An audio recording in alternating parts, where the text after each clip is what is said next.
Welcome to Sally Fox audiobook Demon Slayer, Facing My Father, the Upper Moon. You really do listen to me. Chapter 51, You really do listen to me. 1,483 words. A hangover felt like there were 10 Gonpachiros and Stripitza dancing inside his skull, badly, and completely out of rhythm. Ugh. Inosuke lay sprawled on the ice-cold floor, feeling as if the entire world were spinning. Just last night, he'd been making grand declarations in the pavilion, swearing to become the perfect villain and turn Doma into a tool he could order around. 3 seconds of cool later, and now he was nearly vomiting up bile. Awake already, my young lord. A smiling face suddenly filled his vision. Doma was squatting in front of him, holding a bowl of fragrant hangover soup. Wah! Inosuke jolted, scrambling backward on all fours. Idiot! Don't you make any noise when you walk. Are you trying to scare me to death? Oh my, how could Papa scare you? Doma smiled brightly. Kotoha specially brewed this for you. Come on, open up, tilde. His smile was dazzling, almost reverent in a way Inosuke had never seen before. Inosuke instantly broke out in goosebumps. Something was wrong. Very wrong. This old bastard was usually clingy, sure, but there was always a lofty, mocking air about him. Today, why did he look kind of obsequious? Did he hear what I said last night? Inosuke narrowed his eyes, recalling his drunken vow. I'll take control of the Eternal Paradise cult. I'll make sure he can't do anything bad. If so, then he'd start right now. Inosuke cleared his throat, slapped the spoon away, and put on his most arrogant young lord face. I'm not drinking that. It's too hot. He pointed at Doma, issuing orders like a tyrant. Go. Change it to an iced one. Add honey. Add ice cubes. And you personally fan it cool with your fan. Tanjiro and Zenitsu shrank into the corner, trembling. Bossing around upper rank too. And yet. Understood, my young lord. Doma didn't get angry at all. Instead, he looked pleased, like a parent watching their child finally learn how to order people around. He dropped to one knee. With a flip of his palm, the soup instantly cooled. Using his blood demon art, he even formed a few delicate ice flowers floating on the surface. He lifted his golden fan and gently fanned, sending a cool breeze scented with lotus blossoms toward Inosuke. The temperature is just right. Please enjoy it, young lord. Inosuke took the bowl, hands trembling slightly. This old bastard, did he take the wrong medicine? Or did I smash his brain while drunk last night? This level of obedience was downright creepy. Just then, light footsteps approached. Inosuke, you're awake. Kotoha entered with a tray piled high with freshly made rice balls and tempura. She wore a pale pink kimono today, her hair loosely tied, soft strands framing her ears.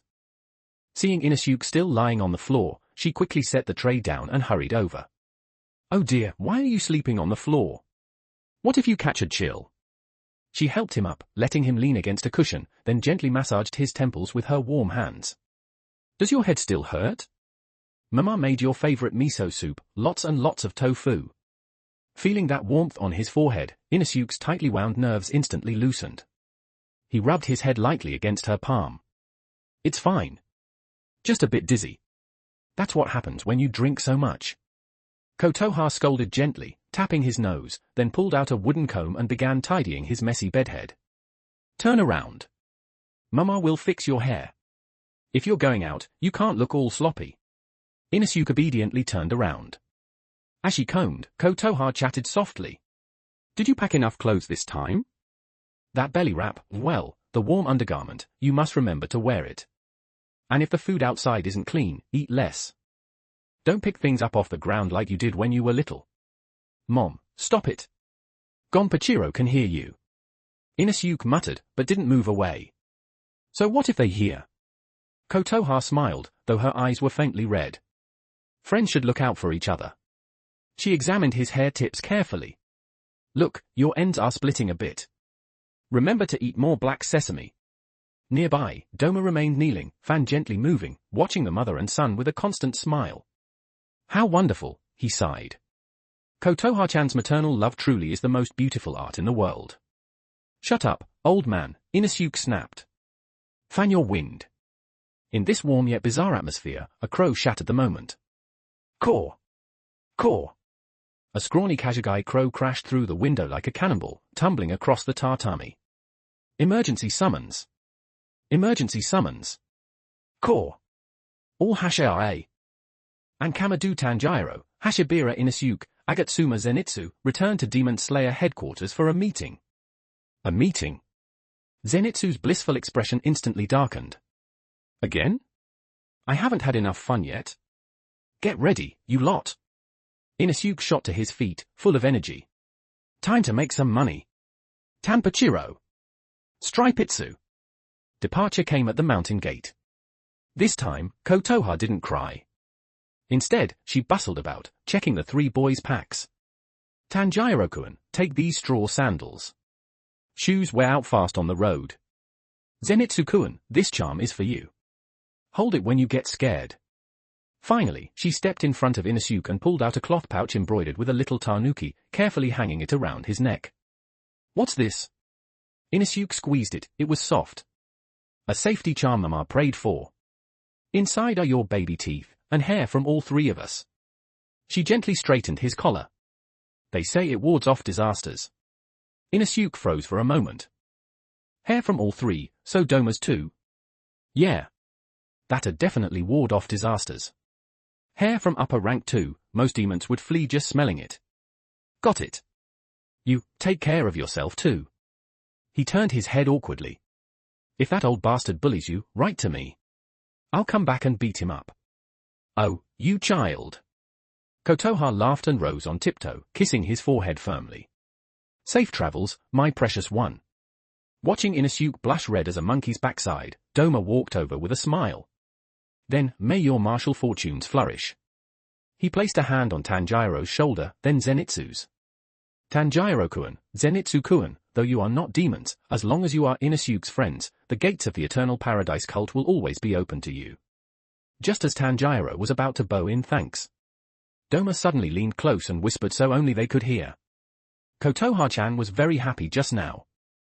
If next time, you let Inusuke come back covered in wounds again, making her cry.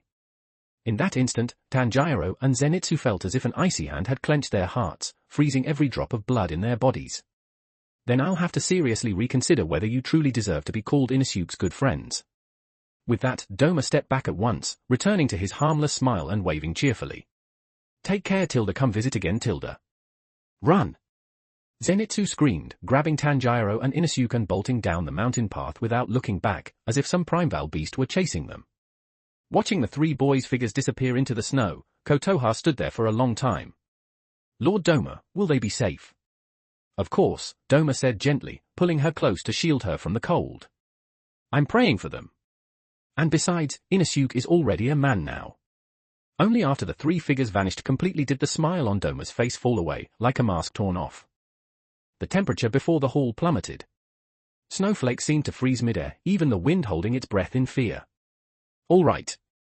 Doma released Kotoha, his tone still gentle.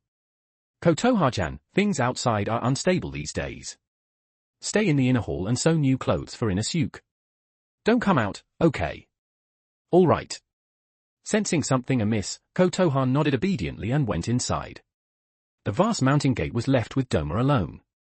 He slowly unfolded his golden fan, its surface reflecting his emotionless, rainbow-colored eyes. Inusuke is gone. Then I should take care of some household business. He lifted his gaze northward, toward the direction Akaza had fled after that battle. Akaza! You broke 3 of my son's ribs. As a return gift, shouldn't I break all 4 of your limbs, then twist your head off and kick it around like a ball? After all, I'm a father who believes in proper reciprocity. Boom! A violent icy gale erupted. Where Doma had stood, his form shattered into countless ice crystals, streaking northward like a storm. Medium White Star want to read the full book, all chapters? Visit Patreon. patreon.com/canonbreaker Medium White Star. White heavy check mark the book is now complete. All chapters are finished, what remains is unlocking bonus content. Wrapped present bonus chapter system. 10 reviews bonus chapter. 100 Power Stones bonus chapter. Fire your support still matters, the stronger it is, the more extra content and bonuses I can release. Thank you for being part of the journey. Chapter 52, You're Just Jealous of Me. 1,746 words. Demon Slayer Corps headquarters, the Ubuyashiki estate. The atmosphere was solemn and heavy. Master Kagaya Ubuyashiki sat quietly in the corridor. Though his eyes were long blind, his gentle voice carried a power that calmed everyone who heard it. The battle on the train, although we successfully repelled lower rank 1 and upper rank 3, and saved over 200 passengers' lives, this was only the beginning. He coughed lightly, and his daughter immediately stepped forward to support his back. According to reports from the Kajigai Crows, Kibutsuji Musen's movements are becoming more frequent. Moreover, in a certain bustling district of Tokyo Prefecture, there are signs that an upper-rank demon has been hiding there for a long time. Standing in the courtyard, Yuzui Tengen stepped forward and knelt on one knee. Despite his flamboyant appearance, his expression was unusually grave. Master, that location is the Yoshiwara Entertainment District. I've already sent my 3 wives to infiltrate and investigate, but recently, all contact with them has been lost. So I need capable female slayers to assist me in infiltrating the area. Yuzui rose sharply, his gaze sweeping the courtyard like lightning, finally locking onto the recently returned trio of Tanjiro, Inosuke, and Zenitsu, and the girls standing behind them, Kanzaki Aoi and Takoda Noho. You'll come with me. In a flash, Yuzui appeared before Kanzaki Aoi and reached out to grab her. Hey! You, diamond headband giant! A hand suddenly cut in. A blue-green iron fan snapped open, blocking Yuzui's wrist with precision. Inosuke stood in front of Kanzaki Aoi, wearing his conspicuous blue and white brocade hari, his expression full of irritation. That's my cook. If you take her away, who's going to make my food? Who's going to massage my legs? Are you picking a fight with me? Huh? Veins bulged on Yuzui's forehead. This is a mission. A flamboyant demon-slaying mission. And Yoshiwara is a place only women can infiltrate. Infiltrate? Women? Inosuke sized Yuzui up from head to toe, then let out an extremely mocking sneer. With your build, you still need women? I say you're just trying to trick innocent girls into being free labor. How utterly UN flamboyant. What a scumbag. Who are you calling a scumbag? And if I don't take them, who do I take, you stinky men? What's wrong with taking us? Inosuke pointed confidently at his own face, prettier than most women's, then jabbed a thumb at Tanjiro and Zenitsu. With this face, I'd be the top courtesan there. As for these two, he glanced at them with disdain. They could be sold cheap and still be acceptable. I don't want to be sold cheap. Zenitsu screamed. Just as the scene spiraled toward total chaos. That makes sense. A powerful voice cut in. Rengoku Kyojuro strode into the courtyard. His left eye was still wrapped in thick bandages, his chest bound in cloth, yet his flame-patterned hari billowed proudly. Master! Yuzui! Rengoku declared loudly. If there's a suspected upper-rank demon, then logistics personnel should not be sent into danger. The boy's proposal is sound, let them go. And furthermore. He walked over to Inosuke and planted a large hand on his head, rubbing it vigorously. Inosuke boy saved my life on the Mugen train. I will personally ensure the safety of him and Kamada boy. For this mission, I'm going too. What? Yuzui froze. Hey, Rengoku, are you serious? Your injuries aren't healed yet, are they? And 2 Hashira on a stealth mission? What is this, hunting demons or demolishing a city? My injuries are of no concern. Rengoku laughed heartily. As long as my heart burns, I can still wield my blade. And if we truly encounter an upper rank, 2 Hashira are far more reliable than 1. Inosuke suddenly leapt up. A calculating gleam flashed through his emerald eyes. 2 Hashira. 1, a festival god who clearly looked rich. The other, a loud owl who ate a lot, laughed a lot, and fought like a monster. What did that mean? Double combat power. Double safety. And most importantly, double suckers. I agree. Inosuke shouted, snapping his fan open with a sharp snap and pointing at Yuzui and Rengoku. If there are 2 Hashira acting as bodyguards, then I suppose I can reluctantly go inspect the place. But let's make this clear, all food and lodging expenses are on you too. If I have to pay even a single coin, I'll sell you to a brothel to cover the debt. From the corridor, Master Ubuyashiki listened to the noisy courtyard and smiled gently despite his pale complexion. Then I leave it to you, Tengen, Kyojuro, and children. Safe travels. May your blades find victory. Meanwhile, deep within the northern forests, thousands of li away. Boom! A colossal ice lotus bloomed out of nothingness, freezing the forest for hundreds of li into a vast ice field. So this is where you were. You made me search quite a bit. Doma stood atop a frozen giant tree, his dark red cult leader robes fluttering in the icy wind. He waved his golden fan lightly, wearing a spring-warm smile, yet his eyes were utterly cold. Below him, in a pit of snow, Akaza knelt on one knee. His red vest was shredded by ice shards, his body coated in frost. Doma! Akaza wiped blood from the corner of his mouth, golden eyes blazing with rage. I knew this was your doing. That disgusting incense smell, I can detect it from 10 mountains away. Oh my, that's Kotoha-chan's special incense, Doma replied lightly. How rude of you to call it disgusting. You really have no sense of romance. He floated down gracefully. Enough nonsense. Akaza roared, stomping the ground as his compass technique flared to life. Technique deployment, destructive death, compass needle. I've hated you for a long time. Always wearing that fake smile, playing house with pointless games. Since you came to me yourself, let's settle this with blood today. Boom! Akaza shot forward like lightning, blue battle aura wrapping his fist as it slammed toward Doma's face. Destructive death, disorder? How frightening, Doma said calmly. Blood demon art, lotus leaf ice.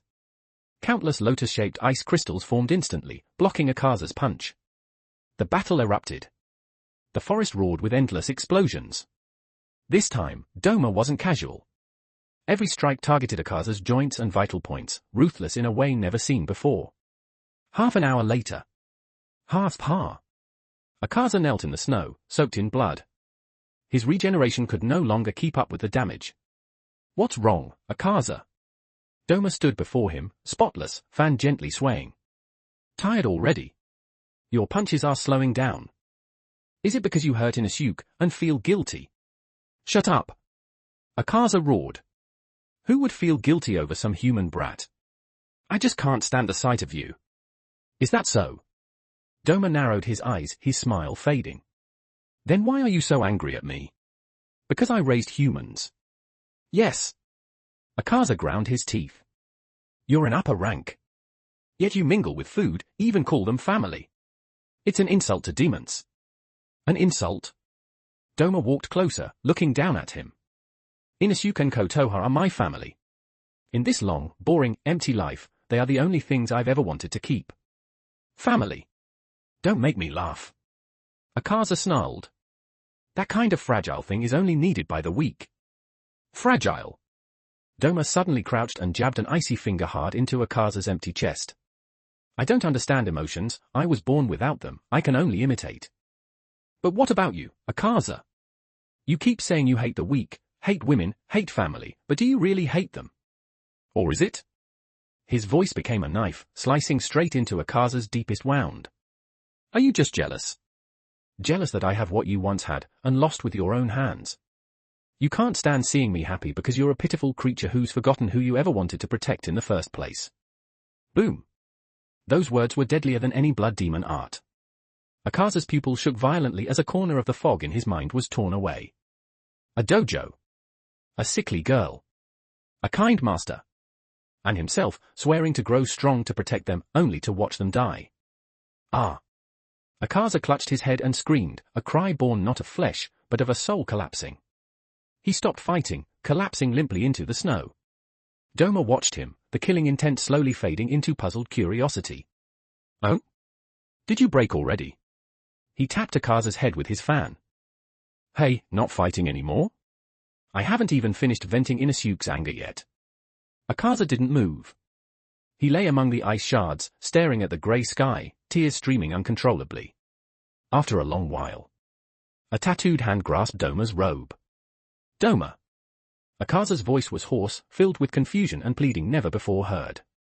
Take me to the Eternal Paradise cult. Who? Doma blinked. What for? Be my second kid? Nope, I already have Inosuke. Kotoha wouldn't agree either, you're a bit old for that. Not that. Akaza slowly pulled himself up, head lowered like a lost child. I want to see.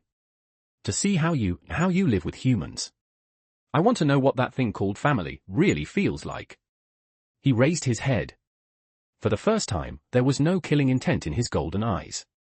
I want to stay there a few days. I won't eat people.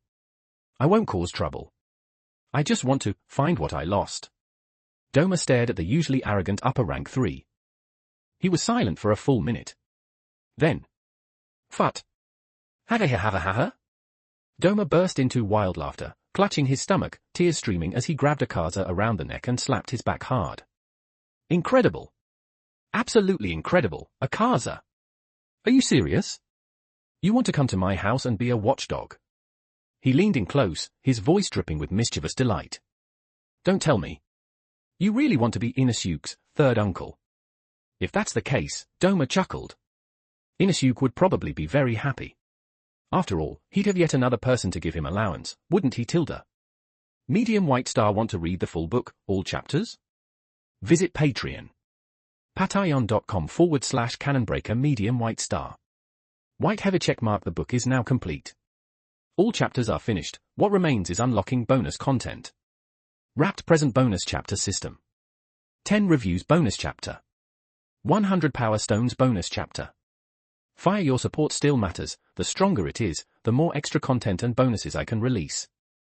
Thank you for being part of the journey. Chapter 53, Rengoku. 2088 words. The Wisteria House. This was the Demon Slayer Corps temporary base in Yoshiwara. At this very moment, the room was filled with clouds of white powder flying everywhere, accompanied by screams that could only be described as inhumane. Don't move. You tasteless country bumpkins. Yuzui Tengen held a powder puff in his hand, veins bulging on his forehead like an irritable makeup artist on the verge of snapping. We're going to Yoshiwara. A glamorous battlefield overflowing with love and desire. With faces like yours, you wouldn't even make it past the front door before being kicked out. But why do I have to put this stuff on too? Zenitsu stared at the mirror, looking at his own reflection. 2 bright red circles slapped onto his cheeks, eyebrows drawn into inverted shapes, and completely broke down. This isn't disguise at all. This is disfigurement. It's an insult to my handsome face. Shut up, ugly girl number 1. Yuzui mercilessly knocked Zenitsu on the head, then turned to the side and looked at Tanjiro, who stood there obediently. Listen carefully. Because you need to cover the scar on your forehead, I've given you some special makeup. From now on, you're called Sumiko. Looking at the strange black blotch now painted on his forehead in the mirror, Tanjiro felt something was off, but he still nodded politely. Thank you, Mr. Yuzui. I'll do my best to be a good Sumiko. HMPH. At least that face is barely passable. Finally, Yuzui turned to Inusuke, who had already finished changing. There was no need for makeup at all. Inusuke simply let his hair down and tidied it a little. That face, having inherited Kotoha's beauty, paired with a pale purple kimono instantly brightened the entire room.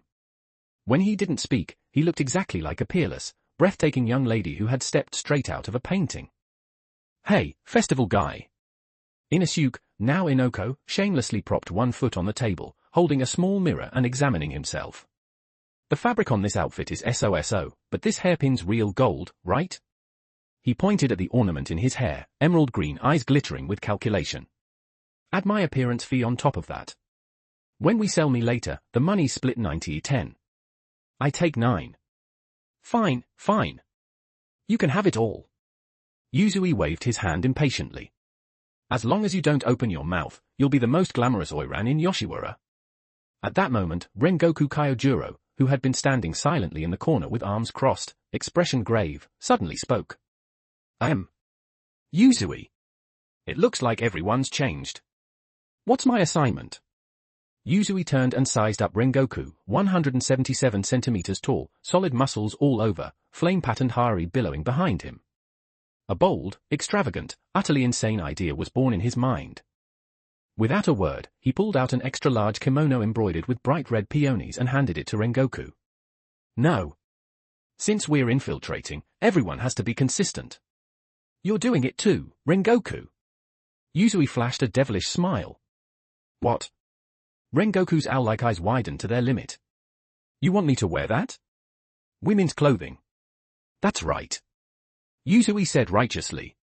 Only women can get deep into the back areas in Yoshiwara. And your hair's way too conspicuous. Only by dressing as a courtesan won't you raise suspicion. I refuse. Rengoku roared. As the flame Hashira. As an upright man. How can I wear women's clothes? This is too strange. I won't do it. Even for the mission, this crosses my bottom line. Oh come on, owl uncle. Inusuke suddenly sidled over, fan swaying, his expression one of bitter disappointment. This is where you're wrong. Think about it, if the madam see such a strong woman, wouldn't they find it novel? And novelty means money. He patted Rengoku's rock-hard chest. Besides, if you don't wear it, you'll just be freezing on the streets. Wear it, and you get to eat well inside. What if some man takes a fancy to you? And since you look so special, you can even help raise my market value. How can you not do the math here? And Yuzui added the finishing blow at just the right moment. If we don't infiltrate glamorously and end up alerting the demons, what about the people who were taken? What about my wives? Rengoku froze. To save lives, for justice, for innocent people. 3 seconds of silence. Rengoku Kyojuro suddenly took a deep breath, his face settling into a resolute, ready-to-die expression. I understand. He snatched the peony kimono, his eyes blazing with an indescribable fighting spirit. Though it is shameful. If it allows us to slay evil demons. If it saves lives. Then mere women's clothing means nothing. I will wear it. And I will wear it more spiritedly than anyone. 10 minutes later. The streets of Yoshiwara. The normally noisy crowd fell into an instant of deathly silence, followed by waves of sharp inhalations and whispered murmurs. At the very front walked a breathtakingly beautiful girl in purple, Hinoko, her steps arrogant, her gaze aloof, as if every man on the street were her prey. Behind her followed a red-haired girl with a black blotch on her forehead, Sumiko, carrying a box. And then there was a blonde ugly girl whose face screamed I want to die, with makeup so bad it bordered on a crime. But none of that was the real issue. The real issue was the being walking at the very back. Flame yellow and red hair had been forcibly piled into a high bun, several hairpins wobbling dangerously atop it. A peony kimono stretched tightly over a body built like solid rock, even the loose fabric couldn't hide his muscles. He walked with heavy, forceful steps. He didn't look like a courtesan. He looked like a debt collector. Is that a woman? A drunk on the roadside rubbed his eyes, sobering up halfway. Est so burly, what a courtesan. What are you staring at? Rengoku noticed the gazes and loudly greeted them with his signature sunny grin. I'm new here. Please take care of me. Haba haba. Passers-by. This is too humiliating. Zenitsu covered his face. Way too humiliating. I'd rather die. Ignore him. Inusuke walked ahead without even turning his head. As long as it sells, it's good merchandise. Maybe some customers with special tastes will like this type. Just as this group paraded through the streets like a procession of monsters. At the top floor of the Kyogoku house. A pair of gold-green vertical pupils stared intently at the scene below. Upper rank 6, Darky. That scent. Confusion flashed across Darky's beautiful face, quickly turning into shock. She smelled it. That pig girl in the purple kimono, beautiful enough to make even her jealous, carried an incredibly complex aura. Lord Doma's icy lotus scent. Lord Musen's demon blood. And a strange, familiar sense belonging to one of their own. That's Lord Doma's son? That kid named Inusuke. Though not the sharpest, Darky did remember things. She recalled visiting Doma's home a few years back. Why is he in Yoshiwara? And dressed as a woman? She frowned, about to go down and seize this rule-breaking brat. Then her gaze shifted to the peony-clad woman behind Inusuke. A man radiating scorching battle spirit like the blazing sun, despite being dressed as a woman. And beside him, another man with diamonds on his forehead and an immensely powerful presence, the madam. Those are Hashira?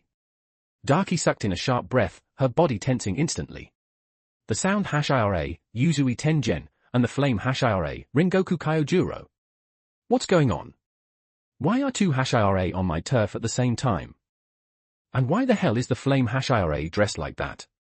She panicked for a moment, then her thoughts took a breathtakingly absurd turn. Down below, Inosuke was smiling obsequiously as he dragged Yuzui and Rengoku into a house, while the Flame Hashirei endured his humiliating outfit with forced cheer. A perfectly reasonable explanation formed in Daki's not-so-bright mind. Don't tell me. That double agent thing he mentioned before was real. She covered her mouth, eyes wide in disbelief. That Inosuke not only tricked two Hashirei here. He even humiliated them. Unbelievable. As expected of Lord Doma's son. So vicious. So cruel. In Daki's eyes, forcing the proud Flame Hashirei to wear such ridiculous women's clothes in public was worse than killing him outright. This was the ultimate method, completely destroying a prey's dignity on a psychological level.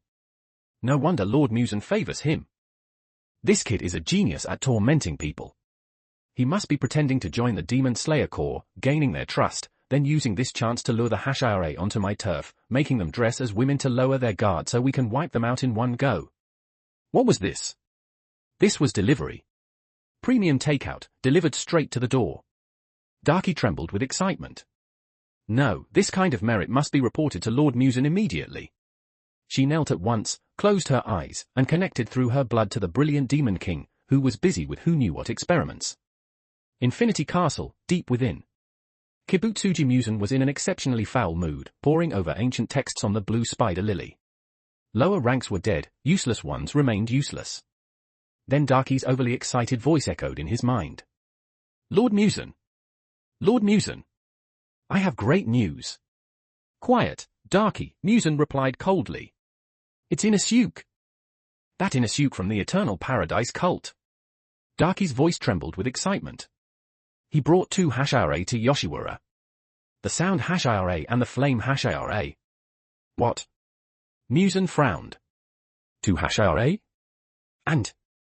Lord Muzan, you'd never imagine this. Inosuke, he forced the Flame Hashirei to dress as a woman. Huh? Even Kibutsuji Muzan, who had lived for 1,000 years, was momentarily stunned. The Flame Hashirei is wearing a bright red peony kimono, lipstick on his lips, smiling like a clown in the streets. Inosuke's dragging them around like dogs. Lord Muzan, this must be Inosuke's tribute to you. He's showing his loyalty and methods. He's treating the Hashirei like toys. Muzan fell silent. His plum-red pupils flickered as the image formed in his mind, Rengoku, righteous to a fault, wandering the streets in women's clothing. So that's it. So that's it. Killing without bloodshed. Not just destroying the body, but humiliating the spirit to the extreme. No wonder that child keeps straddling both sides. He's playing such a grand game. Very good.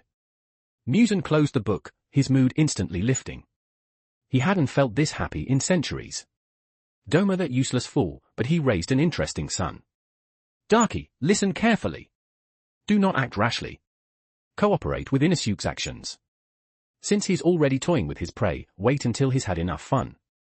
Then eat them all. Yes, Lord Muzan. After cutting the connection, Muzan cheerfully opened another channel. In the northern forest, Doma, currently dragging Akaza along, suddenly heard the voice in his mind. Doma. Doma paused, still holding Akaza's arm. Oh? Lord Muzan?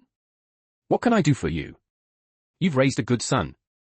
Muzan's voice actually carried a trace of rare approval. Inosuke has done well.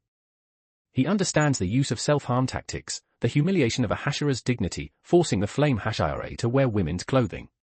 Even I wouldn't have thought of that. You may grant him more freedom in the future. This child has great potential. The connection cut. The forest fell dead silent. Doma blinked, staring blankly while still gripping Akaza's arm. Who? He looked at the battered, black and blue Akaza, who was on his way to becoming a guard dog at the Eternal Paradise cult, then looked up at the sky. What did I teach him? Making the Flame Hashirei wear women's clothes. Though Doma had no idea what exactly had happened, his clever mind instantly conjured up an extremely ridiculous image. Ha ha ha ha ha ha. Doma burst out laughing, fanning himself happily and kicking Akaza twice. Did you hear that, Akaza? Lord Muzan praised me for teaching my son well. That serious, upright Kyojuro wearing women's clothes, oh my, Inosuke really understands me. Akaza, freshly beaten again, spat out a mouthful of blood mixed with ice shards, rolled his eyes, and looked utterly done with the world. Madman. Medium White Star want to read the full book, all chapters? Visit Patreon. patreon.com/Cannonbreaker medium white star. White heavy check mark. The book is now complete. All chapters are finished. What remains is unlocking bonus content. Wrapped present bonus chapter system. 10 reviews bonus chapter. 100 power stones bonus chapter. Fire. Your support still matters. The stronger it is, the more extra content and bonuses I can release. Thank you for being part of the journey. Chapter 54. Are you doing this on purpose to gross me out? 1,673 words. The journey from the forest back to the Eternal Paradise cult was torture for Akaza, far more painful than sparring with upper rank one, Kokushibo. Hey, Akaza Dono, did you know? Kotoha-chan recently learned how to make miso soup. Though sometimes she mistakes sugar for salt, that clumsy sweetness is just so adorable. And Inosuke, that kid, even though he complains about me all the time, he actually loves his dad the most in his heart. Last time he even tried to warm my hands for me. Sure, that was over 10 years ago, but just thinking about it now still moves me to tears. All along the way, Doma was like a tireless skylark, flitting around Akaza, chattering non-stop as he showed off his blissful family life. The veins on Akaza's forehead bulged. His fists clenched, then loosened, then clenched again. If he weren't unable to beat, or kill, this bastard, he would have already attacked. Shut up. Doma. Say one more word, and I'll rip your tongue out. Akaza ground the words out through his teeth. Oh my, don't be so cold. Doma didn't care in the slightest, even casually fanning himself. Speaking of which, we're almost home. Since this is your first official visit, and you're Inosuke's third uncle, how can you go empty-handed? Doma stopped and pointed at a roadside general store that was still open. Humans care a lot about etiquette, you know. If you go empty-handed, Kotoha-chan won't say anything, but she'll think I don't know how to make friends. I don't want her thinking I keep bad company. Go on, buy something. I don't have money. I'll pay. Akaza stared at the shop, his fist tightening again. But when he thought about how he had seriously injured Inosuke before, and that this visit was his own request this time, he took a deep breath, forcibly suppressed his anger, and walked into the shop. What should he buy? He was a demon. He hadn't bought anything in centuries. Akaza's gaze swept across the shelves. Candy? Too sweet. Inosuke was probably past that age, and he wasn't even sure if the kid would be home. Cloth? No idea. He'd worn the same clothes forever. Then his eye stopped on a bundle in the corner. Fireworks. Some vague, warm fragment flickered through his mind. Long ago, someone seemed to have told him they wanted to see fireworks. This, then. Akaza tossed down a gold coin Doma had given him, grabbed the bundle of fireworks, and turned to leave. The Eternal Paradise Cult. Welcome back, Lord Cult Leader. Hearing movement, Kotoha came out with a lantern. She wore a light pink house robe, a warm splash of spring in this frigid palace. Kotoha-chan. Doma instantly pounced like a giant golden retriever begging for hugs. I'm back. Did you miss me? I did. Kotoha smiled and patted his back, then looked at the pink-haired man behind him with the gloomy expression. And this gentleman is? Oh, this is the one who hurt Inosuke, the bad, no. This is Inosuke's third uncle, Akaza Dono. Doma introduced him cheerfully. He came especially to apologize. And he even brought you a gift. Being called out, Akaza stiffened all over. Holding the fireworks, he didn't know whether to offer them or not. So this is the human Doma keeps? Too weak. So weak he could crush her with a single finger. And yet, why was it that looking into those clear eyes, he felt an unfamiliar calm? For you. Akaza spat out the word stiffly, shoved the fireworks into Kotoha's hands, and immediately turned his head away. Fireworks. Kotoha's eyes widened in delight. They're beautiful. Thank you so much, Akaza Dono. The moonlight is lovely tonight, we should light them together. Fireworks. Great idea. Doma clapped excitedly. Come, let's go to the courtyard. In the courtyard, the snow had yet to melt. A few simple fireworks were lit, sputtering and spraying colorful sparks into the night sky. They couldn't compare to a festival, but in this small courtyard, they felt especially warm. So beautiful, Tilda? Kotoha watched the fireworks, her face glowing with happiness. Oh, there's more. Doma suddenly stepped behind her, wrapping his arms around her waist from behind, resting his chin on her shoulder as his golden fan flicked open. Blood Demon Art times Cold Splendor of the White Princess times miniature version. The pitch-black sky suddenly filled with crystalline snowflakes. Under the fireworks' glow, they refracted 7 colors of light, drifting down slowly, fiery blossoms against white snow, dreamlike and unreal. "Kotoha-chan, look!" Doma whispered in her ear, his tone full of pride. "Snow and fireworks go so well together, don't they? I created this scenery just for you." Kotoha's cheeks flushed with emotion. "Thank you, Lord Cult Leader, it's truly beautiful." Watching this affectionate scene from the side, Akaza's golden pupils suddenly contracted violently. Fireworks! And that promise. From now on, let's watch fireworks together every year. I want to become stronger, strong enough to protect you. Who said that? To whom? The sealed memories in his mind cracked open again under this intense stimulation. A tidal wave of grief and agony swallowed him whole. Ah! Akaza suddenly let out a scream no human could make. He clutched his head, nails digging deep into his flesh. Why? Why does this hurt so much? I can't remember. I can't remember anything. That blurry image of a girl smiled at him through the fireworks, then turned into blood all over the ground. Stop smiling. Stop it. Boom. Before Doma and Kotoha's stunned eyes, Akaza raised his fist and smashed it straight into his own head. Destructive death times annihilation. PSHHK. His head burst like a rotten watermelon, blown apart by his own punch. Blood and brain matter splattered across the white snow, a few drops even staining Doma's expensive cult robes. The headless body swayed twice, then collapsed to its knees. Silence. What are you doing? What exactly are you trying to do? Doma wiped the blood from his face in disgust, rare irritation flashing across his features at Akaza's inexplicable behavior. Akaza Dono, what is the meaning of this? He pulled the trembling Kotoha tightly into his arms, frowning. Before, I only suspected something was wrong with your head. Now I understand, you're just jealous of me. You can't stand seeing me happy. Jealousy driving you insane? To disgust me, you actually smashed your own head on the spot? Do you have any idea how hard this is to clean up? And what if you scared Kotoha-chan? In Doma's mind, this was completely incomprehensible behavior, just Akaza picking a fight again. Akaza Dono? Though frightened, Kotoha looked at the kneeling, headless body with a trace of pity in her eyes. He looks like he's in a lot of pain. Moments later, flesh wriggled. Akaza's head regenerated.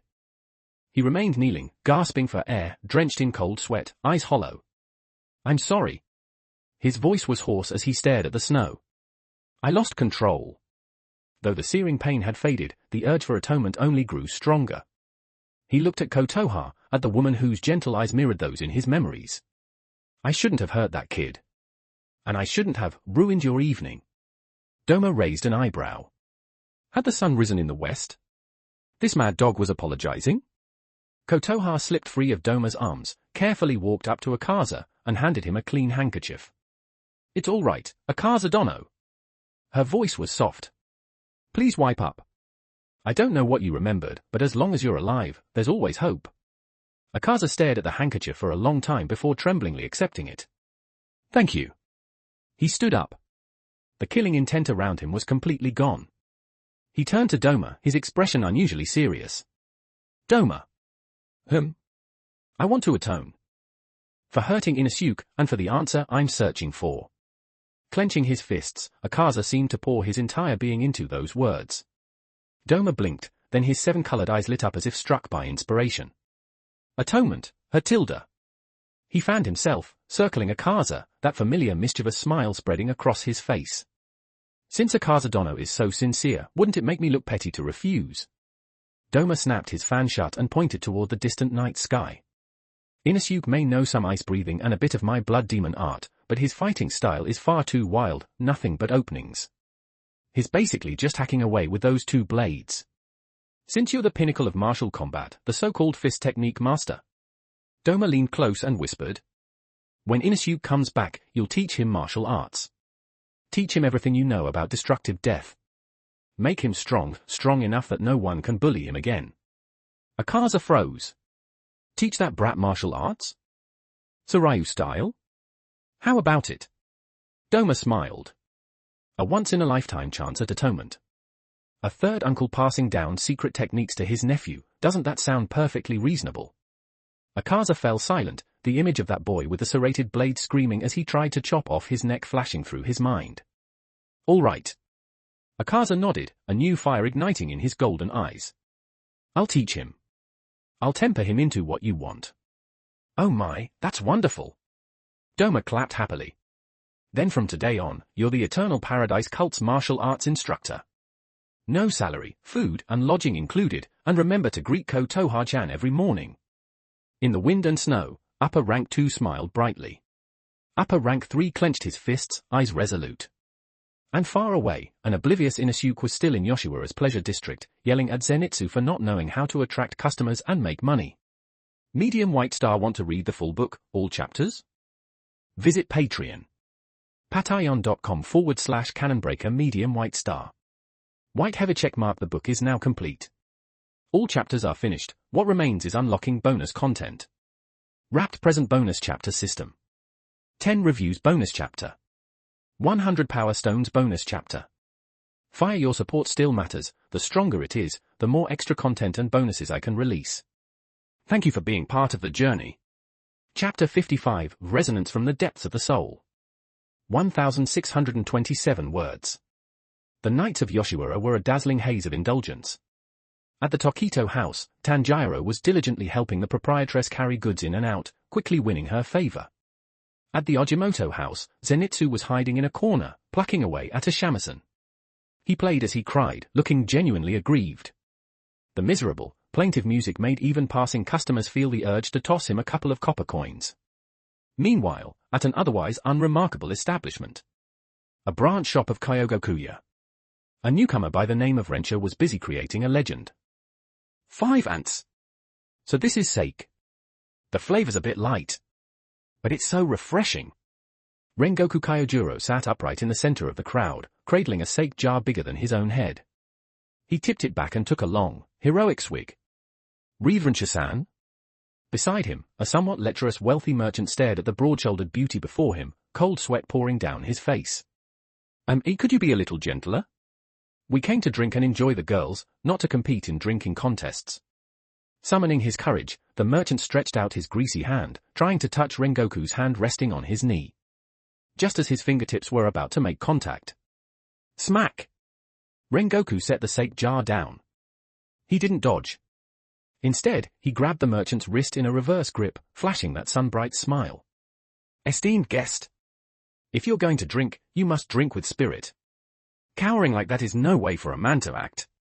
Crack. A crisp sound of bones shifting out of place. Hey! The merchant let out a pig slaughter scream. My hand. My hand. It's broken. It's definitely broken. Ha ha ha. How could it be broken? Rengoku laughed heartily, giving the merchant a forceful pat on the back. I just helped you loosen your joints a little. Seems your body is sorely lacking in exercise. Shall I teach you a set of breathing, fitness exercises? The courtesans around them turned pale with fright, but the proprietress's eyes lit up instead. Oh my, this guest actually tried to get handsy with our Rensha. He deserves it. She waved her fan. Rensha is the strongest oiran in our house. She specializes in dealing with unruly men like you.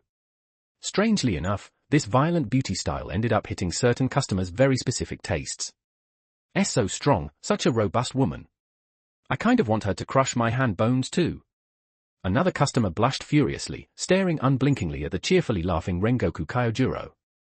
At the same time, in a luxurious room on the top floor of Kyogokuya, Inosuke sat idly on the tatami, absent-mindedly playing with an iron fan in his hands. Unlike elsewhere, he wasn't eating or drinking recklessly. He knew exactly whose territory this was, and he knew exactly who would be coming in next. Creak! The door opened. A thick scent of powder and rouge, mixed with the distinctive blood-tinged stench of an upper-rank demon, drifted in. The oiran named Warabeheim, upper rank 6, Darky, strode in with arrogant steps.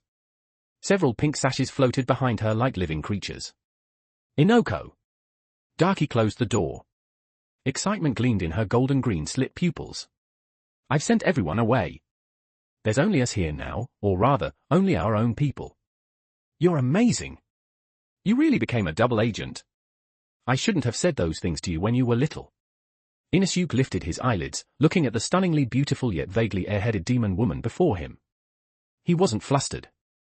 Instead, he let out a long sigh, a truly award-worthy sigh. So you finally showed up. I thought you were going to make me wait until dawn.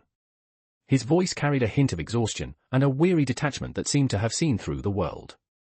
Darky's eyes lit up. As expected. This brat knew who I was all along. You tricked 2 Hashira into coming here. That's quite a move. Darky leaned in closer, her tone full of admiration. Even Lord Muzan praised you. But acting right under the noses of 2 Hashira must be hard, right? Hard? Inusuke sneered softly. He stood up, walked to the window, and turned his back to Darky as he gazed at the bright moon outside. Acting is nothing.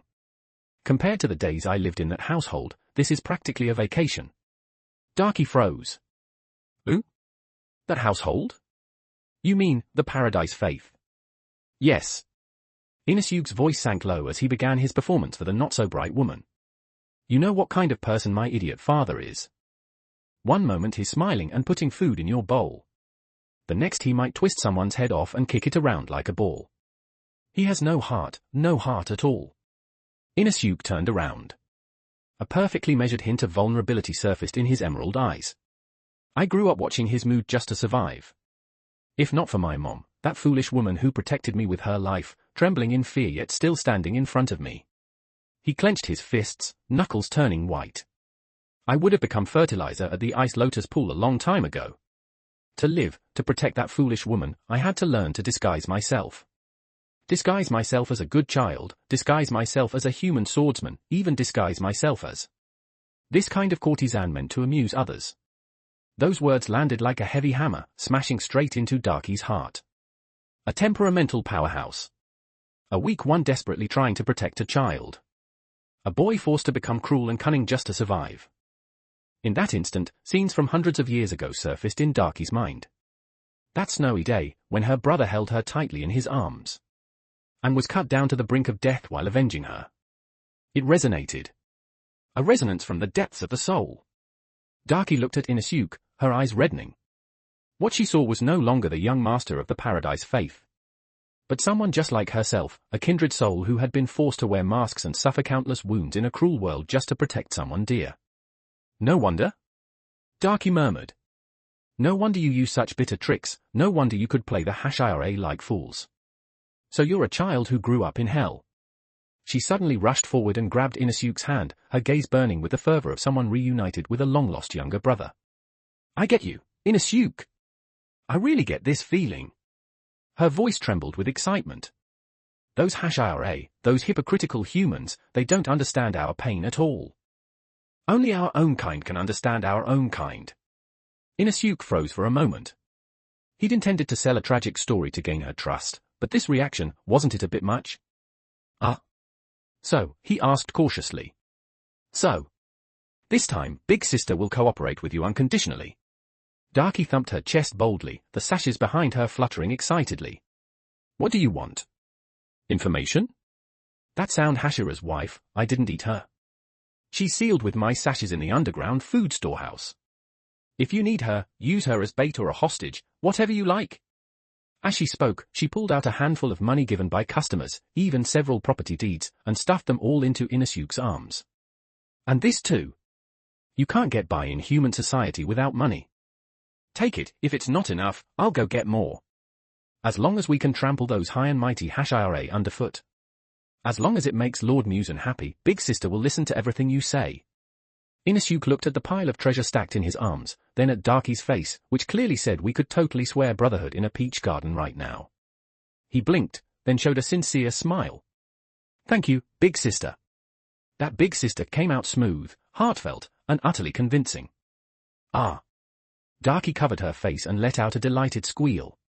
So cute. From now on in Yoshiwara, if anyone dares bully you, just say my name. I'll make sure they never see the sun rise again. Inusuke tucked the money away, his eyes flickering. Since we're cooperating, don't make a move tonight.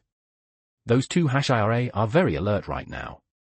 I need to drug them a bit first, get them to fully lower their guard. Okay. I'll listen to everything you say. Darky now trusted Inosuke 100%. I'll wait for your signal here. If you don't give the signal, even if that sound #IRA dances on my head, I absolutely won't act. Good girl. Inosuke patted Darky's head like she was a puppy, then swaggered out of the room. In the corridor, Inosuke weighed the money in his robes. He was just about to burst, so shiny, but so ridiculously funny. Demons these days, why are they all so easy to fool? Is this what Muzan teaches them? Inside the room, Darky was still basking in emotion. What a good child, working so hard just to survive. If my brother knew, he'd definitely like him. I shouldn't have been so harsh to him when he was little, such a good child, truly a good child. Hey, blonde girl, can you stop playing already? I'll pay you, just leave.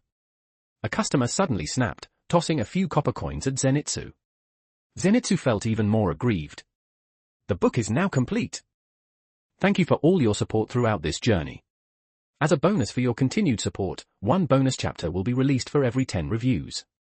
One bonus chapter will be unlocked for every 100 power stones. Want to read ahead or access exclusive content? You can read the complete book on Patreon if you're interested. Patreon.com/Canonbreaker. Chapter 56, Loving the Job. 1,419 words. The group's infiltration mission dragged on for many days with no real progress. Instead, it kept drifting further and further off course. At night, Yoshiwara became a frenzy of demons and debauchery. At a Kyogokuya branch, a newcomer by the name of Rensha was reshaping the entire Pleasure District's ecosystem in an extremely bizarre way. Yumiu! Is this your excuse for trying to skip the bill? A thunderous roar shook dust loose from the rafters. In the middle of the hall, Rengoku Kyojuro, dressed in that flamboyant crimson peony kimono, held a drunken man over his head with one hand. The man had tried to dine and dash and even started a fight. As a man, paying for what you eat is only natural. Drinking with courtesans and not paying is utterly shameless. Put me down. Do you know who I am? The drunk flailed wildly in midair. I don't care who you are. On my, Rensha's, turf, you follow the rules. Rengoku laughed heartily, muscles bulging, and hurled the 200-pound brute out the door like a sandbag. The man landed with perfect accuracy in the trash pile across the street. Awesome. What skills. Miss Rensha is so cool. She's basically our guardian deity. Far from being frightened, the courtesan's eyes sparkled with hearts as they applauded wildly. Ever since Rengoku arrived, no thugs dared harass the girls anymore. Even the owner of the neighboring shop was trying to poach her. Rengoku-san? Tanjiro, who had come over to check in, clutched a rag, cold sweat pouring down his face. We're supposed to be infiltrating and investigating, aren't you being a little too high profile? Yumiu. Kamadu boy. No need to worry. Rengoku turned back with a smile so upright it practically radiated righteousness. This isn't mere fighting. I'm deeply experiencing life here. Only by becoming the guardian of this place can I better protect everyone. And besides, he pointed at the mountain of tips piled up in front of him. This money is enough to buy Inosuke boy tempura for many days. Tanjiro. It was over. He really had fallen in love with this job, hadn't he? Meanwhile, on the top floor of Kyogokuya, the atmosphere here was completely different from downstairs. No flashing blades, no violence, only an extremely brain-melting song. Chubby tanuki tilde round and rolly tummy tilde. Pat it a bit tilde boom boom sounds tilde everyone is happy tilde. Inosuke sat cross-legged on the tatami, tapping the rhythm on the most expensive antique vase in the room while teaching Darky how to sing. Across from him, the fearsome upper rank 6 listened with deadly seriousness. Round and rolly tummy, is it sung like this, Inoko? Darky blinked her big eyes, looking like an elementary schooler desperate for praise. No. Feeling. You have to put emotion into it. Inosuke scolded her like a strict music teacher. Imagine your stomach is like a watermelon, filled with happiness. Oh. Happiness? Darky nodded, half understanding. These past few days, Inosuke hadn't rushed to act. Instead, he came to play with Darky every day, eating her snacks, spending her money, and casually brainwashing her on the side. Hey, Inoko! After singing herself tired, Darky lay sprawled on the table, staring at Inosuke's pretty face. Your mother, that human named Kotoha. Was she really as amazing as you said? Of course. Inosuke stopped tapping, his face turning unfathomable.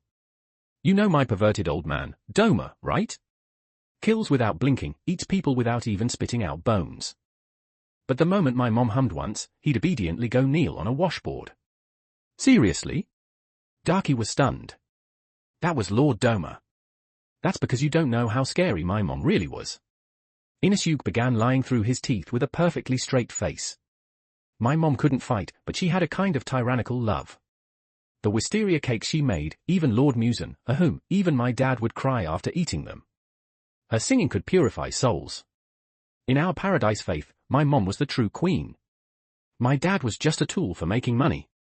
Darky listened, utterly mesmerized, her eyes filled with envy. That sounds wonderful. I want a family like that too. She murmured softly. My brother treats me well too, but we have to hide in the darkness forever and keep eating disgusting humans. I want someone to listen to me sing too. At that moment, a crisp notification sounded in Inosuke's mind. Ding! Detected strong longing for family emotions from target, Darky. Special quest triggered, expansion of the Paradise Faith. Quest objective, persuade upper rank 6 siblings to defect to the Eternal Paradise cult. Quest reward, special constitution fusion agent, perfectly resolves the conflict between the host's ice breathing and sun breathing. Ice and fire will no longer backlash. Inosuke's eyes instantly lit up like light bulbs. Ice and fire coexisting. This was what he'd dreamed of. With this, he could wield blazing sun in one hand and absolute zero in the other, truly cutting down gods and demons alike. Ahoom! He cleared his throat, his gaze instantly softening. Since you're that envious, why not come to my place? Who? Darky froze. I think you're pretty likable. A bit dumb, sure, but you sing quite nicely. Inosuke coaxed her gently.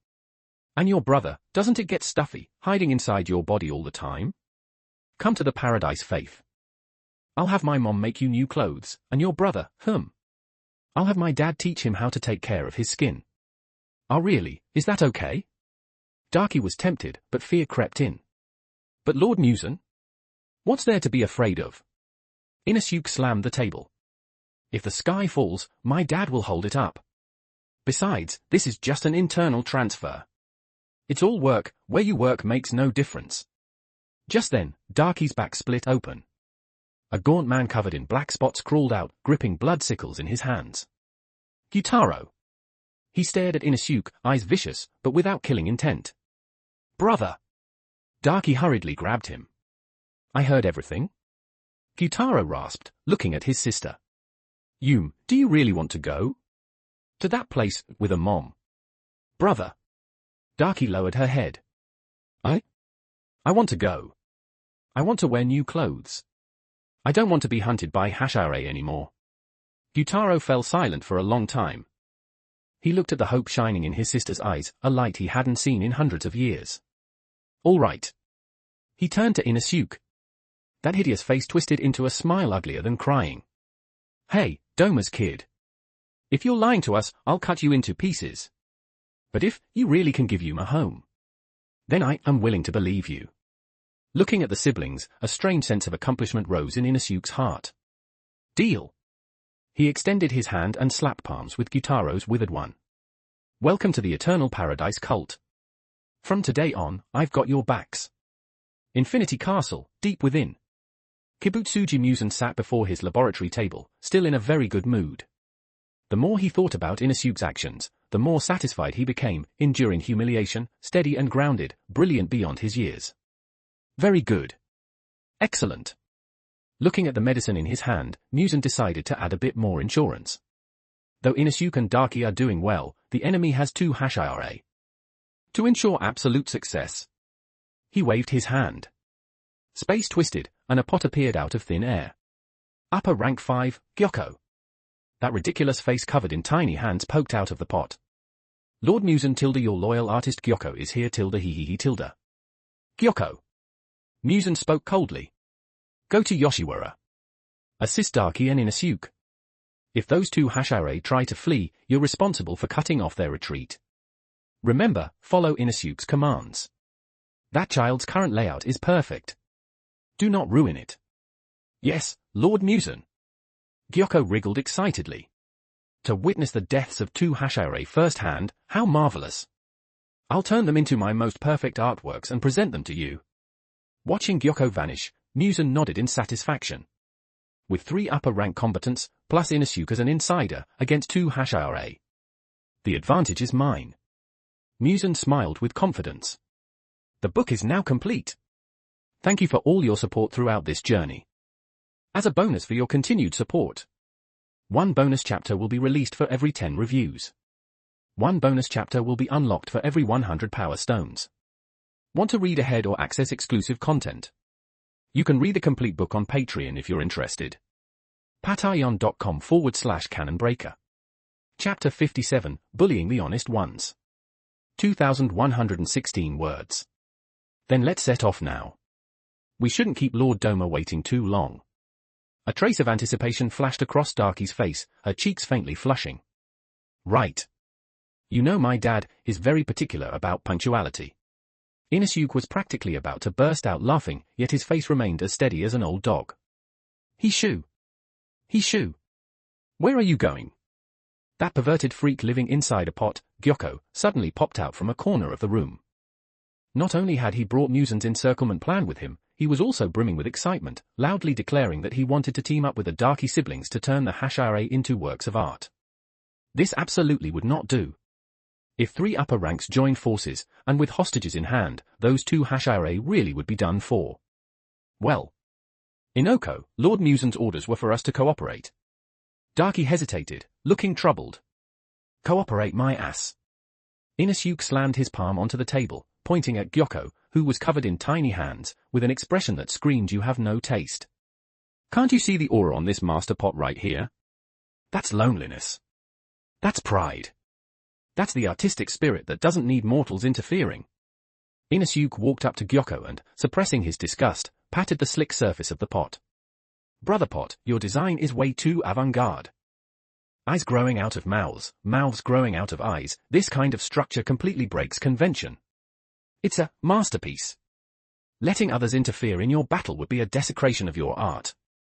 Hishu. Gyoko froze. A strange blush spread across his deformed face. Why you understand my art? I understand it too well. Inosuke gave him a thumbs up, heroes appreciating heroes. You really are worthy of being Lord Doma's child. So I suggest this, let it be just the 2 of us. Sister Darky should go back to the Paradise Faith and prepare the victory banquet. Leave this place to the solo performance of 2 great artists. Gyoko instantly puffed up. Hishu. That's right. Those crude brutes would only ruin my creations. Just the 2 of us is more than enough. Darky was still a little hesitant. But the hostages. I'll take care of them. Inosuke snatched the bundle of sashes from Darky's hands, the ones tightly wrapped around Yuzuitayan's wives, and declared righteously. If we run into a demon slayer ambush on the road, carrying hostages would only slow you down. I'll transport them to the Paradise Faith for you, every single one, guaranteed. Inoko. Darky's eyes filled with tears. You're too thoughtful.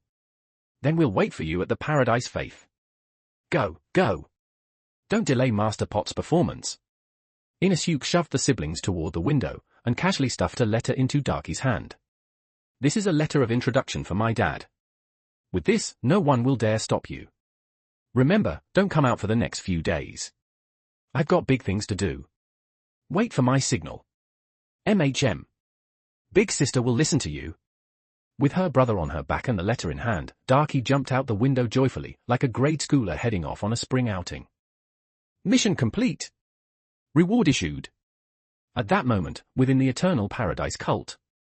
When the Darky siblings arrived, travel-worn, and pushed open the doors to the main hall, they were met with a sight that utterly shattered their worldview as demons. In the warm inner hall, Kotoha sat on the tatami, knitting a sweater. And opposite her, upper rank 3, Akaza, a being devoted solely to the pinnacle of martial arts, was sitting cross-legged, holding up a bundle of yarn loops with both hands, wearing an expression of utter despair yet not daring to move an inch, serving as a human yarn winder for Kotoha. Lord Akaza, raise your hands just a little higher, please. Kotoha said with a gentle smile. Yes. Akaza stiffly raised his hands, even carefully suppressing his battle aura, terrified of snapping the yarn. At the doorway, Daki's jaw hit the floor. "Be brother." She tugged Gyutaro's sleeve, trembling. "Inoko didn't lie to us. Even upper rank 3 has become like this." Gyutaro stared in shock. He didn't answer right away. With his back to Gyoko, Inosuke pulled out the glass vial the system had just rewarded him with, glowing with an eerie light. Special Constitution Fusion Agent. All this time, he had suffered. His body had been an ice-aligned constitution since childhood, innately attuned to cold.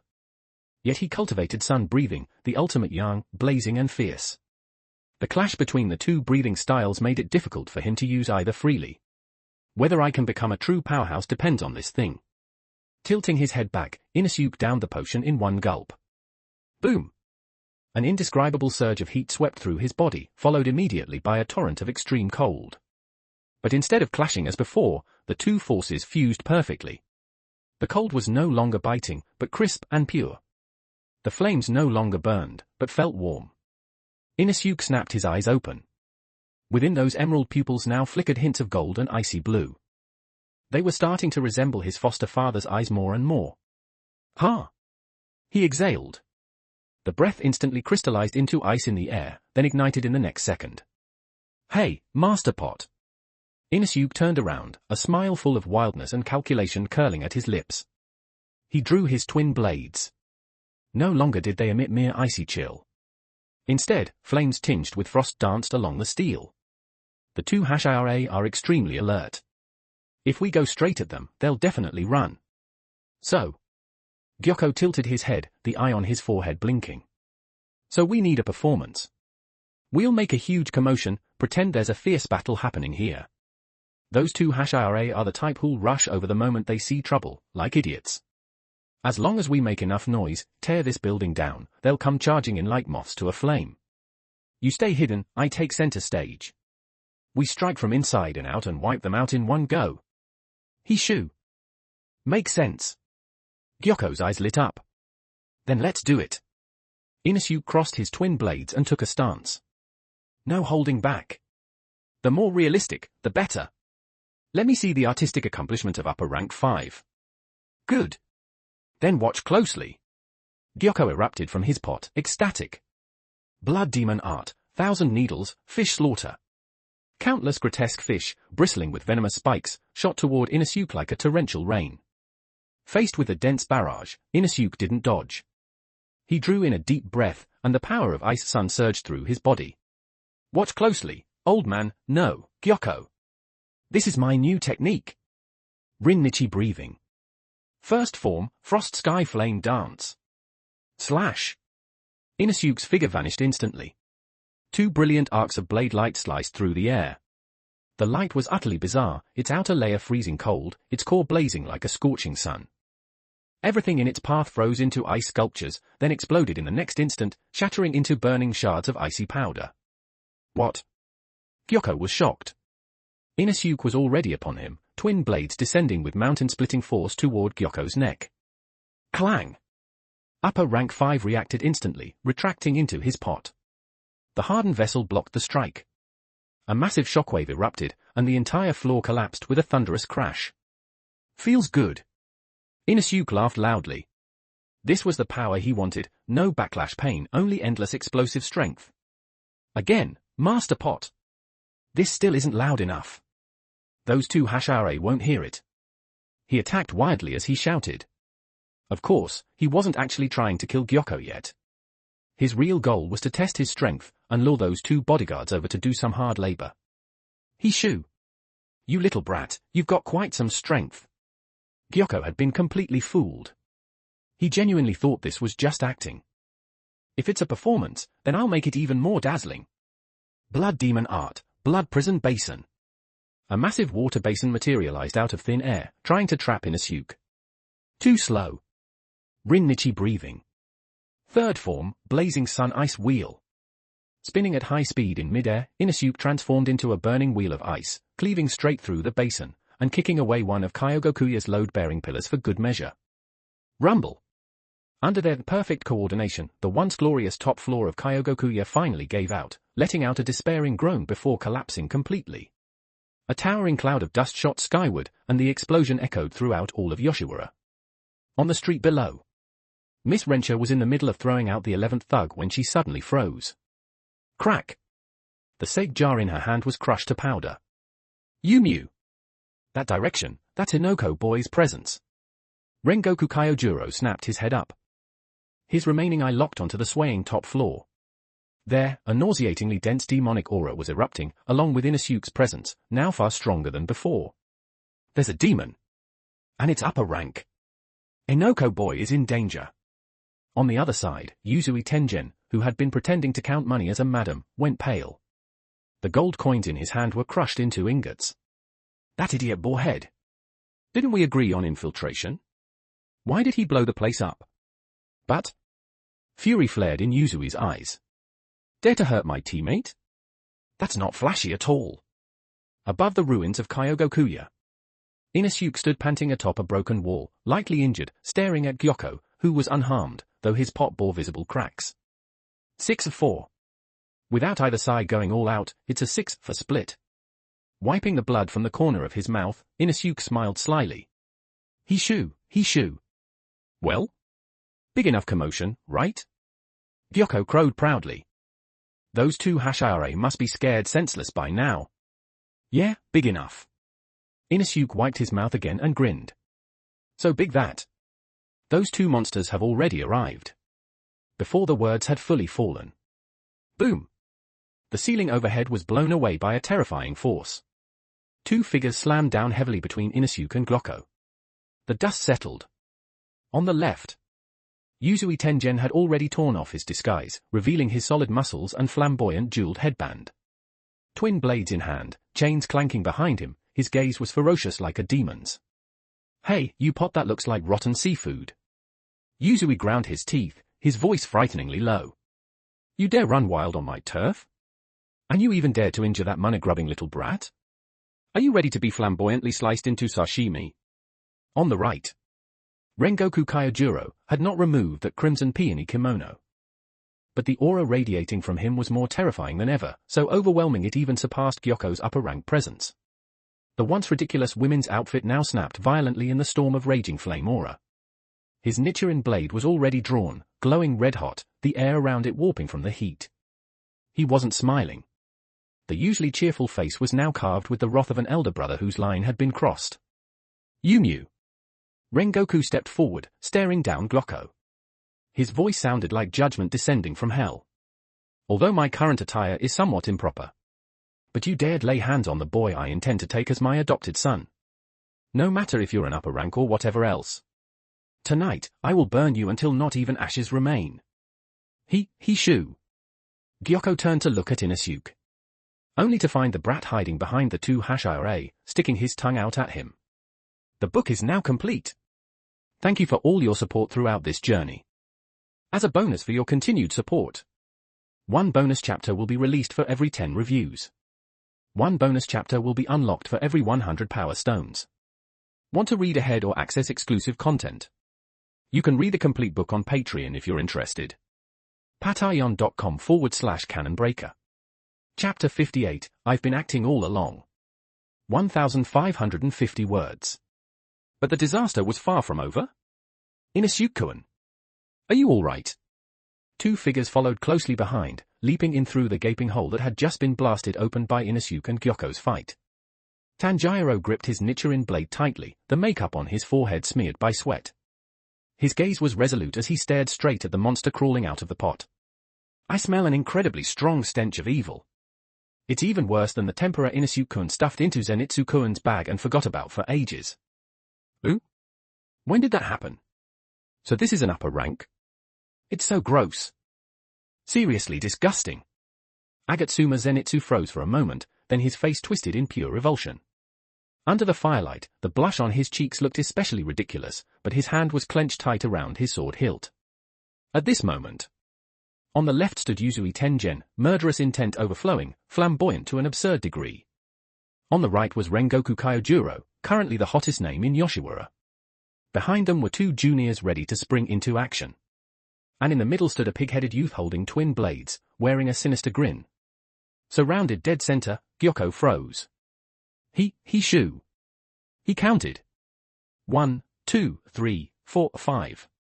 2 #IRA, 2 kids who clearly weren't weak, and one of his own side. Wait, no.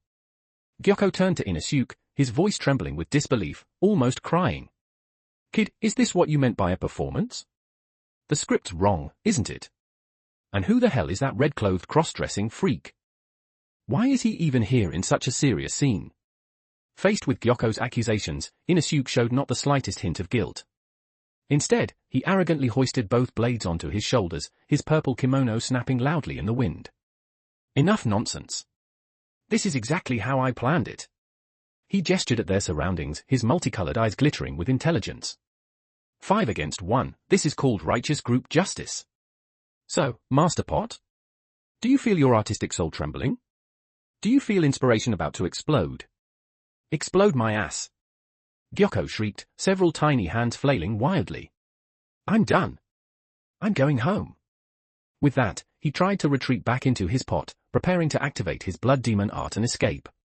Where do you think you're going? Rengoku Kyojuro roared, raising his blade to cut off Gyoko's escape. Yumiu! Evil demon! You will not flee. Wait! Inosuke suddenly stepped in front of Rengoku, blade held crosswise. Stand back! I'll head. And you with the diamonds. An? Kwanhachiro Patanitsu. This crappy pot is mine. Who? Yuzui Tengen frowned. What nonsense are you spouting? That's an upper rank. Don't show off. That's not flashy. I'm not showing off. Inosuke glanced back at Yuzui, giving him a you-know-what-I-mean look. Then he turned toward Gyoko and, extremely discreetly, almost playfully, winked his left eye. In that instant, the same gesture was interpreted in completely different ways inside two minds. Cross-server communication achieved once again. Yuzui Tengen's thoughts. Pretty Pig Brat seems to have another tactical plan. Could it be my wives are still in that ugly thing's hands? Better hold back for now. Gyoko's thoughts. Oh. I get it now. He's saving me. He wants to pretend to duel me one-on-one to drive off those two terrifying #IRA. Then he'll deliberately go easy, create chaos, and give me a chance to escape. As expected of Lord Doma's son, such loyalty. Gyoko calmed down instantly. He felt like he was back in control. He shoo. He crawled out of the pot again, striking a profound Grandmaster pose, the tiny hands clasped behind his back. Since you're so eager to witness my art, I'll indulge you. No one else is allowed to interfere. This is a duel between artists. Anyone who interferes is an uncultured peasant who doesn't understand art. Rengoku Kyojuro watched the scene. Though it felt strange, he still sheathed his blade. Yumiu. If the boy has resolved himself thus, then as elders, we shall stand by and observe. This is a man's duel. Yuzui, do not intervene. TCH. Yuzui Tengen clicked his tongue, putting away his swords and leaning against a broken wall. Fine. If you die, I'll hold a very flashy memorial for you, you unflashy idiot. The battlefield was instantly cleared, leaving only Inosuke and Gyoko. Come on, kid. Gyoko waved his little hands theatrically, even deliberately slowing his movements. I'll give you a proper reception. Inosuke took a deep breath. The special Constitution fusion agent he'd just consumed was raging through his body. The sensation was strange, like warm sunlight in winter, or an air-conditioned room in summer. The blazing heat of sun breathing and the biting chill of ice breathing were perfectly merging within him. He looked at Gyoko. He knew this demon's past well, twisted even as a human, obsessed with stitching animal corpses together, even murdering village children to turn them into art. A piece of rotten filth born without any reverence for life, treating existence itself as a toy. Hey, Master Pot. Inosuke's voice suddenly dropped, carrying a lofty contempt he'd learned from Doma himself. Did you know? In the Paradise Faith, my dad may be an emotionless pervert. But he's never stooped to that kind of low-grade hobby of stitching corpses together. And Kotoha hates filthy things like that the most. Your art is revolting. Before the words fully settled. Boom! The rubble beneath Inosuke's feet exploded. His body turned into a streak of light, so fast that even Yuzui Tengen's pupils contracted. Rin-Nichi breathing. Fourth form, Solar Mirage, Ice Chariot. No probing. No holding back. Inosuke spun at extreme speed in midair, twin blades carving out rings of blue and gold ripples. Hishu. Gyoko was dumbfounded. This wasn't the script. Weren't we acting? This killing intent was real. What was going on? But as expected of the young master, what incredible acting. Gyoko praised him madly in his heart, yet still didn't dare lower his guard. Even if it was an act, getting cut would still hurt. Blood demon art, octopus pot hell. Tentacles burst from the pot, trying to block the frenzied slashes. SHRRK. The incredibly tough tentacles froze brittle the instant they touched the blades, then shattered under searing heat in the next heartbeat. But an upper rank was still an upper rank. Though his tentacles were severed, Gyoko twisted his slippery pot body at an absurd angle, barely avoiding the fatal strike. Clang! Inosuke's blade smashed into the pot's impossibly hard surface, sparks flying everywhere. So hard! Inosuke's palm went numb. This pot was absurdly tough. Too close. Gyoko broke out in a cold sweat. This kid doesn't know how to hold back at all. He almost cracked my masterpiece pot. This is my proudest work. But this feeling of going all out. This expression of wanting to kill me yet being unable to. Gyoko stared at Inosuke's face, twisted ferociously from overexertion. Wonderful. This is art. This is the struggle I want to see. To match this performance, I must also show some real skill. Blood demon art, 1,000 needles, fish slaughter. Gyoko stopped holding back. Countless grotesque fish, dripping with poison, shot out like a torrential storm. Damn it! Inosuke cursed and retreated rapidly. Why did this guy suddenly get serious? The density of this attack made even him, with his new breathing style, feel his scalp tingle. Rin-Nichi breathing. Second form, Azure Sky, Ice Flame Wild Dance. His twin blades spun into circles, weaving a dense, impenetrable net that shattered the poisonous fish one by one. In an instant, ice shards and firelight filled the ruins, explosions roaring non-stop. The two actually fought evenly, neither able to gain the upper hand. Yumiu. Enoko Boy's strength has improved to such a degree. Rengoku Kyojuro watched without blinking, shouting his praise. To wield ice and fire simultaneously, such swordsmanship is unheard of. Magnificent. He really does have something going on. Yuzui Tengen rubbed his chin. Still pretty savage in his movements, but that destructive power. He's already touching the threshold of a Hashira. Only Zenitsu hid behind Tanjiro, shivering. Am I the only one who thinks that pot is terrifying? He's smiling. The mouth growing out of his eye is smiling. Is he enjoying getting chopped? He's a pervert. Absolutely a pervert. In the center of the battlefield, Inosuke was already panting heavily. The new breathing style was powerful, but the consumption was massive. And Gyoko was unbelievably slippery. Every time Inosuke was about to hit his neck, he'd retract into a pot and pop out from another one. Hishu. How about it, kid? Gyoko popped out behind Inosuke, smugly waving his little hands. My cooperation is perfect, right? Now those two Hashira definitely believe we're fighting to the death. Inosuke? Cooperate your ass. I'm actually trying to kill you. Die, you rotten salted fish. Inosuke roared and charged again with blades raised. Excellent. Drama itself is a form of art. The book is now complete. Thank you for all your support throughout this journey. As a bonus for your continued support, one bonus chapter will be released for every 10 reviews. One bonus chapter will be unlocked for every 100 power stones. Want to read ahead or access exclusive content? You can read the complete book on Patreon if you're interested. patreon.com/canonbreaker. Chapter 59, Making Full Use of Everything. 1,569 words. Bang! Bang! Bang! Inosuke's figure left after images in midair. The twin blades in his hands were like two rabid dogs, biting down on Gyoko and refusing to let go. Die already, damn it! The more Inosuke fought, the smoother it felt, the more heated he became. His breathing technique was running at full throttle, and that perfectly fused power gave him an intoxicating illusion of invincibility. He calculated rapidly in his mind. I still have 2 minutes of demonization each day. If I use it now, there's about an 80% chance I can solo this rotten pot. His fingers twitched slightly. He really wanted to try. But the next second, from the corner of his eye, he caught sight of Rengoku Kyojuro and Yuzui Tengen standing not far away, hands on their sword hilts, faces tight with worry. No. Inosuke instantly calmed down. If I demonize now, it'll be troublesome. The fewer people who know that secret, the better.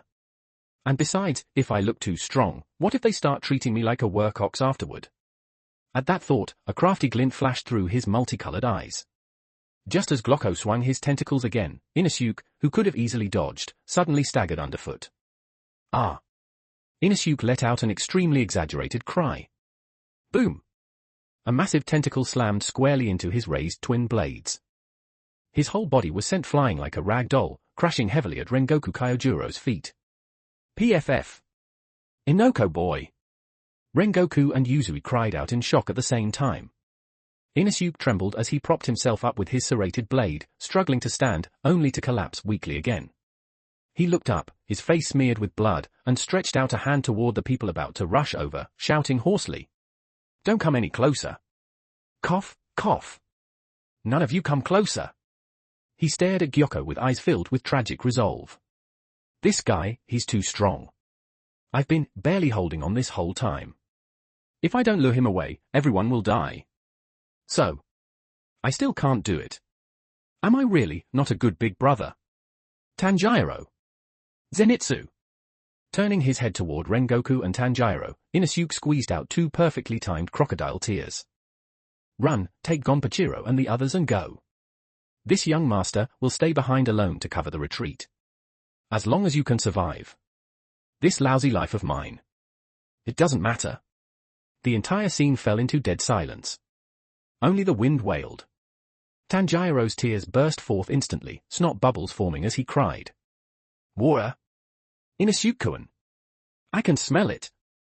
That's the scent of willingly facing death, the noblest scent of all. You're the best big brother in the world. Zenitsu cried even harder, sobbing his heart out. Big bro. Even though you usually steal my food and beat me up, I never thought you'd be this loyal. I'll never secretly curse you again, and I'll never secretly throw your temper on the ground and pick it back up to feed you again. You knew? Rengoku Kyojuro's hands trembled. For the sake of protecting the weak, for the sake of comrades. To go this far. Yuzui Tengen's grip on his twin blades bulged with veins. He clenched his teeth, his eyes inexplicably red. Even if it's not flashy.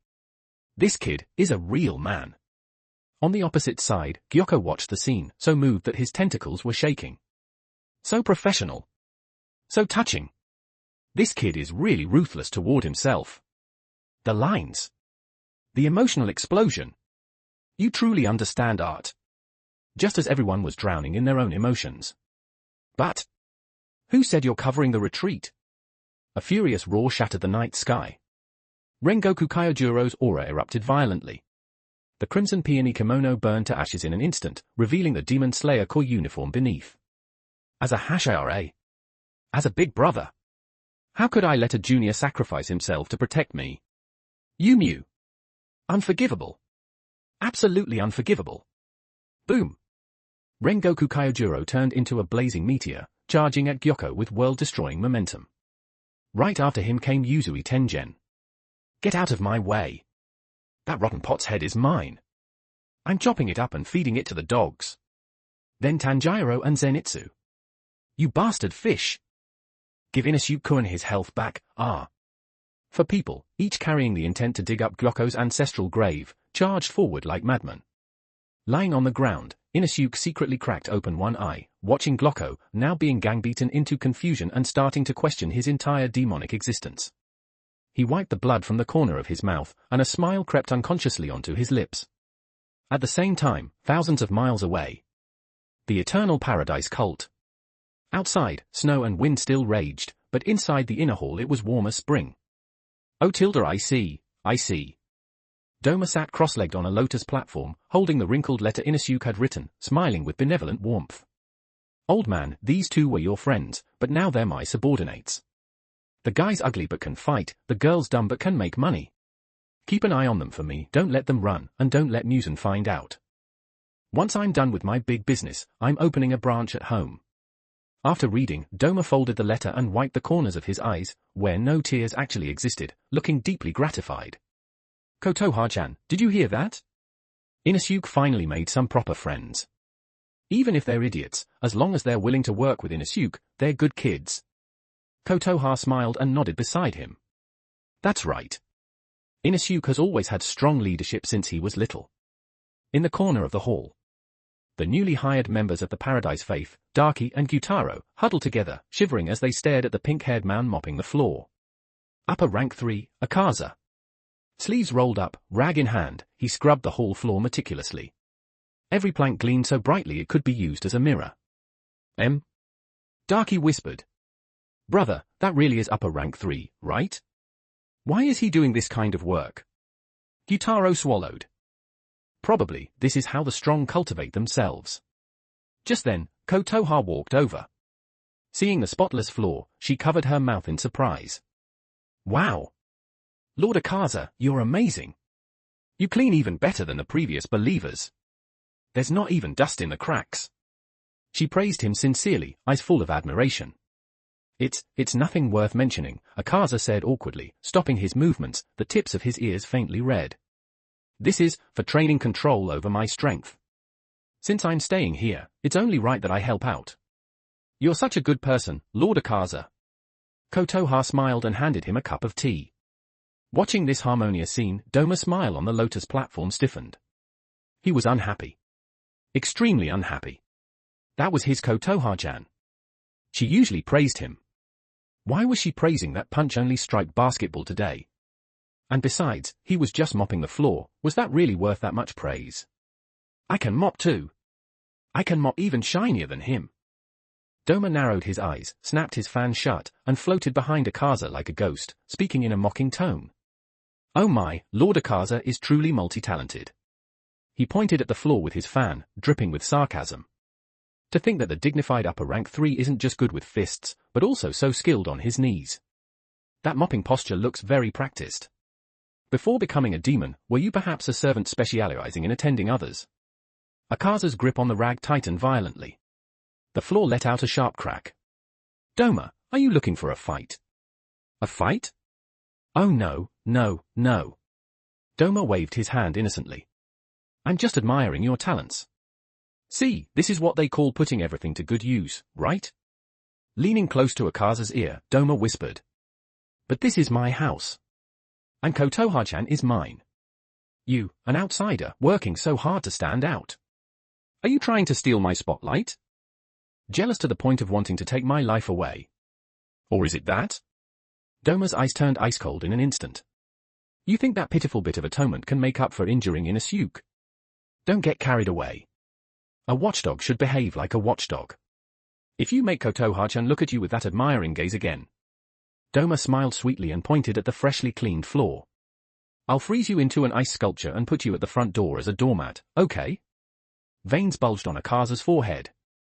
The rag in his hand instantly turned to ash. But he endured it. A man under another's roof has no choice but to bow his head. I'll go chop firewood. Akaza stood up and walked out with a dark expression. Watching Akaza's defeated back, Doma instantly changed expressions, cheerfully turning and pouncing toward Kotoha. Kotoha-chan. Look, look. I'm amazing too. I can do magic. I'll conjure a flower for you. In the corner, Daki and Gyutaro exchanged a glance. Just like Inosuke said, wasn't it? The book is now complete. Thank you for all your support throughout this journey. As a bonus for your continued support, one bonus chapter will be released for every 10 reviews. One bonus chapter will be unlocked for every 100 power stones. Want to read ahead or access exclusive content? You can read the complete book on Patreon if you're interested. patreon.com/canonbreaker. Chapter 60, What on Earth is Going On? 2,360 words.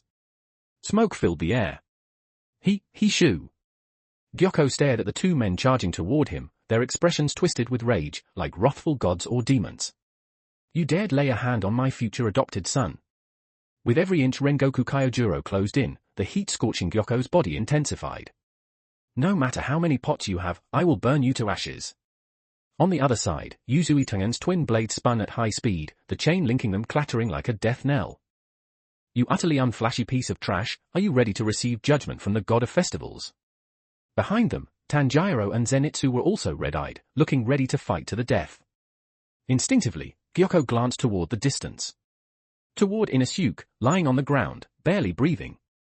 Inosuke had one eye half open, secretly observing the situation. When he noticed Gyoko looking over, he immediately rolled his eyes. Then his body gave a violent twitch, his head lolled to the side, his tongue stuck out. Putting on a perfect "I'm done, I'm dead, don't bother me anymore" dying pig expression. At that moment, Gyoko's thought process underwent yet another earth-shattering twist. Oh. I see now. A realization dawned on him. This brat is telling me his part of the play is over. Now it's time for my solo performance. Since Inosuke has already sacrificed himself to this extent, I can't drop the ball either. Was I acting too hard earlier? My fault. I beat that kid too badly. If I'd pretended to lose earlier and escaped while they weren't paying attention, I could have gotten away. I got carried away and pissed off these two Hashira. Facing the four people charging at him with murderous intent, Gyoko felt no fear. Instead, a strange calm settled over him. HMPH. Since this is a performance, it must have a proper beginning and end. Even if it's 1 against 4 now, as long as I pretend to lose and find a chance to make a flashy exit, the play will be perfect. Hishu. Foolish humans. Gyoko poked his body out of the pot and struck a provocative pose. Do you think numbers alone mean victory? My art is invincible. Blood demon art, 10,000 gliding slime fish. Boom. Thousands upon thousands of slippery grotesque fish burst forth from every pot, surging forward to block their path. Useless. Flame-breathing, 9th form, Rengoku. Rengoku Kyojuro didn't bother reasoning at all. He transformed into a roaring fire dragon, charging straight into the school of fish at the fastest speed of his life. The extreme heat instantly vaporized all the slime and poison. He forced his way through the biting fish without slowing, heading straight for Gyoko's true body. Sound-breathing, 5th form, string performance. Yuzui Tengen followed closely behind. Explosives combined with his twin blades detonated in a chain reaction, blasting apart every fish that slipped through. What? Gyoko was horrified. This isn't right. Why are these two Hashira fighting like rabid dogs? Aren't they afraid of pain? In a single exchange, his proud fish defense line was utterly torn apart. Rengoku's blade was already nearing his neck, the scorching pain was so intense he could even smell his own skin burning. This is bad. I've messed up. Alarm bells rang wildly in Gyoko's mind. They are serious. And they're absurdly strong. Especially that flame Hashira. Why is his pressure even stronger than the intel said? No. I have to run. This play can't go on. If it does, I'll die. He made a snap decision, preparing to activate his life-saving technique and burrow underground to escape. Hishu. Today's performance ends here. This artist won't play with you anymore. However, just as he was about to retreat into his pot, a black silhouette and a streak of golden lightning suddenly appeared on either side of him. Don't even think about escaping. Hinakami Kagura, Flame Train. Thunder breathing, 1st form, thunderclap and flash, Godspeed. Though Tanjiro and Zenitsu were weaker than the Hashira, the power they erupted with at that instant completely sealed Gyoko's escape routes. Damn brats! Gyoko's movement stalled. That brief moment of hesitation decided the line between life and death. Too late. Yuzui Tengen's blade severed the pot Gyoko was using to transfer. Go repent in hell. Rengoku Kyojuro's blade, carrying heat capable of melting stone, cut cleanly into Gyoko's neck without the slightest resistance. Schlick! Under absolute rage and overwhelming power, Upper Rank 5's head flew cleanly into the air. The world seemed to spin. Gyoko's vision tumbled through the sky. He saw the burning ruins, the Hashira filled with killing intent, and finally, far away, Inosuke lying on the ground, the corner of his mouth seemingly curled into a mocking smile. Even now, Gyoko's mind was still a complete mess. How did I lose? I didn't even show my full form yet. I haven't even molted. His head hit the ground, his body beginning to disintegrate. This feeling of fading away, this regretful, incomplete beauty. That Inosuke brat still couldn't pull it off, huh? It's fine, we all tried our best, didn't we? What an artistic child. Gyoko's eyes slowly closed, a relieved smile appearing on his face. He shoo, a perfect curtain call. As the last wisp of ash dispersed, Gyoko vanished from this world completely. Yumiu. It's over. Rengoku Kyojuro sheathed his blade, the fury around him gradually subsiding. He didn't spare a glance for Gyoko's remains. Instead, he immediately turned and rushed toward Inosuke. Inoko boy. Hold on. Inosuke quickly shut his eyes, adjusted his breathing, and lowered his heartbeat as much as possible. Inosuke! Everyone crowded around. Looking at Inosuke, covered in blood, though most of it was from what he'd spat up earlier, his breathing weak, Tanjiro cried uncontrollably. It was too brutal, it was really too brutal. Yuzui Tengen surveyed the surrounding ruins, imagining the scene of Inosuke fighting an upper rank alone before they arrived. A level of respect he'd never felt before rose in his heart. This kid, usually unreliable, but when it counts, he's a true hero. Your wives. Inosuke slowly lifted a silk sash and gently slapped it against Yuzui Tengen's face. Yumiu. This mission was a great success. And it's all thanks to Inosuke boy. Rengoku gently lifted Inosuke from the ground. The more he looked at him, the more satisfied his expression became. At the same time, in a distant laboratory, Kibutsuji Musen suddenly crushed the test tube in his hand with a crack. Dead. A flicker of shock crossed his crimson eyes, instantly replaced by furious rage. Gyoko, that useless trash, he's dead. Even against two Hashira, with Inosuke and the Darky siblings, plus his blood demon art. Even if he couldn't win, he should have been able to escape. Worthless. All of them are worthless. Furious, Musen connected to the residual cellular memories left behind at Gyoko's death. He wanted to see exactly where things went wrong. But with Gyoko dead, the memories were incomplete, only fragments.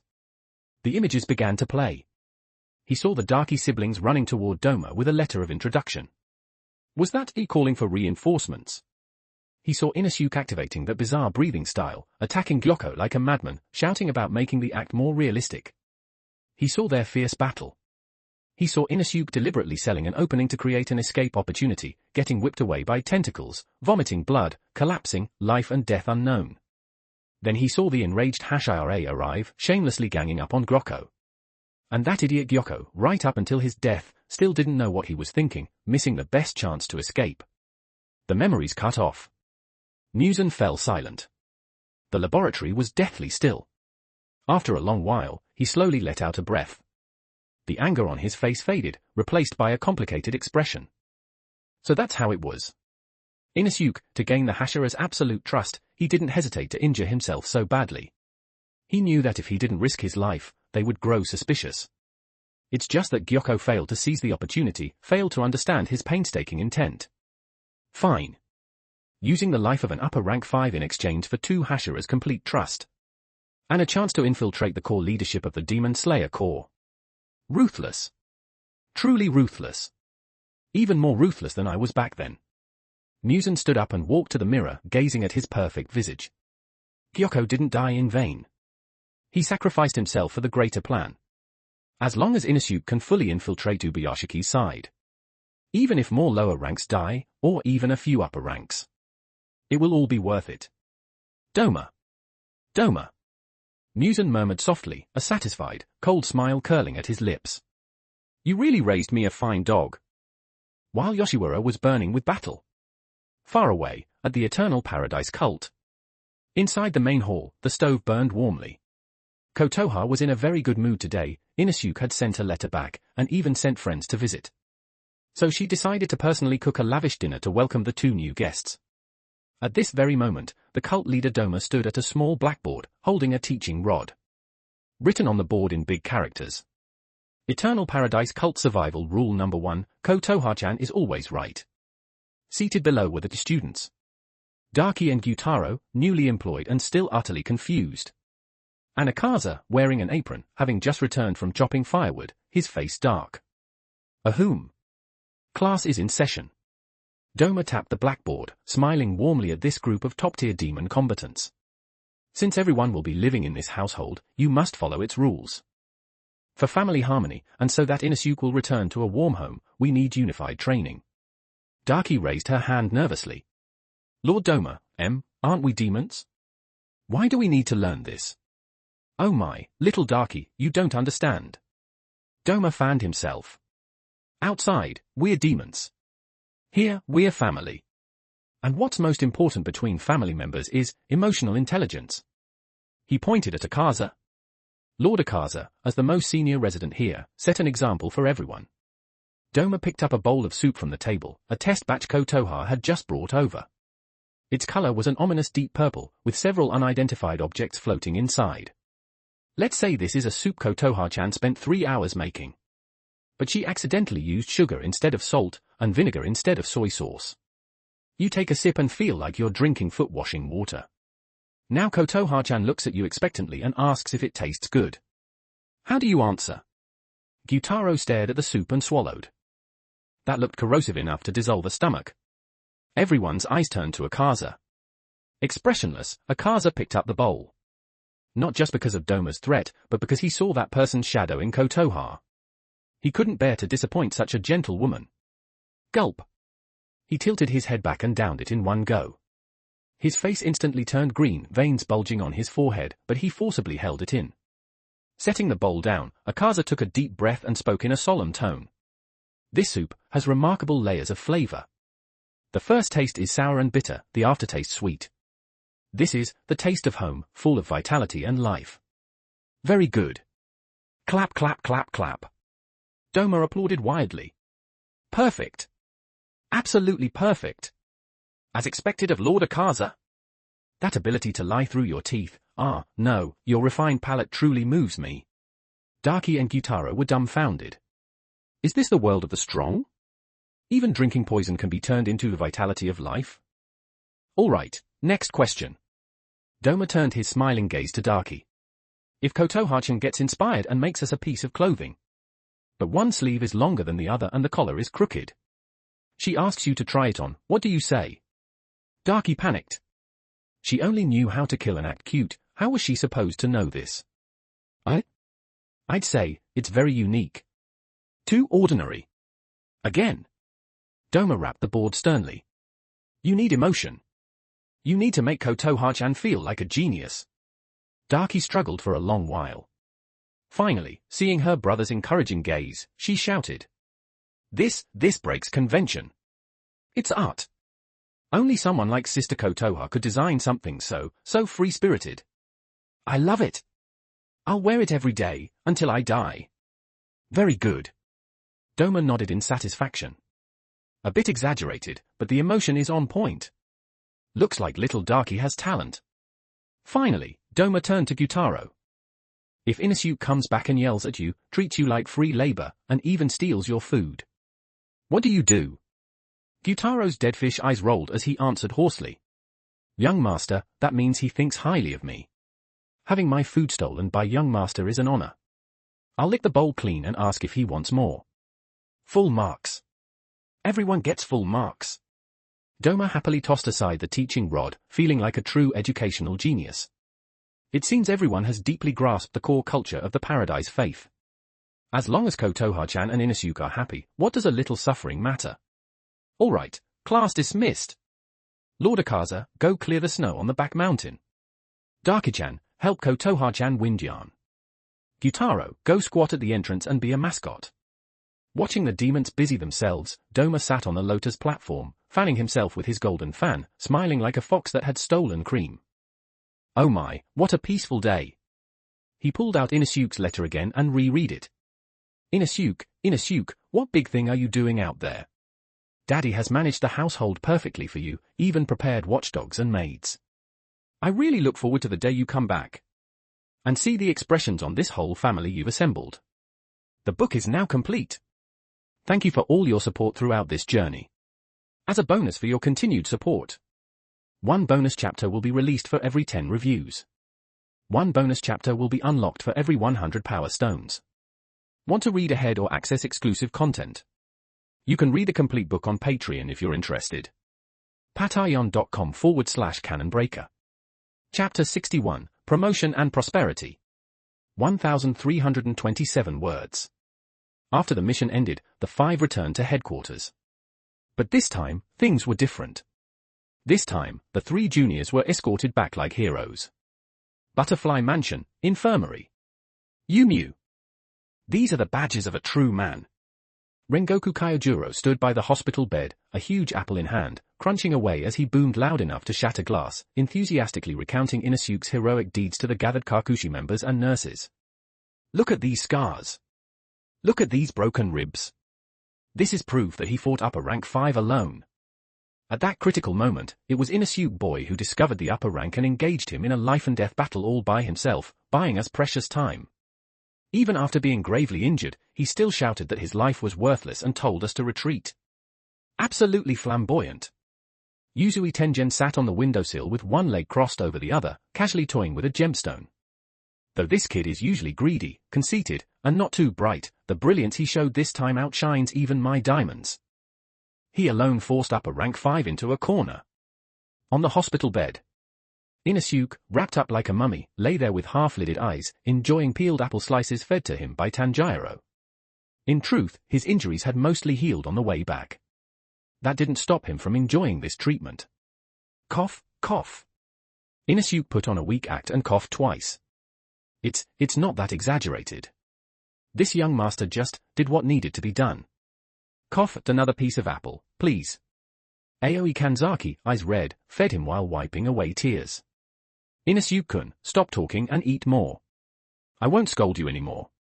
If you want to sneak food from the kitchen, just do it. In the corner, Zenitsu watched the idolized Inosuke with a complicated expression. Biting a handkerchief, he twisted with envy. Damn it. I want to be fed apples too. I want to be praised by the Hashira. Tanjiro, you're feeding me later too. Tanjiro, however, looked sincerely moved. Zenitsu, don't be jealous. Inosuke-kun almost died. We should learn from him. Just then, a Kajagi crow flew in and landed on the bedside cabinet. Order? Order? Core. Regarding the Yoshiwara campaign and the defeat of upper rank 5, merit rewards. Core. The room fell silent. Kamado Tanjiro? Agatsuma Zenitsu? Assisted the Hashira in killing an upper rank, outstanding performance. Rank promoted to Kanu. Yes. I ranked up. Zenitsu revived on the spot. Does Kanu mean higher pay? I can buy Nezuko-chan new clothes. Hashibira Inosuke. The crow paused, as if choosing its words carefully. Single-handedly restrained an upper rank. Created a killing opportunity for the Hashira. Heavily wounded yet unyielding. Meritorious in protecting comrades. Special promotion to TE rank. And by special approval of the master. All three receive 1 month of paid leave.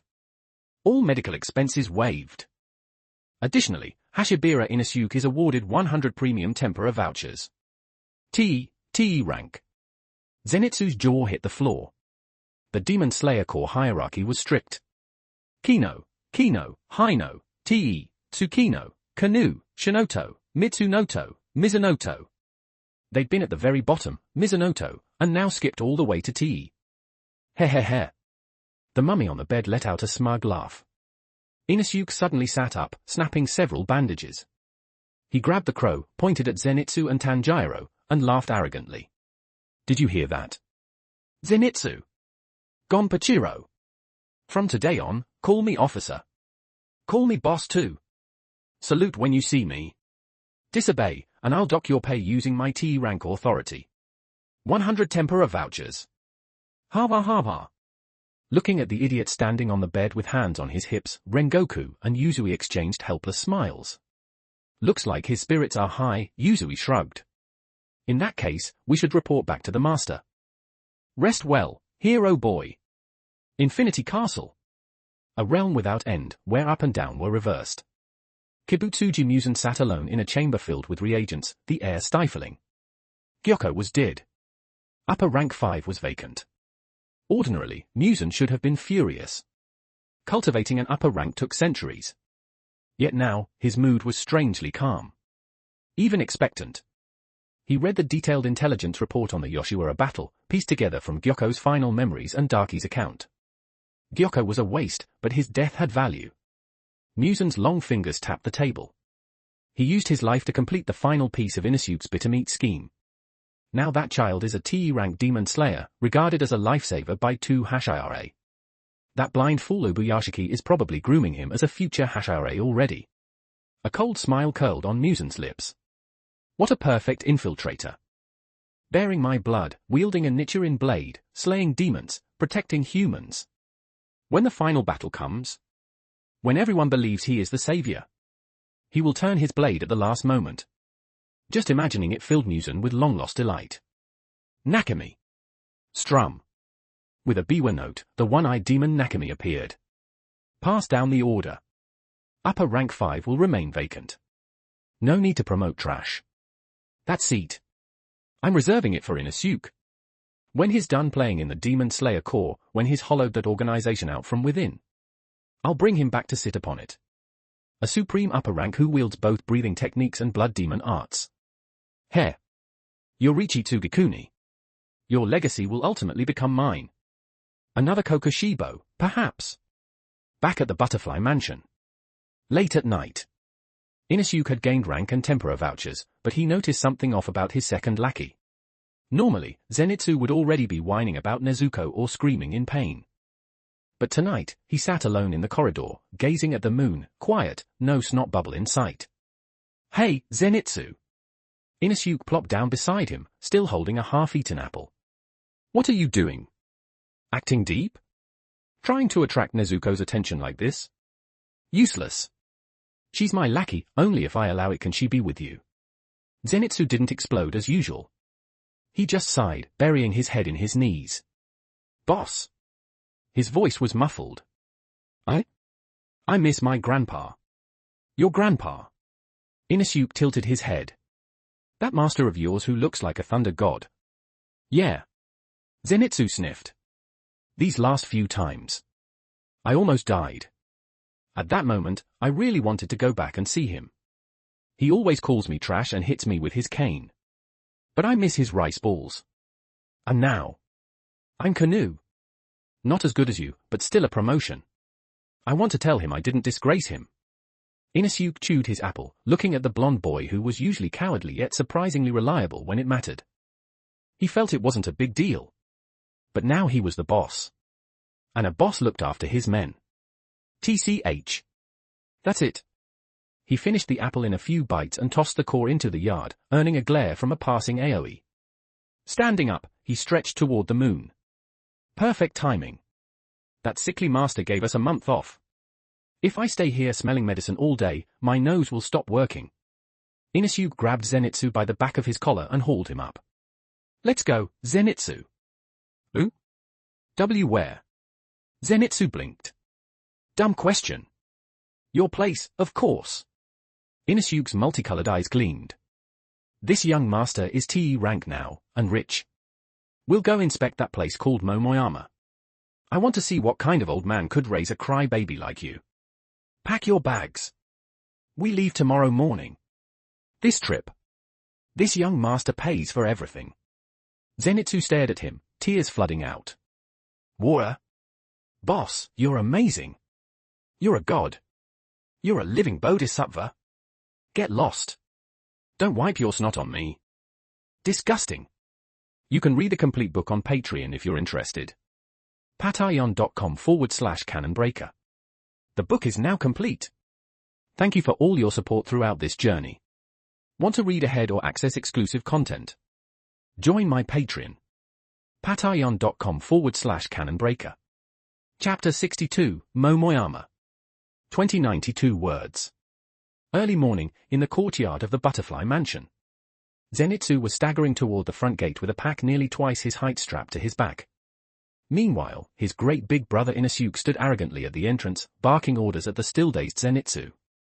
Hurry it up, Zenitsu! This young master's time is extremely valuable. If you delay the auspicious hour for inspecting your hometown, the interest on what you owe me goes up another 30%. Got it already? Why am I the only one carrying such heavy luggage? Zenitsu wailed miserably. And why are we bringing quilts? My house has quilts.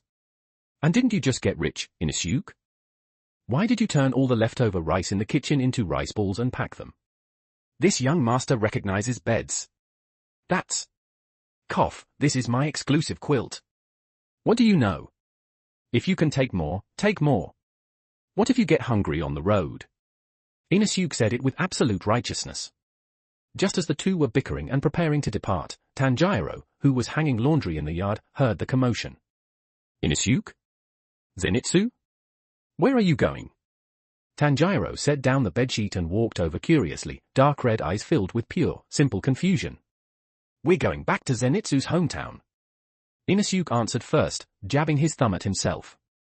This young master is TE rank now, so I've decided to take this crybaby home in glory, and while I'm at it, inspect that place called Momoyama. Going home.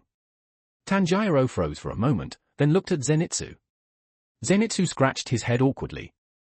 Well, yesterday I told Big Bro I missed my grandpa, and then he mentioned the paid leave, so. I'm going too. Tanjiro suddenly shouted. Who? Zenitsu jumped. Tanjiro, you're coming too. Of course. Tanjiro clenched his fists. Zenitsu's grandfather, Mr. Jigoro Kuwajima, the former Thunder Hashira, right? He's the elder who raised such an outstanding swordsman. As Zenitsu's friend, I want to visit him and personally thank him for teaching Zenitsu so well. And besides... Tanjiro's voice softened, tinged with envy. Being able to go home and see family is the happiest thing in the world. When we visited Inusuke's home before, I felt really happy. I want to experience that feeling again. Zenitsu was so moved that tears instantly streamed down his face. Tanjiro! Why are you such a good person? You're going to make me cry. HMPH. Inusuke crossed his arms nearby. Though his face said what a hassle, the corners of his mouth curled up slightly. One more person just means one more pair of chopsticks. But Gonpachiro, you're sharing Zenitsu's luggage on the road. No problem, Inusuke. Tanjiro immediately hoisted his wooden box, smiling like a little son. I'll go tell Kanao and the others, we'll leave right away. Thus, what was supposed to be a duo trip turned into a noisy trio. On the road to Momoyama. Boss! Sweet soy dumplings. I want 20 skewers. No, 30. 10 for each of my underlings. Extra sauce. You there selling pinwheels? I'm buying your whole stall. Stick all the pinwheels on Zenitsu's head. Why are they all going on my head? Zenitsu was covered in pinwheels, looking like a dandelion. I have dignity too, you know.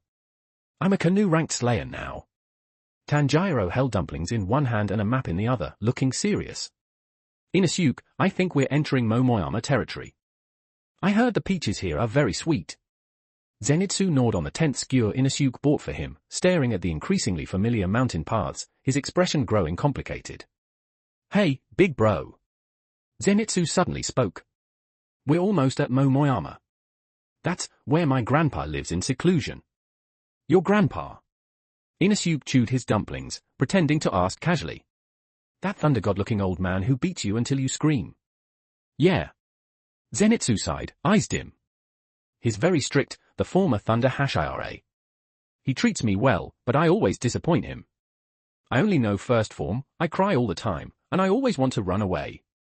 His body trembled slightly. And, besides Grandpa, there's someone there I'm really afraid of. Inusuke's multicolored eyes narrowed slightly. Here it comes. Oh? Someone who scares you, you coward. Inusuke deliberately provoked him. Uglier than that rotten pot. Not ugly, scary. Zenitsu shrank back. My senior brother. Kaigaku. Senior brother. Tanjiro leaned in curiously. Yeah. Zenitsu kicked a pebble at his feet, head lowered. He's extremely talented. He can use all forms of thunder breathing, except first form. But he hates me. He thinks I'm trash and unworthy to compete as a successor. He always yells at me, throws rotten peaches at my head. Grandpa values him a lot. His grandpa's pride. The future Thunder Hashira. At that, the smile vanished from Inusuke's eyes. He knew Kaigaku well. A man who would stop at nothing for power, arrogant and deeply insecure at the same time. And yet, he was complicated. If he'd been raised in a different environment from the start, would the outcome have changed? In the original timeline, Kaigaku would meet upper rank 1, Kokushibo, choose to become a demon, and eventually drive Grandpa to commit seppuku. TCH. This pisses me off. Looking at Zenitsu, cowardly, but kind-hearted, Inosuke felt a fierce, protective anger rise.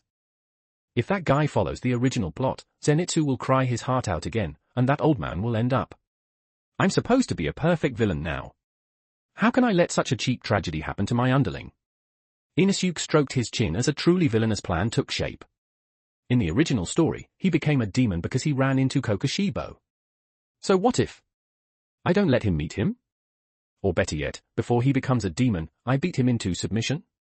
Beat him until he questions his entire existence? Beat him until he realizes being human is better than being a demon? Or maybe I'll just give him to my dad. Decision made, Inosuke's mood improved greatly. He slung an arm around Zenitsu's neck and ruffled his golden hair hard. What are you afraid of, Zenitsu? Big bro's here. This time, no matter what nonsense that so-called senior brother spews, I'll shut him up for you. If he dares bully you, I'll plant him upside down in the peach orchard. War? Big bro. It sounds super violent but incredibly reassuring. Eternal Paradise Cult. Warmth filled the main hall as Kotoha taught the newly arrived darky how to fold clothes properly. See, little Yume, fold corner to corner here so it stays neat. That way it'll be comfortable when Inosuke comes back. Kotoha demonstrated gently. Why yes. Lady Kotoha. Darky had completely lost her former arrogance. Wearing one of Kotoha's old outfits, she clumsily tried to pinch the soft fabric with fingernails capable of cutting rock. Re-yip. With just a little force, the garment tore clean in half. Darky turned pale and hurriedly looked to her brother. Brother! What do I do? I tore young Master Inosuke's clothes. Lord Doma will kill me. Gyutaro squatted in the corner, peeling potatoes for Kotoha with his blood sickles. Hearing that, he looked equally despairing. Yume, that was the young master's favorite outfit. We're done for. Just then, a pink figure walked over. Akaza. Expressionless, he took the torn clothes. Aura flickered at his fingertips, and somehow a needle and thread appeared from nowhere. After images flashed. In the blink of an eye, the clothes were mended. Even embroidered with a delicate little lotus to cover the tear, the stitching absurdly fine. Here. Akaza handed it back to Darky coldly. Be gentler next time. Controlling strength is the foundation of martial arts. If you can't even fold clothes properly, how do you expect to pursue the way of combat? Wow. Thank you, third uncle. Darky was so moved her eyes brimmed with tears. Who's your third uncle? Shut up. Akaza turned away darkly and went back to wiping the windows, movements practiced enough to make one ache. On the Lotus platform, Doma's smile slowly stiffened. Annoyed. Truly annoyed. That striped basketball wasn't just good at mopping and chopping firewood. He could sew too. And what was that look Kotoha just gave him? Admiration? Then what was he, just a freeloader of a cult leader? Doma narrowed his eyes and decided to pick a fight. Oh my, Lord Akaza. He floated over, tapping a barely visible speck of dust on the window with his fan. This spot isn't clean. Did you not eat today, or is upper rank 3's eyesight failing? You can't even see such a big speck of dust. Akaza's hand tightened around the rag, veins bulging. That's light. The glass is clean. Excuses. Doma waved his fan mockingly. If you make a mistake, you admit it. Looks like you don't want to stay in this household anymore. Then you'd be unemployed, and if you're unemployed, you can't atone here, can you? Akaza took a deep breath, teeth clenched. I'll rewipe it. Watching Akaza get shut down, Doma finally felt satisfied. He turned to Kotoha with a radiant smile. Kotoha-chan. I'll help too. I can freeze-dry the clothes with ice, just 1 second. In the corner, Gyutaro silently peeled potatoes. Young master, please come back soon. Your dad and your third uncle are going to start a war over housework. At last, they arrived at Momoyama. Peach trees blanketed the mountains. Though blossom season had passed, the lush greenery was refreshing to the soul. In front of a simple wooden cottage, a short elderly man with one leg, leaning on a cane, sat in the corridor basking in the sun. Gee, Grandpa! Zenitsu stood outside the fence, his voice trembling. The old man snapped his eyes open. The former Thunder Hashira, Kuwajima Jigoro. Seeing the blonde boy at the gate, still timid despite wearing a Demon Slayer uniform, his stern expression finally cracked. You idiot! Did you crawl back here? Why are you so slow? Kuwajima roared, lifting his cane and charging forward. Zenitsu cowered, arms over his head, but the expected blow never came. The old man threw the cane aside and pulled the trembling boy into a tight embrace. As long as you're alive, that's enough, you fool. Grandpa! I ranked up. I'm Kanu now. I didn't disgrace you. Just as grandfather and grandson clutched each other, crying. Heh! A cold, mocking chuckle came from the shadows, shattering the warmth. So that's why it's so noisy. The Kribabai's back. A black-haired young man in a Demon Slayer uniform stepped out. A jade Magatama necklace hung at his neck. Handsome features, but gloomy eyes and a sharp, arrogant edge to his brows. Kaigaku. Arms crossed, he looked down at the tear-streaked Zenitsu with undisguised disgust. Pathetic, trash. I was just on patrol, how unlucky to run into you. His gaze cut over Zenitsu, then swept across Tanjiro and Inosuke. Did you run back crying? Or were you so scared you deserted and got sent home? I heard you made Kanu. Kaigaku sneered. That garbage rank anyone can reach just by tailing a Hashira and stealing kills. And you think it's worth coming back to brag to the old man? Do you even have the face to come back, you first form only the waste? As he spoke, Kaigaku deliberately tugged open his collar, revealing the rank mark on his hand. Look carefully. He said arrogantly. I'm Hino now. Kino, Hino, Te, Tsukino, Kanu, Shinoto, Mitsunoto, Mizunoto. You're Kanu. I'm Hino. That's a difference of 4 whole ranks. He laughed coldly, glancing at Inosuke and Tanjiro. In the Demon Slayer Corps, where strength reigns supreme, trash should know its place. Don't think ranking up once means you can come back and show off to Grandpa. The air froze. Zenitsu lowered his head, unable to retort. Then. Crack! A crisp sound shattered the silence. Inosuke was slowly, deliberately crushing the bamboo skewer from his dumpling into powder. He strolled up to Kaigaku, staring him dead in the eye with those multicolored pupils, flashing a grin 100 times more arrogant than Kaigaku's. Hino? Inosuke lifted his pinky and picked his ear. Is that impressive? This young master just happens to be T. He pointed at himself, danger flashing in his eyes. Even though I'm 1 rank lower than you. For some reason, looking at your face. I really feel like beating you until you call me Dad. You can read the complete book on Patreon if you're interested. patreon.com/canonbreaker. The book is now complete. Thank you for all your support throughout this journey. Want to read ahead or access exclusive content? Join my Patreon. patreon.com/canonbreaker. Chapter 63, My Dad is Upper Rank 2. 1,475 words. Want me to call you Dad? Kaigaku's expression darkened until it seemed like water could drip from it. Veins bulged on the back of his hand as he slammed it onto his sword hilt. You're just a T rank who got lucky. I'm the future Thunder Hashira. Too much nonsense. Inosuke didn't even let him finish. Get your ass out here. He lunged forward, moving so fast he left an afterimage in the air. Amid Zenitsu's terrified scream and Kuwajima Jigoro's stunned gaze, Inosuke grabbed Kaigaku by the collar and dragged the tall young man straight out of the courtyard like a dead dog. Let go. Inosuke! That's my senior brother. Zenitsu panicked and rushed forward to stop them. You can't fight. It violates core regulations. Get lost, Zenitsu. I'm teaching him how to be a human. Without even turning his head, Inosuke flung Kaigaku away. Kaigaku traced a miserable arc through the air and slammed hard into the mud beneath a peach tree. Cough, cough, you lunatic.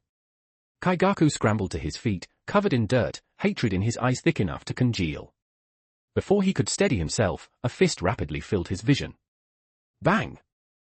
A dull, bone-chilling impact rang out as Inosuke's heavy punch smashed squarely into Kaigaku's face. Puh! Several blood-stained teeth flew out with his saliva. Hino? Inosuke rolled his neck, standing under the sunlight with a vicious sneer on his handsome face. That's all you've got? You climbed your rank by freeloading, didn't you? Or is bullying a crying Zenitsu the only thing that makes you feel strong? Bastard! I'll kill you. Kaigaku completely snapped. Humiliated like this in front of his master, that useless junior brother, and outsiders, his fragile, bloated pride shattered instantly. At that moment, reason disconnected. He no longer saw Inosuke as a fellow demon slayer, but as an enemy. His breathing changed. Tanjiro's face went pale as his hand shot to his sword hilt. Zenitsu, get back. That's killing intent, real killing intent. Thunder breathing, fourth form, distant thunder. Zra, boom. Golden lightning erupted around Kaigaku as he turned into a streak of electric light, thunder roaring as he lunged straight for Inosuke's throat. A killing blow. Senior brother. Don't. That's fourth form. Zenitsu screamed in despair. Yet facing that lethal lightning, Inosuke didn't even take a defensive stance. Too slow. He merely tilted his body slightly. His twin blades struck later, yet arrived first. Rinsun breathing, second form, Azure Heaven, Ice Flame Wild Dance. Clang! Blue and gold sparks exploded in the air, followed by the shrill screech of metal snapping. Half a broken blade spun through the air, reflecting Kaigaku's wide, horrified eyes before embedding itself deep into the old peach tree. The thunder stopped dead. Kaigaku froze. He stared blankly at the remaining half of his Nichiren sword, the cut clean and smooth. That was a Nichiren blade, a swordsman's life. Cut in half with a single strike? Why your sword? Kaigaku's voice trembled as he stared at Inosuke's strangely colored blades, speech failing him. What? Never seen a good sword before? Inosuke sneered, lifting his leg and kicking Kaigaku squarely in the chest. Ua! Kaigaku crashed to the ground. As he struggled to rise, a foot slammed down on his head, grinding mercilessly, forcing his face into the mud. Future Thunder Hashira. Inosuke increased the pressure, crushing Kaigaku's face until it warped, his voice icy. Trash like you are worthy of that title. Inosuke? Tanjiro tried to step forward, but the oppressive aura radiating from Inosuke stopped him cold. That presence. It wasn't just anger, it felt eerily similar to the violent undertone Tanjiro had once sensed from Inosuke's father. Inosuke bent down, staring into Kaigaku's venom-filled eyes. You think I don't know your background? An orphan taken in by Gyome Himejima. Kicked out of the temple for stealing money. To save your own skin, you lured demons in, got all the children killed, and sent the stone Hashira to prison under false charges. The courtyard fell dead silent. Zenitsu clapped a hand over his mouth in disbelief. Kuwajima Jigoro was struck as if by lightning, his teacup slipped from his hand and shattered. Kaigaku, you? Kaigaku's pupils shrank to pinpoints. Fear. An unprecedented, overwhelming fear swallowed him whole. That was the darkest secret of his life. He had thought changing his name, growing stronger, would bury it forever. How do you know? Kaigaku's voice shook, hoarse and broken. For the sake of living, you'd betray benefactors and comrades alike. Inosuke's voice dripped with disgust. People like you only believe in power. You think as long as you're strong, you won't die. So if one day you meet a stronger demon, you'd kneel without hesitation, licking their feet like a dog, begging to become a demon, wouldn't you? Having his most hidden darkness laid bare, Kaigaku's face went deathly pale, then the extreme humiliation twisted into hysterical madness. So what if I would? Pinned to the ground, Kaigaku still roared madly, mud and spit spraying. What do you know about how I grew up? Without power, you get crushed like a bug, just like now. Trampled underfoot. Justice? Feelings? All bullshit. Only surviving matters. Inosuke frowned. So what? Didn't that old man take you in? Didn't that idiot Zenitsu treat you like a real senior brother? People cared about you, wasn't that enough? Not enough. Nowhere near enough. Kaigaku howled, eyes blazing with terrifying obsession. All of it is temporary. That old man will die sooner or later. The Demon Slayer Corps will eventually be wiped out. Humans can't defeat demons. Demons have endless lifespans and regenerative bodies.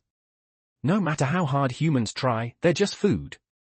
Only becoming a demon, only that power is eternal. At those words, Zenitsu lowered his head, tears dropping one after another. Tanjiro clenched his fists, eyes burning with rage. And Inosuke went quiet. Slowly, he lifted his foot off Kaigaku's head. Kaigaku thought Inosuke had been shaken, that his logic had worked. He started to rise with a twisted grin. So you finally understand. Hair. Inosuke lowered his head. His shoulders began to tremble, a low chuckle escaping. Ha ha ha ha ha. Suddenly, Inosuke raised his head. Demonization. Tanjiro, Zenitsu, don't blink. I'll show you again. Boom. An overwhelmingly terrifying yet strangely sacred seven-colored aura exploded outward from Inosuke. The peach trees instantly frosted over. Petals froze midair, then shattered. Before their horrified eyes, Inosuke's appearance changed drastically. The black-blue tips of his hair faded rapidly into moonlit silver, faint crimson flames dancing at the ends. Two bewitching ice lotus patterns slowly emerged on his forehead. Extreme cold and extreme heat. That presence, stronger than anyone present, more terrifying than any demon Kaigaku had ever seen. So cold, yet so scorching. Tanjiro staggered back several steps under the pressure. Inosuke looks like he did on Mount Natagumo. D-Demon. Kaigaku collapsed onto the ground, shaking violently as he stared at the monster before him. Wasn't he T-rank? This was clearly a demon wearing human skin. Inosuke seized Kaigaku by the throat. You said earlier, only demons are eternal. He leaned in close. Those seven-colored, glass-like eyes fixed on Kaigaku as he smiled. A merciless, mocking smile identical to Doma's. Then look at me now. Am I human, or demon? I'll let go. Kaigaku struggled desperately. His instinct screamed that resistance meant death.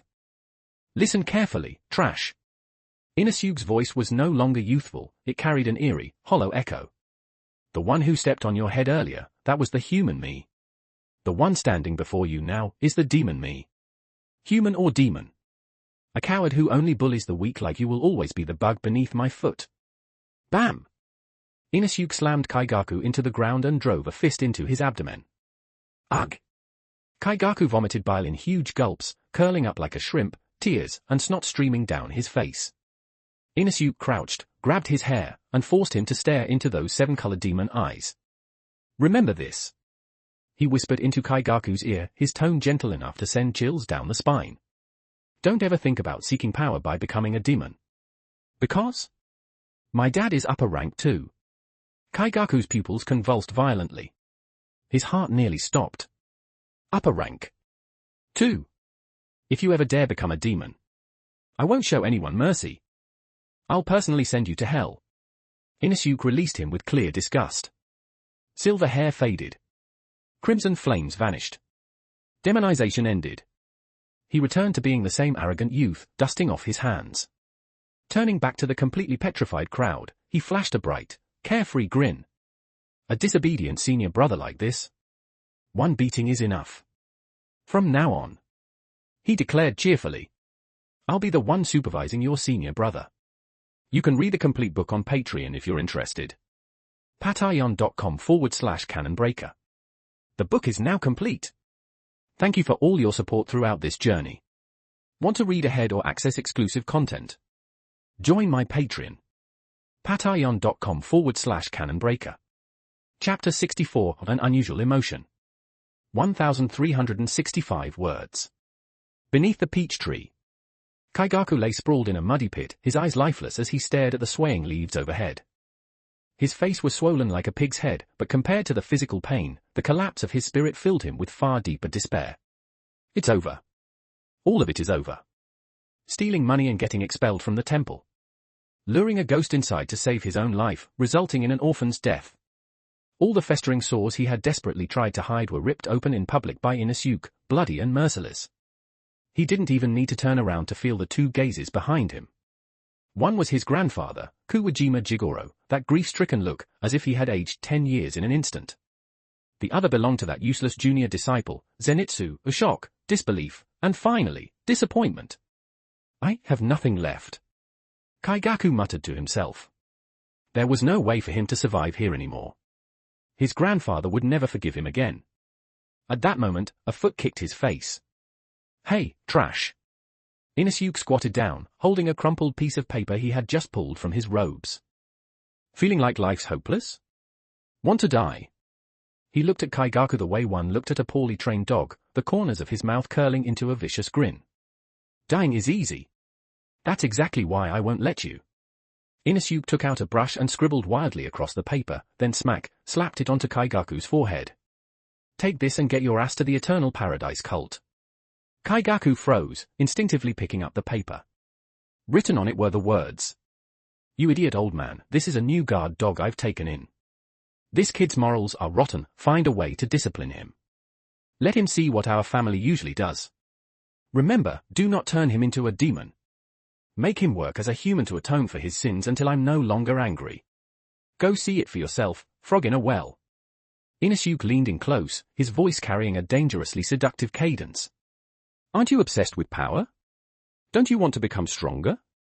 Then go see what the so-called strong in that place actually live like. Go see whether becoming a demon really makes you as omnipotent as you imagine. If you manage to survive there without being toyed to death.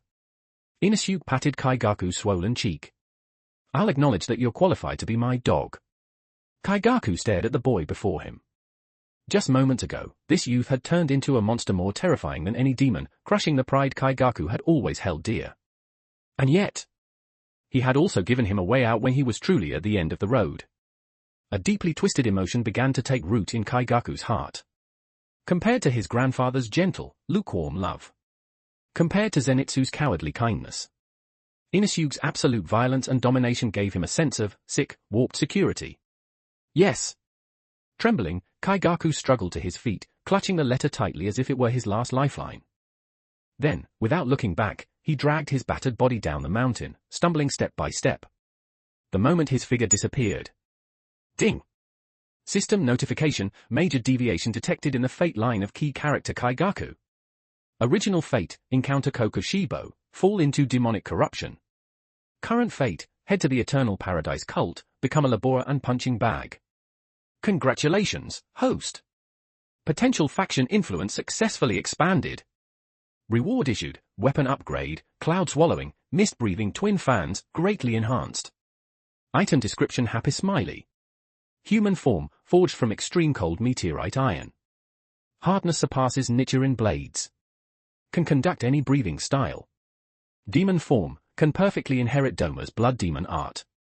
Inusuke felt a sudden weight on his chest. The iron fans Doma had given him had transformed, replaced by a pair of platinum white folding fans emitting a faint chill, their ribs engraved with exquisite lotus patterns. He stroked the new weapons, deep in thought. So that's how it works. Not only do you get rewards for killing demons, changing these guys' utterly screwed up destinies gives even better ones. Jigoro's grandpa doesn't have to die, that trash Kaigaku got punished, and I got new weapons. This is what they call a clean sweep, right? Just as Inusuke was lost in thought. Inusuke-kun. Great benefactor Inusuke. Two explosive sobs rang out behind him. Before he could react, Zenitsu had latched onto his leg. Thank you. Really, thank you. Kuwajima Jigoro wept openly, tears streaming down his face. This old man. I always knew Kaigaku's heart was twisted, but I couldn't bring myself to be ruthless. If not for you waking him up, if not for you exposing him, he would have walked a path with no return. Though this paradise cult sounds strange, as long as he doesn't become a demon and stays alive, that's good. This is his chance to atone. Zenitsu cried so hard snot bubbles formed. Big bro. You were so cool. Even though you looked like a villain just now, your heart is really kind. For Grandpa's sake, to save senior brother, you're even sending him to your own home to be taken care of. You're a saint. Inusuke's temples throbbed from the noise. Stop. Shut up. Cry one more time and I'll throw you off the mountain. He waved his newly acquired folding fan and opened it, covering his face filled with blatant disgust. I just needed someone to do chores. Don't make me sound so noble. The following days, life on Peach Mountain became extraordinarily chaotic. Gonpachiro. I want the highest peach. Go pick it. Yes, Inusuke-kun. Wenny. Peel fruit for me. If the skin breaks, I'll beat you. Wara. Why do I still have to work after coming home? Grandpa, do something. Kuwajima Jigoro sat on the veranda, watching the three youths roughhousing in the courtyard. A long-absent smile appeared on his face. Kaigaku was gone, though in that manner, but the stone weighing on his heart had finally been lifted. And these three children before him. They were like the rising sun, brimming with hope. Inusuke, the old man said with a sigh, sipping his tea. Sharp-tongued and strange as he is, he's truly a good child. Happy times were always short. 1/3 of their paid vacation had already passed. One night, everyone sat around the brazier eating peach rice balls. Zenitsu suddenly stopped chewing, frowned slightly, and looked at Inosuke. Big bro. What? I'm not lending you money. Inosuke immediately shielded his rice ball. It's not about money. Zenitsu said hesitantly, worry creeping into his voice. I've been thinking these past few days, is it really okay for senior brother Kaigaku to go to your place? Last time we went, the atmosphere felt pretty nice, aside from your dad being kind of scary, but still. He scratched his head, lowering his voice. Something just feels off. Your dad, he feels way too unfathomable. With senior brother's personality, if he offends the cult leader, won't he get beaten to death? Tanjiro also set down his rice ball. That's true. Mr. Doma looks very gentle, but I've smelled it before, even though it's well hidden, there's a heavy scent of killing intent on him. Inosuke's heart skipped a beat. Crap. I forgot how terrifyingly accurate these two are. If they found out an upper rank 6 demon was still living there, wouldn't they be scared to death? But then another thought struck him. Wait. The current Paradise cult really has turned into some kind of villain family compound. If I bring them back and let them see how Kaigaku's being educated, wouldn't that be kind of fun? HMPH want to know. Inosuke snapped his fan shut, tapped Zenitsu on the head, and revealed a mischievous grin. Since you're so worried. Then we'll set off tomorrow. Back to the Eternal Paradise cult. Perfect timing, I also want to see just how spectacular that idiot senior brother's expression is right now. You can read the complete book on Patreon if you're interested. patreon.com/canonbreaker. The book is now complete. Thank you for all your support throughout this journey. Want to read ahead or access exclusive content? Join my Patreon. patreon.com/canonbreaker. Chapter 65, A Small Change. 2,322 words. On the carriage heading for the Eternal Paradise cult, the atmosphere was unusually heavy. Zenitsu shrank into a corner, gripping his Nichiren sword tightly, his eyes constantly flicking toward Inosuke, who sat opposite him with one leg crossed over the other, calmly eating a peach. In Zenitsu's mind, the terrifying scene back on Peach Mountain replayed again and again. Silver hair, rainbow-colored demonic pupils, and that overwhelming pressure. Then, big bro. Zenitsu finally couldn't hold it in anymore, his voice shaking like a sieve. I'm really grateful you took senior brother in, but what was that about you? That appearance, that aura. I forgot to ask you back on Spider Mountain. You're a demon, right? You're definitely a demon, right? But now you're sitting in the sun like it's nothing. My entire world view is collapsing. Tanjiro also set down his rice ball, looking at Inosuke with a serious, worried expression. Inosuke-kun. I've also been afraid to ask you. I smelled it, an extremely strong demon scent, but it's different from your usual one. And on top of that, you can withstand sunlight.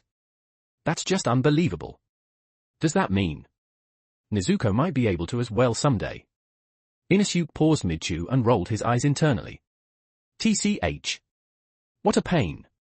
Almost forgot I still had to explain this. He swallowed the peach, wiped his mouth, and put on a deep, serious expression, one that said, since you've noticed, I won't pretend anymore. HMPH. I originally wanted to interact with you as an ordinary human. He crossed his arms, a trace of melancholy flashing through his multicolored eyes. But since you've sincerely asked, I, the young master, will mercifully tell you. He pointed at his own face, then toward the direction of the Eternal Paradise cult. You've met that old geezer, Doma, right? His upper rank too. A demon. And my mom, Kotoha, is human. Zenitsu and Tanjiro nodded. So.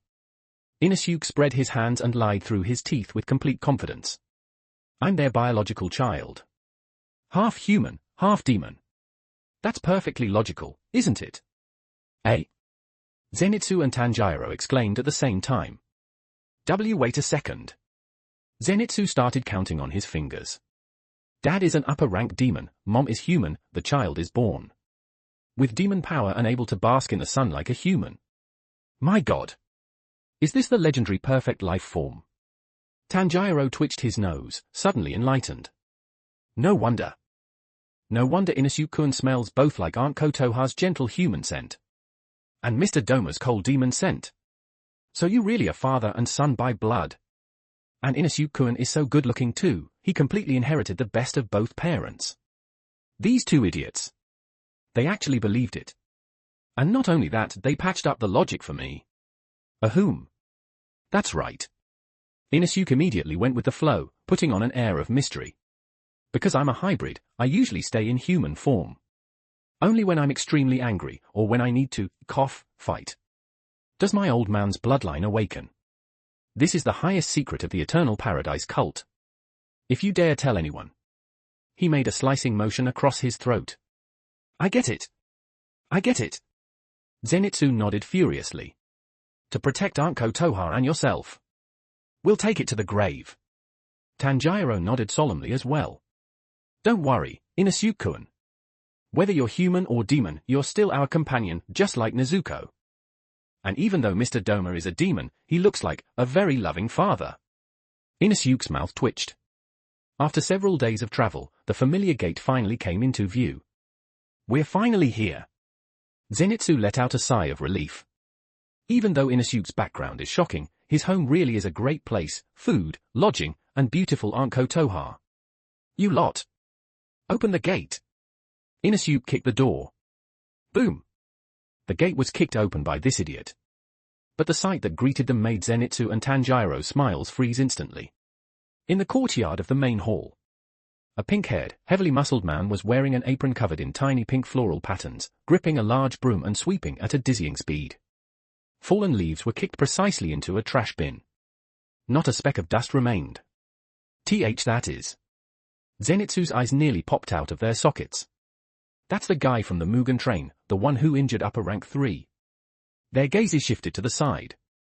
A skeletal man was squatting by a well washing vegetables, while a stunning woman carried a basket of radishes on her back. Brother! Hurry up!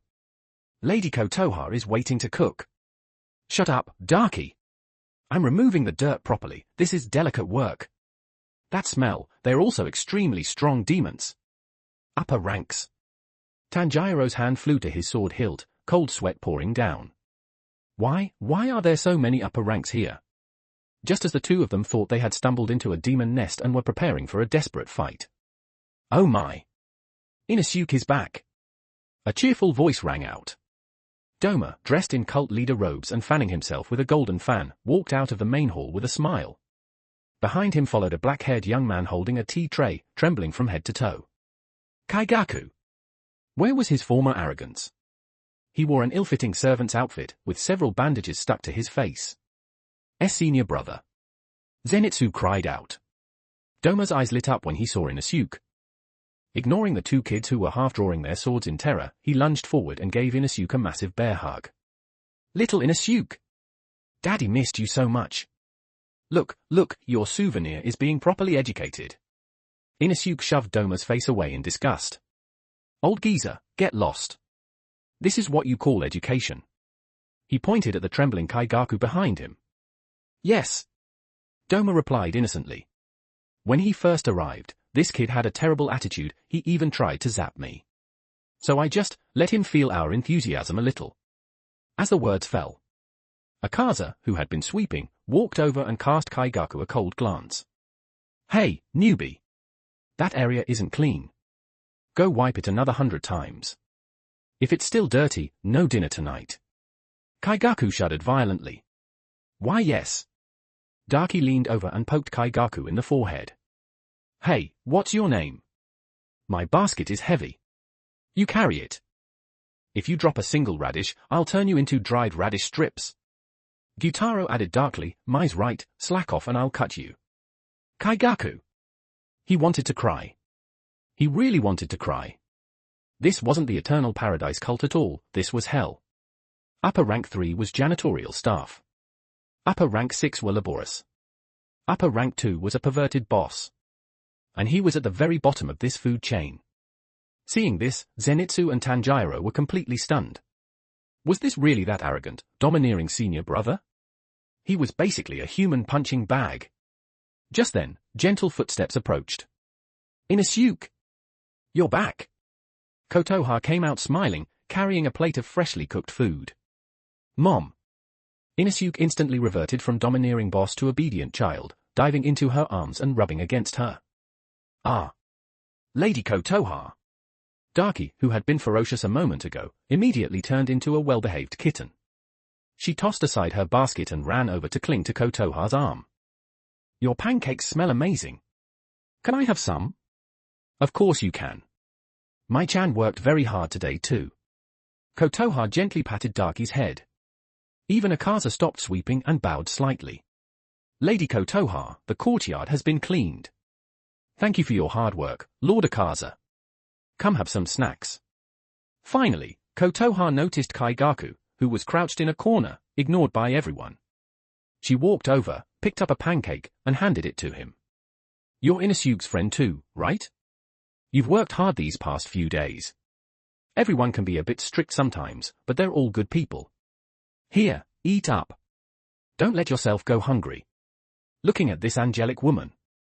And at the warm pancake in his hands. Kaigaku's heart, long since frozen and twisted, trembled. In this hell full of monsters. Only this woman treated him like a human being. Thank you. Kaigaku devoured the pancake, tears mixing with snot as they streamed down his face. Inside the main hall. Everyone took their seats. On the left sat the 3 members of the Demon Slayer Corps. On the right sat the 3 upper ranks. A table separated them, filled with Kotoha's cooking. Ahum. Inusuke cleared his throat, putting on the air of a young master. He looked first at Darky. How have the past few days been? Awesome, young master. Darky raised her hand excitedly. No worrying about getting beheaded, no listening to Lord Musen's nagging, and Lady Kotoha is so nice. I decided, I'm staying here forever.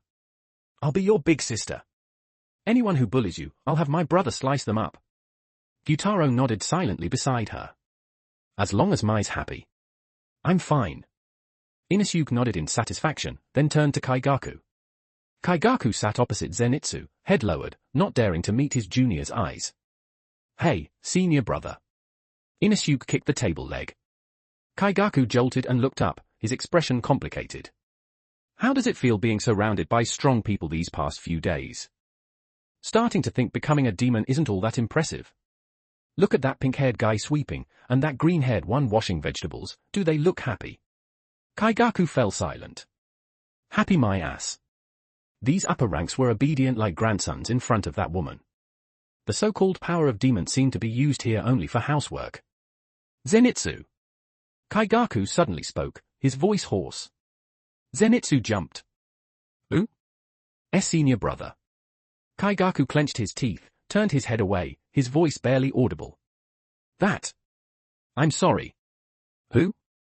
Zenitsu thought he'd misheard. I said I'm sorry. Are you deaf? Kaigaku snapped in embarrassment, then immediately shrank back, sneaking a glance at Akaza beside him. In a much smaller voice, he added. I shouldn't have called you trash. Senior brother. Zenitsu's eyes instantly reddened. That senior brother who only ever cursed at him actually apologized. HMPH. At least you still look somewhat human, Inusuke snorted. But don't think apologizing settles everything. I remember everything you did back then. Inusuke stood up and walked over, looking down at Kaigaku. Back at the temple, you lured a demon inside to save yourself and got those kids killed. Sure, those little brats weren't saints, they bullied you plenty, never treated you like a person. They even wanted you dead. If it were me, I'd have wanted to kill them too.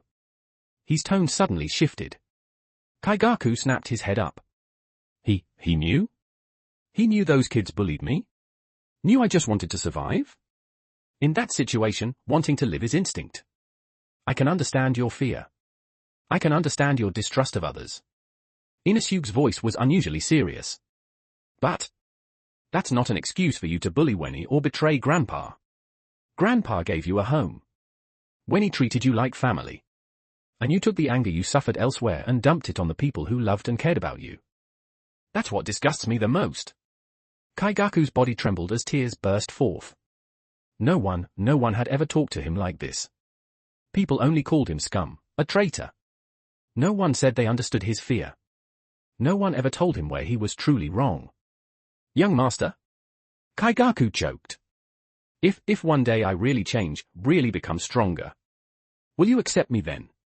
Inusuke raised an eyebrow and tapped Kaigaku's head with his folding fan. Depends on my mood. But as long as you're still working in this house and haven't turned into a demon, I'll have your back. When you truly straighten out that twisted heart of yours, I'll teach you how to become strong. Truly strong. Kaigaku lowered his head, clutching his clothes tightly. I understand. I'll work hard wiping the floors. Zenitsu, watching this scene, was so moved he burst into tears, hugging Tanjiro and sobbing uncontrollably. Big bro is a god. He actually scolded senior brother back to his senses. After dealing with Kaigaku, Inusuke's gaze finally fell on the pink-haired man who had been pretending to be invisible. Hey, striped basketball. Akaza stiffened, set down his teacup, and looked over expressionlessly. Back on the Mugen train, you enjoyed beating me up, didn't you? Inusuke rubbed his ribs. They'd healed long ago, but pride was on the line. Doma immediately fanned the flames. Oh my, Lord Akaza! How could you hit the young master? That's my precious darling. You were slapping my face. As he spoke, Doma shoved Akaza toward Inusuke. Quick! Apologize. Veins bulged on Akaza's forehead. He glanced at Kotoha. Then at Inusuke, whose expression clearly said apologize or I'll make a scene. He really didn't want to apologize. He was a warrior. Upper rank 3. Apologize to a human brat? What a joke. But that day on the train.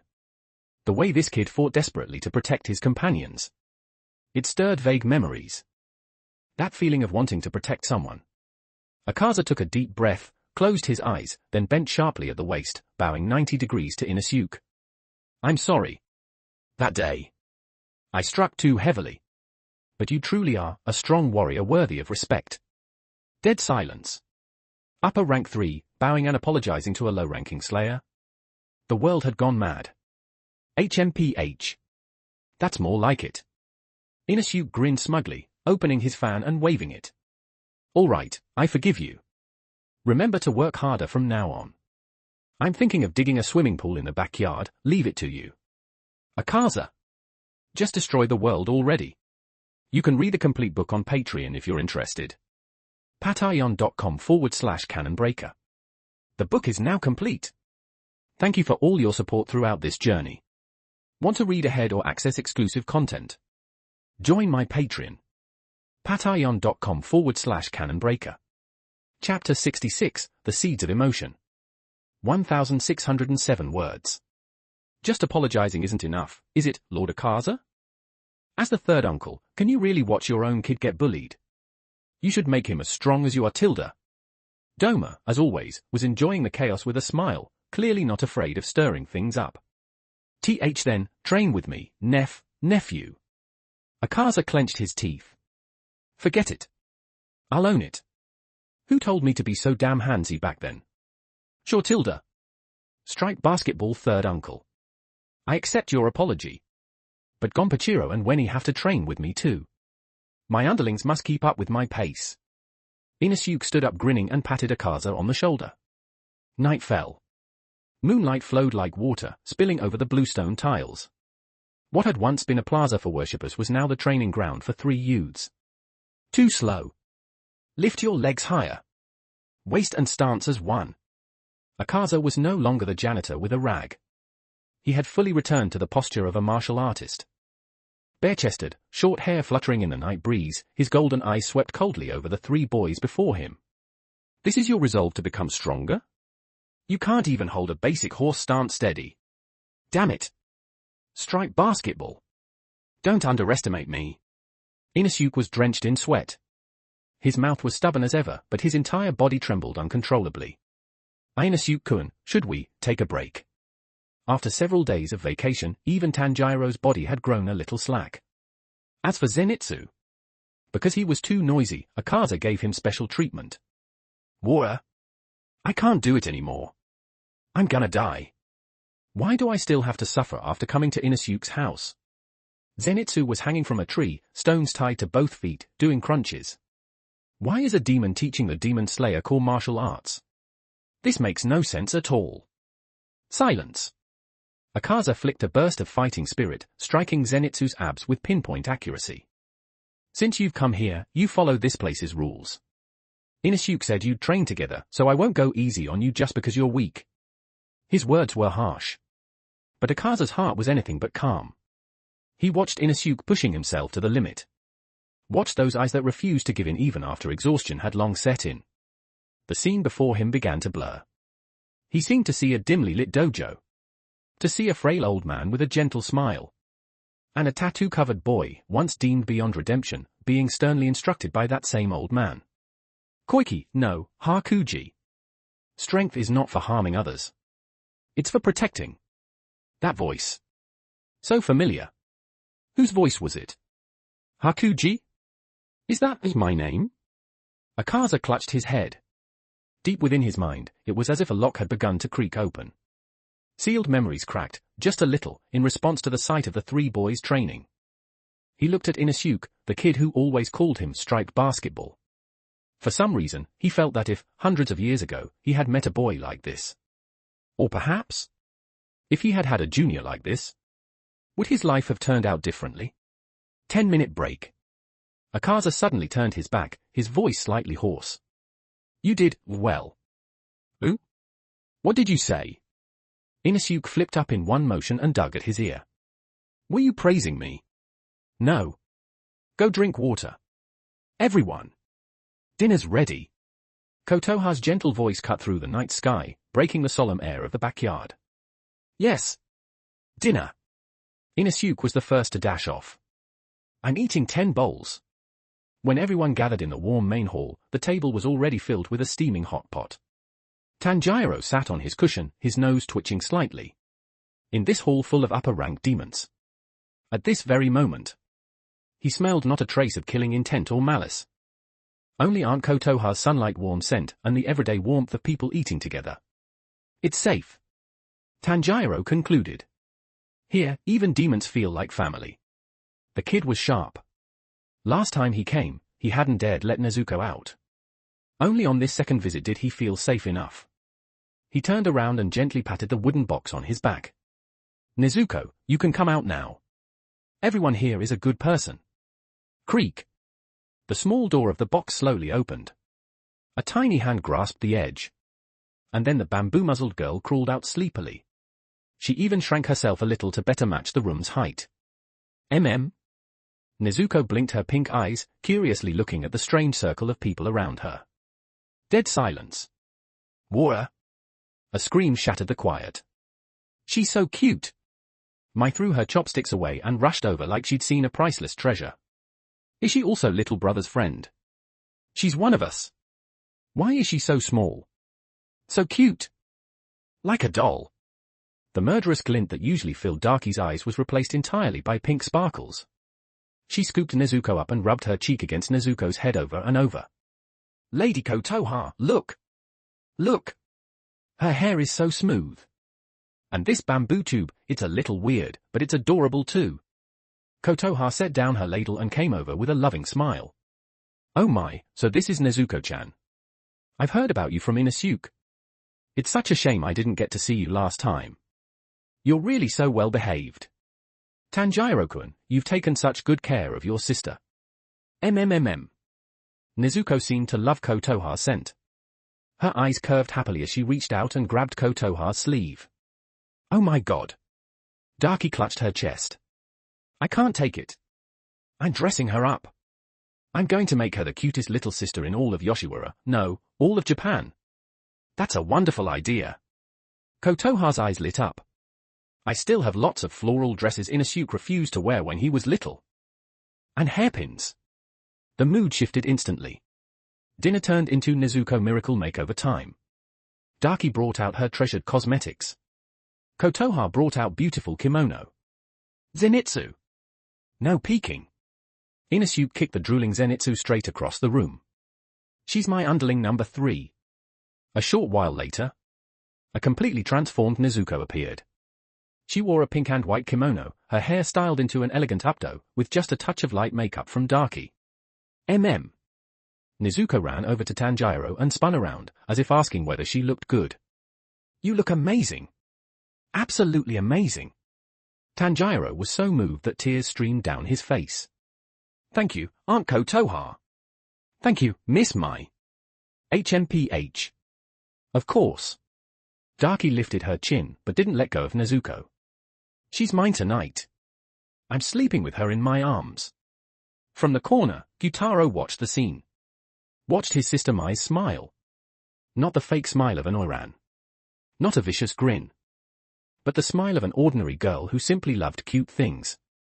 That's really nice. Gyutaro took a sip of soup, his hoarse voice trembling slightly. At the head seat of the hall, Doma held a cup of sake, quietly watching everything. Watching Inosuke and Zenitsu wrestle over the last piece of meat. Watching Tanjiro smile as he wiped Nezuko's mouth. Watching Akaza, face stiff as ever, silently refilling everyone's bowls. Watching Kotoha and Darky chat like mother and daughter about hair ornaments. The scene was noisy. Chaotic. Yet strangely harmonious. Doma had never understood before. Born without emotions, joy, anger, sorrow, and happiness were merely masks to him. Performances copied to blend into human society, to deceive believers. He thought human emotions were inferior. A burden. But now. He looked at Inosuke. That child was laughing loudly, stuffing the stolen meat into his mouth, cheeks puffed up like a greedy little pig. In those multicolored eyes sparkled joy, pure, untainted. That was his child. Even without blood ties. He had watched Inosuke grow from a crying infant into this arrogant, powerful boy. One loved by so many. Suddenly, Doma felt something strange in his chest. Not the sensation of a heartbeat. But something warm. Like drinking hot soup. Like standing under spring sunlight back when he was still human.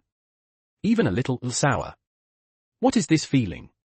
Doma murmured softly, fingers brushing the rim of his cup. He thought of Muzan. That constantly enraged, paranoid master.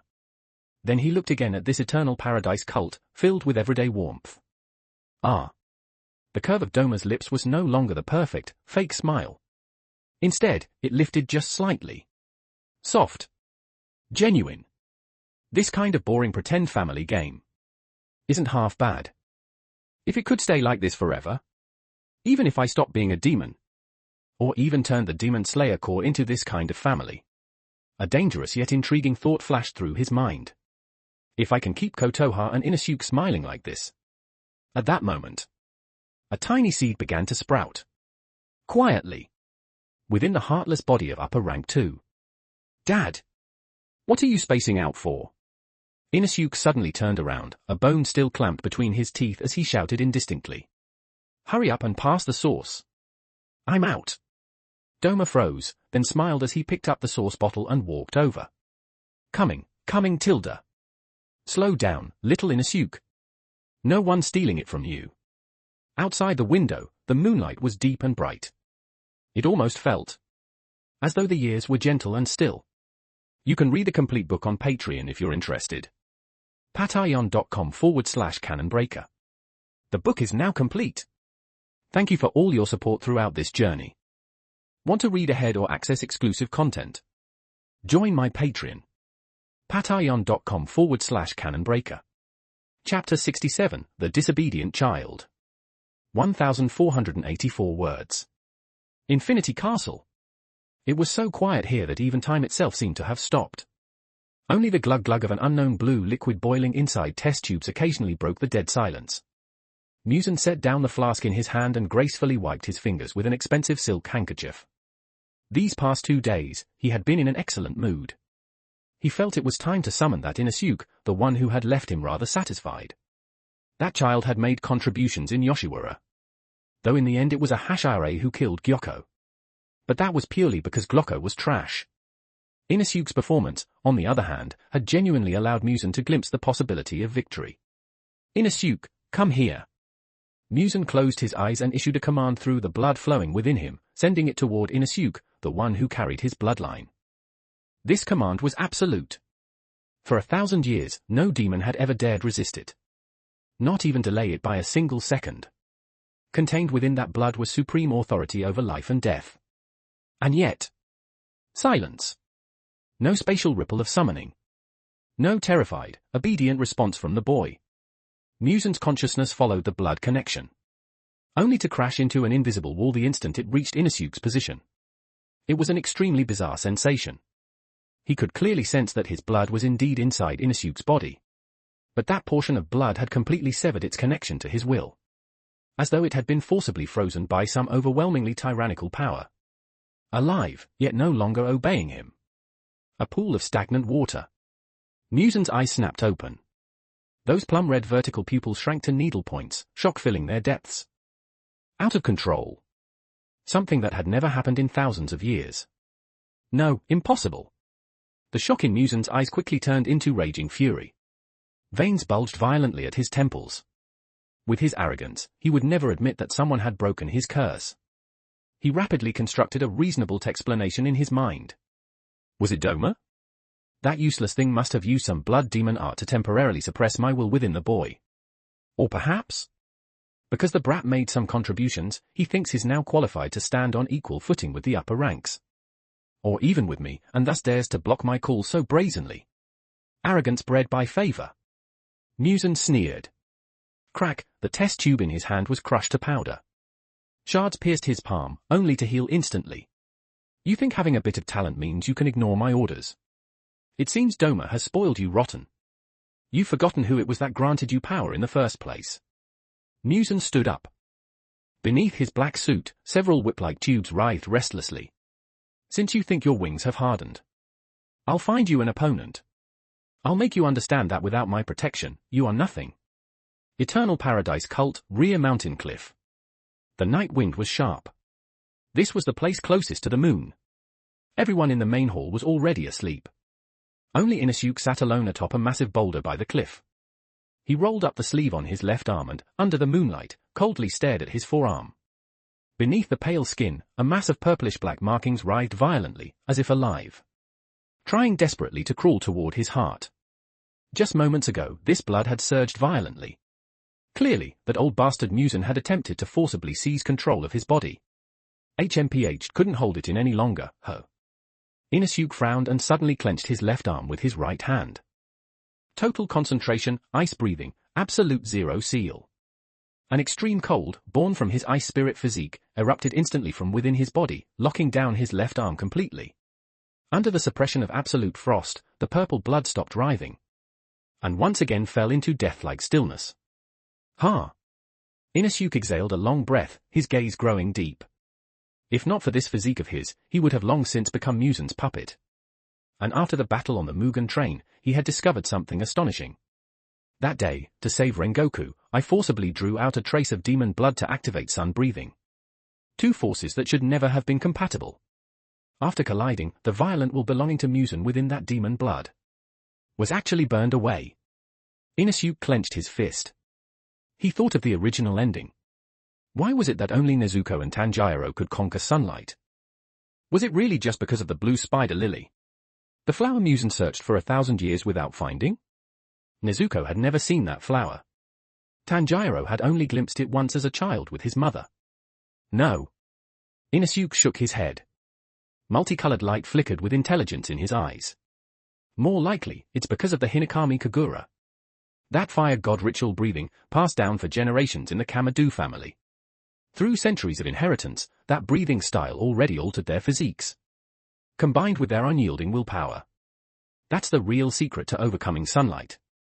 If I continue cultivating sun breathing, paired with my ice spirit body, sooner or later, I should be able to completely refine all the demon blood within me. When that happens, everything Muzin did will merely be wedding clothes sewn for me. His gaze drifted toward the distant horizon. But just in case, the blue spider lily still needs to be in my hands. In the original story, that flower bloomed once at the grave of Yoriichi Tsugikune's wife. That system thing was unreliable. At critical moments, you had to rely on yourself. Looks like I'll need to send someone to guard that place. No one but me is allowed near it. As long as I hold that card, my odds of winning rise even further.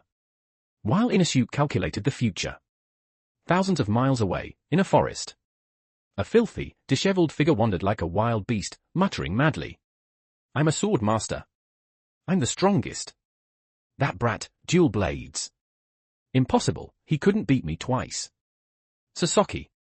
The samurai who, in the Eternal Paradise cult's main hall, had been instantly defeated by a 7-year-old Inosuke. His sword shattered along with his pride. And just months ago, that same brat had beaten him again, effortlessly. Inosuke had become his nightmare. He had gone completely insane. What a perfect hatred. A cold voice suddenly sounded behind him. Sasaki whirled around. In his cloudy eyes was reflected a man in a black suit, wearing a white fedora. Who are you? Are you here to laugh at me too? I'll kill you. Sasaki roared and charged. PSHHK. There was no suspense.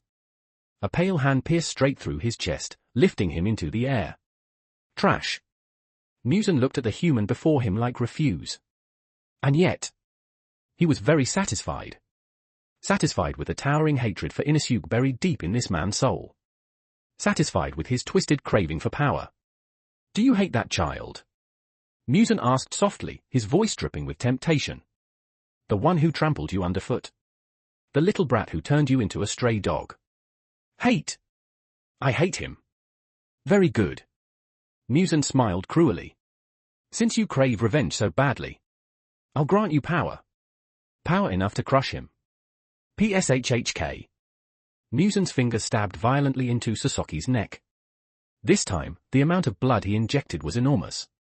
Highly concentrated demon blood poured into the madman like a raging river. I want you to evolve within 1 month. To a level comparable to lower rank 1. Go crush that brat's pride. Make him understand that defying me means he is nothing. Of course, just make him suffer. Don't let him die. Ah. Sasaki let out a scream of unimaginable agony, which quickly twisted into a roar of mad ecstasy. Chunks of flesh peeled away from his body. His tattered Ronin clothes were torn apart as black bones burst through his skin, forming a skeletal armor resembling that of a Sengo-era warrior. His tangled hair grew long, turning stark white. A bone blade sprouted from his right arm, forming a katana that radiated chilling cold. His face became handsome yet eerie. Slowly, his forehead split open. And a crimson demon eye snapped open. Ha! The reborn Sasaki exhaled slowly. He raised his bone blade arm and gazed at his reflection along the edge of the blade. A terrifying smile spread across his face. This power, this feeling. Wait for me, little brat. Muzan watched calmly, then turned away, satisfied. Inosuke. I hope this gift teaches you how to be an obedient, good child. Only I am your final salvation. Inosuke. You can read the complete book on Patreon if you're interested. patreon.com/canonbreaker. The book is now complete. Thank you for all your support throughout this journey. Want to read ahead or access exclusive content? Join my Patreon. patreon.com/canonbreaker. Chapter 68, He Really Keeps His Promises. 1,534 words. Several days had passed since the night Inosuke sank into deep thought. The trio's paid vacation was coming to an end. Eternal Paradise Cult, back courtyard. The moment moonlight spilled down, screams followed. Akaza truly kept his word. Every single night, without exception, he personally put the 3 boys through hellish special training. Bang! Zenitsu was kicked away like a rubber ball and ended up hanging from a tree branch. I can't do this anymore. I really can't. My lungs are about to explode. I didn't come to Inosuke's house to get beaten up. Shut up, trash. At the center of the training ground, Akaza stood bare-chested. The compass needle beneath his feet rotated slowly, his eyes devoid of mercy. Get up. On a battlefield, no one gives you time to complain. Take this. Basketball uncle. A roar came from above. Inosuke leapt down, twin wooden practice swords in hand, chopping down with fierce wind pressure. The strike precisely targeted a blind spot in Akaza's defense. Oh. A flash of approval crossed Akaza's eyes. After days of special training, this kid's improvement was downright inhuman. That bizarre intuition, paired with his inexplicable physique. His growth was terrifyingly fast. Bang! Akaza didn't dodge. He simply raised his wrist, deflecting with skill, then pushed back with a counter-force. Inosuke was knocked several steps back, but unlike before, he didn't fall awkwardly. Instead, he adjusted midair like a cat, landed steadily, and instantly assumed a counterattack stance. Not bad. Akaza nodded, a rare gesture. Your reaction speed is barely passable. Train another 10 years and you might brush my clothes. Don't look down on me. Inosuke ground his teeth. Again. On the other side, Tanjiro lacked Inosuke's talent and Zenitsu speed. But he was like a stubborn stone. No matter how many times he was knocked down, he climbed back up immediately, gripping his wooden sword. His eyes so resolute they were almost frightening. Akaza-san. Please teach me again. Watching the three boys, battered yet brimming with fighting spirit. Watching them apply medicine to each other during breaks, mock one another, yet always support one another. Akaza's heart, long immersed in slaughter and emptiness, trembled once more. For a moment, the scenery shifted. This was no longer the courtyard of the Paradise Cult. It became an old dojo, heavy with the smell of sweat. A smiling old man was gently patting his head. And nearby stood a frail girl, her smile as pure as a lily, holding a towel at the edge of the training floor. Mr. Hakuji, you're really strong. That name appeared again. That name buried beneath centuries of time. Hakuji. Akaza slowly closed his eyes and took a deep breath. The killing intent that constantly coiled around him softened, just a little. Hey, basketball uncle, why aren't you moving? Did you freeze? Inosuke waved his wooden sword in front of Akaza's face. Akaza opened his eyes and looked at the arrogant boy before him. He didn't get angry. Instead, he reached out and, awkwardly, ruffled Inosuke's hair. What are you doing? Inosuke's hair stood on end in shock. Are you trying to twist my head off? No interest in that. Akaza withdrew his hand. At the corner of his lips appeared an extremely faint smile, one without ridicule. Your talent is good. Don't waste it. Nephew. Dead silence.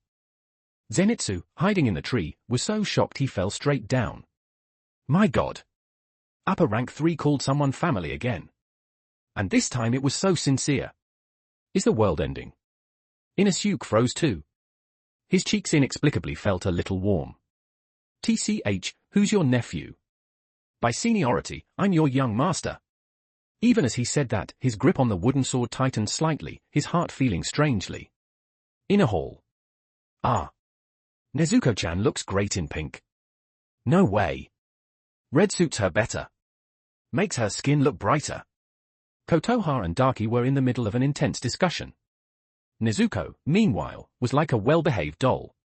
Letting the two women fuss over her, bamboo muzzle in her mouth, making happy sounds.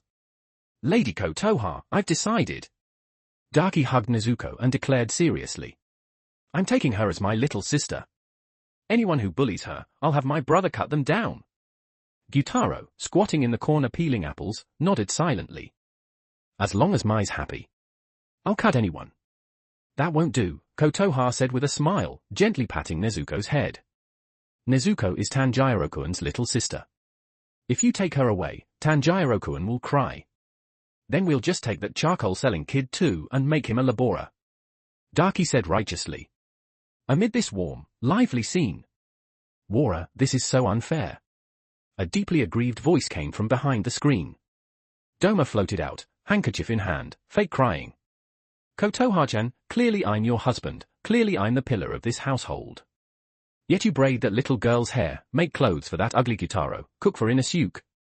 And you don't even spare me a glance. He squeezed in next to Kotoha, resting his head on her shoulder, rainbow eyes full of grievance. I want my hair done too. I want new clothes too. I want hugs too. Kotoha sighed helplessly and patted his head like a child. Cult leader Sama, your hair is very long, it takes time to braid. And didn't you say you dislike restrictive clothing? I like it now. Doma said confidently. As long as Kotoha-chan makes it, I'll wear it, even if it's a burlap sack. Then he turned to Daki and Gyutaro, his gaze instantly cold and oppressive. And you too, this is my house. Kotoha-chan is mine. Don't think just because Inosuke brought you back that you can steal my wife. Take up any more of Kotoha-chan's time and I'll throw you into the back mountain. Daki shuddered and immediately let go of Kotoha's arm. Then. I'll go check if my brother's done peeling apples. Watching this, Nezuko tilted her head. She seemed to find this rainbow-eyed uncle interesting and reached out to grab Doma's golden fan. Doma froze, staring at the fearless little demon. But the instant that soft little hand touched him, that strange, warm sensation surged up again. Ah!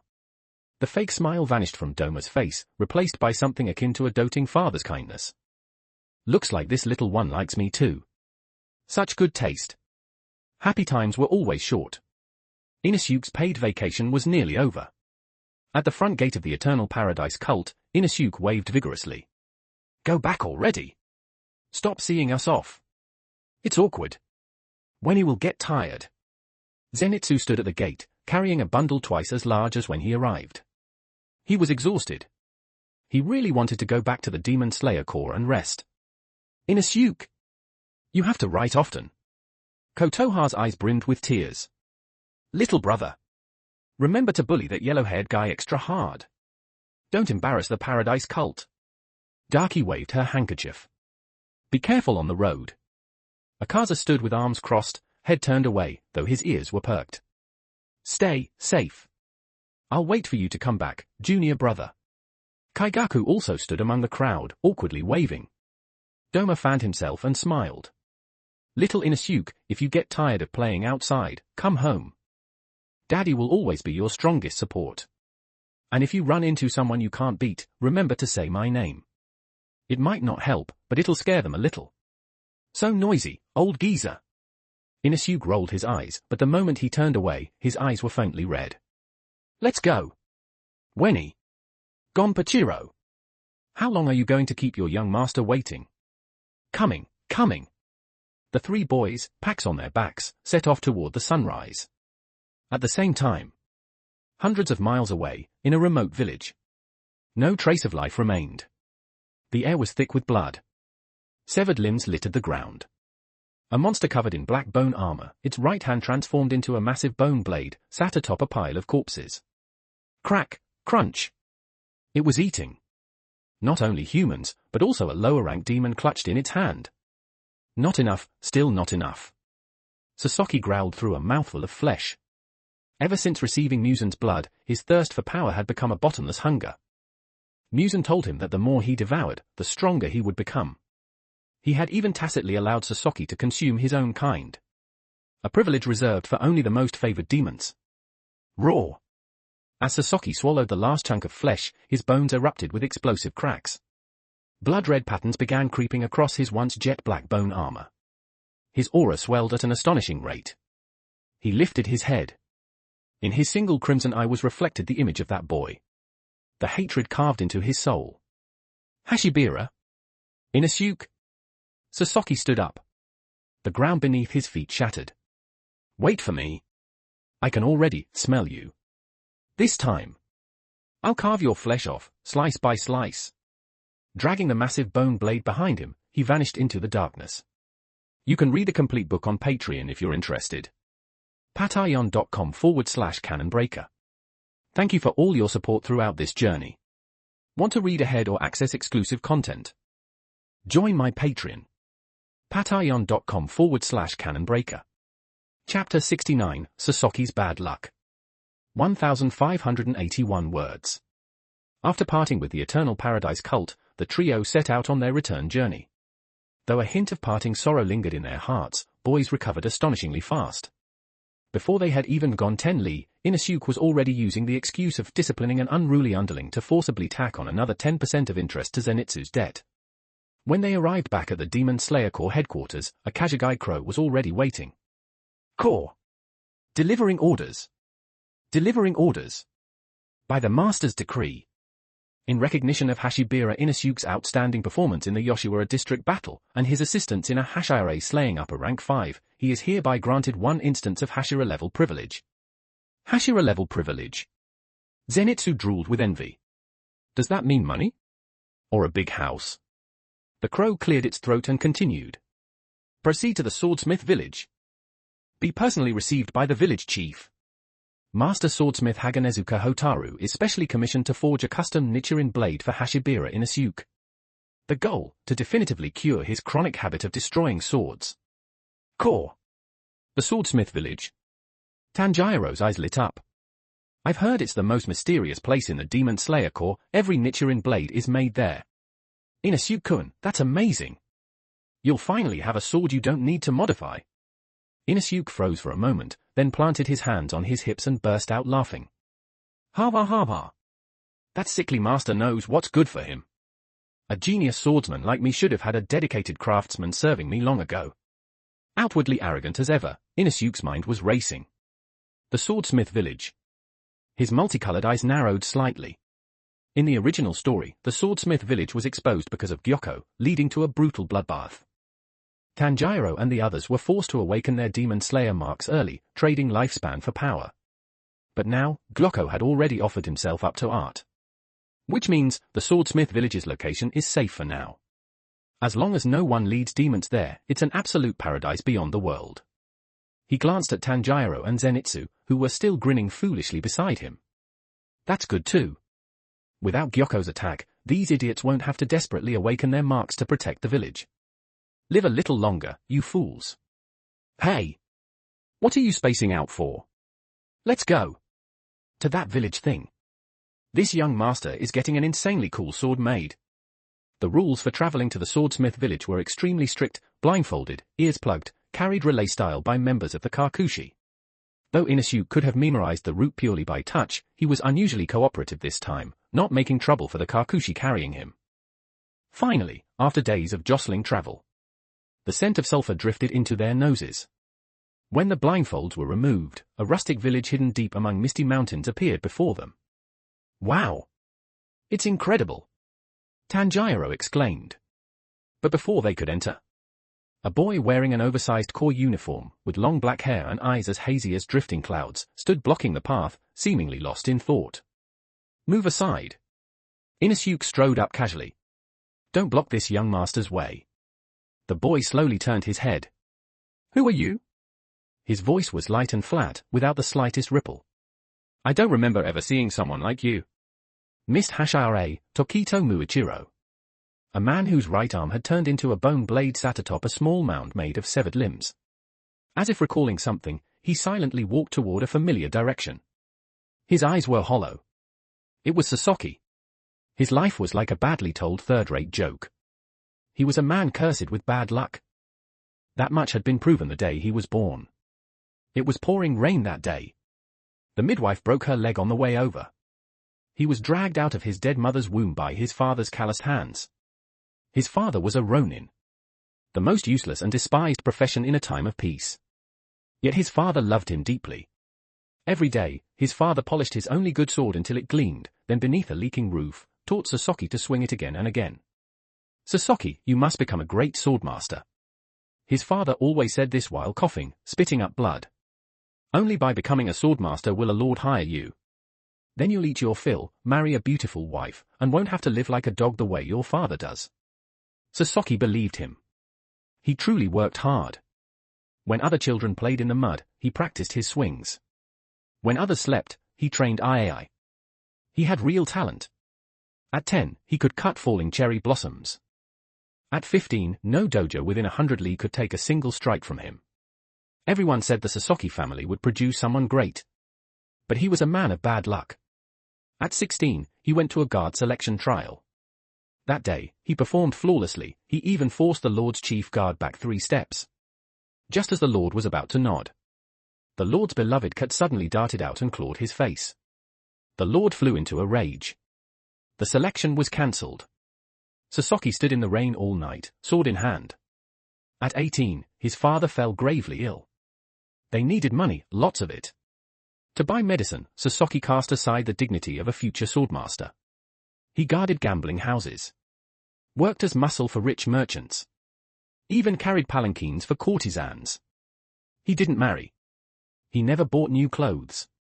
Every copper coin he saved became bitter medicine poured into his father's pot. Until that year.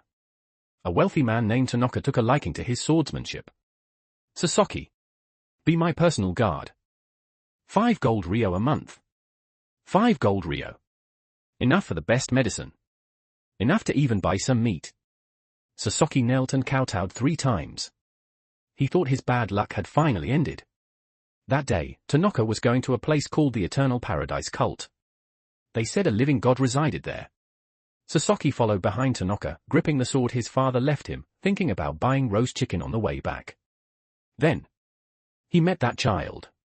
Only 7 years old, beautiful like a divine child stepped out of a painting. Too slow, the child said. Clang. With that crisp sound, it wasn't just the sword that broke. Sasaki even heard the sound of his own spine snapping.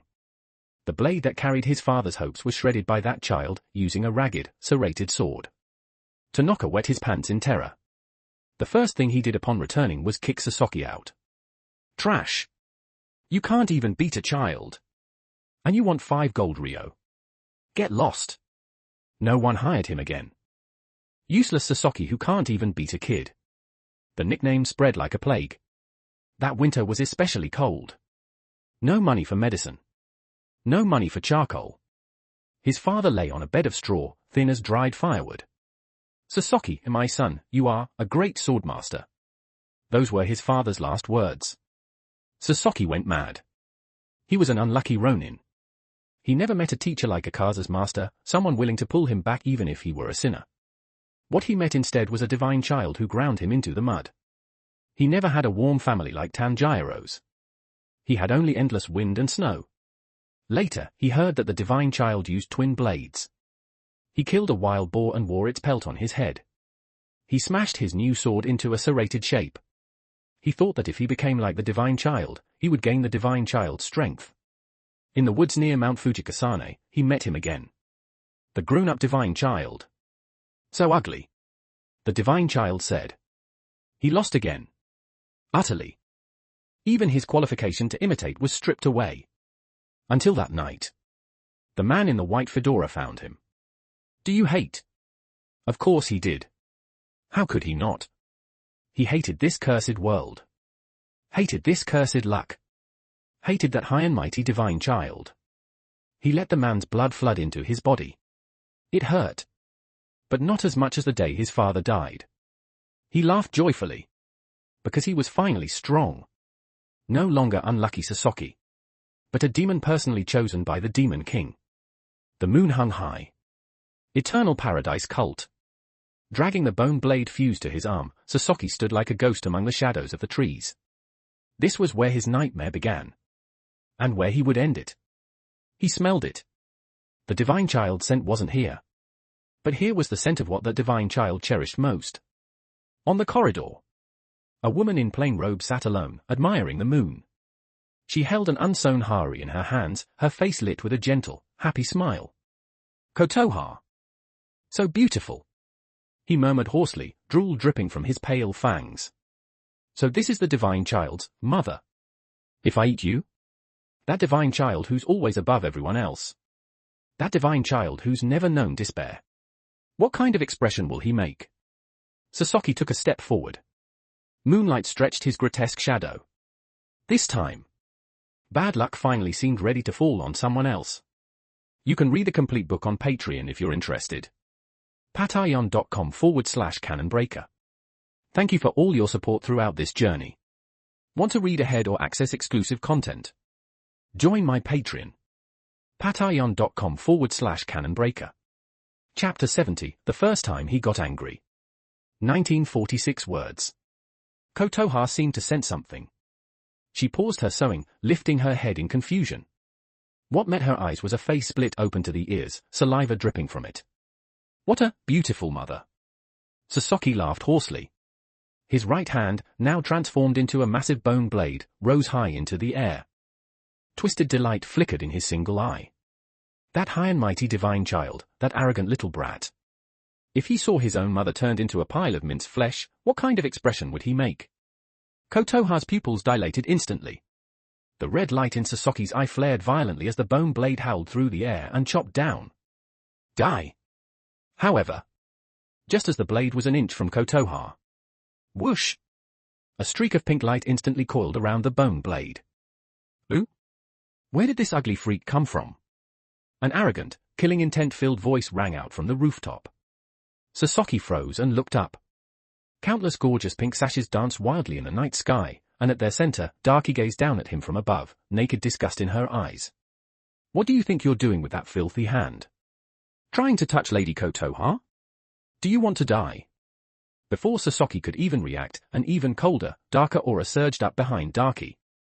Hunched over, Gyutaro stepped forward, twin blood sickles dripping poison under the moonlight. I'll rip your guts out. Upper rank 6, Darky and Gyutaro, present. You upper rank. Sasaki's pupils shook violently. But that was only the beginning. A piece of trash with no martial spirit, who only bullies the weak. A voice far more oppressive came from the front gate of the courtyard. Sasaki whipped his head around. A pink-haired, tattooed man was walking toward him step by step. The ground beneath his feet cracked with every stride, the blue compass needle spinning wildly below him. Normally, I despise protecting the weak.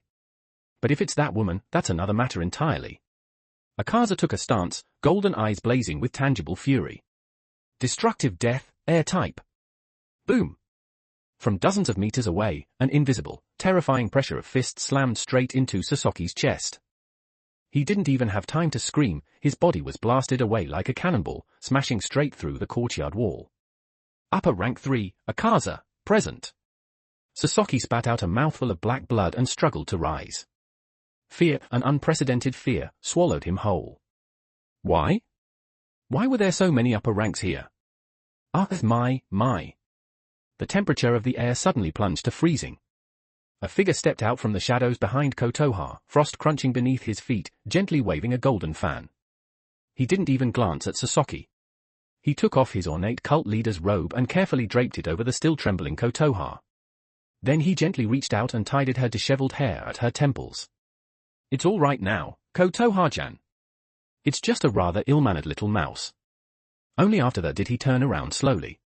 That beautiful face wore its usual smile. But within those eyes lay only dead silence, and a malice so cold it could freeze the soul. Say. Doma tilted his head, fan resting against his chin. Who gave you the courage to point those mud-stained filthy hands at my Kotoha-chan? Blood demon art, cold fierce white princess. 2 enormous ice maidens manifested out of thin air.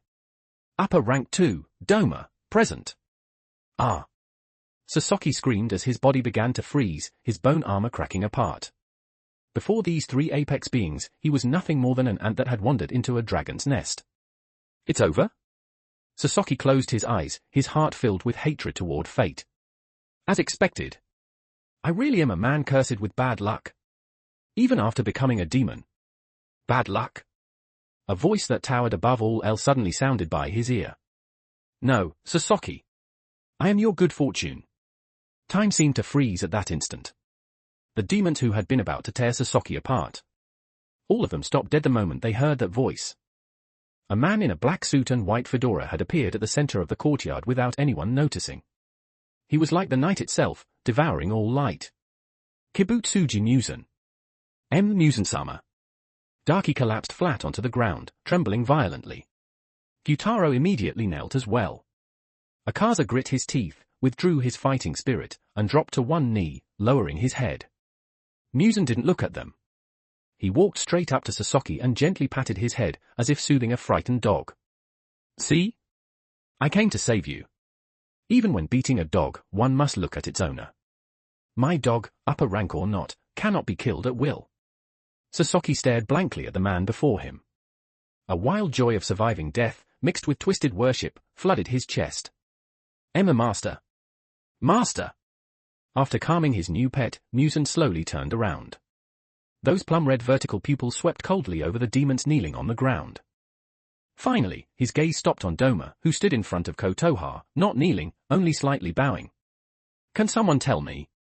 Musen's voice was terrifyingly calm, yet it suffocated the air itself. Why you lot are all gathered here? As upper ranks, instead of searching for the blue spider lily, instead of eradicating the demon slayer core. You hide in this broken temple. Musen glanced at Kotoha, who was shrinking behind Doma. Playing house. Bang! Bang! Bang! Bang! Without warning. Without any visible movement. Darky's head. Gyutaro's head. Akaza's head. Doma's head. All of them exploded at the exact same instant. Blood splattered across Kotoha's face. Husband! Kotoha screamed, clutching Doma's body tightly. Muzan frowned in disgust, pulling out a handkerchief to wipe his hands. Annoying. This woman, is she the birth mother of that rebellious brat, Inusuke? Ignoring the demons entirely, he walked straight toward Kotoha. With every step, the suffocating pressure intensified. Don't come any closer. Kotoha retreated until she had nowhere left to go, her back pressed against the icy wall. Muzan reached out, sharp nails lifting her chin, forcing her to meet his gaze. She does look quite good. Tell Inusuke, Muzan said coldly. If he doesn't want his mother turned into mincemeat, or into a mindless, man-eating demon, then he'd better behave and obey me. Otherwise, I wouldn't mind letting him taste what it's like to lose his closest kin. Muzan's fingers tightened slightly, a thin line of blood appearing on Kotoha's pale neck. At that moment, oh my, Muzan-sama. A smiling voice rang out, pleasant, yet spine-chilling. Doma's head had just finished regenerating, half his brain matter still hanging out. Yet he stepped forward as if nothing were wrong, placing himself squarely between Muzan and Kotoha. He was smiling. Brightly. Infuriatingly. What are you doing? Threatening a defenseless, weak woman. He waved his fan, speaking in a tone that sounded respectful, yet was dripping with mockery. This really doesn't suit your image. Could it be that you can't control a child barely in his teens, so you're throwing a tantrum and venting it on his mother instead? That kind of behavior is honestly quite embarrassing. Dead silence. Muzan stopped moving. He stared at Doma's smiling face, veins bulging one by one at his temples. Doma. Muzan's voice dropped to an abyssal low. Have you been playing father in this household for so long that you've actually started thinking you're human? How could that be, Tilda? Doma kept smiling, even leaning a little closer. I'm just worried about you, Muzan-sama. Getting angry over such trivial matters will cause wrinkles, you know.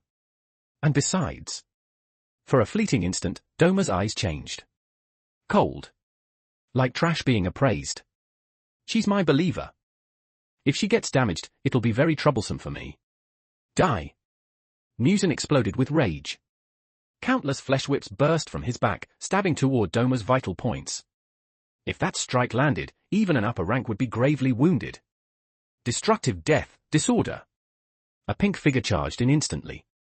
Akaza grit his teeth and used his own body and fists to block Muzan's attack aimed at Doma. PSHHK. PSHHK.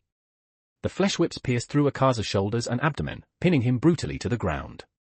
Akaza? Doma froze. Shut up, you idiot. Akaza coughed blood as he roared at Doma. Do you want everyone to die? That's Muzan-sama. Turning back, enduring the agony, he bowed deeply to Muzan. Muzan-sama. Please quell your anger. There's something wrong with Doma's head. He has no emotions. He's just spouting nonsense. Please don't lower yourself to his level. Muzan looked at Akaza, nailed to the ground. Then at Doma, still smiling, but with unmistakable killing intent hidden in his eyes. Then at the trembling Kotoha. After a long moment, Muzan retracted the flesh whips. HMPH. He sneered, straightening his collar. It seems Inusuke truly is a calamity. Muzan ignored the upper ranks and turned to Sasaki. Sasaki. Why yes. Master. Sasaki crawled forward on his knees. Muzan thrust his hand straight into Sasaki's chest. This time, the amount of blood injected was terrifying, far beyond a normal demon's limit. The power was so violent that Sasaki let out a horrifying scream. Ah! Sasaki's body mutated again. His once grey-black bone armor deepened in color, jagged bone spines erupting from his back like a forest of blades. His crimson eye split again and again, finally forming a single vertical pupil, within which the faint character T5 could be seen. Listen carefully, Muzan said, his voice seductive. I now appoint you as acting upper rank 5. I'll give Inusuke one last chance. That position was originally reserved for him. But I've changed my mind. That brat is far too disobedient, he needs a lesson. Muzan pointed toward the northwest.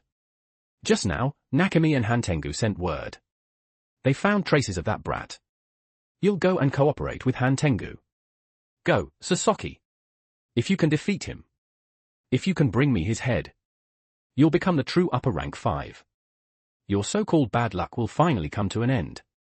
Sasaki knelt on the ground, laughter bursting from his throat at the crushing power surging within him. He looked at Doma. At Akaza. There was no fear left in his eyes, only provocation. Yes. Muzan-sama. I'll prove it to you. That brat was just lucky. I'm the strongest one. I'll chew his bones. One by one. Sasaki rose and vanished into the night. Muzan glanced at the wreckage-filled courtyard and left behind a cold sentence. All of you, reflect on yourselves. If I ever see this kind of childish play acting again, you'll all go sunbathing. A biwa rang out. Muzan vanished.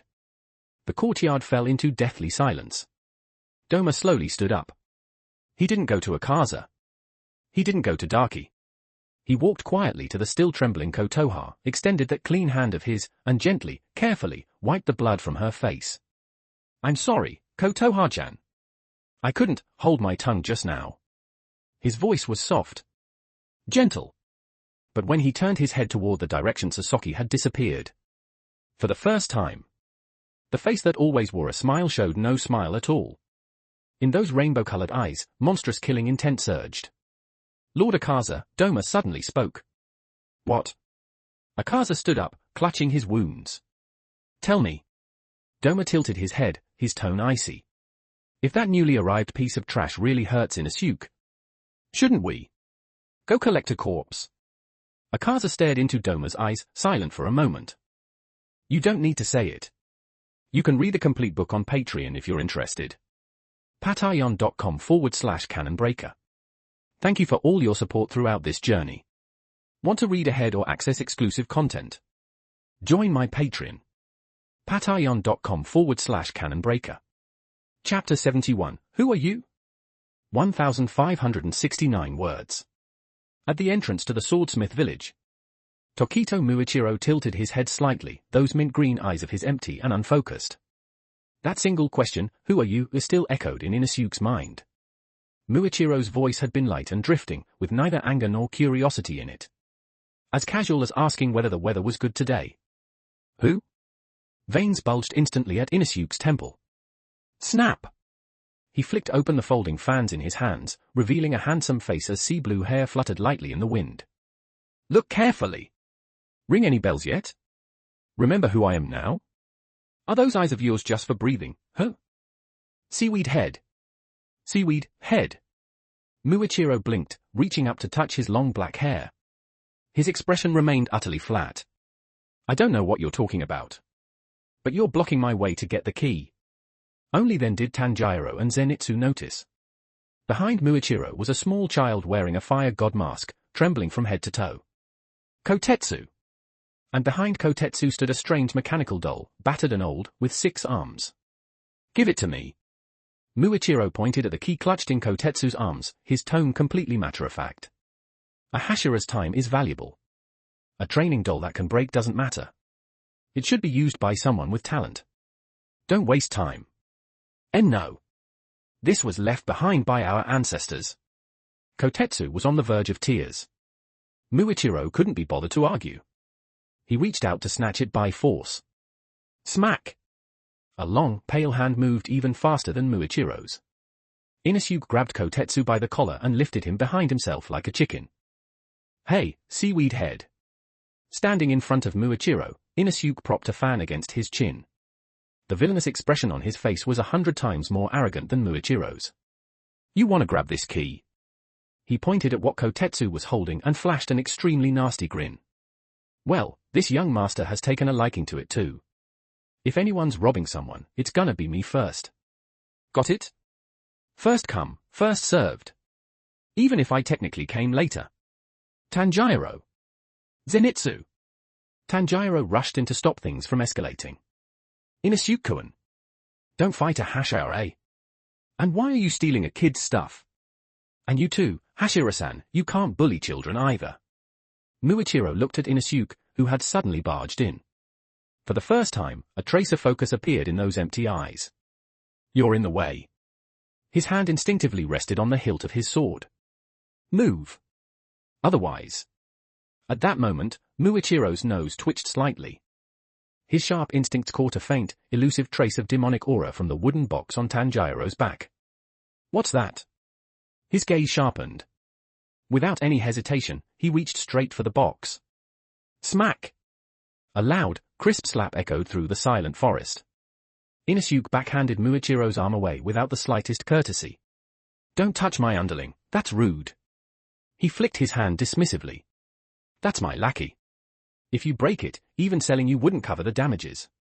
Muichiro froze. He stared at the reddened back of his hand, then at Inosuke. That hurt. But this feeling. Being scolded for being rude, without any mercy, with that sharp, disappointed, almost exasperated tone. For some reason, a blurry figure flashed deep in Muichiro's mind.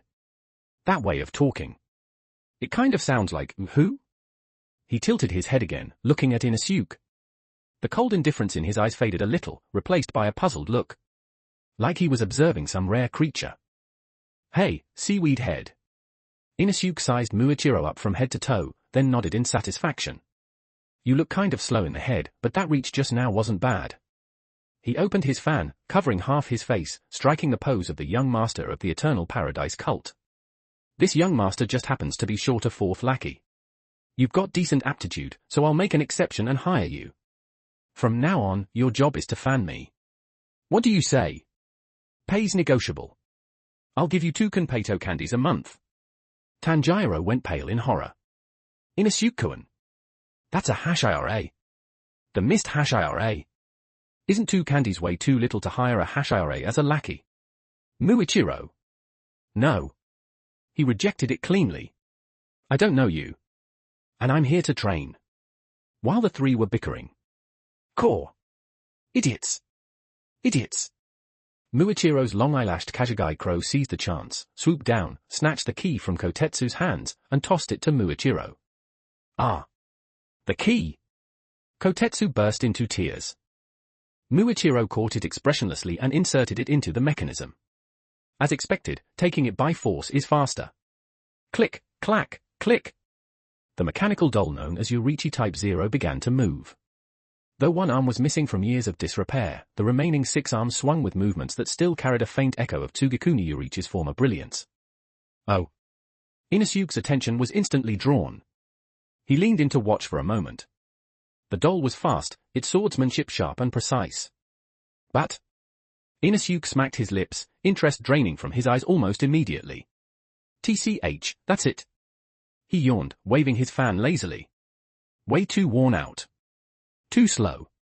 Compared to basketball Uncle Akaza's punches. This thing's slower than my dad spanking me when I was little. Let's go, Gonpachiro, Wenny. He turned around and left, without even a second glance. This young master's going to find the blacksmith. We wouldn't want this junk even if you gave it to us. Tanjiro didn't leave right away. He crouched down and gently patted Kotetsu's head as the boy cried. It's okay. If you keep trying, it can definitely be fixed. And helping others isn't a waste of time. It always comes back to you in the end. Muichiro, just about to start training, froze mid-motion. Helping others is helping yourself. That sentence felt familiar too. But he still couldn't remember who had said it. He turned to look at Tanjiro's warm back, then at Inosuke. Sharp-tongued, yet someone who hadn't actually taken the key. Muichiro tilted his head once more. These people are strange. But, somehow, not unpleasant. Deep within the swordsmith village, in front of a workshop marked no entry. 3, no, Su, Ku. A furious roar shook the sky. Wearing a fire god mask, Haganezuka Hotaru charged out wielding 2 kitchen knives like a madman. You bastard! You actually dared to come back. Why would the master assign this task to me? Every sword. Every single one. Forged by Tekken You chipped them all. Do you have a problem with his blades or what? I'll kill you. AR. Calm down, Haganezuka-san. Tanjiro desperately wrapped his arms around Haganezuka's waist. HMPH. Inosuke didn't run. Instead, he elegantly sat down on a tree stump and crossed his legs. That's because the previous swords were too weak. They simply couldn't withstand this young master's power. He pulled out a crudely drawn design sketch and slapped it onto the table. No one could really tell what it was. It looked more like 2 fire pokers than swords. Listen carefully, big-eyed mask. Inosuke pointed at the sketch, multicolored eyes gleaming with wisdom. This time, I'm ordering a custom job. I want twin blades. He raised his left hand, frost swirling faintly around his fingertips. The blade for my left hand must withstand extreme cold conduction. When I swing it, I want it to freeze the moisture in the air. Then he raised his right hand. The right hand blade should be extremely hot, like the sun. The sharper the better. The faster the better. And Inosuke stood up, drawing an exaggerated arc in the air. The design has to be cool. Flashy. Low-key luxury, my style. But the edge cannot be smooth. He flashed his signature little tiger fangs. Make it serrated. Not random chips. I want reverse serrations as precise as lotus petals layered together. Or like sharp teeth. That's the kind of blade worthy of this young master. Haganezuka had been waving his knives wildly, but gradually slowed. Behind the fire god mask, his eyes were locked onto the incomprehensible design sketch. As a top-tier swordsmith, he understood. This wasn't just a sword. It was a challenge. To fuse extreme cold and extreme heat, two utterly opposing properties, into a single pair of blades, while retaining the destructive serrated structure. Ha! Haganezuka's body began to tremble, not with rage, but excitement. Interesting, you little brat. He suddenly threw the knives away, snatched up the sketch, and stared at it like a lover. Ice and fire twin blades, huh? I'll take it. He roared, nearly giving Zenitsu a heart attack. But Haganezuka jabbed a finger at Inosuke's nose. If you dare break them again this time, I really will kill you. Even if I have to chase you into hell. Deal. Inosuke snapped open his fan, hiding the smug curve of his lips. Just then, his nose suddenly felt itchy. Achoo! What's wrong, Inosuke-kun? Did you catch a cold? Tanjiro asked worriedly. No. Inosuke rubbed his nose and snorted. Probably someone's thinking about me. The book is now complete. patreon.com/canonbreaker. As a bonus for your continued support. 10 reviews equals 1 bonus chapter. 100 power stones equals 1 bonus chapter. Want to read ahead or access exclusive content? You can read the complete book on Patreon if you're interested. patreon.com/canonbreaker. Thank you for all your support throughout this journey.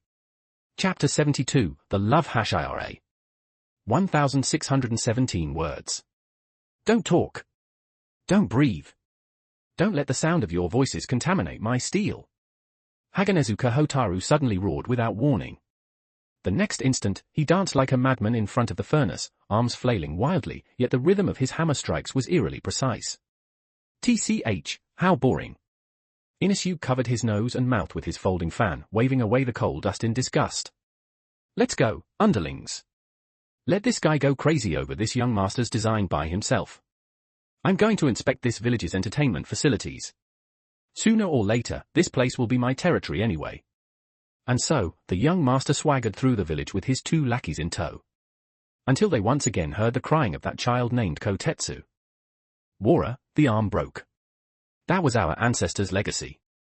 Inosuke went over to take a look. Sure enough, the 6-armed mechanical doll was now drooping one arm limply. Broken when Muichiro forcibly removed the Nichiren sword earlier. Stop crying. Inosuke tapped Kotetsu's mask with the handle of his fan. It's just a broken toy. Fix it and it's fine. He tucked the fan into his sash, a playful glint flashing through his multicolored eyes. Perfect timing. That seaweed head already had his turn. Now it's this young master's turn. He walked up empty-handed. Activate it, Inosuke ordered. But it's already broken. Kotetsu sniffled. Less nonsense. If it breaks completely, I'll have my dad fix it. Who's your dad? A super rich idiot. All right. As the mechanism clattered to life, the doll began moving again. Though missing one arm, the remaining 5 still wove a dense web of flashing blades. HMPH, kinda interesting. Inosuke's lips curled upward. His figure vanished from where he stood. Unlike Muichiro's straight line approach that pursued efficiency, Inosuke's movements were flamboyant and teasing.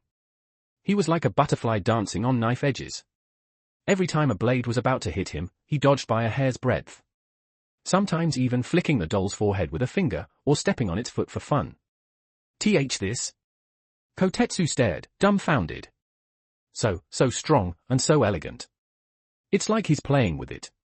After a while, Inosuke grew bored. As someone who knew the plot, he was well aware that a Nichiren sword left behind by Tsugikuni Yoriichi 300 years ago was hidden inside the doll's head. But now that Haganezuka was forging his custom blazing frost twin blades, Inosuke had little interest in a rusty antique. I'll leave it to Gonpachiro. He's a loyal idiot of a lackey. He muttered to himself. Hey, Gonpachiro. Wenny. You two go play with it. Inosuke flipped backward out of range and landed gracefully. He lay down on a comfortable tree branch, fanning himself and pointing below. Count this as special training too. Let me see how much you've actually improved under that basketball uncle. What? I have to go too. Zenitsu hugged the tree trunk in terror. It has 5 arms. 5? People die from that. Hurry up. Or I'll throw you back to the Eternal Paradise cult to stay with your senior brother. Threatened like that, Zenitsu could only cry miserably as he charged in with Tanjiro. Water breathing, flowing dance. Thunder breathing, first form, thunderclap and flash. Despite screaming in fear, their movements were far sharper than back on Natagumo Mountain. After spending so long in that upper-rank nest at the Eternal Paradise cult, being brutalized daily by Akaza, it was impossible not to improve. Tanjiro's sense of smell now pinpointed the automaton's openings with precision. And Zenitsu's speed had reached the point where he could keep pace with 5 arms at once. Too slow, Wenny. That opening on the left, are you blind? Gonpachiro. Your movements are too stiff. Is your waist made of wood? Twist it like I do. Inosuke shouted furiously from the tree, utterly exasperated. Honestly, if third uncle saw you idiots like this, he'd make you mop floors all night.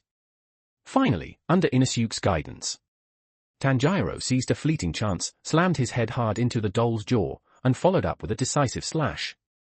Crack! The doll's head flew off. Ah! The head came off. Tanjiro panicked. I am sorry, Kotetsu. I didn't mean to. But as the head rolled away, an ancient-looking Nichiren sword hilt was revealed inside the doll's neck. This is... Tanjiro and Kotetsu froze. Finally showing itself, huh? Inosuke jumped down, glanced at the blade, and curled his lip in disdain. Rusty as hell.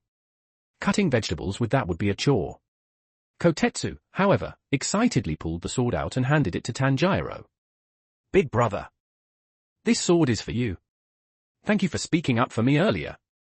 The 3 of you can decide who wants it. Even though it's rusty, I'll polish it with my family's secret technique until it's like new. Ooh? You're giving it to us.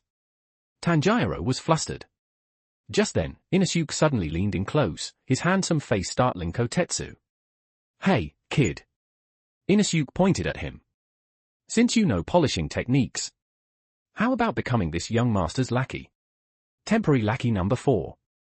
When Seaweed Head comes to his senses, you'll be lackey number 5. I understand seniority, first come, first served. You'll be in charge of polishing my fans and maintaining my twin blades. As for payment, I'll treat you to meals at the Eternal Paradise cult. How about it? Kotetsu stared at this man who looked like a celestial being but talked like someone slightly lacking common sense, and was momentarily at a loss for words. While they were chatting. Ah. The air here is so nice.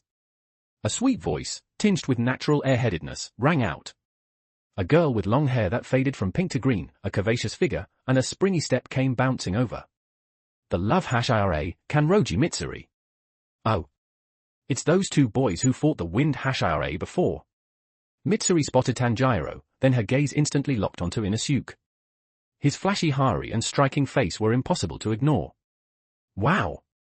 You look even prettier. She covered her flushed cheeks, heart pounding. You look like a finely crafted doll. And those clothes, you look so rich. I've wanted to ask before. Are you some noble young master from a big family? Inosuke looked her over in turn. But his focus was completely off. Hey, woman. He pointed at her hair. Your hair's pretty cool. Looks like Sakura Mochi. Ooh? Sakura Mochi? Mitsuri blinked, then happily spun around. Really? Everyone says it's strange. Yeah. Inosuke nodded, opening his fan. That kind of flashy color scheme suits this young master's taste. Since that's the case, he issued another invitation. Wanna be my lackey? Lackey number 6. You seem strong enough. You can carry my luggage from now on. I'll treat you to meals at the Eternal Paradise Cult. PFF. Zenitsu sprayed spit on the spot. Boss. That's a #IRA. That's the love #IRA. And why number 6? Shouldn't there be a number 5 first? A #IRA can't rank below Kotetsu, right? So what if she's a #IRA? Inosuke scoffed. That seaweed head's a #IRA too, didn't he almost get recruited to fan me? He's just stubborn. Mitsuri wasn't angry at all. Instead, she twisted shyly, hands to her cheeks. A lackey? That sounds kind of cool. And I get good food too. But I'm still looking for a husband. Though, if it's such a pretty young master? Tanjiro hurriedly dragged Inosuke away. Kenroji-san. He's joking. Please don't take it seriously. Your hair really is beautiful. We'll take our leave now. Watching the 3 boys bicker as they left, Mitsuri clasped her hands to her face, eyes sparkling. What lively young men. Night fell, Swordsmith Village guest quarters. I'm sleeping in the middle. No. The middle's the boss's spot. Then I'll sleep on the left. I want to be closer to Nezuko. The 3 boys wrestled on the tatami mats until Inosuke finally ended it by kicking Zenitsu into the corner. Inosuke lay in the center, hands folded behind his head, staring at the unfamiliar ceiling. The food here wasn't as special as Kotoha's. The bedding wasn't as soft as at the Eternal Paradise Cult. But he didn't dislike this feeling. Noisy. Crowded. Yet reassuring. Hey, Inosuke. Tanjiro whispered. Can your new swords really be made? Obviously. Inosuke rolled over. That masked weirdo's crazy, but his skills are the real deal. When my twin blades are finished, I'll take you guys to slay even bigger demons. Hee, slay demons, protect Nezuko? Zenitsu mumbled in his sleep, drooling as he turned over. Outside, insects chirped in chorus. Everything seemed peaceful. At the same time, 30 li outside the Swordsmith Village, deep in the mountains. Crack! A massive tree thick enough for 2 people to hug was snapped effortlessly by a hand covered in black bone armor. Ha! Sasaki. Acting upper rank 5. His body had swollen to over 3 meters tall. His human face was completely gone, replaced by a demonic visage with a single vertical eye and a mouthful of fangs. Within that lone eye, the mark upper rank 5 glowed with an eerie blood-red light. So hungry, still so hungry. Divine child. Sasaki lifted his head, staring toward the mist-shrouded valley in the distance. Muzen's blood had granted him terrifying sensory abilities. He smelled it. Beyond layers of wisteria barriers lay a scent he both loathed and craved. Found you. Sasaki split his mouth wide in a grin.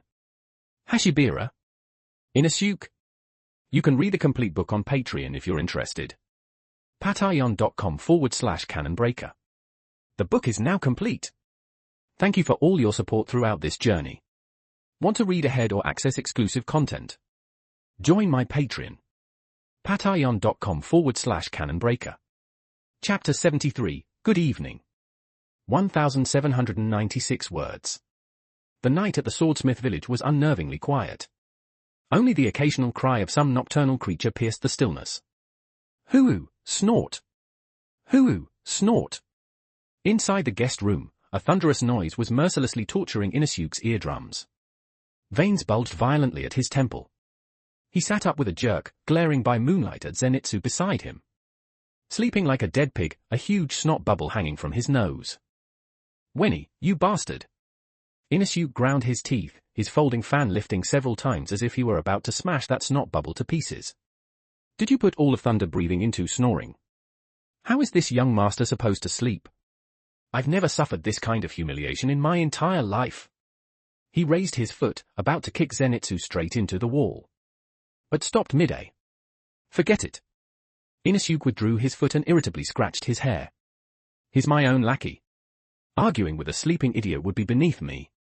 And, considering he nearly killed himself saving that owl before, I'll spare his life tonight. He slipped on his gorgeous Hari and tiptoed out of the room. Though he still stepped on Tanjiro once.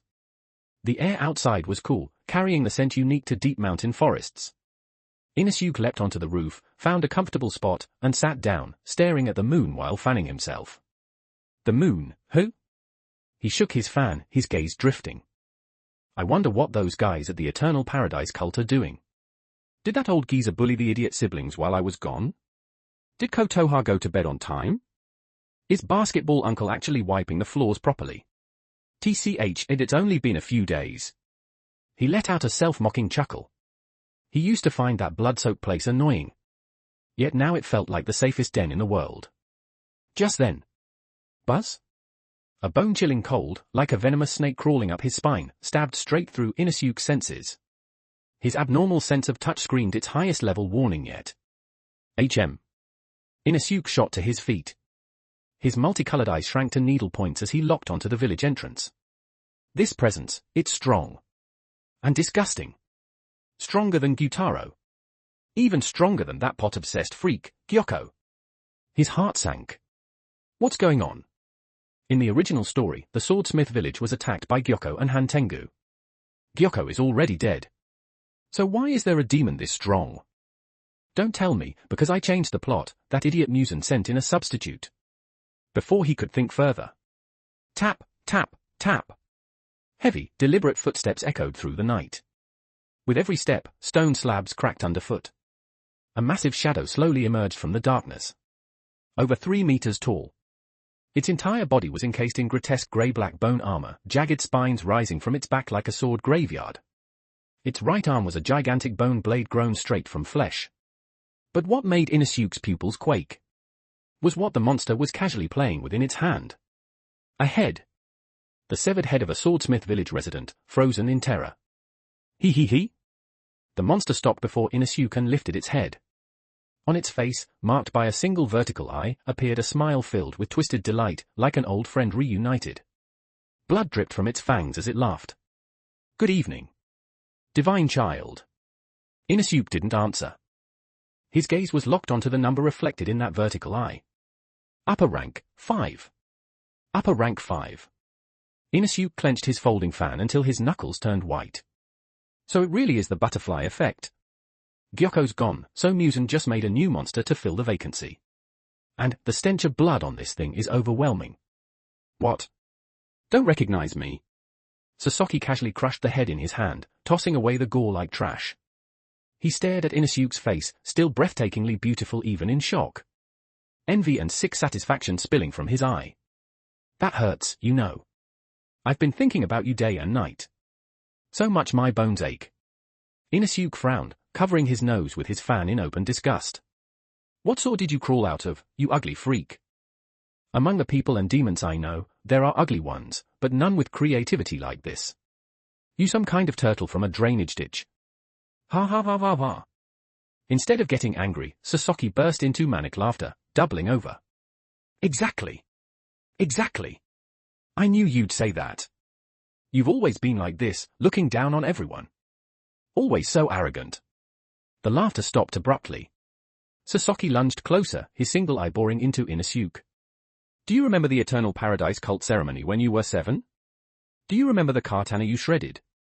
Do you remember that boar-masked freak you called ugly on Natagumo Mountain? Boom.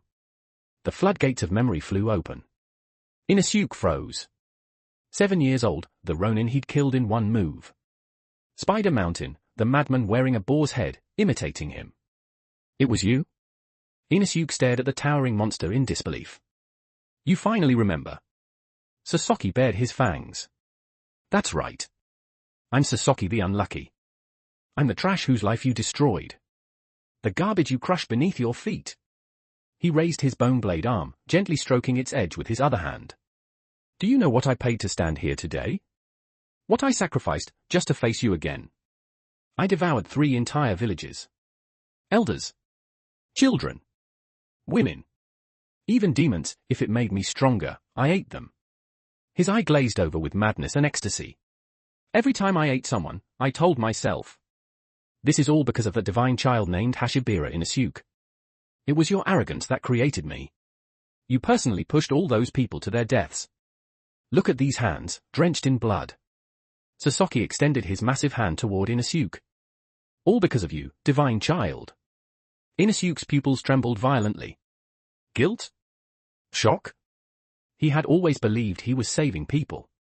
Kotoha, Rengoku, so many who were meant to die. But he had never considered that his existence, his ridicule and indifference toward a nobody, could give birth to such a demon. Were all those people Sasaki ate, dead because of him? Seeing the flicker of hesitation in Inosuke's eyes, Sasaki felt a satisfaction he had never known before. Yes. This was it. That expression. No longer lofty and untouchable, but filled with regret and fear. Hava hava. Amazing. This feeling is amazing. Sasaki roared. My luck has finally turned. Tonight, I'll use this blade to shred your pride, along with your flesh. Blood demon art, calamity, I death slash. Slash. Sasaki vanished. In the next instant, a black blade of cursed light, as if capable of severing fate itself, appeared at Inosuke's neck. Fast. Absurdly fast. This was an evolved killing technique. Human-era AI jutsu fused with demonic strength and a blood demon ART's near-guaranteed hit. Clang! A thunderous explosion rang out. Inosuke was not beheaded. The two folding fans crossed before him, forcibly blocking the strike. But the monstrous force shattered the rooftop beneath his feet. Inosuke was blasted into the room like a cannonball, smoke and debris erupting. Inosuke-kun! Boss! Two panicked voices rang out. Tanjiro and Zenitsu burst out with swords in hand, still in their sleepwear. They had been jolted awake by the impact, and immediately saw the nightmare before them. It's a demon! Such a strong demon scent! Tanjiro's face went pale. This is upper rank aura. Don't come closer. A furious roar came from the rubble. Inosuke shoved aside broken beams and slowly stood up. Blood trickled from the corner of his mouth.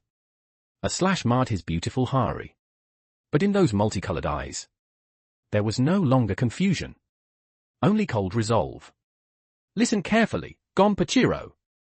Wenny. Inosuke didn't turn around. His voice was terrifyingly steady. That ugly bastard is upper rank 5. If he's here, then upper rank 4 is definitely nearby. Your mission now is to protect the village chief and that masked man, Haganezuka. Do not let these demons destroy the swordsmith village. But Inosuke-kun, you. Go. Inosuke roared, the sound rattling their eardrums. This mess is something I caused. This is my karma. If I took the shit, then I'll clean it up myself. I don't need you interfering. With that, he snapped his folding fan shut and slid it back into his sash. Then, slowly, he drew the two old Nichiren swords at his waist. Edges chipped, yet still razor-sharp. You're not worthy of my father's fan. I'll use blades instead. After all, everything started with the sword. Sasaki. Inosuke lifted his gaze to the demon. You're right. I did create you. So. He took a deep breath. Frost coiled around the left side of his body, while the right glowed faintly red. I'll be the one to end you with my own hands. Arrogant brat. Sasaki snarled, swinging his massive bone blade again. Let's see whose luck is better. Or whose blade is faster. Blood demon art, great misfortune, reverse severing Azura. Countless black slashes poured down like a torrential storm, each locking onto Inosuke's vital points. Ha! Inosuke closed his eyes, then opened them, ice and fire blazing within. Rinsun breathing, blazing sun tempest. Boom! Inosuke became a red and white whirlwind, charging straight into the rain of black slashes. Clang clang clang clang clang. Explosions of metal rang out like firecrackers. The two figures collided again and again in midair. Blood sprayed with every clash. Wounds opened across Inosuke's body, then instantly sealed by frost. Sasaki's bone armor shattered and burned, then regenerated madly. This was a pure collision of skill and power. Hava hava. Exhilarating. This is incredible. Sasaki roared with laughter. For the first time ever, he felt this strong. He was actually evenly matched with the divine child. Shut up. You're loud as hell. Inusuke snarled, his twin blades blurring into afterimages. This bastard, so damn tough. And that blood demon art, it's interfering with my senses. He's way stronger than Gyoko. Meanwhile, on the other side of the village, Tanjiro and Zenitsu sprinted through the night, carrying the wooden box. Damn it! Damn it! Why can't we help him? Zenitsu cried as he ran. That demon looked insanely strong. Inusuke-kun is right. Tanjiro clenched his teeth, cold sweat streaming down his face. I can smell it too. There's another presence in the air. One that's extremely cowardly. Yet extremely evil. Tanjiro skidded to a halt, staring into the darkness ahead. The book is now complete. Thank you for all your support throughout this journey. As a bonus for your continued support, one bonus chapter will be released for every 10 reviews. One bonus chapter will be unlocked for every 100 power stones. Want to read ahead or access exclusive content? You can read the complete book on Patreon if you're interested. patreon.com/canonbreaker. Chapter 74, The Mark. 2,264 words. On the narrow paths of the Swordsmith village, the tranquil night was completely torn apart by a nauseating stench of blood. Something's wrong. Tanjiro, something is really wrong. Zenitsu clutched his ears tightly, his face deathly pale, cold sweat dripping from his chin. His hearing had picked it up. Not one, not two. It's all over the mountains. Countless demons are swarming this way. The sounds are a complete mess. And mixed in with all those footsteps, there's one crying so badly it makes me want to throw up. Right ahead. In the middle of the path, a withered old man with a huge tumor on his forehead was curled up beneath a tree, trembling violently. Eek, so scary, so scary. The old man covered his face, murky tears seeping through his fingers. Why are you bullying me? I'm just a passing old man. Liar. Tanjiro shouted. The stench coming from that old man was so thick it was suffocating. The heavy blood-soaked smell of someone who had eaten countless humans. You're an upper rank. Eek! I've been found out. The old man suddenly opened a malicious eye through his fingers. I was just too scared. I heard Lord Gyoko died. He was killed, how terrifying. So I called over all the demons from several mountains. Hantengu gestured toward the surrounding darkness, a sinister smile curling at his lips. As long as they're here, as long as we all bully the weak together, I won't be scared anymore, hee. Roar. As his words fell, countless crimson eyes lit up in the darkness. Core. Enemy attack. Enemy attack. The Swordsmith village is under large-scale invasion. All units on alert. Protect the village chief. The crow's shrill cries tore through the night sky. Die. All of you bad people. Hantengu screamed, crying even as a killing intent colder than ice radiated from him. But just as the horde of demons was about to surge forward. You're too loud. A flat, emotionless voice drifted down like passing clouds. Mist breathing, fourth form, shifting flow slash. No one saw what happened, only a mist-like flash of blade light. SHHK Hantengu's crying head, along with his raised arm, suddenly flew high into the air. Tokito Muichiro stood behind him, expressionless, his Nichiren sword slowly sliding back into its sheath with a soft click. If you're scared, then just die. WE1. Tanjiro's eyes went wide. That was it? Was this the power of a Hashira? Watch out! Zenitsu let out a shriek, clutching his ears as if he'd heard something unbearable. It's not over. The sound got louder. It split. The severed head and body didn't turn to ash. Instead, the flesh writhed and expanded the instant they hit the ground. Boom! Boom! As the dust cleared, the single old man had split into two young, powerfully built demons radiating terrifying pressure. One wielded a staff, his face twisted in rage, Sekido. The other held a fan, grinning with delight, Karaku. Interrupting me at a time like this, how infuriating. Sekido raised his staff, violent lightning instantly engulfing the street. Ha. That slash felt great. Come again. Karaku laughed as he swung his fan, a gale powerful enough to tear houses apart rising from nowhere. Damn it. Cutting the head makes it split. Muichiro's eyes sharpened as he retreated.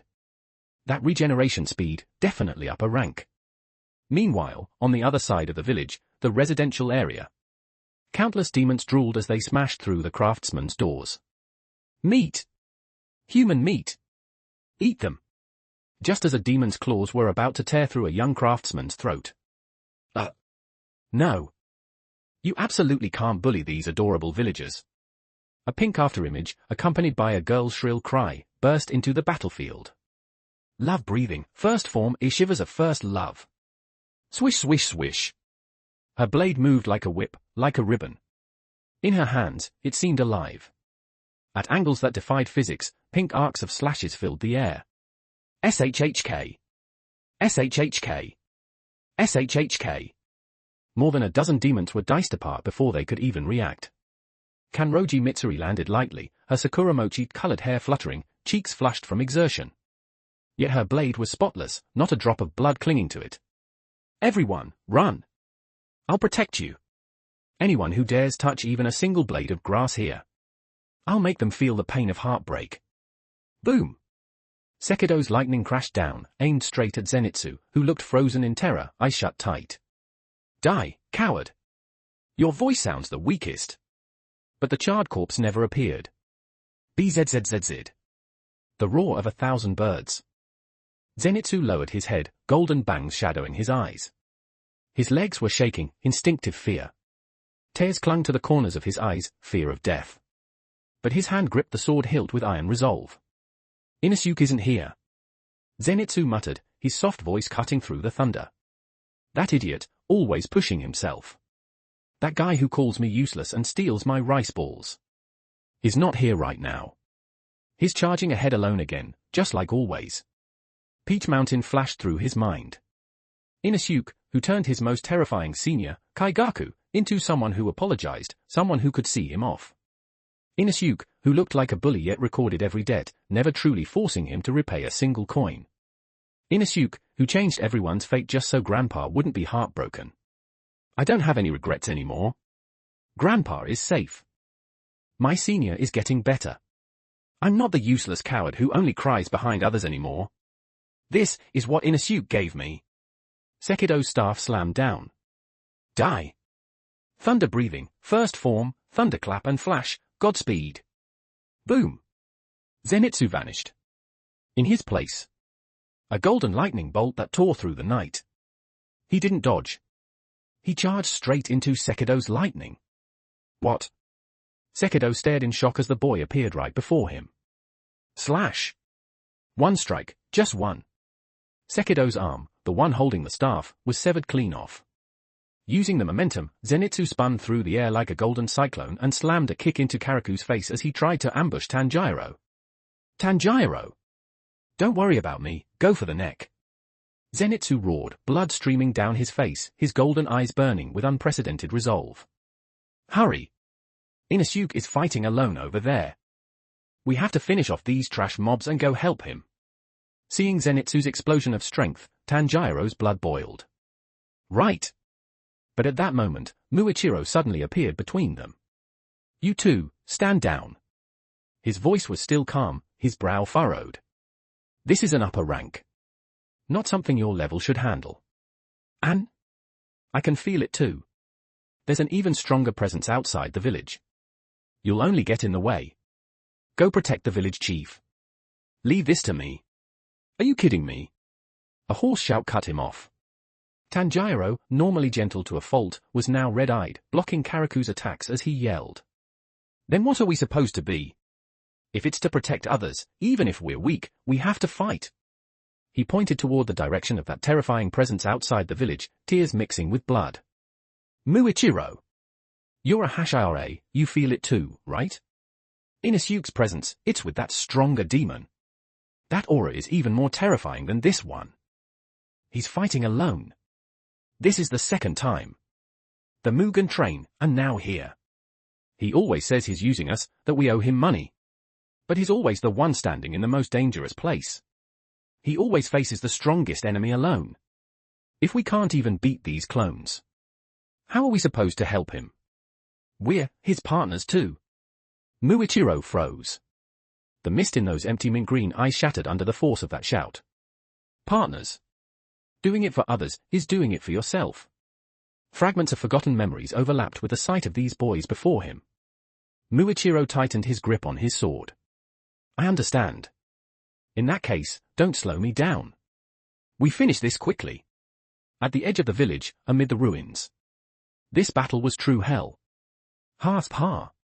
Inosuke knelt on one knee.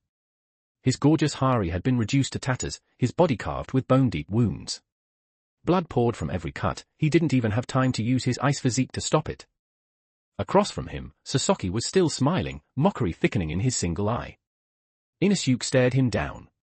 Through the slaughter just now, he had finally seen through Sasaki's blood demon art. A despair-inducing causality-based technique. One that twisted probability within a small range.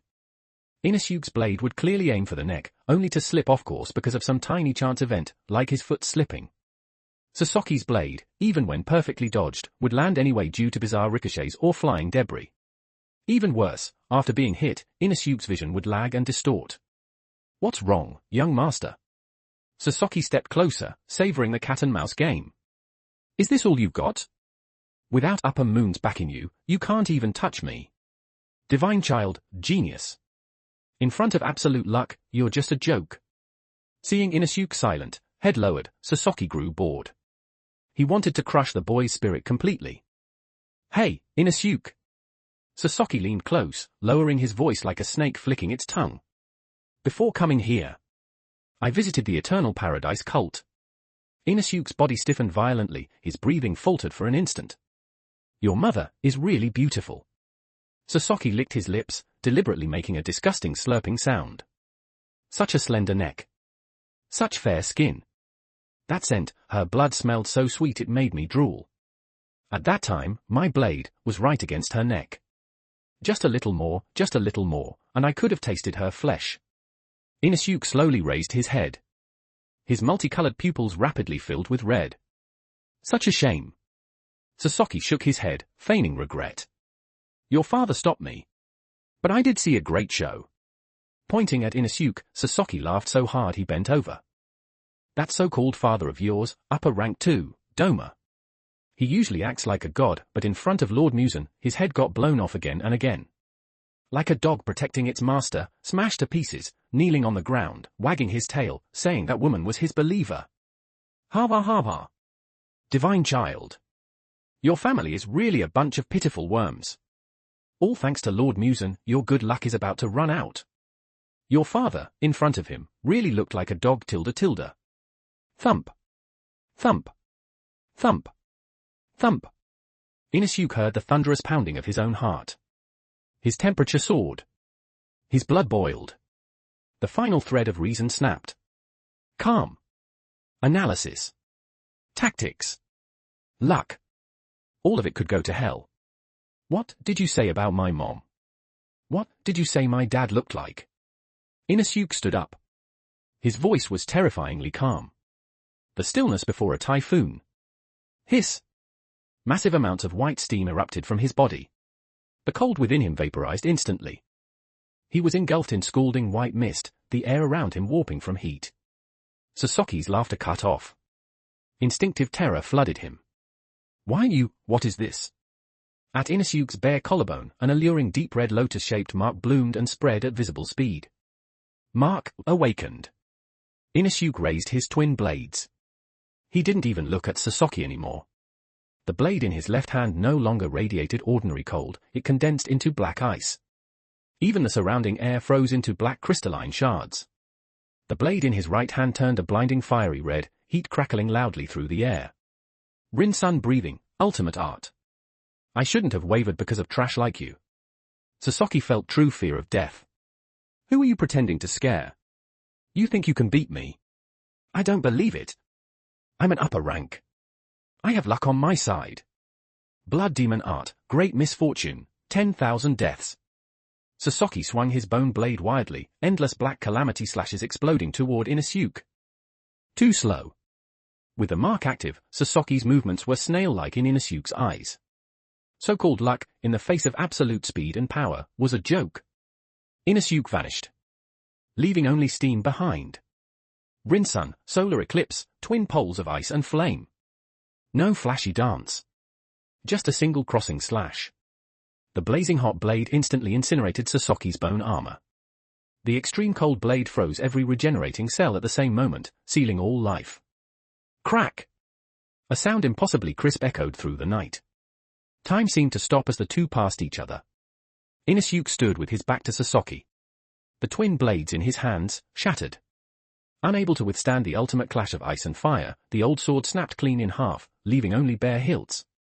Inosuke stared at the broken handles, exhaling a blood-tinged plume of steam, his eyes indifferent.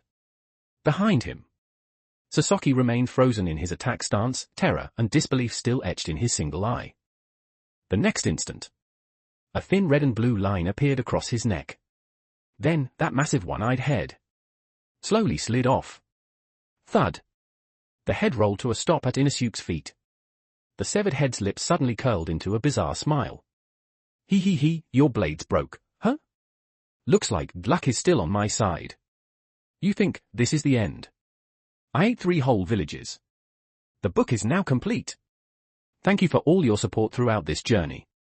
As a bonus for your continued support, 1 bonus chapter will be released for every 10 reviews.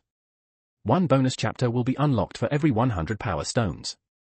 Want to read ahead or access exclusive content? You can read the complete book on Patreon if you're interested. patreon.com/canonbreaker. Chapter 75, All Directions Pay Homage. 2,114 words. On the narrow parts of the Swordsmith village, the air was saturated with a nauseating, almost tangible demonic aura. Mist breathing, second form, 8-layered mist. Thunder breathing, first form, thunderclap and flash, 8-fold. Hinokami Kagura, clear blue sky. 3 figures streaked through the darkness like meteors. In that single instant, their blades cut with absolute precision across the necks of 2 demons. SHHK. 2 heads flew high, then rolled across the rubble-strewn street. Ha! Tanjiro's hands shook violently around his sword. His lungs burned like fire. Did we do it? He stared fixedly at the headless bodies. But reality was often more absurd than nightmares. Those 2 severed heads, lying on the ground, suddenly let out shrill, skin-crawling laughter, like fingernails scraping a blackboard.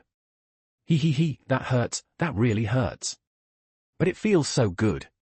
Boom! The sound of tearing flesh exploded through the night. Before the 3 boys' despairing eyes, the headless bodies and fallen heads rapidly split and recombined. 4. As the dust settled, 4 figures radiating suffocating pressure stood in the middle of the road. Sekido, wielding a staff, furious and ferocious. Karaku, holding a fan, his face full of manic glee. Uroji, wings on his back, laughing for reasons unknown. Izetsu, gripping a cross-shaped spear, sighing endlessly. The 4 manifestations of Hantengu, all present. At this suffocating standoff. Thump! The wooden box Tanjiro carried on his back suddenly gave a dull. The next moment, the lid was kicked open. A small figure leapt out of the darkness. She wasn't wearing her usual worn kimono, the one her brother washed far too carefully. Under the moonlight, her clothes shimmered with luxurious sheen. A pink brocade kimono embroidered with golden lotus flowers. The outfit Daki had stitched at the Eternal Paradise cult, while Kotoha smiled and measured, the 2 of them dressing her together in the end. Kamado Nezuko. The girl who almost never left the box unless absolutely necessary. Yet now, she paid no attention to the 4 upper-rank manifestations exuding terrifying pressure. Her pink eyes didn't look at the enemies, nor at her brother. Instead, they anxiously searched the edge of the village. Their red and white steam had surged skyward, then vanished without warning. MMPH. A low whimper escaped Nezuko's throat. Not a demon's roar. But something human, filled with worry, tinged with a sob. Tanjiro looked at his sister's profile, at her gorgeous clothes, at her eyes growing more and more human. In that instant, his heart felt like it was being crushed by an invisible hand. Nezuko? So you felt it too? Inosuke, he's fighting for his life over there. Scenes flashed through Tanjiro's mind like a lantern reel. The boy who saved him and his sister in the snow. The young lord with the sharp tongue who secretly slipped him money. The Inosuke who dared point at the wind Hashira and curse him out to protect everyone. So that's it. He became our pillar long ago. Not just money. Not just strength. He gave us the hope to live. Without realizing it, he changed all of us. If not for him, we'd have starved by the roadside, or died in some demon's jaws. He gave us dignity. Gave us the means to survive. And more than that, he gave us the warmth of family. And now? Tanjiro looked toward that direction. The aura there was fading, replaced by a chilling stillness. He's bleeding. He's facing it alone. And we're stuck here, held back by a few clones. Thump! Tanjiro's heart slammed violently. His temperature rose. His blood boiled. Inosuke? He lowered his head, veins bulging on the back of the hand gripping his Nichiren blade. The once dull scar on his forehead began to glow red-hot, darkening, subtly changing shape, like a brand. This time. It's our turn to protect you.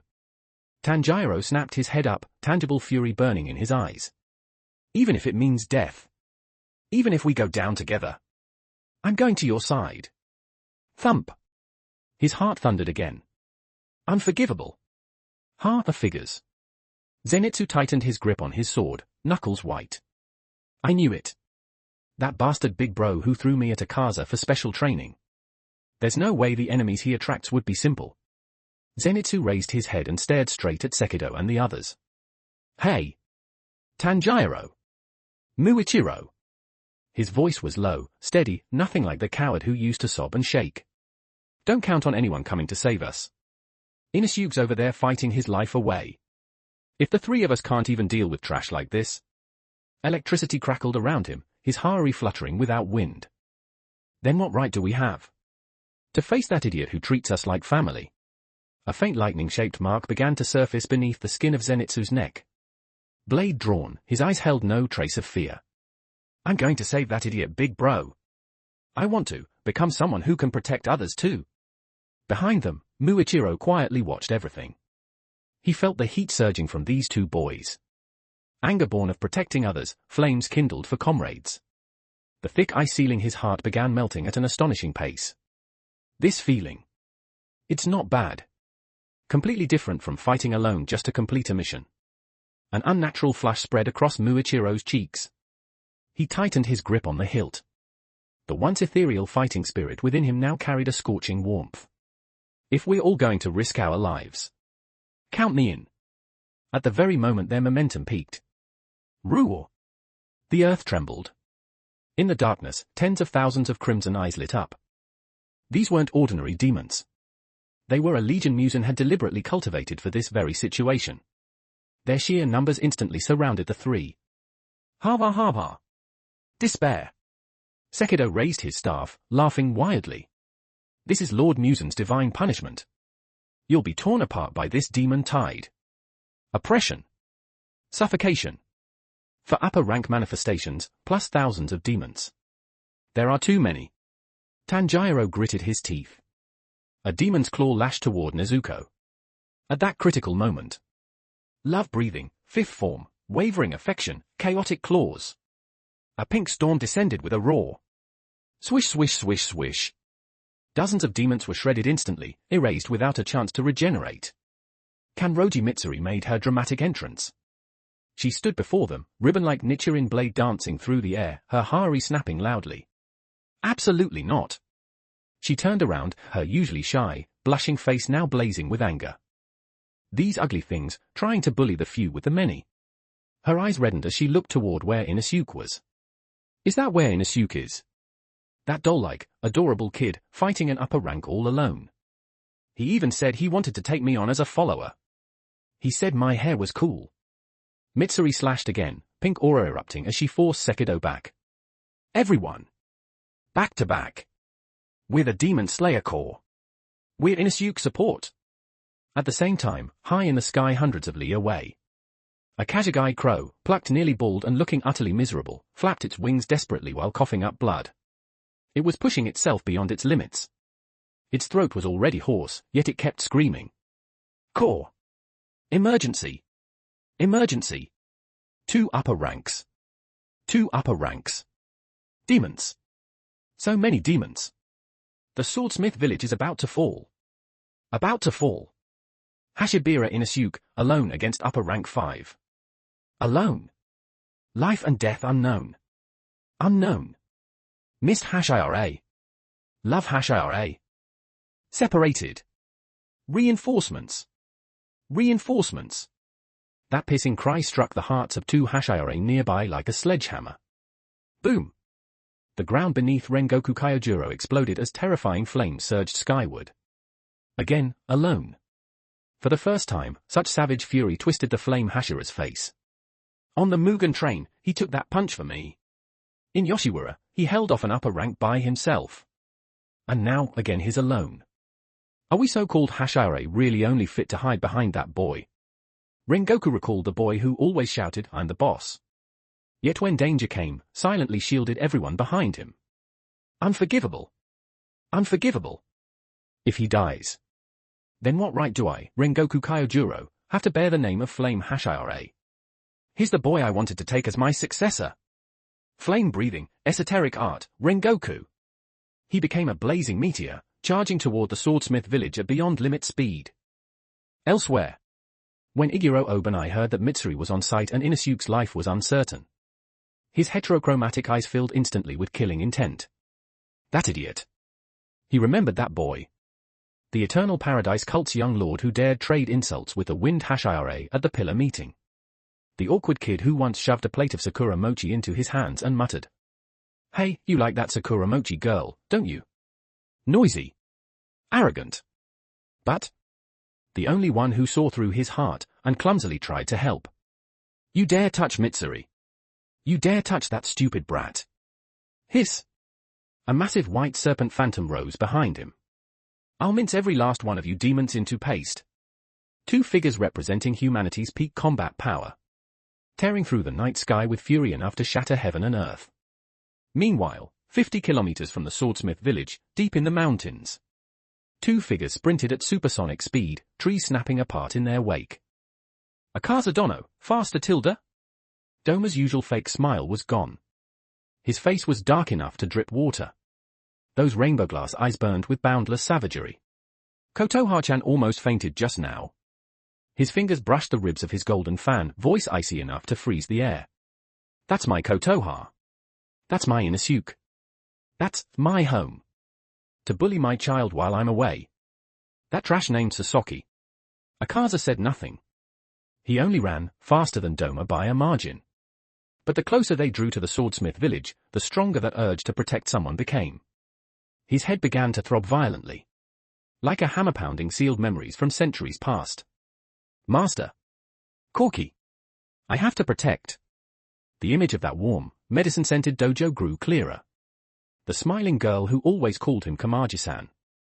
And Inosuke's arrogant face, always calling him striped basketball. Overlapped inexplicably.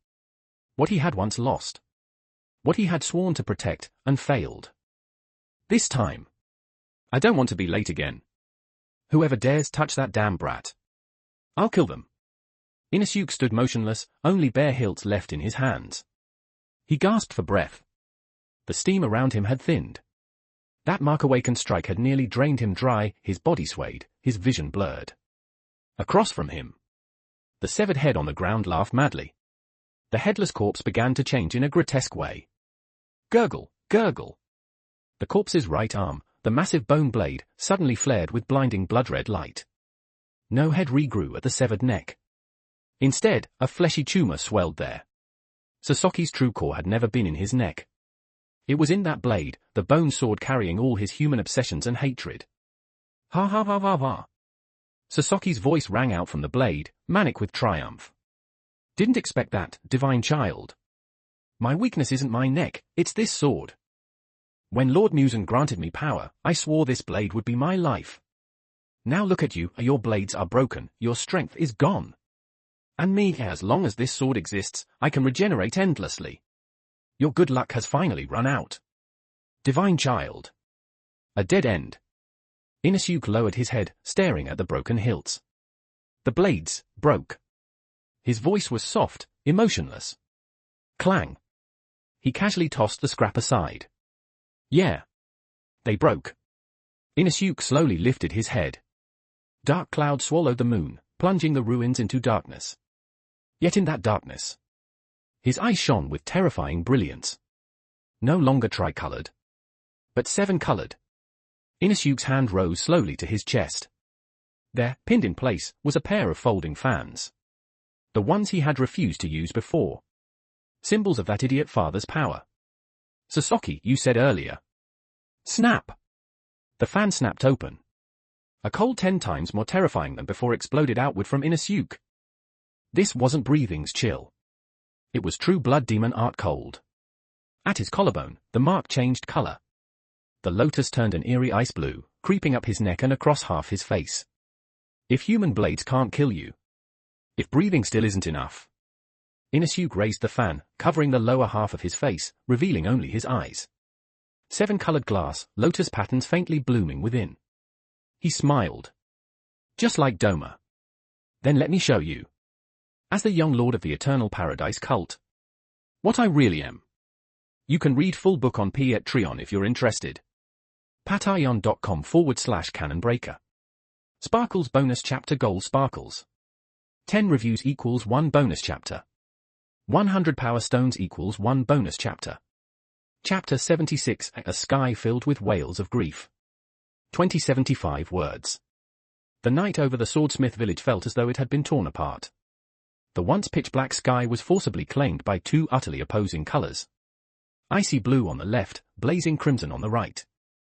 System notification, Eclipse Oni transformation activated. Countdown, 1:59. Amid the billowing steam, Inusuke's form underwent a drastic change. His hair rapidly lost its color, turning silver-white like moonlight itself. Yet at the tips, a faint crimson glow burned like dying embers. At this moment, he was beautiful to the point of monstrosity. Like a blazing sun sealed in ice. His 7-colored, glass-like eyes now held, deep within their pupils. A crimson solar ring burning slowly. Sasaki. Inusuke's voice had changed. It was ethereal, calm. Yet carried an absolute sense of condescension, as though spoken from far above.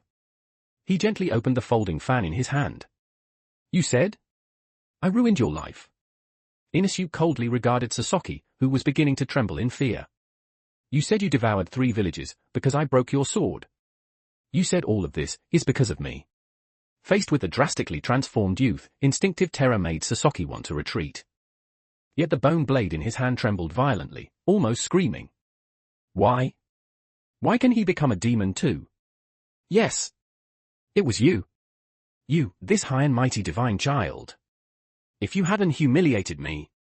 If you hadn't destroyed my life. I would never have become a demon. All those lives, every single one, are on your head.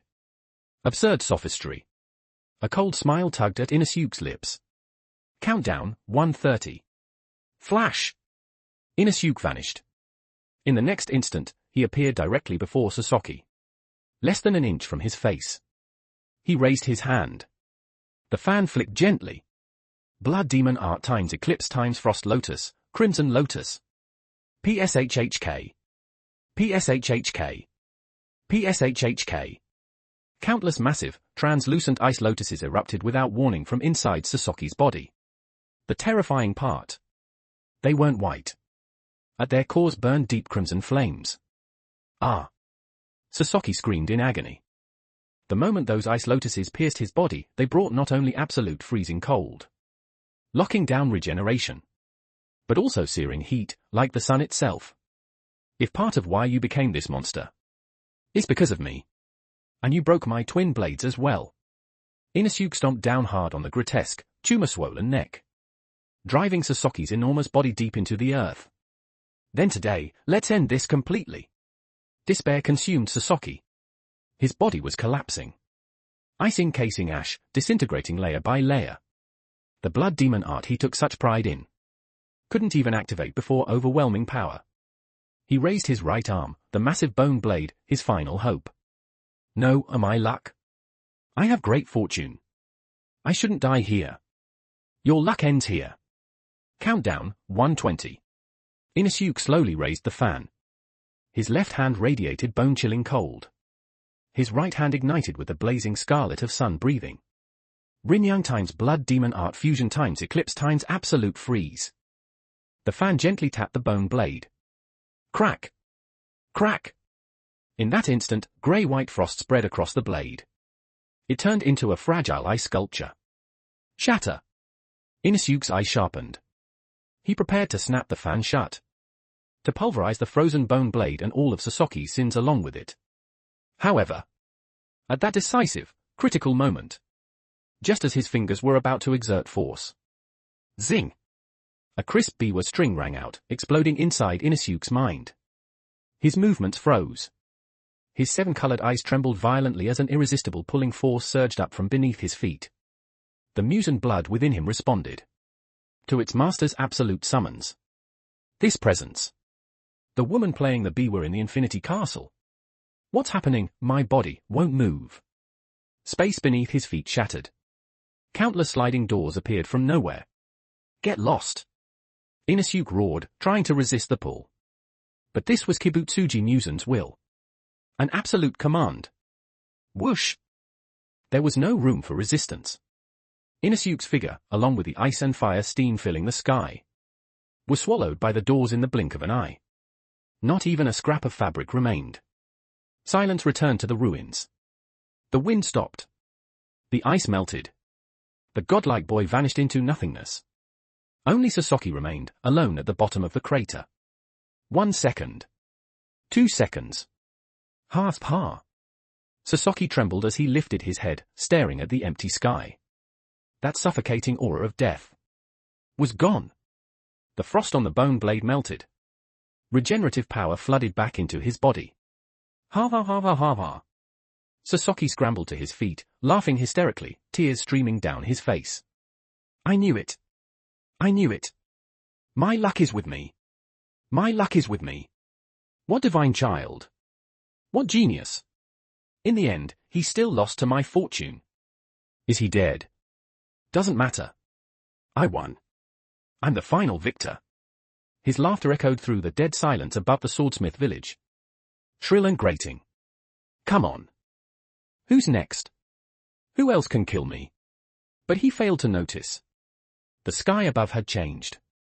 Caw.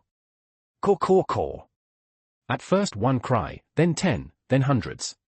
Countless black wings blotted out the moonlight. Kasugai crows. Not one. Dozens.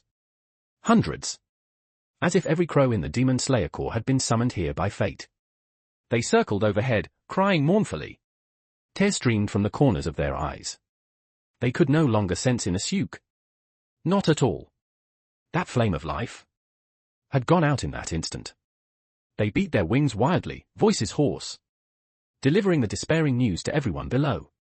Dire news. Hashibira Inosuke, presence completely gone. Cannot sense. No response. Life and death unknown. Suspected, fallen in battle. The cries pierced the clouds, the battlefield, drilling into every heart. Like barbed spikes driven straight into the soul. Those locked in desperate battle with Hantengu's clones froze simultaneously. The world seemed to pause. Fallen in battle. Kanroji Mitsuri's ribbon blade slipped from her hand. Clang. She stared blankly at the sky as tears poured down her face. That's a lie, right? Inosuke? That child was just there. That overwhelming presence. How could it vanish? How could he die? Muichiro stopped as well. He looked up, mint-green eyes reflecting the blackened sky of crows. In his mind, the image of the boy, offering him candy with a smug grin, slapping his hand away from Nezuko's box, slowly faded. The warmth he had just rediscovered, the thing called companionship, froze solid once more. Gone.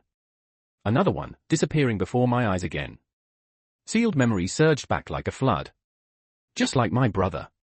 Without even saying goodbye. What kind of joke is this? A roar shattered the battlefield stillness. Tanjiro. The gentle, steadfast eldest son. Now wept blood from his eyes. His nose was sharper than anyone's.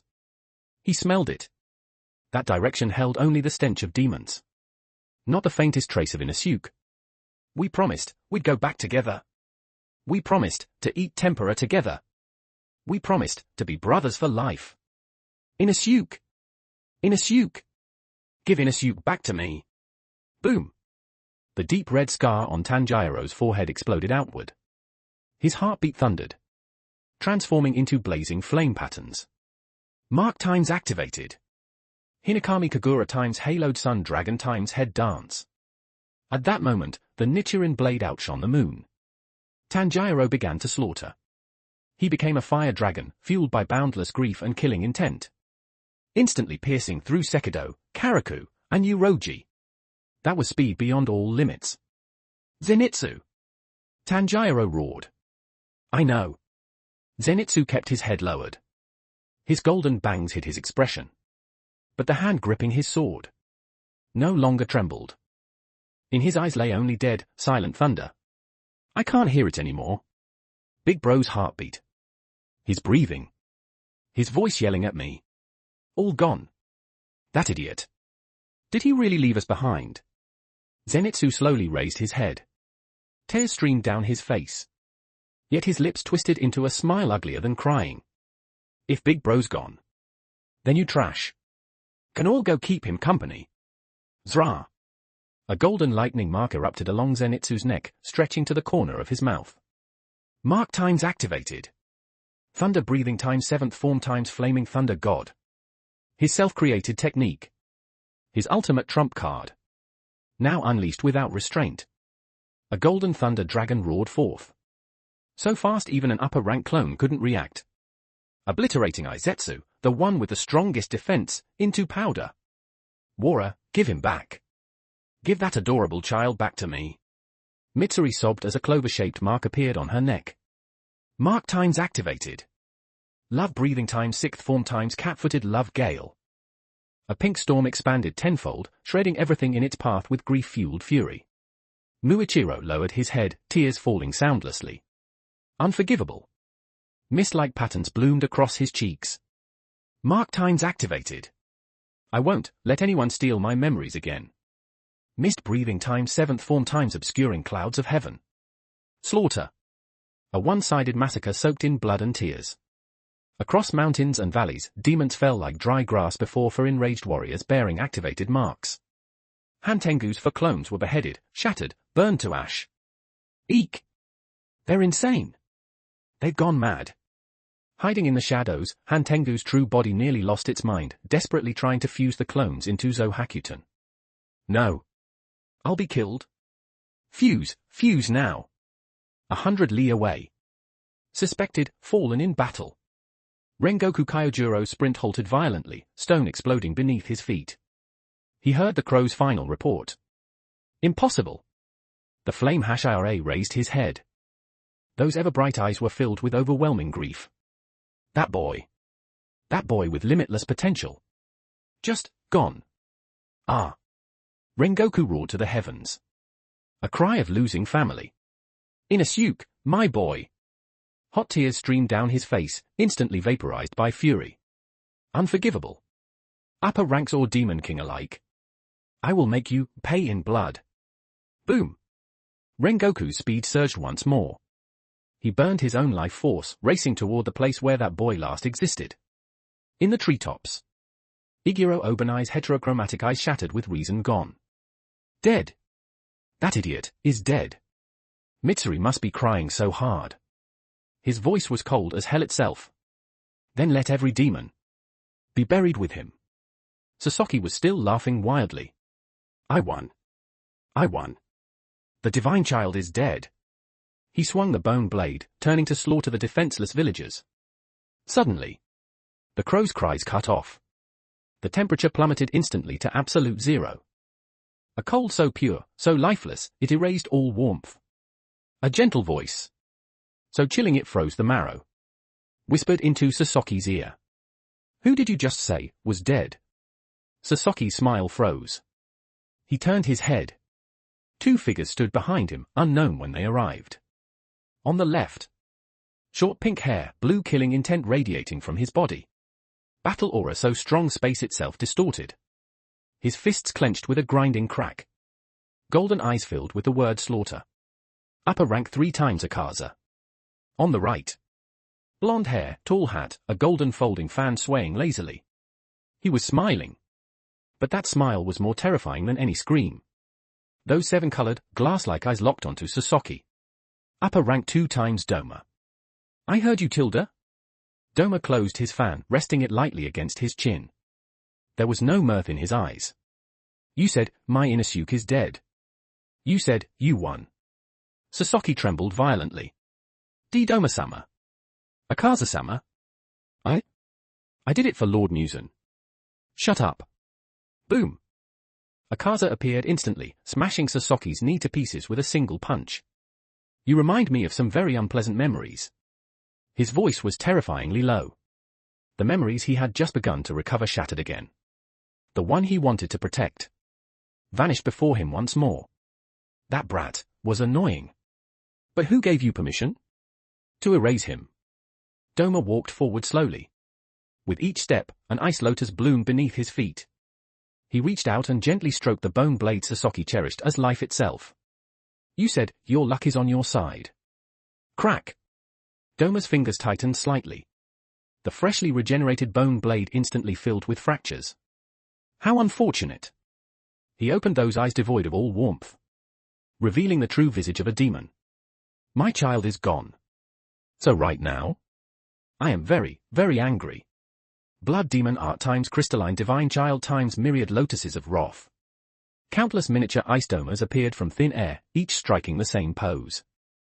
Welcome to Paradise Hell. You can read full book on Patreon if you're interested. patreon.com/canonbreaker. Sparkles bonus chapter goal sparkles. 10 reviews equals 1 bonus chapter. 100 power stones equals 1 bonus chapter. Chapter 77, To Silence Steeped in Grief. 2,273 words. Ah. Sasaki's scream sounded like a wild beast being skinned alive. His limbs had already been severed. Yet the truly horrifying part was this. No blood sprayed from the wounds. Instead, one after another, grotesque ice lotuses bloomed from the severed ends. These ice lotuses were alive. They forcibly linked his nerves together, preventing him from healing, and also preventing him from passing out. This was Doma's mercy. And also the beginning of hell. Sure. Doma crouched beside what remained of Sasaki's torso. He extended a slender finger and gently wiped away the blood and tears on Sasaki's face, as carefully as if polishing a porcelain doll. Don't cry, Sasaki-kun. You're too loud. Doma said softly. You'll disturb my memories. He tilted his head slightly. In those eyes, there was no mockery, no hypocrisy left. Only emptiness. Do you know, Sasaki-kun? Doma's voice floated lightly, as if it might shatter at any moment. When that child, Inosuke, first came to the Eternal Paradise cult, he was only this big. He gestured, the size of an infant. His gaze grew distant. Fragments of memory flashed before him like a spinning lantern. A stormy, snow-filled night. A cliff's edge. That chubby infant breaking free from his mother's arms, not fleeing, but crashing straight into his blood-stained embrace. Those emerald-green eyes held no fear. Only trust. That babyish, slurred dad. The most beautiful sound Doma had heard in centuries. He learned to walk for the first time, on my high priest's seat. Doma murmured, a bitter smile tugging at his lips. He stepped on my knees, pulled my hair, drooling everywhere while yelling who knows what. He even practiced his sword on you back then. Remember? Doma glanced at Sasaki's bone blade, now riddled with cracks. He was only 7. Holding a sword. Arrogant beyond belief. Doma's fingers began to tremble. Slowly, he pressed a hand to his chest. A dull, tearing pain spread there. How strange. Doma turned his head and looked at the silent Akaza beside him. A single tear slid down the corner of his eye. I'm supposed to be a monster without emotions. I only ever treated them as interesting pets. But why is it that? Just thinking about going home and no longer seeing that brat rolling around on the tatami. Thinking about having to look Kotoha in the eyes. And telling her Inosuke is gone. Why does it hurt so much right here? Crack. Doma gently squeezed, crushing one of Sasaki's ribs. Slowly. Like crumbling a biscuit between his fingers. It was you who lost him. Doma's voice turned glacial. It was you who shattered my family. Boom. On the other side, the long silent Akaza finally exploded. Without a word, he threw a punch that shattered Sasaki's newly regenerated jaw. Enough talk, Doma! Akaza's body radiated savage killing intent.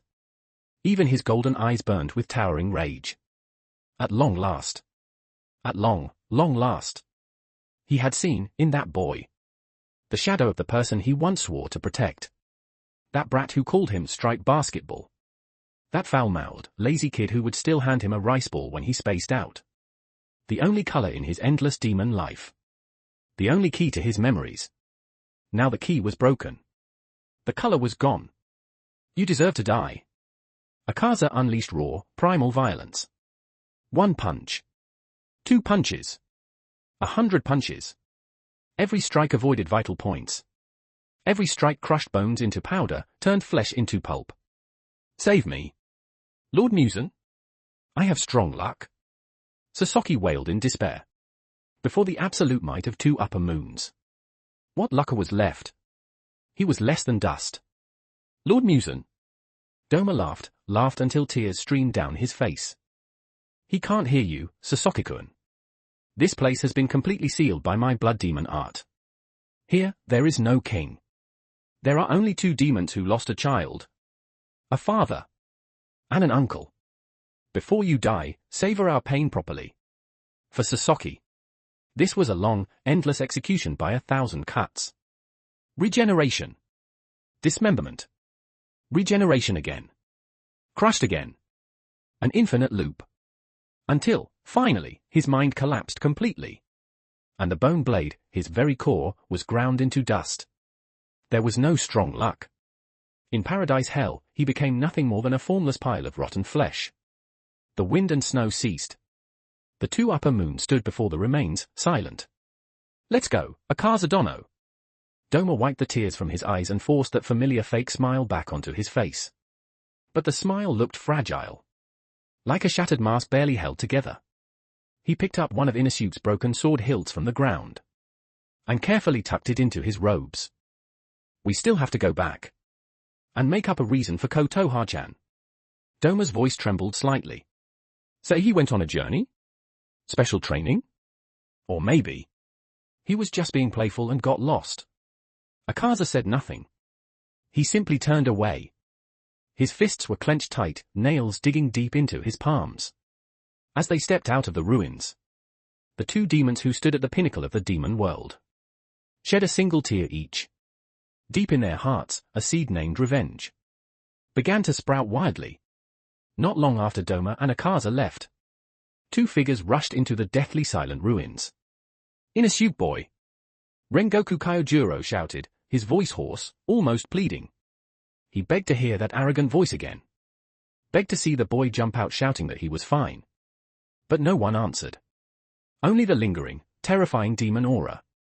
And that horrifying pool of blood on the ground. Igiro Obanai stood at the edge of the crater, his heterochromatic eyes trembling violently. We're too late. His voice was rough. That idiot, really is, gone. Rengoku stood still, staring at the sky. That back, once straight as a pine, now seemed slightly hunched. 2 lines of hot tears streamed down his face, falling onto the scorched earth. Again, it's always like this. Yoshiwara, and now here.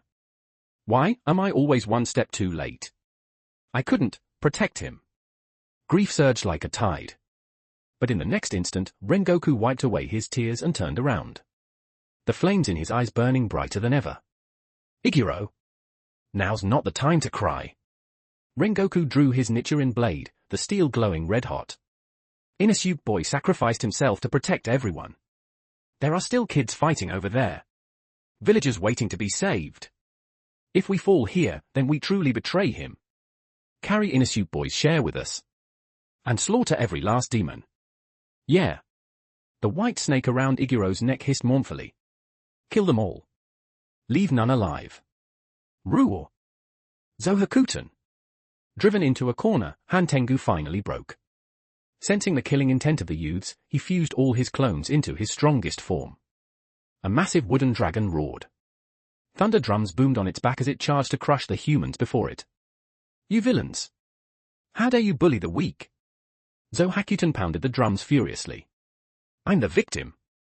I'm a good person. You're the real demons. Normally, this technique would trouble even Hashira.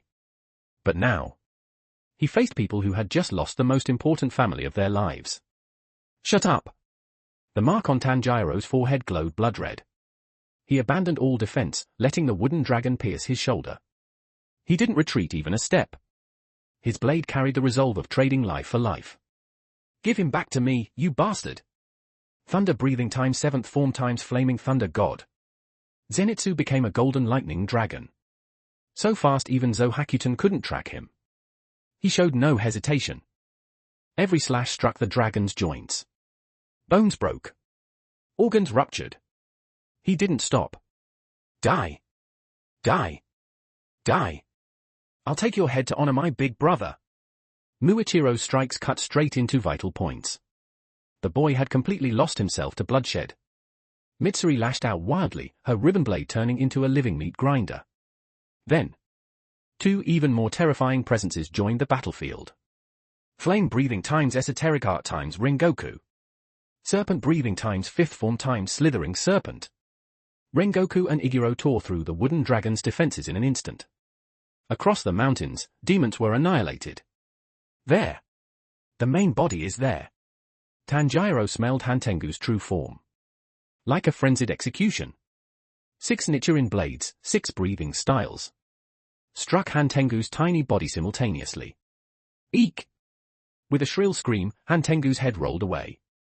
His body turning to ash. The battle was over. There were no cheers. No joy of victory. Only deathly silence. Tanjiro's blade clattered to the ground. He collapsed to his knees in the mud, staring at the empty village entrance. And let out a heart-rending cry. Ah! He slammed the ground again and again, fists bleeding without him feeling it. We won. But Inosuke isn't coming back. Zenitsu hugged his knees, curling into himself, sobbing uncontrollably. Big brother, liar.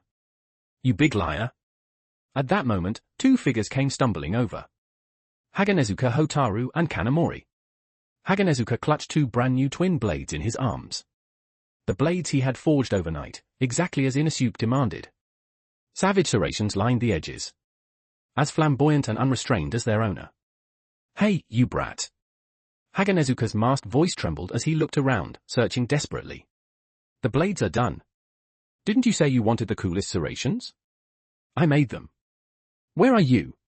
Come out. Kanamori and I won't yell at you anymore. Come out and take your swords. Looking at those twin blades gleaming coldly. Destined to never meet their owner. Everyone finally broke. Mitsuri collapsed into Iguro's arms, sobbing until she nearly fainted. Muichiro tilted his head back, silent tears falling. In the sky, hundreds upon hundreds of Kasugai crows circled. Crying out in mourning. Infinity Castle. A suffocating, deathly silence. Inosuke knelt beneath the high platform. Demonization countdown, 1 o'clock. Before him, Kibutsuji Muzan looked down from above. In those plum-red eyes was scrutiny. But more than that, satisfaction. Splendid. Muzan's voice echoed through the vast castle. Inosuke, you truly didn't disappoint me. That Sasaki, even with my blood, he was like an infant before you. Inosuke kept his head lowered. Inside his sleeves, his fists were clenched so tightly they trembled. The urge to rip the man's head off nearly shattered his reason. They all think I'm dead. They must be crying now. But he couldn't move. Kotoha was still in the Eternal Paradise cult. If he turned against Muzan now, she would die. Endure. He had to endure. Inosuke took a deep breath. When he raised his head again, his face wore a look of fervent admiration. Lord Muzan. He rubbed his neck and complained softly. Next time, could you not yank people away so suddenly? I was just about to crush that trash's bones. Totally stole my spotlight. Muzan narrowed his eyes, but didn't get angry. Why didn't you obey the command? Why couldn't I summon you? Because I'm a spy. Inosuke spread his hands casually. My constitution can temporarily suppress your blood and act as a human. I've been in the Demon Slayer Corps for ages, saved the Flame Hashira, fought upper moons, earned their trust. This trip to the Swordsmith village was to gather intel for you. If I didn't act like a hero, how could I access their core secrets? He tapped his head, grinning slyly. That Sasaki was an idiot. Nearly ruined my plan. But I'm different. I'm special. I was raised by Doma. I have a human identity. I can walk in sunlight. I can stroll into the core headquarters, even reach Ubuyashiki's bedside. Muzan stared at Inosuke. He was reading his mind. But all he found was the ambition and greed Inosuke deliberately showed. This child was a born villain. Two-faced, ruthless, willing to do anything to reach his goal. Exactly Muzan's type. HMPH smooth talker. Muzan sneered, but the killing intent in his eyes vanished completely. Still, you're right. A piece that can walk in sunlight is rare indeed. Demonization countdown, 005. Since you're so loyal, I'll grant you this privilege. To become a true insider. Muzan extended his hand. His fingertip pierced straight into Inosuke's forehead. Ooh! Inosuke groaned. Gurgle! A massive amount of blood, far more than before, poured violently into his body. Just as Inosuke's eyes were about to return fully to human. They changed. Two characters engraved themselves deep within his pupils. Upper rank times 5. From today onward, you are the new upper rank 5. Muzan withdrew his hand, nodding in satisfaction at his creation. You may maintain a human form while operating within the Demon Slayer core. But remember, your life is in my hands. If you dare betray me. Muzan pointed at his own heart, voice icy. I'll make you personally devour your mother. And kill your foster father. Inosuke's pupils contracted violently. He lowered his head at once, forcibly suppressing the murderous intent surging within him. Yes, Lord Muzan. At that moment, the long-absent system notification exploded in Inosuke's mind. Ding! Congratulations, host, for achieving the achievement, True Villain. Achievement description, successfully gained Kibutsuji Muzan's trust and ascended to upper rank 5, completing the perfect disguise of dual identities. Rewards issued Happy Smiley. Unlocked free switching between human and demon forms. Daily demonization limit increased to 5 minutes. Special intelligence acquired, location of a critical resource. The grave of Yuta, wife of Yorichi Tsugikuni. Inosuke knelt on the ground, staring at the coordinates displayed on his retina. In the shadows, the corner of his mouth slowly curled into a manic smile. You can read full book on Patreon if you're interested. Patreon.com/canonbreaker. Sparkles bonus chapter goal Sparkles. 10 reviews equals 1 bonus chapter.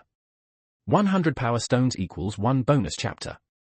Chapter 78, Divine Descent. 1406 words. Infinity Castle. Demonization countdown, for 59. When the system prompt sounded, Inosuke chose to continue demonization. He needed to leave a good impression in front of this not-so-bright boss.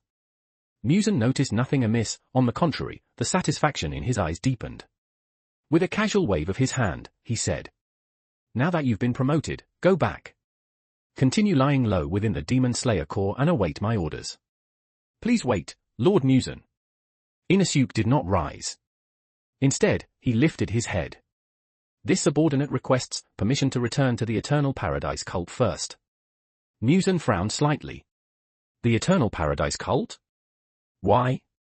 Inosuke took a deep breath and began his performance. Because my infiltration plan requires the full cooperation of my cheap old man, Akaza, and the Darky siblings. Who? Muzan froze. For the first time, genuine confusion appeared on that perpetually cold face. What does that have to do with them? My lord, you are unaware. Inosuke stood up, raised one finger, and began speaking utter nonsense with absolute seriousness.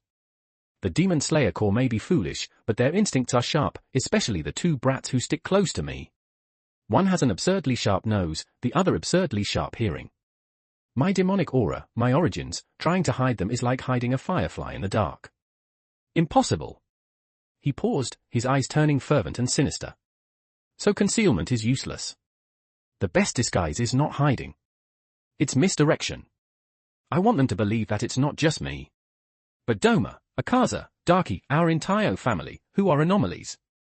We'll put on a play. A play where, although we are demons, we are kind-hearted. Although we eat people, we have our hardships. Only when they believe we are good demons will they truly let down their guard. treat us as allies, and even hand their backs over to us. Inusuke clenched his fist, a cruel smile curling at his lips. And on the day of the final battle, when they turned their backs. SHHK. Dead silence filled the hall. Musen's plum-red pupils shook violently. He stared at Inusuke as if gazing upon a masterwork of art. Genius! This is nothing short of genius. Exploiting humanity's excessive sympathy to carry out the deepest infiltration and the most vicious betrayal. Musen slammed the armrest, realization dawning on him. So that's it. No wonder Doma was playing house in the Eternal Paradise cult. No wonder Doma and Akaza were so furious in the ruins just now. They weren't playing at all, they were cooperating with your plan. Sasaki, that idiot, almost ruined this perfect setup, that's why they lost control. The anger in Musen's eyes vanished instantly. But those worthless fools, why didn't they report this to me earlier? If I'd known it was such a grand scheme, how could I have sent Sasaki to interfere? It's all their fault. A bunch of idiots who don't know how to communicate. Musen clapped his hands, clearly delighted. Very good, Inusuke. I approve your plan. Go. Tell Doma and Akaza to cooperate with you fully. This time. I will not tolerate any more mistakes. Zang. The sound of a biwa rang out. Inusuke's figure vanished from Infinity Castle. After sending Inusuke away, Musen reclined back on his throne. He closed his eyes, the corner of his lips lifting slightly. Heh, so that useless Hantengu died too. There was barely any emotional fluctuation. Dead is dead. Inusuke has already filled the position of upper rank 5. But? Musen opened his eyes, sweeping his gaze over the rows of empty sliding doors below. The position of upper rank 4 is vacant. A new piece is needed. His eyes first fell upon Nakami, who was responsible for the biwa. Nakami's ability is useful, but she lacks combat power. Then, suddenly, a scene surfaced in Musen's mind. One he had seen through Hantengu's eyes. A blond boy on the battlefield, crying with snot and tears everywhere. Yet the moment he learned of Inusuke's death, he erupted in golden lightning and obliterated Izetsu with a single strike. That yellow-haired brat. Musen narrowed his eyes, fingers tapping lightly on the armrest. That kind of explosive power, that destructive impulse born from despair. Interesting. If he were to learn that Inusuke isn't dead, but has become a demon, would that brat be willing to fall into darkness, just to follow Inusuke? A playful smile crept onto Musen's face. It seems this game of chess is becoming more and more interesting.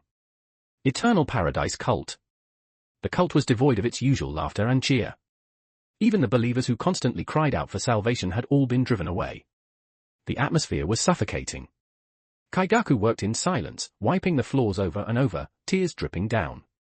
Woo, liars, all liars. Daki curled up in a corner, clutching a piece of clothing Inusuke had once worn. She cried until her makeup was ruined, her beautiful eyes swollen like walnuts. He even called me big sister? How could he just be gone? Without that little brat, this place feels so empty.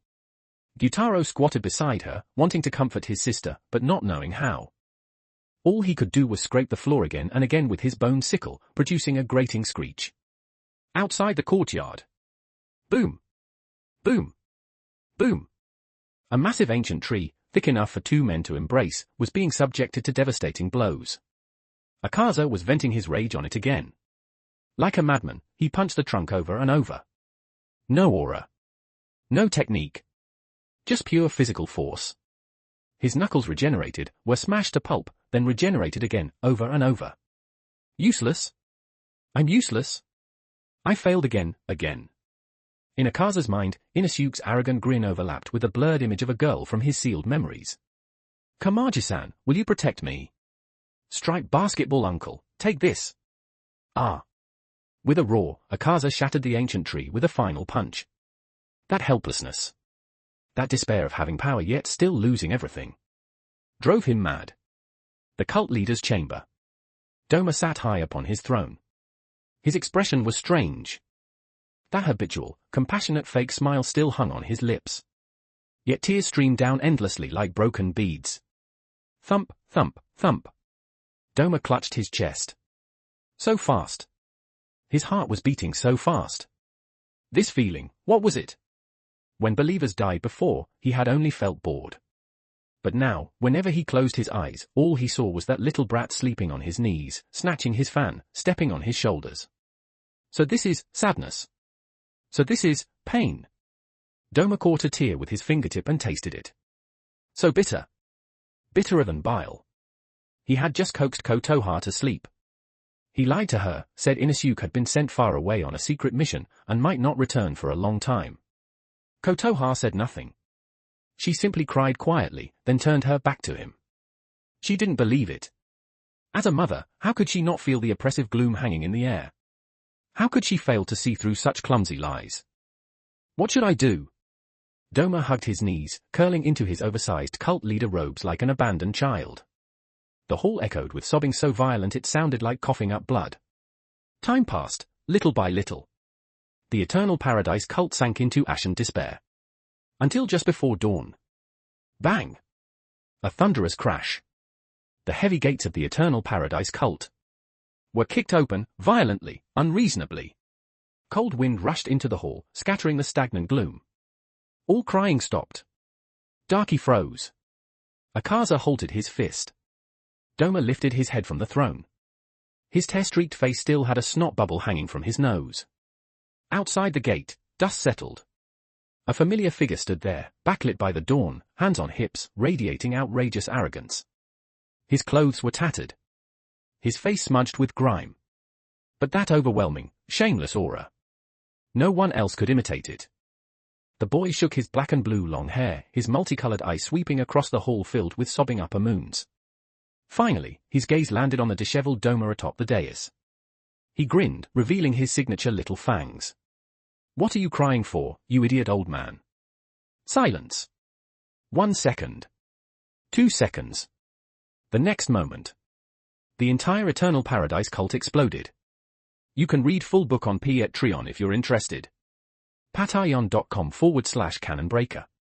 Sparkles bonus chapter goal sparkles. 10 reviews equals 1 bonus chapter. 100 power stones equals 1 bonus chapter. Chapter 79, I'm Going Back. 2,144 words. The heavy doors of the Great Hall were still trembling. Before the dust had even settled, before the arrogant, hands-on-hips boy could utter a second word, a golden blur lunged forward. Inosuke, ah! There was no chance to dodge. Doma wrapped himself around Inosuke like a giant octopus, instantly clinging to him from head to toe. Wah! You scared Daddy to death. Daddy thought he'd never see you again. I even carved your memorial tablet already. Doma cried without the slightest shred of dignity. Tears poured from his rainbow-colored eyes, mixed with who knew where they came from snot, which he shamelessly smeared all over Inosuke's beautiful face. That's disgusting. Let go. It's all snot. Inosuke struggled desperately, but the octopus's strength was ridiculous. I'm not letting go. Doma buried his face in the crook of Inosuke's neck, crying like a 3-year-old. You have no idea how heartbroken we were just now, wah. Little brother. Before Inosuke could pry Doma off, a wave of fragrance rushed in. Darky also cried as she threw herself forward, joining Doma in trapping Inosuke. Wah. You idiot. Why did you scare your big sister like that? I cried so much my makeup's ruined. Don't squeeze, can't breathe.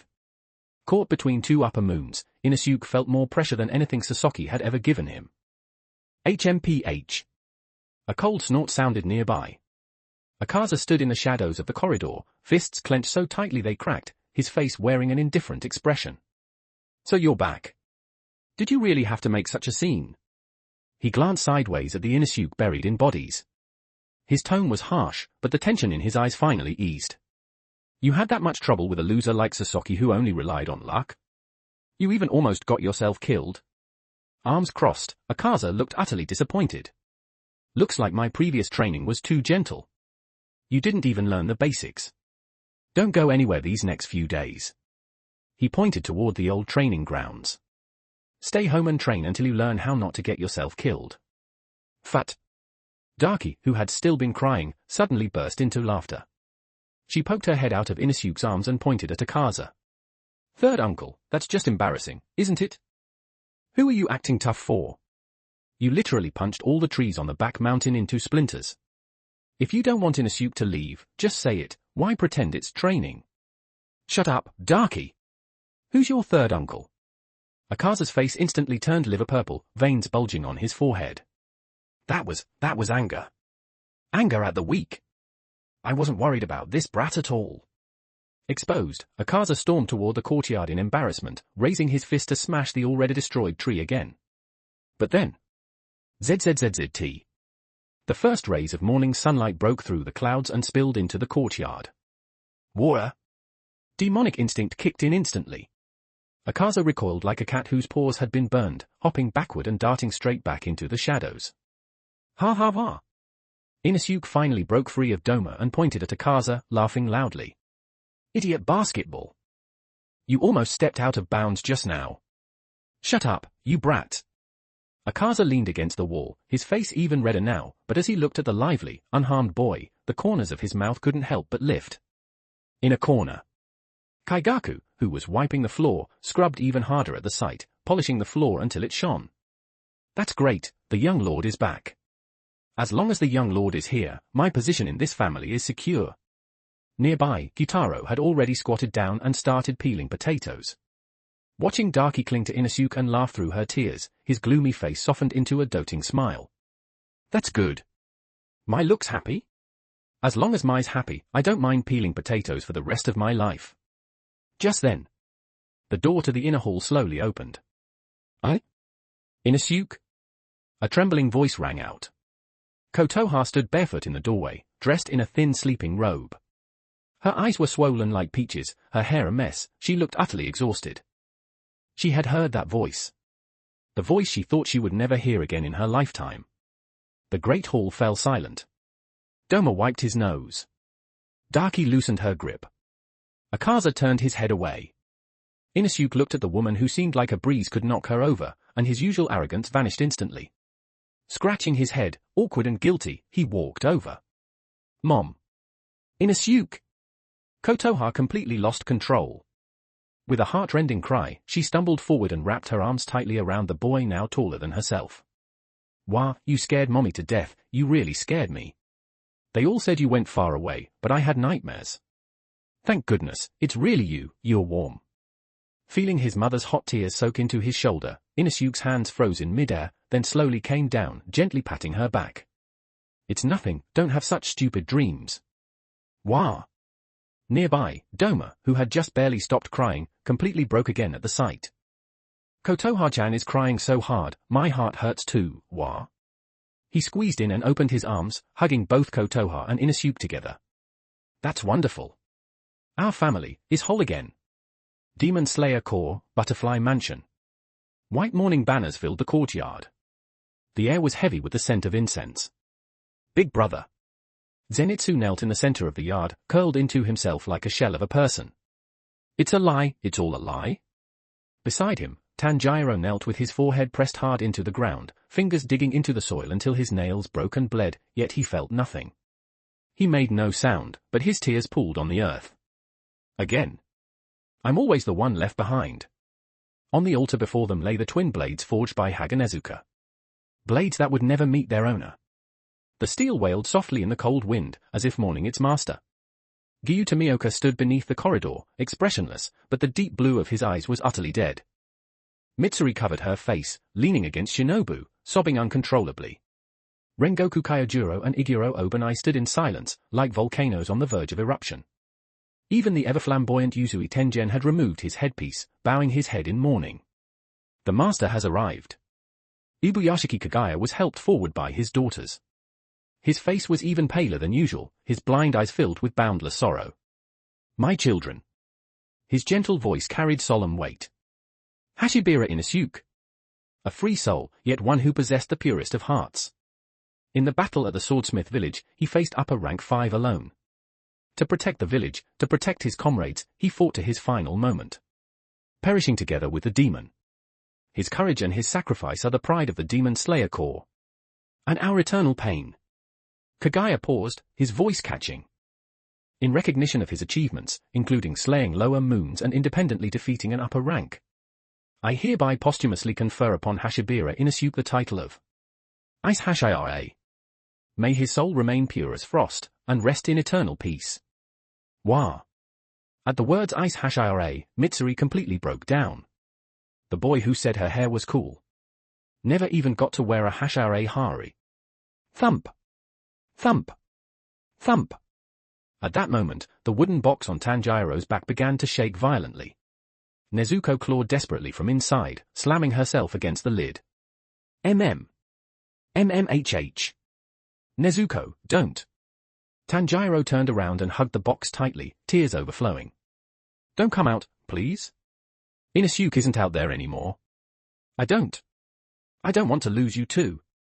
The wind at the butterfly mansion stirred the white banners. Eternal Paradise Cult. After the warm reunion, Inosuke wiped the drool off his face and jumped straight onto Doma's throne. Sitting cross-legged, his expression snapped into business mode. He clapped his hands to draw everyone's attention. Next, I'm announcing something important. He took a deep breath and snapped his eyes open. His human pupils vanished, replaced by eyes radiating terrifying pressure. And deep within them, upper rank times 5. Dead silence. Kaigaku dropped his rag. Woo! Doma reacted first, not with shock, but excitement, clapping enthusiastically. Upper rank 5. Inosuke, you got promoted. I knew it. Just as expected of my son. Like father, like son. That makes 2 upper moons in our family. No, add your third uncle and the idiot siblings, and we own half the upper ranks. Akaza stared at the number, pupils contracting, then let out a proud, arrogant grin. HMPH. If you can withstand a promotion at this level, your body's finally worth something. Looks like I won't have to hold back during training anymore. Darky spun around happily. That's amazing. Inosuke is an upper rank now too. We can bully people together. Inosuke rubbed his temples, exasperated by this bunch of idiots. All right, enjoy it for a moment. He stood up and straightened his tattered clothes. But I have to go back. Back to the Demon Slayer Corps. Who? The joyful atmosphere froze instantly. Back? Back where? Darky stared at him wide-eyed. This is your home. Inosuke spread his hands. I don't have a choice. When I fought Sasaki, things got way too loud. The Demon Slayer idiots definitely think I'm dead now. Those two, Wenny and Gonpachiro, are probably crying their eyes out over my grave. I'm their big brother. I can't let my little brothers cry forever, right? I need to go show my face. I object. No way. Absolutely not. 3 voices shouted at once. Doma waved his fan, looking pitiful. Inosuke, do you know what day it is the day after tomorrow? Inosuke, what? Another holy ceremony. It's New Year's, idiot. Darky stomped her foot and pointed at the lanterns outside. It's New Year. Humans care the most about family reunions. You've been gone for days, do you know how worried we were? And this is my first New Year with so many people. I don't want you to leave.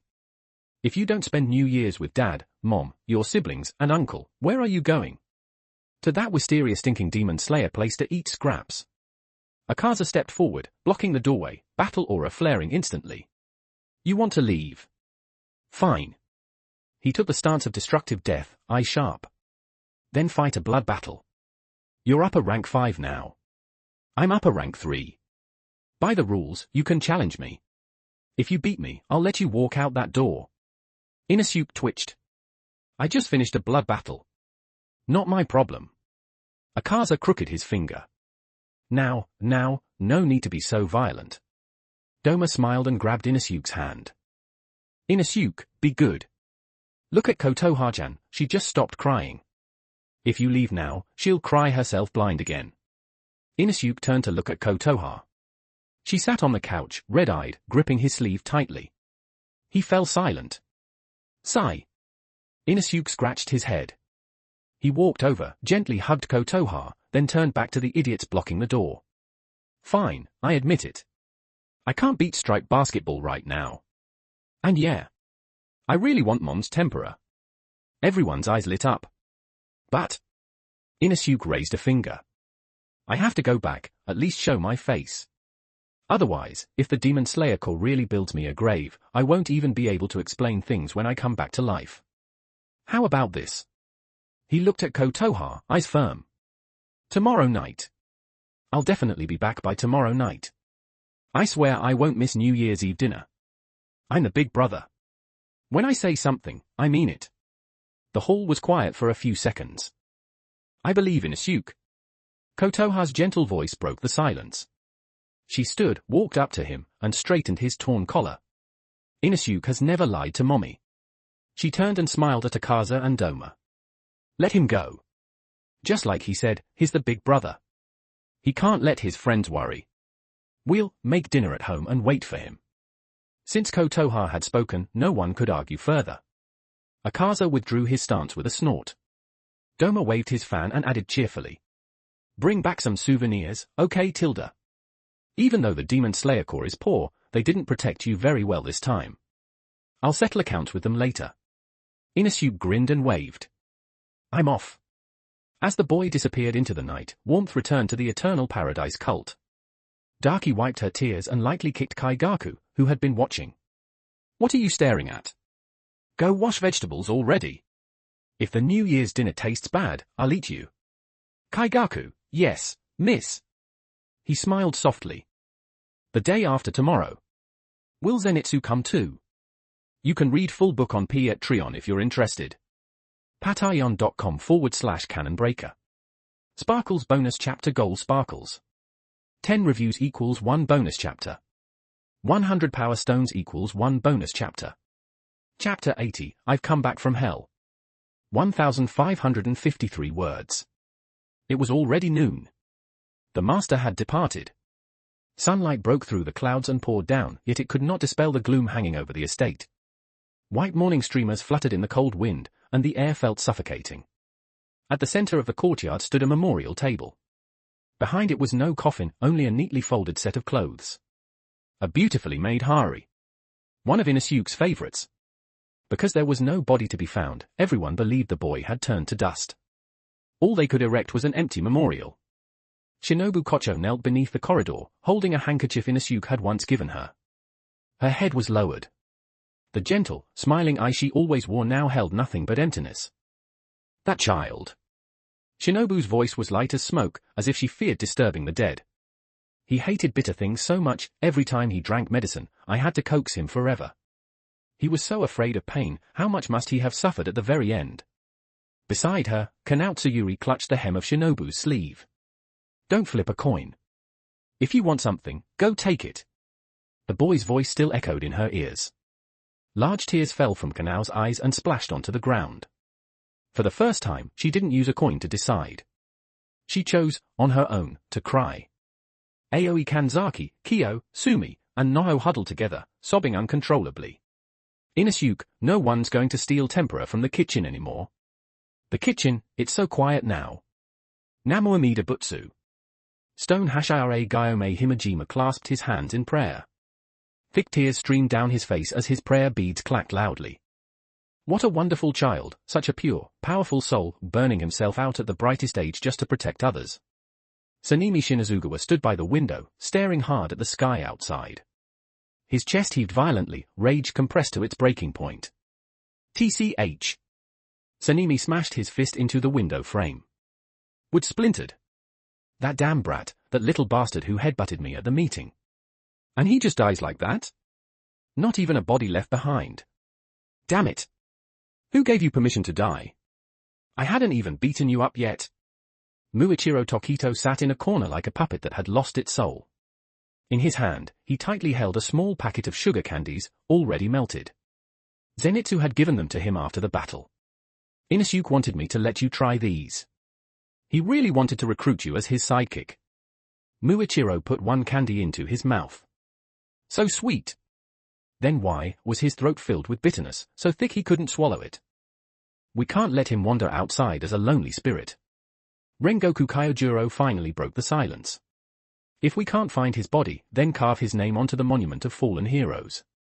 He was the Ice Hashira. The pride of us all. Meanwhile, in the mountains 50 kilometers from Demon Slayer headquarters. Boom!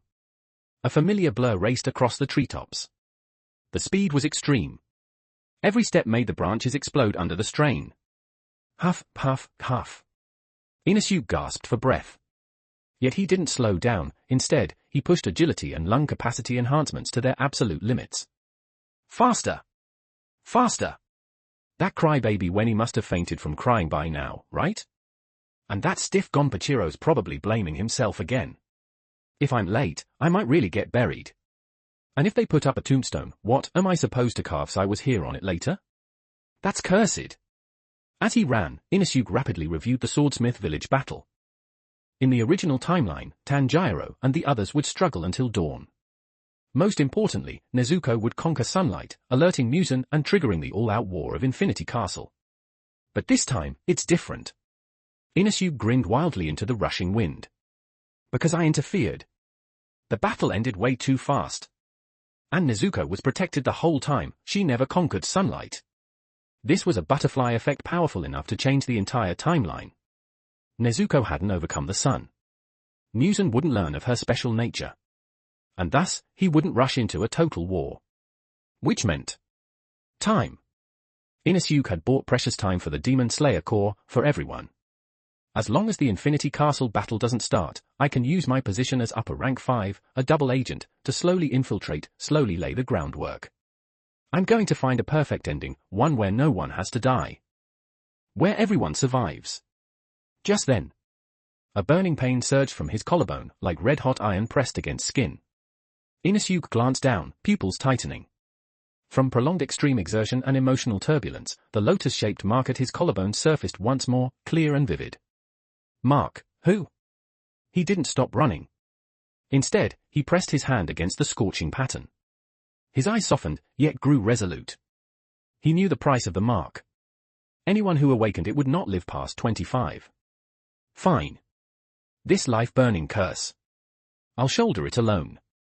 Gonpachiro, Wenny, everyone else, you didn't awaken it, right? A short-lived hero, one is enough. This young lord can handle that role alone. His eyes grew damp, but he shook his head hard. You idiots, all of you better live long, happy lives. Boom. Inusuke stomped down. His speed exploded once more. Butterfly Mansion. Tanjiro and Zenitsu were still kneeling. Hours had passed. They hadn't moved an inch, like stone statues. Their tears were spent, leaving eyes so swollen they could barely open. From the wooden box beside Tanjiro came sudden movement. Thump! Thump! Thump! Nezuko scratched anxiously inside, her nails screeching against the wood. Sure. Nezuko, be good. Tanjiro's voice was hoarse as he gently patted the box, tears falling again. Don't, it's daytime, you can't come out. I know you want to find Inusuke. I do too. But? His voice broke. Then. It was as if an invisible string in the air had been lightly plucked. Tanjiro's dull, lifeless dark red eyes suddenly stirred. That was the scent. Extremely faint, yet engraved into his very bones.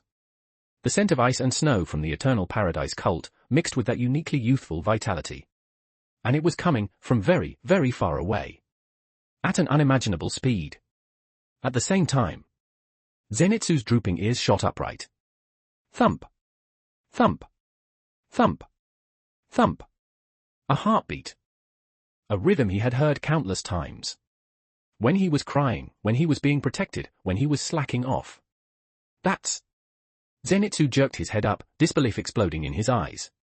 Tanjiro looked up too. They met each other's gaze. No words were needed. No confirmation required. That was their big brother. That was their family. Ah. The two of them shot up like cannonballs, smashing into the memorial table, knocking over white streamers. Even slamming into Haganezuka and Tetsuido, who had just come to offer incense. Tanjiro? Zenitsu? Shinobu's hand trembled, incense falling from her grasp. Where are you going? It's daytime. Nezuko's still in the box. Doesn't matter anymore. Tanjiro hoisted the box onto his back, roaring as he ran, his face twisted beyond reason. His back! That scent, that bastard is back. No funeral needed. Burn all the white cloths. Zenitsu ran so hard one shoe flew off, but he didn't care. He laughed widely. Big brother's not dead. I knew it, scourges live forever. He's alive, ahhhh. All the Hashira and Slayers were startled by the chaos, rushing out.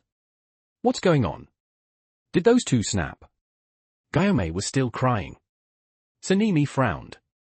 Giyu remained blankly confused. Then, from the sky came an uproarious, ecstatic chorus of crows. Core. Correction. Intelligence update. Hashibira Inosuke, alive. Survival confirmed. That menace, no, that hero, he's back. Everyone looked up. At the end of the mountain road, under the blazing noon sun, a massive cloud of dust surged like a charging army. At its very front, a figure raced forward with unstoppable momentum. Bare-chested, showing a powerful physique. Black and blue long hair whipped widely behind him. A familiar fan clutched in his hand. From far away, that arrogant, overbearing, thunderous voice echoed across Demon Slayer headquarters. Hey! Which idiot put up white mourning cloths at the gate? Inosuke skidded to a halt, carving 2 deep trenches into the ground. He stood there, hands on hips, hopping mad. Who gave you permission to hold my funeral feast? Where's my tempura? Where's my welcome party? Time froze. Staring at that lively, foul-mouthed, aggressively alive figure. The incense in Shinobu's hand snapped. Muichiro dropped his candy, it rolled across the ground. Sanemi's eyes bulged like bells, jaw nearly dislocating. Gyome's prayer beads scattered everywhere with loud clacks. For the first time ever, shock appeared on Giyu Tomioka's stoic face. The next instant. Inosuke! Big brother! Tanjiro and Zenitsu cried out, throwing themselves at the returning boy with all the strength they had. Inside the box, Nezuko slammed the lid desperately. Wah! You bastard! You scared us to death. Thank goodness, thank goodness. Under the sunlight, the boy was knocked to the ground by his companions. Though he cursed at them to get off because they were heavy. The corner of his mouth, hidden from all eyes, lifted high. I've come back from hell. You can read full book on Patreon if you're interested. patreon.com/canonbreaker. Sparkles bonus chapter goal sparkles. 10 reviews equals 1 bonus chapter. 100 power stones equals 1 bonus chapter. Chapter 81, What Are You Hiding? 1645 words. The box on Tanjiro's back shook violently, Nezuko was going out of her mind inside. Hey! Don't come out! It's daytime! Inosuke complained with his mouth, but his hand was honest as he patted the box on Tanjiro's back.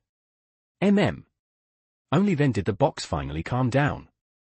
Flashy! This is seriously flashy. Tengen Yuzui strode over laughing, slapping Inosuke hard on the back, so hard it nearly made Inosuke cough up blood just after catching his breath. This god of festivals thought you made a truly flashy exit. Who knew you weren't dead? That kind of surprise, very flashy. Wwa. Inosuke-kun. Mitsuri Kanroji covered her face, tears still flowing. She wanted to rush in for a hug, but mindful of propriety, she could only grab Inosuke's arm and shake it non-stop. I'm so glad, really, really glad. I thought I'd never hear you say my hair was cool again. HMPH. Obanai Iguro stood behind Mitsuri, his mismatched eyes coldly fixed on the arm she was holding. You just got lucky.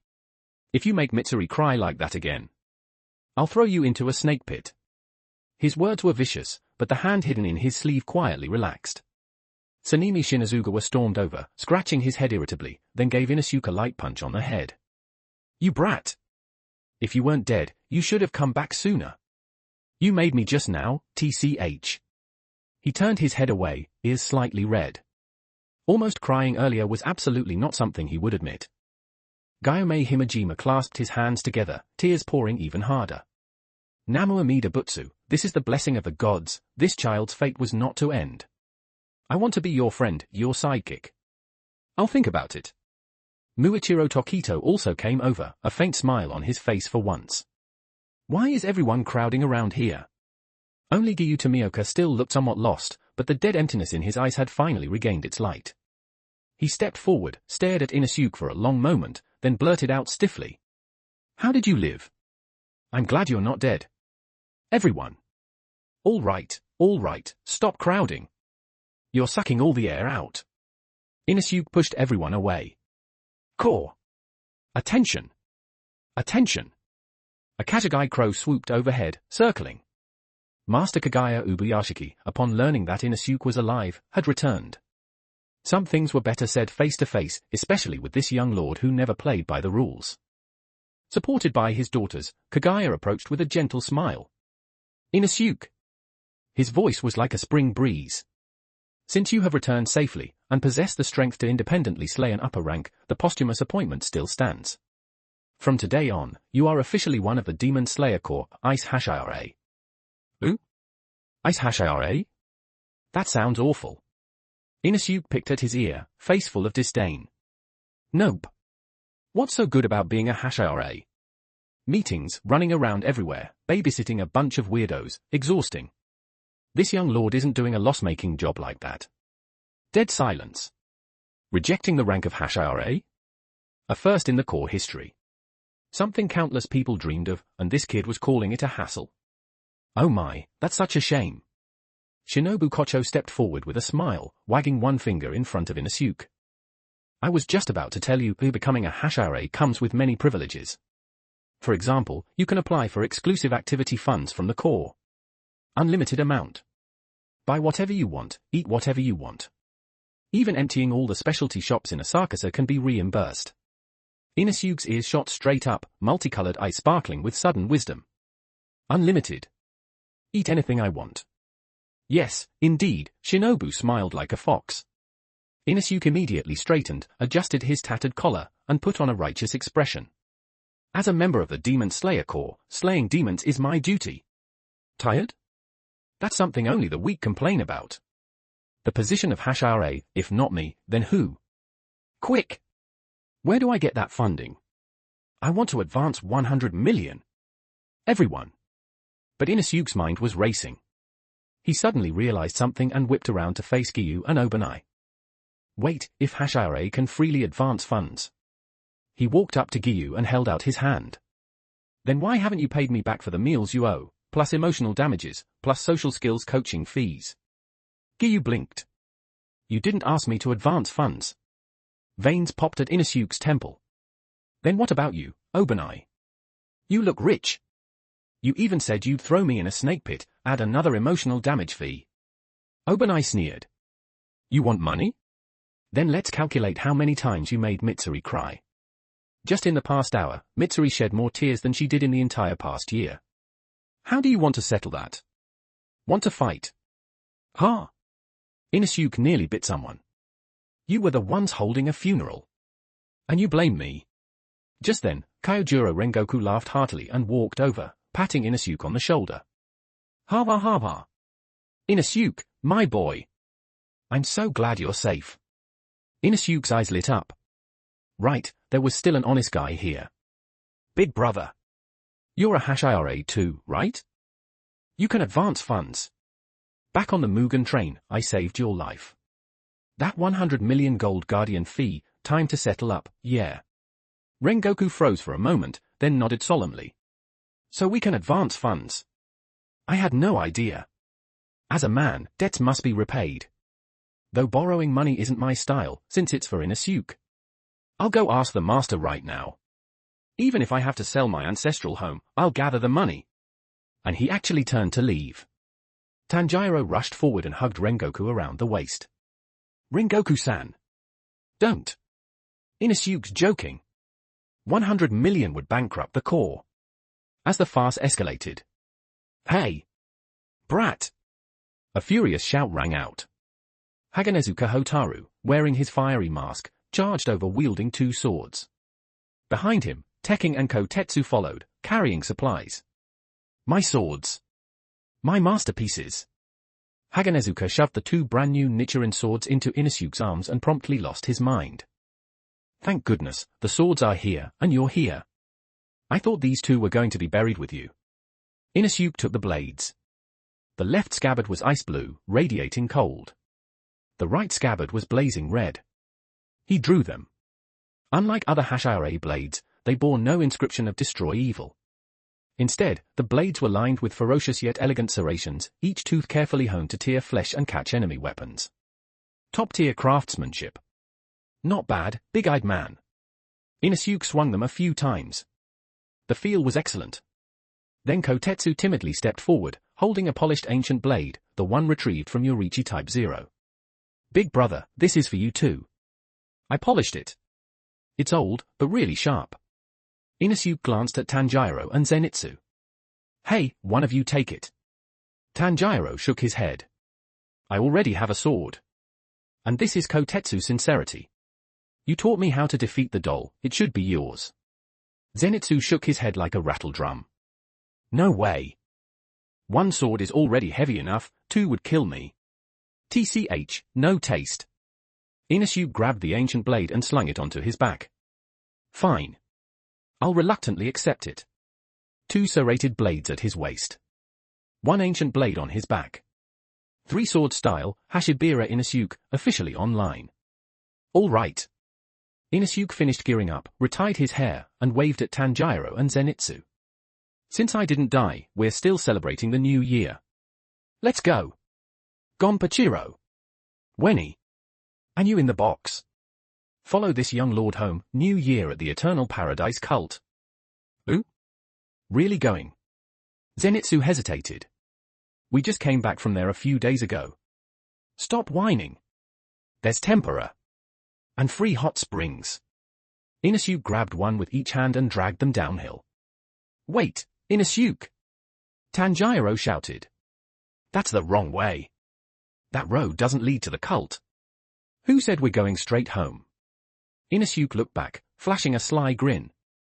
First stop, Asakusa. New Year's coming. Gotta buy some souvenirs, right? Otherwise my mom will nag me to death. The real reason, of course, was Tamayo. He needed to see how her research was progressing. And now that upper rank 5's blood flowed in his veins, this sample would be priceless to her. As the sun dipped low, watching the three boys bicker and vanish into the distance, those at the butterfly mansion smiled with relief. What lively kids! The master sighed, turning back with his daughters. The other Hashira dispersed as well, preparing for the coming new year and missions. Only Shinobu remained. The smile on her face slowly faded, replaced by profound gravity. As the insect Hashira, a master of pharmacology and the human body, her observational skills were the sharpest among them. Earlier, while Inusuke was surrounded, she'd taken the chance to lightly check his wrist under the pretense of an examination, carefully observing his exposed skin. Too clean. He had fought upper rank 5. No matter how strong he was, no matter if he had awakened the mark, how could he have no injuries at all? Not even scratches. No bruises. Not even the muscle fatigue typical after battle. Aside from a slightly elevated body temperature, his condition was flawless, like he'd just woken up. And Shinobu recalled the sensation when she touched his pulse. The rhythm. The sound of blood flow. It was faint, but as a toxin specialist, she sensed something off. That wasn't the pulse of a purely human body. Inusuke-kun. Shinobu stared at the empty mountain path, waves crashing in her heart. What exactly are you hiding? At the swordsmith village, what really happened? A cold wind passed through. Shinobu tightened her hari. She told no one of her discovery. You can read full book on Patreon if you're interested. patreon.com/canonbreaker. Sparkles bonus chapter goal sparkles. 10 reviews equals 1 bonus chapter. 100 power stones equals 1 bonus chapter. Chapter 82, Where's My Money? 1,609 words. On the road to Asakusa, dust billowed into the air. Yah!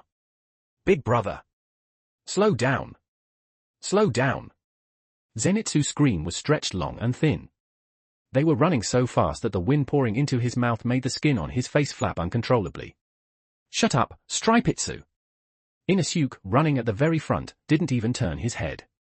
The wooden clogs on his feet were moving so fast they were practically throwing off sparks. He was like the engine of a locomotive, forcibly dragging the two behind him until their afterimages nearly blurred together. Asakusa's just ahead. Get moving, both of you. If we don't make it back to the Bliss cult for New Year's tonight, you'll answer for it. Tanjiro, carrying the box on his back, was clearly struggling too, but he still did his best to keep his breathing steady. Inusuke-kun. I know you're eager to get back, but it looks like your head is smoking. That's steam. It's the symbol of a strong man. Inusuke turned back smugly, about to toss out a few taunts. But in that instant, his gaze swept across Tanjiro's forehead and Zenitsu's neck. Screech! Inusuke slammed on the brakes. His feet plowed 2 deep furrows into the ground. The 2 behind him nearly crashed straight into his back. What is it, big brother? Zenitsu nervously drew his sword. Is there a demon ahead? Inusuke didn't answer. He stared fixedly at Tanjiro's forehead. Originally, there had only been an ordinary burn scar there. But now, that scar had turned a deep crimson, its shape resembling a flame in full blaze. He turned his head to look at Zenitsu. On Zenitsu's neck, a golden pattern like a streak of lightning was clearly imprinted on his skin, faintly radiating heat. A mark. Inusuke's heart sank. That was a curse that burned away one's lifespan. Hey! Inusuke's voice was terrifyingly low, the calm before a storm. When did you 2 get those things on your face and neck? Who? Zenitsu touched his neck, then foolishly pulled out a small bronze mirror to take a look. Oh, this? It came out just now. When I heard you died, big brother, I panicked, put in a bit too much effort, and boom. He even struck a smug pose. How is it, big brother? Super cool, right? Feels kind of like a tattoo. With this, girls are definitely going to like me more. I'll even have something in common to talk about with third uncle. Tanjiro also honestly touched his forehead. Same for me. When I thought Inosuke-kun was gone, I felt really sad, and really angry too. My body temperature shot up all at once, and then the mark darkened. And after it appeared, my body feels much lighter. I'm stronger too. Looking at these 2 idiots with their innocent expressions, Inosuke was so angry his hands started trembling. Cool my ass. He slapped the back of Zenitsu's head, sending the blonde staggering mid-self-admiration. Who gave you permission to activate that? Who allowed you to burn your lives away? Oh. Why'd you hit me? Zenitsu clutched his head, looking wronged. Isn't getting stronger a good thing? That way I can protect you, big brother. Inosuke looked at Zenitsu's aggrieved eyes, then at the determination in Tanjiro's gaze. The hand he'd raised refused to come down. For me. Because they thought I was dead. Because they wanted to avenge me. So they forcibly broke through the limits of their bodies. I wanted to shoulder this curse alone. You idiots. Are you all lining up to jump into the fire pit one by one? Inosuke gritted his teeth. He was furious, but beneath it, a warm current stirred in his chest. Besides you 2, what about the others? He asked, clinging to a last shred of hope. It's only you 2 idiots who activated this thing, right? Tanjiro thought for a moment, then answered earnestly. No. On the battlefield, Miss Kanroji had a clover-shaped mark appear on her neck. Muichiro-kun also had cloud-like patterns appear on his face. Everyone became super strong. In an instant, all the demons were wiped out. Boom. A bolt of lightning struck straight into Inosuke's skull. Screwed up. Completely screwed up. He'd wanted to change the plot, delay the Infinite Castle battle and help everyone avoid the marks. And now? Not only had the marks appeared, they'd appeared in bulk. At this rate, the rest were probably next. Ah. I'm so mad. Inosuke grabbed at his hair in frustration. You bunch of idiots. Watching Inosuke lose his mind while clearly hurting for them, Tanjiro didn't understand the side effects of the marks, but he could feel Inosuke's concern. He stepped forward and gently took Inosuke's hand. It's okay, Inosuke-kun. No matter what price we pay, as long as you're back, as long as we're all together, it's worth it. Inosuke froze for a moment, then lightly shook his hand free. TCH cut it with the sentimental crap. Let's go. Asakasa. What's done is done. All I can do now is pin my hopes on Tamayo's medical skills, and that unreliable system of mine. Half an hour later. The bustling streets of Asakasa. With the new year approaching, the place was packed with people. We are here. Standing at the street entrance and looking at the dazzling array of shops, Inosuke's mood improved a little. Listen up. We're going back to the Bliss cult for the new year. Even though my mom doesn't lack anything, as juniors we still need to bring some gifts. Especially you, Stripitsu. You've got to buy one for your idiot senior too. Oh. Got it. Zenitsu nodded repeatedly. All right, go buy. Inosuke waved his hand. Get some good food, some fabric, and some toys. However, Tanjiro and Zenitsu just stood there, staring at each other. Neither of them moved. The expressions on their faces shifted from awkward, to embarrassed, and finally to guilty. What is it? Inosuke frowned. Go on. Zenitsu shrank his neck, poking his 2 index fingers together. Big brother, we don't have any money. Huh? Inosuke's eyes went wide. No money? Don't joke with me. What about the allowance I usually give you? That was several hundred gold Rio. You follow me around every day. I pay for everything you spend. How did you even manage to blow through it all? Even if you were eating gold, you couldn't eat that much. Tanjiro lowered his head, his face red like a tomato, and stammered. We spent it. Spent it where? Inosuke roared. Zenitsu squeezed his eyes shut, steeled himself, and shouted. We bought a coffin. Inosuke? Zenitsu put on a funeral face and started counting on his fingers. Because we thought you were dead, big brother. So we wanted to give you the most magnificent funeral possible. So, at the best coffin shop, we ordered a diamond-inlaid golden Nanmu wood coffin, that alone was 500 gold Rio. And we bought a full 100 bolts of the most expensive white silk to wrap up the butterfly mansion, another 300. And then there was spirit money, candles, and the deposit for hiring monks to chant sutras. Tanjiro added. We left in such a hurry earlier, and were too busy being happy, we forgot to ask for a refund. And it was only a deposit. The shop owner said deposits aren't refundable. Dead silence. Inosuke's face changed at a visible speed, from pale, to pink, to deep red, and finally completely overheated. Mark, activate. White steam started rising from the top of his head. I wanted to refund it too.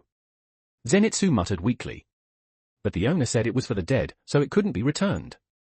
You too. Big idiots. Boom. Inosuke finally exploded. He launched 2 kicks, perfectly landing on their butts and sending the 2 spendthrifts flying 5 meters away. That was my money. You used my money to buy me a coffin.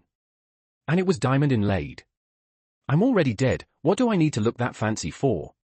Am I being buried for some trashy scumbag cult ritual? I'm so mad. I'm going to die of anger. Inosuke paced in circles like a cat whose tail had been stepped on. So that touching reunion back at the butterfly mansion had been backed by the sound of his money shattering. Big brother, we were wrong. Zenitsu fled in a panic, clutching his head. Ha. Inosuke took several deep breaths, forcing himself to calm down. Can't get mad. If I ruin my health, no one's paying me back. The money's gone, but I can always ask Dad for more. The important business can't be delayed. With a dark expression, he pulled out another large handful of gold Rio from his clothes. This was what he'd just shamelessly extorted from Rengoku Kyojuro before leaving. Take it. Inosuke slammed the money into Zenitsu's hands. Last time. Go buy the gifts. If you dare buy any more spirit money or candles, I'll stuff both of you into that diamond-studded coffin and bury you myself. Yes. Mission guaranteed. The 2 felt as if they'd been granted amnesty. They grabbed the money and ran, afraid they'd be too slow. Watching their retreating backs, Inosuke shook his head helplessly. They really never give me any peace. He straightened his clothes, glanced around to make sure no one was watching, then turned and slipped into a dark, narrow alley. That was the hidden passage leading to Tamayo's clinic. You can read full book on Patreon if you're interested. Patreon.com/canonbreaker. Sparkles bonus chapter goal sparkles. 10 reviews equals 1 bonus chapter. 100 power stones equals 1 bonus chapter. Chapter 83, The Way Home.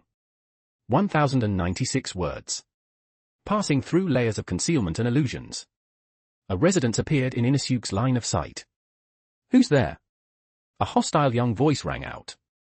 Yushiro stood guard at the entrance, glaring fiercely at the uninvited guest. Inosuke didn't even spare him a glance. He simply waved his hand.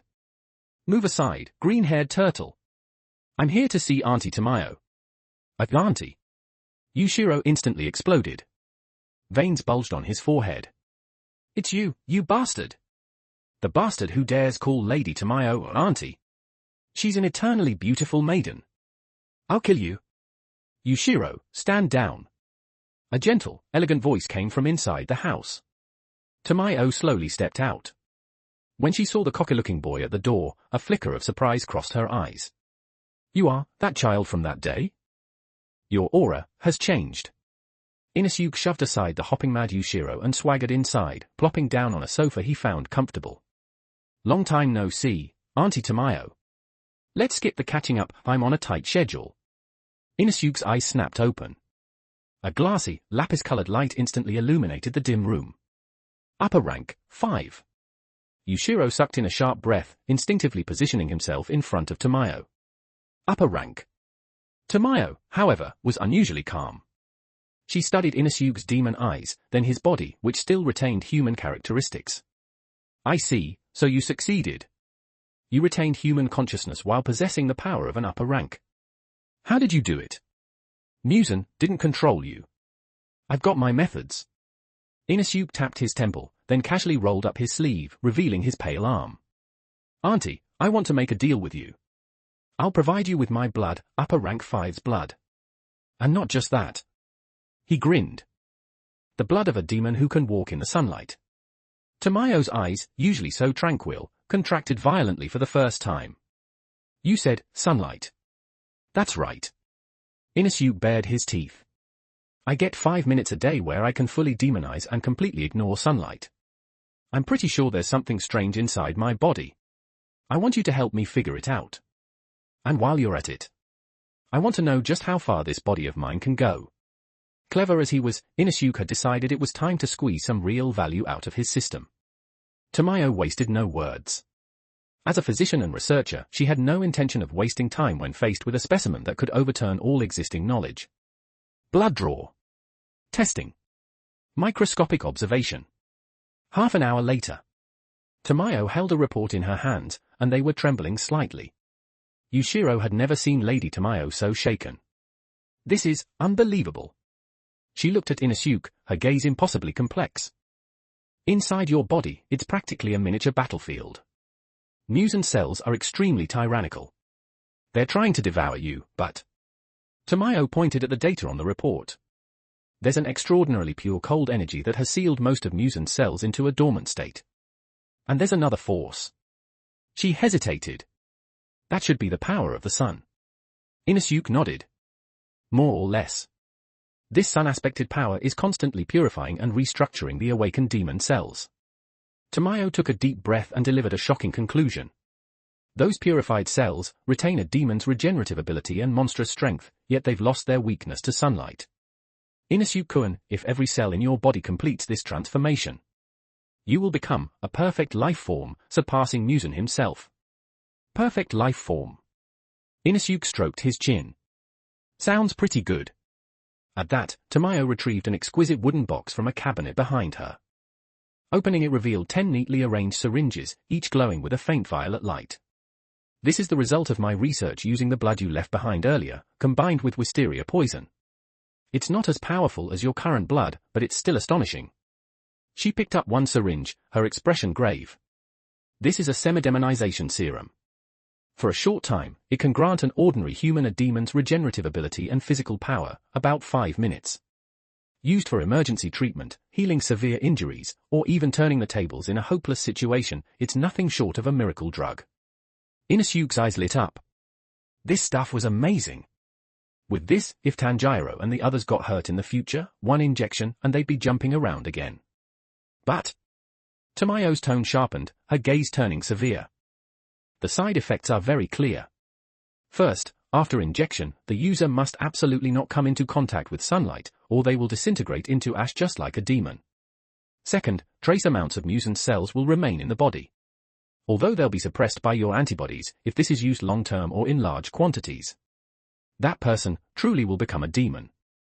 Inusuke took the box, his expression turning serious. A double-edged sword. I understand. He closed the box and slung it onto his back. I'll use it sparingly. Unless it's absolutely unavoidable, I won't take it out. Thanks, Auntie. Inusuke stood up and waved as he prepared to leave. Oh, right. Next time we meet, I'll bring you something even better. You bastard! Don't call Lady Tamayo Auntie. Yushiro roared from behind. Inusuke didn't even look back. He made a face and vanished from the two demon sight. Tamayo gazed at the now empty doorway. After a long moment, a gentle smile bloomed on her face. What an extraordinary child.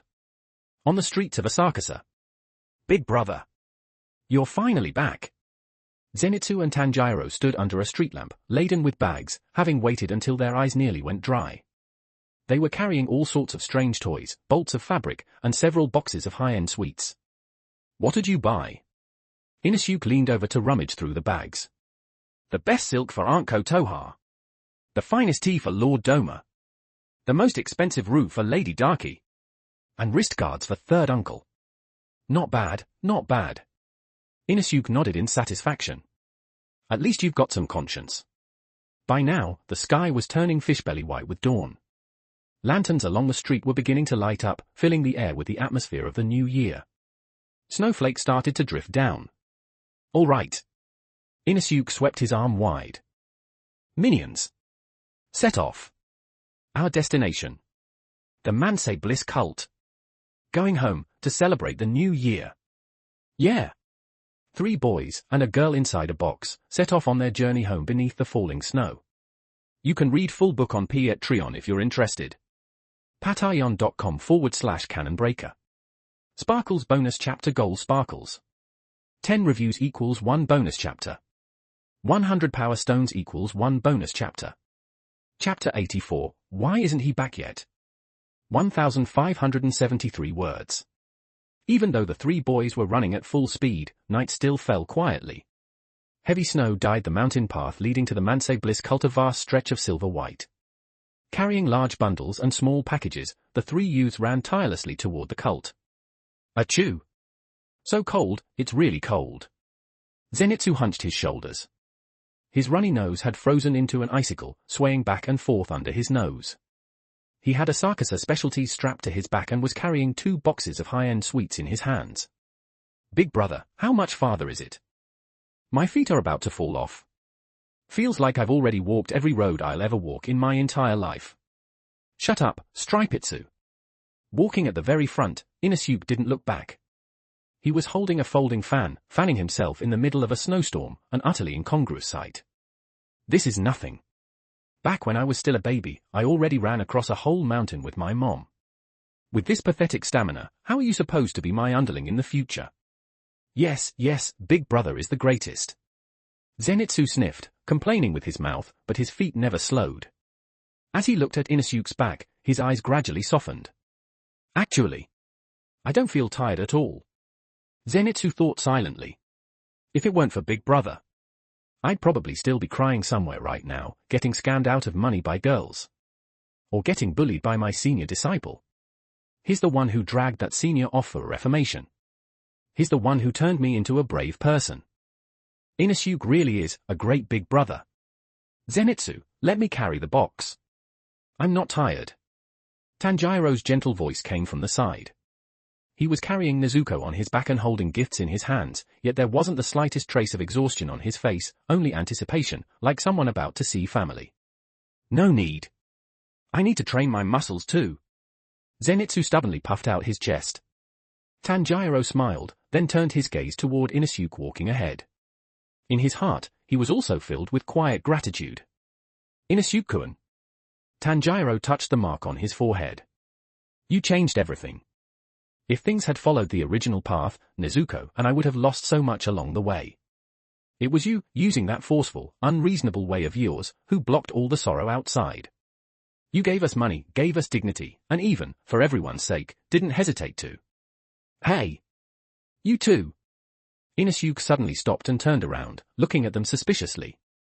Why are you looking at me with those disgusting expressions? Are you cursing me in your heads or something? My intuition is scary accurate, you know. No. The 2 hurriedly waved their hands. HMPH. Inusuke turned back around, but the corner of his mouth secretly curved upward. In truth, how could he not be grateful to these 2 idiots? Before meeting them, he'd just been a young master obsessed with winning and losing. It was Tanjiro's stiff, uncompromising kindness, and Zenitsu's cowardly yet desperately sincere devotion to his companions, that had slowly changed him. TCH. I've really been corrupted by these two. Getting all sentimental. Just then, there was a soft sound from the box on Tanjiro's back. With night fully fallen, the girl who had been holding it in all this time could finally take it no longer. Come out, Nezuko. Tanjiro set the box down and opened it. A small pink head poked out. Then the shrunken Nezuko crawled out of the box, stood in the snow, and stretched deeply. Tilda. Her pink eye sparkled brightly in the snowy night. Her gaze swept past Tanjiro and Zenitsu, then locked precisely onto Inosuke. The big brother with the familiar scent, the one who dressed her in pretty clothes. She'd finally seen him again. I know. Nezuko opened her mouth. Her pronunciation was still unclear. She toddled over on her short little legs, reached out, and grabbed the large hand hanging at Inosuke's side. Then she pressed her cold little cheek against his burning hot palm and let out a relieved, contented hum. Inosuke froze for a moment. TCH. What a troublesome brat. He muttered, but he didn't pull his hand away. Number 3, since you're out, walk on your own. I'm not carrying you. Nezuko happily rubbed against his leg, then reached her other hand out to hold Tanjiro's. Zenitsu watched from the side, tears welling up in his eyes. Wara? I want to hold Nezuko-chan's hand too. Shut up. In your dreams. In the snowy night, the four walked side by side. Inosuke held Nezuko's hand. Nezuko held Tanjiro's. Zenitsu tugged at the corner of Tanjiro's clothes. Noisy, bickering, constantly yelling at each other. Hurry up. Once we climb the mountain ahead, you'll see the gates of the Bliss cult. If I don't get tempura tonight, I'll boil all 3 of you. Mansei Bliss cult. Bright red lanterns hung throughout the corridors. Crooked paper cuttings were pasted onto the windows. The air was filled with rich food aromas, and a strange, rhythmic pounding. In the center of the courtyard. Aura. Akaza, shirtless, revealing a body of powerful muscles and tattoos, swung a massive wooden mallet down again and again onto glutinous rice in a stone mortar. Boom! Boom! Boom! Each strike carried enough force to shatter rock, yet was controlled with pinpoint precision so the mortar itself remained intact. Under his pounding, the rice quickly became soft, elastic, and glossy. My lord! Lighter! Kaigaku, who was in charge of turning the mochi, trembled in fear. He held a water ladle, terrified that one misaligned strike would crush his head instead. With this strength, the mochi's going to turn into rice paste. Stop whining. Akaza's forehead was slick with sweat, his eyes deadly serious. That brat Inosuke likes chewy food. I'm going to pound this mochi until it's harder than my fists. If the texture's bad, you're dead. Kaigaku. Under the corridor eaves. Daki was directing her brother, Gyutaro, as he hung lanterns.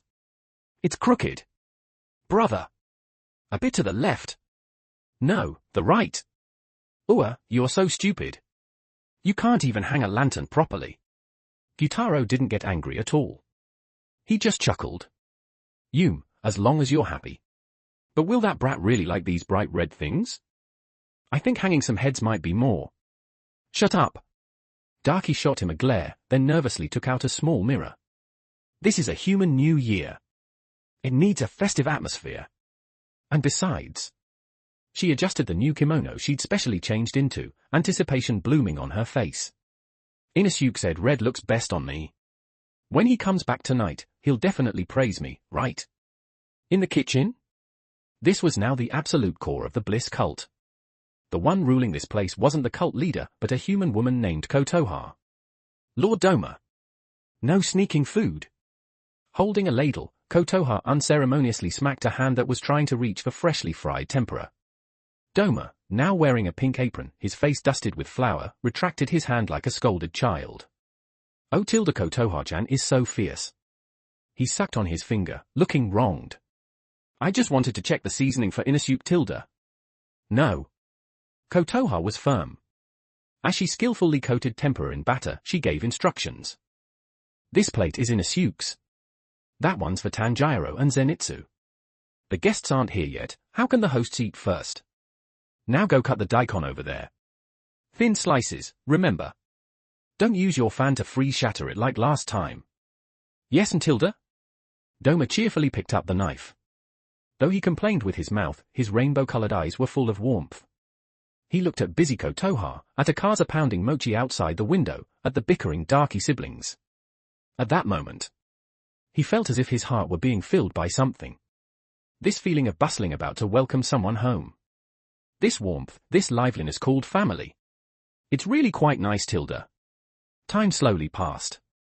Inusuke still hadn't returned, and the atmosphere within the Bliss cult began to subtly change. The mochi was done. The lanterns were hung. The tempura was fried into little mountains. A bubbling pot of sukiyaki steamed vigorously. Everyone stopped what they were doing and gathered at the entrance of the main hall. Akaza leaned against a pillar with his arms crossed, his foot tapping restlessly on the ground. That damn brat, why isn't he here yet? There's only a quarter hour until the new year. If he dares be late. Darky craned her neck to look down the mountain. She nearly chewed her handkerchief to shreds. Did he get lost? Or did the Demon Slayer Corps detain him? Should we just go and slaughter our way over there? Doma waved his fan. Though he was still smiling, the temperature around him had already begun to drop. Oh dear, that won't do. He promised Mom he'd come back. If Kotoha-chan ends up disappointed. His smile deepened. Dad will get very angry, you know. Only Kotoha sat quietly by the table, carefully setting out Inusuke's favorite bowl and chopsticks. She looked toward the door, her gaze steady and gentle. He'll come back. You can read full book on Patreon if you're interested. patreon.com/canonbreaker. Sparkles bonus chapter goal sparkles. 10 reviews equals 1 bonus chapter. 100 power stones equals 1 bonus chapter. Chapter 85, Happy New Year. 1,480 words. A long time passed after that. Mansei Bliss Cult. The cold wind howled, and heavy snow piled up past the ankles. Kotoha stood at the wind's edge, the tip of her nose red from the cold. Even so, she rose onto her toes, staring unblinkingly at the pitch-black mountain road. Midnight is almost here. Her voice trembled. The lantern in her hand swayed. Still not back. Darky grabbed at her hair in agitation. That idiot little brother. He better not be lying. Akaza leaned against a pillar. Though his eyes were closed, the fingers tapping lightly against his arm betrayed his anxiety. HMPH. Maybe they got lost. Those two lackeys don't look very smart anyway. Doma stood behind Kotoha, using his body to shield her from the wind and snow. The smile on his face could no longer hold. His fan tapped lazily against his palm. Oh dear, if they really don't make it back, how are we supposed to eat this New Year's dinner? Just as everyone's hearts were sinking deeper and deeper. Hey! Any living people up there? This young master is starving to death. Come receive us. These specialties are too heavy to carry. 3 familiar voices, mixed with wind and snow, drifted up faintly from the mountain below. They were distorted, even breathless, but to everyone present, they sounded like heavenly music. Kotoha jerked her head up. Tears instantly welled in her eyes. It's Inusuke. It's their voices. Aya. They're back. Darky screamed and leapt straight down the steps. Don't run so fast. Be careful not to fall.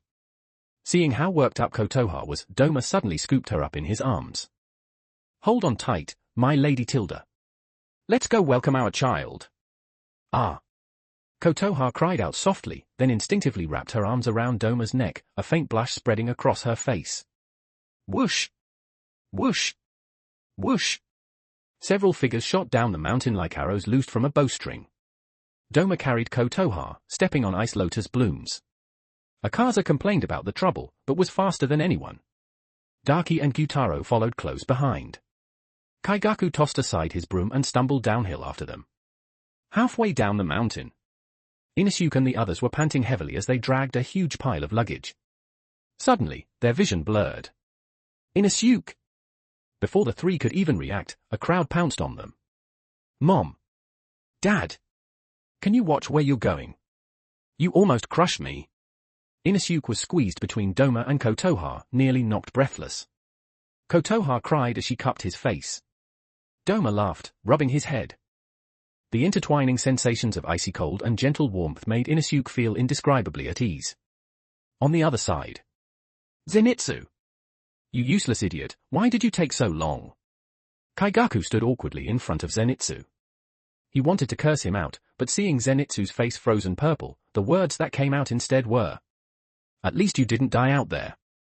After saying that, he actually, unprecedentedly, reached out and gave Zenitsu an extremely stiff hug. "Be big brother."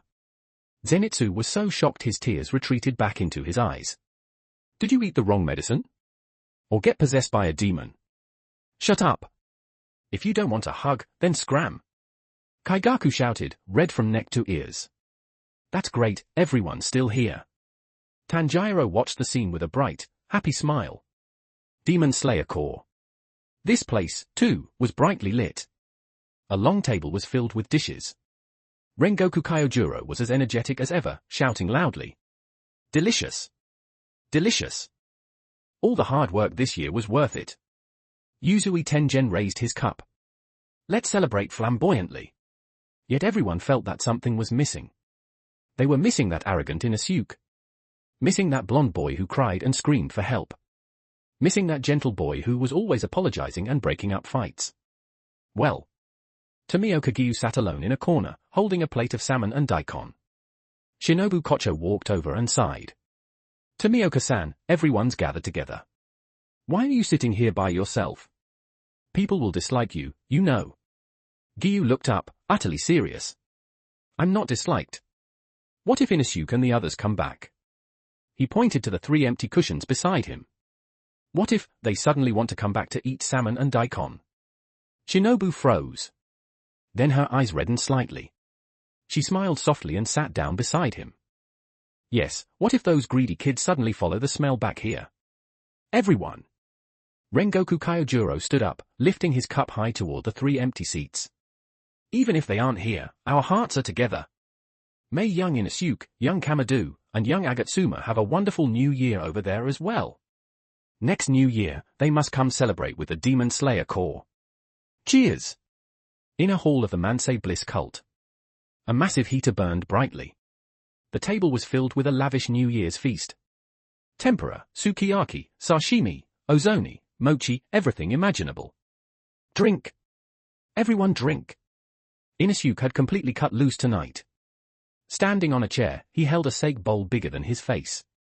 "No one's leaving sober tonight. If anyone dares use breathing techniques or blood demon arts to sober up, they're a puppy." "All right." Everyone roared in response. After several rounds of drinking, the situation steadily spiraled out of control. Doma was the first to get wasted. The cult leader who normally maintained a dignified facade had now completely turned into Kotoha-chan Inosuke . Doma's face was bright red. One arm hugged Kotoha, the other hugged Inosuke as he rubbed against them. "Wara? I'm so happy. Inosuke! Daddy loves you so much. If anyone ever bullies you, Daddy will freeze them into popsicles for you to snack on. Kotoha-chan! Kiss me Tilda, I want to hear you sing." Inosuke's eyes rolled back as he was strangled. "Idiot! Let go. Your drool's all over me, gross." Kotoha, meanwhile, wiped Doma's face with a helpless yet indulgent smile. All right, Lord Cult Leader. You've had too much to drink." In the corner, Kaigaku and Zenitsu were also completely drunk. The rival senior and junior were slung over each other's shoulders, sitting on the floor, crying and cursing at the same time. "Zenitsu! You useless crybaby!" Kaigaku slurred. "You're the useless one. A senior who only knows how to bully people." Zenitsu shot back, venting wildly with liquid courage. Suddenly, Kaigaku burst into tears. "I'm sorry, Sob. I'm sorry to Grandpa, and I'm sorry to you. I was just jealous that Grandpa treated you better. Actually, I really cared about you." Zenitsu froze, then started crying too, wrapping his arms around Kaigaku's neck. "Big brother, Sob, as long as you fix your ways, we're still family." Nearby, Daki's eyes were unfocused from drink. She was gripping Tanjiro's hari and refusing to let go. "Hey! Inosuke's lackey." She pointed at Tanjiro, who was taking care of Nezuko. "That's your sister, right? She's way too cute. Give her to me as my little sister. I want to do her hair, buy her pretty clothes." Tanjiro laughed awkwardly. Lady Darky, Nezuko is my sister. TCH. Stingy. Darky snorted, then leaned her face close to Tanjiro's, slurring drunkenly. Then how about this, for Inosuke's sake? I'll reluctantly take you in as my little brother instead. If anyone bullies you, just say my name. Big sister's got your back. Beside her, Gyutaro held a cup of sake, watching his sister's domineering, happy expression. It was the sweetest drink he'd ever tasted since becoming a demon. That's really nice. By the window. Akaza sat alone, gazing at the warmth and noise filling the room. He had drunk a lot. His eyes were unfocused. Through the frost patterns on the window, he seemed to see a dojo from deep within his memories, to see a girl in a kimono, smiling as she called his name. Corky. Akaza murmured, his voice so soft only the snowflakes could hear it. This place isn't so bad. Inosuke watched all of it. He smiled, a dazzling, genuine smile. He raised his cup toward this family, imperfect, burdened with sins, yet sincerely loving one another in this moment. Hey! Listen up, all of you! Inosuke shouted. No matter what happens tomorrow, no matter how many fights are waiting in the future, as long as we're together, we're invincible. Dong! Dong! Dong! In the distance, temple bells rang out. The bells of the new year pierced through the wind and snow, echoing across the land. Whether it was the Hashira at the Butterfly Mansion, or the upper moons in the Bliss Cult. Whether human or demon. At this very moment, they all looked up toward the same bright moon. Different places. Different sides. Yet the same words rang out. Everyone. Happy New Year. You can read full book on Patreon if you're interested. patreon.com/canonbreaker. Sparkles bonus chapter goal sparkles. 10 reviews equals 1 bonus chapter. 100 power stones equals 1 bonus chapter. Chapter 86, New Year's Gifts. 1,456 words. A hangover? The air was still thick with the lingering scent of alcohol from last night's revelry. Zenitsu let out a groan and struggled to open his eyes. What greeted him was a pale face that clearly read, I want to kill someone. Yeah. Zenitsu screamed and scrambled backward with both hands and feet. Senior brother. Why am I hugging you? Disgusting. Too disgusting. My innocence is gone. Shut up, you useless idiot. Kaigaku sat up with a dark expression, his whole body stiff. He'd been force-fed far too much last night. He hadn't even had the strength to push this idiot away.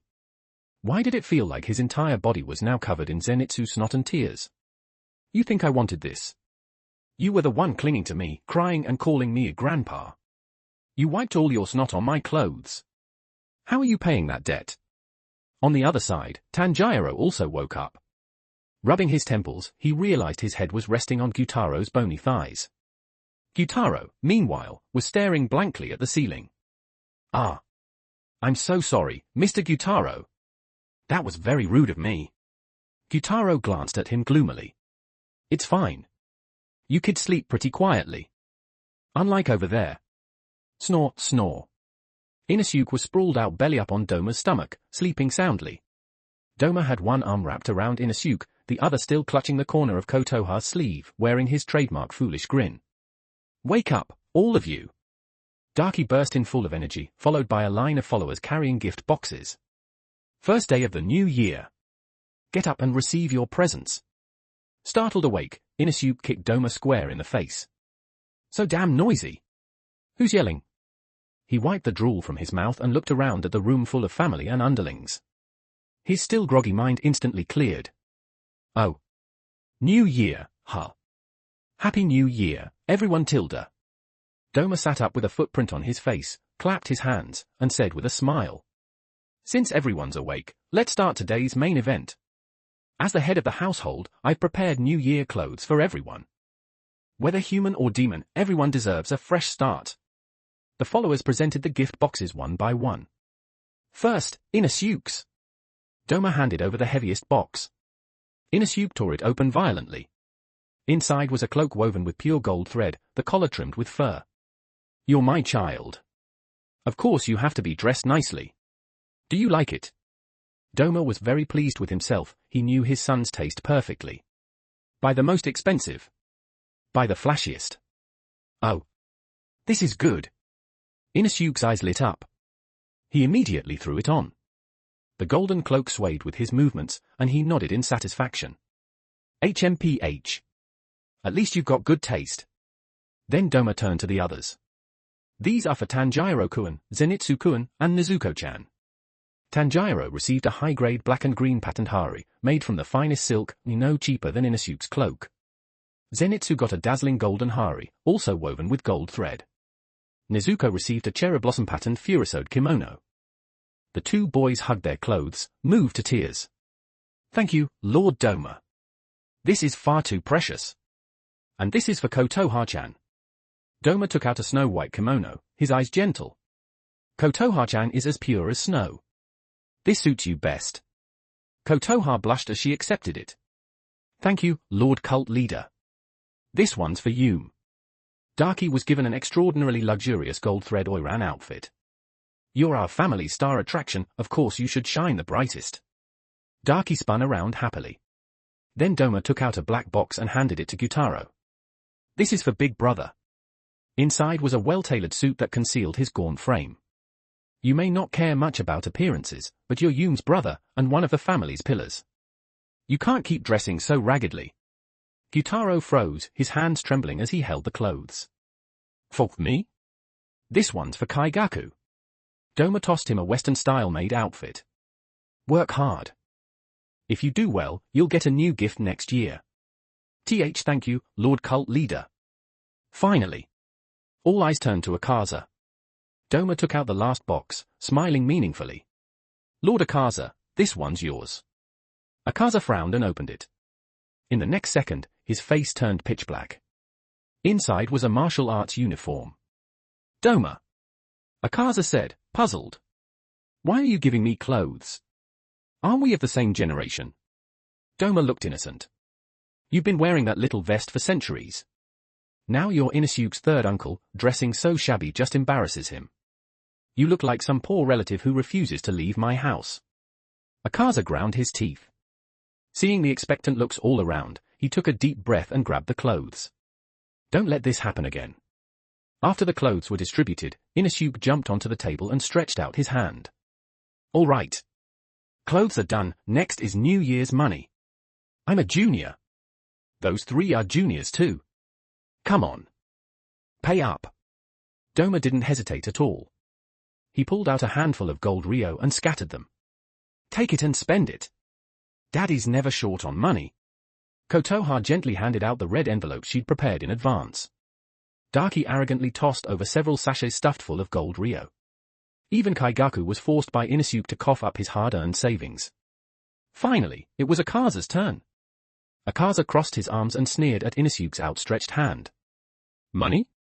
I don't have any. Such vulgar things only corrode your fighting spirit. Inosuke raised an eyebrow. Third uncle, that's poor manners. Even that idiot senior brother gave money. Akaza grinned, revealing sharp white fangs. I prepared something far more valuable. He pointed outside. In the new year, you'll train destructive death with me. Fierce fighting spirit blazed in Akaza's eyes. That's your New Year's money. Not just you, the blonde and that hard-headed brat have to train too. Dead silence. Zenitsu rolled his eyes back and nearly fainted. This is a horror gift. I don't want it. Tanjiro's eyes, however, shone brightly. Really? We can receive guidance from upper rank 3? Thank you very much, Mr. Akaza. Inosuke's mouth twitched as he looked at Akaza's "this is for your own good" expression. This kind of gift, can it be converted to cash? No. Akaza sneered. Infinity Castle. Kibutsuji Musen was still fiddling with test tubes he couldn't quite figure out. But he was clearly distracted, irritation etched between his brows. On the platform below him knelt for trembling figures. The remaining lower moons. Lower rank 2, Rokuro. Lower rank 3, Wakaraba. Lower rank 4, Umukago. Lower rank 6, Kamanu. Hantengu was dead. Enyu was dead. Rui was dead. So quiet. Musen's voice echoed. When did my 12 Kizuki become so sparse? As he looked at the 4 lower moons trembling in fear, another figure involuntarily surfaced in his mind. Hashibira Inosuke. That child didn't tremble before him. He even dared to bargain. That child, human though he was, possessed a heart and methods more ruthless than any demon. That child had even proposed such a perfect plan. More importantly, the moment he was promoted to upper rank, he already displayed the bearing of a true powerhouse. Too perfect. Muzan murmured, obsession flashing in his eyes. Intelligent. Brave. Ambitious. Powerful. Inosuke, that is what a demon should be. Then he looked again at the trash before him. Mukago was shaking, her mind full of don't kill me. Rokuro stared at the floor, eyes flickering as he thought about shifting blame. Wakaraba was already plotting an escape route. Garbage. Disgust deepened in Muzan's eyes. All garbage. The contrast was too strong. With Inosuke as a comparison, these lower moons who only knew how to coast by made his eyes hurt just looking at them. Keeping them was an insult to the title of 12 Kizuki. Annoying. Muzan's voice turned icy. Just looking at how pathetic you are makes me angry. Only a genius like Inosuke deserves to be one of my 12 Kizuki. What use do I have for you wastes of my blood? Muzan slowly stood up. You are dismissed. No. Lord Muzan. Please, save us. I don't want to die. Squish. Squish. Squish. Screams echoed through the Infinity Castle. Blood splattered everywhere. In moments, the remaining 4 lower moons were torn apart by Muzan's own hands. Standing in the pool of blood, Muzan wiped his hands and curled his lips into a cold smile. All cleaned up. Now it's time to select again. I will create demons as outstanding as Inosuke. You can read full book on Patreon if you're interested. patreon.com/canonbreaker. Sparkles bonus chapter goal sparkles. 10 reviews equals 1 bonus chapter. 100 power stones equals 1 bonus chapter. Chapter 87, Call Him Here. 1,413 words. They stayed at the Bliss cult for a few more days. Inosuke and the others all felt like they'd put on a bit of weight from eating too well. Let's head back to the Demon Slayer Corps. I'm rotting away at home. I'll follow your lead, Inosuke-kun. Inosuke lazily stood up from the cult leader's seat and stretched. Tanjiro walked over with a smile, already prepared to depart. What? You're leaving again? Daki's shrill scream rang out as she grabbed Tanjiro's brand new clothes, the ones he'd only worn for a few days. No. Absolutely not. You've only been back for a few days. Human New Year isn't that short, is it? Tanjiro, you're not allowed to leave. You still have to comb my hair. Nezuko still has to play with me. Who said you could go back to that stinky Demon Slayer Corps? Tanjiro looked troubled, but still explained patiently. You. Lady Daki, the Demon Slayer Corps still has many missions, and we also need to go pay New Year's respects to the Master and the Hashira. Pay respects to what? Let them come here. Daki put her hands on her hips, utterly unreasonable. On the other side, Zenitsu was sneaking away with his bundle on his back when a white martial arts sleeve blocked his path. Where do you think you're going, blonde kid? Akaza's face was dark. I said my New Year's money was special training. Trying to run without training, what? Looking down on me. Inosuke, carrying 3 swords on his back, pressed a hand to his forehead helplessly. Third uncle, stop messing around. I have to go back to work. I'm a Hashira, I've got a job. You can leave. Akaza sneered as his fighting spirit exploded outward. He assumed a stance, a 12-pointed snowflake array unfolding beneath his feet. But first, let's have a rank exchange blood battle. Not just you. These 2 kids as well. As long as you can last 1 stick of incense under my fists without collapsing, I'll let you go. Otherwise, stay here obediently and train until next year. I'm in. I'm in too. Daki, fearing nothing, jumped in eagerly. If you lose, Tanjiro and Nezuko stay behind and become my little brother and sister. That blonde one can be my brother's whetstone. Gyutaro scratched his face and chuckled. Since you're so interested, I'll play along too. Tanjiro, what do you say? You don't want to be Yume's little brother. Tanjiro and Zenitsu were stunned. The 2 hugged each other, trembling. Be big brother, what's going on? Didn't we just have New Year's dinner together and exchange gifts a few days ago? Why are we suddenly fighting? Inusuke's mouth twitched. He was out of options. Now, everyone calm down. At the critical moment, Doma stepped forward, waving his fan. He stood between the two sides, looking like he was mediating, while actually fanning the flames. Lord Akaza means well, you know. He pointed at Akaza. After all, Inusuke is the hope of our family. What if he goes out and gets bullied by other demons? And besides... Doma looked at Tanjiro and Zenitsu. If you're Inusuke's friends, being too weak would only hold him back. He snapped his fan shut, making the final call. How about this, Inusuke, learn your third uncle's destructive death before you leave. As for these two children, since Lord Akaza is willing to teach them, that's their good fortune. Once they learn it, not only will they survive longer, they'll grow much stronger. As for the Demon Slayer Corps. He smiled sweetly. What are they, anyway? Inusuke looked at the people blocking the exit, sighed, and tossed his pack aside. Fine. He turned to Tanjiro and Zenitsu and gave a helpless smile. Since we can't dodge it, let's learn properly. Mansei Bliss Cult, Back Mountain. Listen carefully. Inusuke pulled Tanjiro and Zenitsu into a corner, his expression serious. From his clothes, he took out an exquisite wooden box. Inside lay 10 syringes glowing faintly purple. What is that? Zenitsu instinctively sensed danger and shrank back. This is good stuff. Inusuke said in a low voice. My third uncle's destructive death is, at its core, a blood demon art.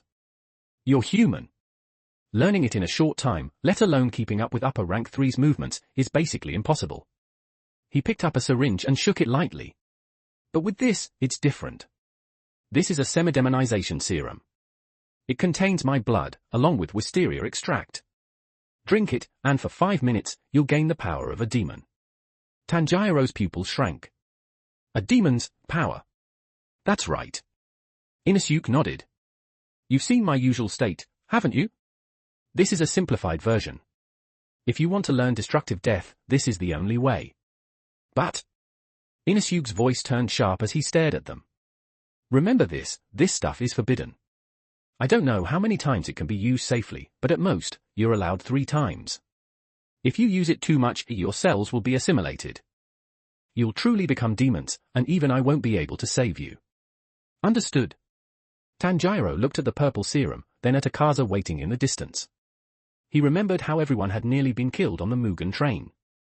He remembered the helplessness he felt when he thought Inusuke had died at the Swordsmith village. If I can become stronger, if I can protect everyone. Then let's do it. Tanjiro grabbed the syringe, his eyes resolute. As long as it doesn't exceed 3 times, right? To become stronger, to keep up with you. Inusuke-kun, I'm not afraid. Hey. We're really doing this. We'll turn into monsters, won't we? Definitely monsters, right? Zenitsu cried out, but still took the syringe with trembling hands. Enough talk. Drink it. This was their first time using the serum. Demon Slayer Corps, Butterfly Mansion. The air here felt colder than outside. Shinobu Kocho sat at an experiment table, her brow tightly furrowed. On the table before her stood a trembling Kasugai crow. It was one of the crows previously assigned to monitor the Swordsmith village battlefield. You're saying? Shinobu's voice was soft, yet carried oppressive weight. That after Inusuke-kun disappeared, new demons appeared at the ruins. Core. Why yes. The crow stammered, as if recalling an extremely horrifying scene. T2, very terrifying demons. One had pink hair and tattoos all over his body. The other had white oak-colored hair, rainbow eyes, and carried a fan. At the words rainbow eyes and fan, Shinobu's hand jerked violently. The glass test tube in her finger shattered. Blood trickled down between her fingers. Continue. Her smile twisted slightly. What did they do? They were crying. The crow tilted its head, as if it too found it unbelievable. The demon with the fan was holding Lord Inusuke's broken sword, and crying. The pink-haired one was cursing while brutally killing the demon called Sasaki. They looked extremely sad, like they'd lost family. Shinobu's pupils shook violently. Crying over Inusuke's death? Fragments whirled rapidly through her mind, trying to assemble a truth. An absurd, bold thought, yet seemingly the only explanation, surfaced. Is Inosuke-kun a demon? Or a spy? But if he were a spy, why did he risk everything to save everyone? Why did he save Rengoku-san on the Mugen train? Is he using demons, or using us? Shinobu pressed a hand to her forehead, dizziness washing over her. The contradiction made it hard to breathe.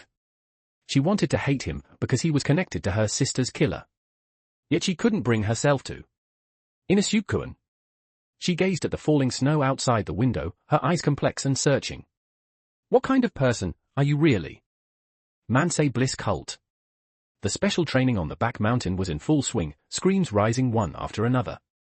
Meanwhile, in the front hall, a terrifying pressure suddenly descended. Doma was drinking tea when his teacup abruptly shattered in his hand. The smile vanished from his face. He stood respectfully and looked toward the center of the hall. A figure in a black suit and top hat walked out gracefully. Kibutsuji Muzan. Lord Muzan. Doma dropped to one knee. You came in person, do you have instructions? Where is Inosuke? Muzan didn't even glance at Doma as he walked straight to the main seat and sat down. Call him here. You can read full book on Patreon if you're interested. patreon.com/canonbreaker. Sparkles bonus chapter goal sparkles. 10 reviews equals 1 bonus chapter. 100 power stones equals 1 bonus chapter. Chapter 88, Fanatical Adoration. 1,405 words. The Grand Hall, once filled with New Year cheer, now felt like a tomb. The air was heavy. Kibutsuji Muzan sat casually upon the cult leader's throne, his plum-red vertical pupils sweeping coldly across those below. At the foot of the steps, Doma had put away his usual playful grin and sat upright in solemn silence. Daki and Gyutaro had rushed over as well, kneeling on the ground. Daki's body trembled uncontrollably, she didn't dare lift her head even a little. Dead silence. He still hasn't come. Muzan's voice wasn't loud, yet it carried a biting chill. I told you to bring that child here. Such a simple sentence. Do you not understand it? Doma let out a dry laugh. Ah, Lord Muzan, you know how it is. Inosuke has just become an upper rank. He's currently in special training with Lord Akaza, probably too absorbed in the fight to hear us. Silence. Muzan cut him off coldly. My patience is limited. If he doesn't appear within 5 minutes. Back mountain. Of course, Inosuke had already felt it. That pressure, he had sensed it long ago. Damn it, of all times, now. Inosuke stood in the snow, looking at Tanjiro and Zenitsu, whose faces were just as pale. If it were only him, he could go alone. But now, these two idiots were still here at the Bliss cult. Hide them? Useless. Before the Demon King, hiding in a cellar was no different from standing right on his face. No choice. Inosuke gritted his teeth. We'll have to inject again. We already used it once during training, and now a second time so soon. He spun around sharply and pulled 2 more purple-glowing serums from his clothes. Gonpachiro. Stripitsu. Listen carefully. Inosuke spoke at lightning speed. That demon is here. There's only one way to survive. He shoved the serums into their hands. Inject it. Become demons. Then follow me to see Muzan. Who? Zenitsu's eyes nearly popped out of their sockets. Muzan? That Demon King. And we have to become demons. Tanjiro was shocked, but didn't hesitate for even a second. I trust you, Inosuke-kun.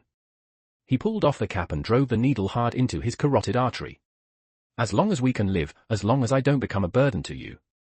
So what if I become a demon? Aya. Screw it. Zenitsu shut his eyes and stabbed himself as well. Glug. Glug. The liquid was injected. Grah. Both of them dropped to their knees in the snow, letting out agonized howls. The deep crimson mark on Tanjiro's forehead seemed to come alive, instantly spreading across half his face. Crack! A sharp sound rang out. A dark red horn slowly grew from the right side of his forehead. The whites of his eyes turned pitch black, while his pupils burned gold red. Magma-like patterns surfaced across his skin. Every breath he exhaled carried searing heat. Zra! Lightning exploded around Zenitsu. Within the lightning danced arcs of black electricity. From his neck, black lightning patterns crawled up across his cheeks. When he opened his eyes, the pair that once cried at the drop of a hat had turned into blinding platinum-white light. Inusuke watched, his pupils shrinking slightly. Kind of cool. Just a bit of serum, and the aura's already this terrifying. At that moment, Akaza, who had been observing from the side, walked over. Looking at the two boys now radiating the same presence, surprise flickered through his eyes. Oh? Interesting. So you really turned them into demons, Inusuke. Inusuke took a deep breath and glanced back at his two underlings. Listen. When we see that boss, don't say a word. Act cool. Cold. The rest, leave it to me. In a hall. The final 10 seconds of the 5-minute limit. Musen's expression had already darkened to its limit. Bang! The doors were thrown open. For overlapping demonic auras swept through the entire hall. Musen snapped his head up, shock flashing through his plum-red eyes. Inusuke strode in arrogantly. On his left was Tanjiro, now bearing a single horn. On his right was Zenitsu, wrapped in black lightning, his gaze icy and detached. Behind them stood Akaza, arms crossed. The pressure created by these for walking together. Boss! Sorry. Inusuke waved casually as he walked, utterly insincere. Got held up a bit. Was disciplining some rookies. Inusuke? Musen narrowed his eyes, his gaze passing over Inusuke and locking firmly onto Tanjiro and Zenitsu. Those two. That pair of earrings. That blonde hair. Musen's memory was flawless. Weren't these the two demon slayers who had killed Hantengu at the Swordsmith village? Especially the earring-wearing brat, the one he hated most. What is the meaning of this? Musen pointed at them, his voice devoid of emotion. Inusuke slung an arm around Tanjiro's shoulders and patted Zenitsu's head. Well? Boss. Back at the Swordsmith village, I thought these two had good potential. Killing them felt like a waste. I needed subordinates. So. Inusuke put on a villainous grin. I captured them and turned them into our people. This is the Demon Slayer core hope? Hava hava. Now, they're my dogs. Dead silence. Doma's fan slipped from his hand. Darky's mouth fell open in a perfect O. Musen stared at the two boys who once made his teeth itch with hatred, now demons, standing obediently behind Inusuke. Shock. Followed immediately by overwhelming ecstasy. He stood and walked step by step toward Tanjiro. Tanjiro clenched his teeth, desperately suppressing the urge to draw his blade and slaughter the monster before him. Musen reached out and pinched Tanjiro's chin, savoring that familiar aura. Ha. Musen suddenly threw his head back in laughter, laughing so hard his body shook. Inusuke, you?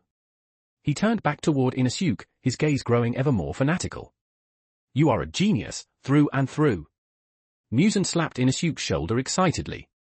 Magnificent. Such vicious taste. Such methods, playing with your enemies like toys. Worthy of my chosen upper rank 5. At this point, Musen had fully talked himself into it. And what about Akaza? In high spirits, he turned toward Akaza. You were involved too. Akaza glanced at Inusuke and could only nod stiffly. Yes. I've been teaching Inusuke and these two newcomers destructive death. Since they've become demons, they cannot afford to disgrace you. Good. Musen praised him 3 times in a row. Hard-working, ambitious, intelligent. Knows how to build power, and how to grow stronger. Inusuke, you're 10,000 times better than those previous wastes.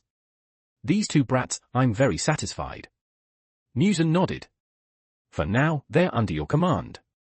Train them well. They may fill upper rank vacancies in the future. Then Musen looked at Inusuke again, his gaze so gentle it gave Inusuke goosebumps. Inusuke, if you encounter any difficulties, just tell me. Blood, intelligence, even assistance from other upper ranks. As long as you ask, I'll grant it. With that, Musen adjusted his top hat in an excellent mood. Nakami. Zing. The biwa sounded. Smiling, Musen vanished from the hall. As Musen's presence completely dissipated, the suffocating pressure in the hall vanished all at once. Inusuke's legs went weak, and he nearly collapsed. He gasped for breath, his hands trembling slightly. Those few minutes, one wrong sentence, or the slightest slip from Tanjiro or Zenitsu, and today would have been a total party wipe. Be big brother. The serum's effect on Zenitsu was already wearing off, his demonized form began to recede. So that was Muzan? That was terrifying. Tanjiro also slumped to the floor, touching the horn on his forehead as it faded away, his face pale with lingering fear. Inosuke-kun, that was reckless. Way too reckless. Akaza looked at the two collapsed boys. His face was still cold, but the corner of his mouth lifted slightly. HMPH. You've got some guts. Doma leaned over, fanning himself, eyes full of amazement. Wow, Inosuke. That performance just now was incredible. Even I almost believed you really wanted to raise them like dogs, Inosuke wiped away cold sweat and stared at the ceiling, his expression complicated. He recalled how frequently Muzan had been appearing lately, and how quickly his expectations had risen. That guy, hasn't he been showing up way too often recently? Being stared at by a psycho boss like that feels really damn uncomfortable. You can read full book on Patreon if you're interested. patreon.com/canonbreaker. Sparkles bonus chapter goal Sparkles. 10 reviews equals 1 bonus chapter. 100 power stones equals 1 bonus chapter. Chapter 89, Better to Beg You Than the Gods. 1999 words. After Muzan left, the special training resumed once more. Bliss Cult, back mountain. Too slow. Too slow. Akaza stood bare-chested in the heart of the wind and snow. The snowflake array beneath his feet was clearly etched into the accumulated snow. He was like a towering mountain, anything that drew near would be crushed instantly by his fighting spirit. Rin sun breathing times 6th form times cold sun. A roar tore through the blizzard. Inosuke charged into the formation, using his palm as a blade, a layer of scorching steam covering his hand. At the same time, total concentration times thunder breathing times Godspeed. Zenitsu closed his eyes, his golden hair whipping wildly in the wind. He pushed his hearing to its absolute limit.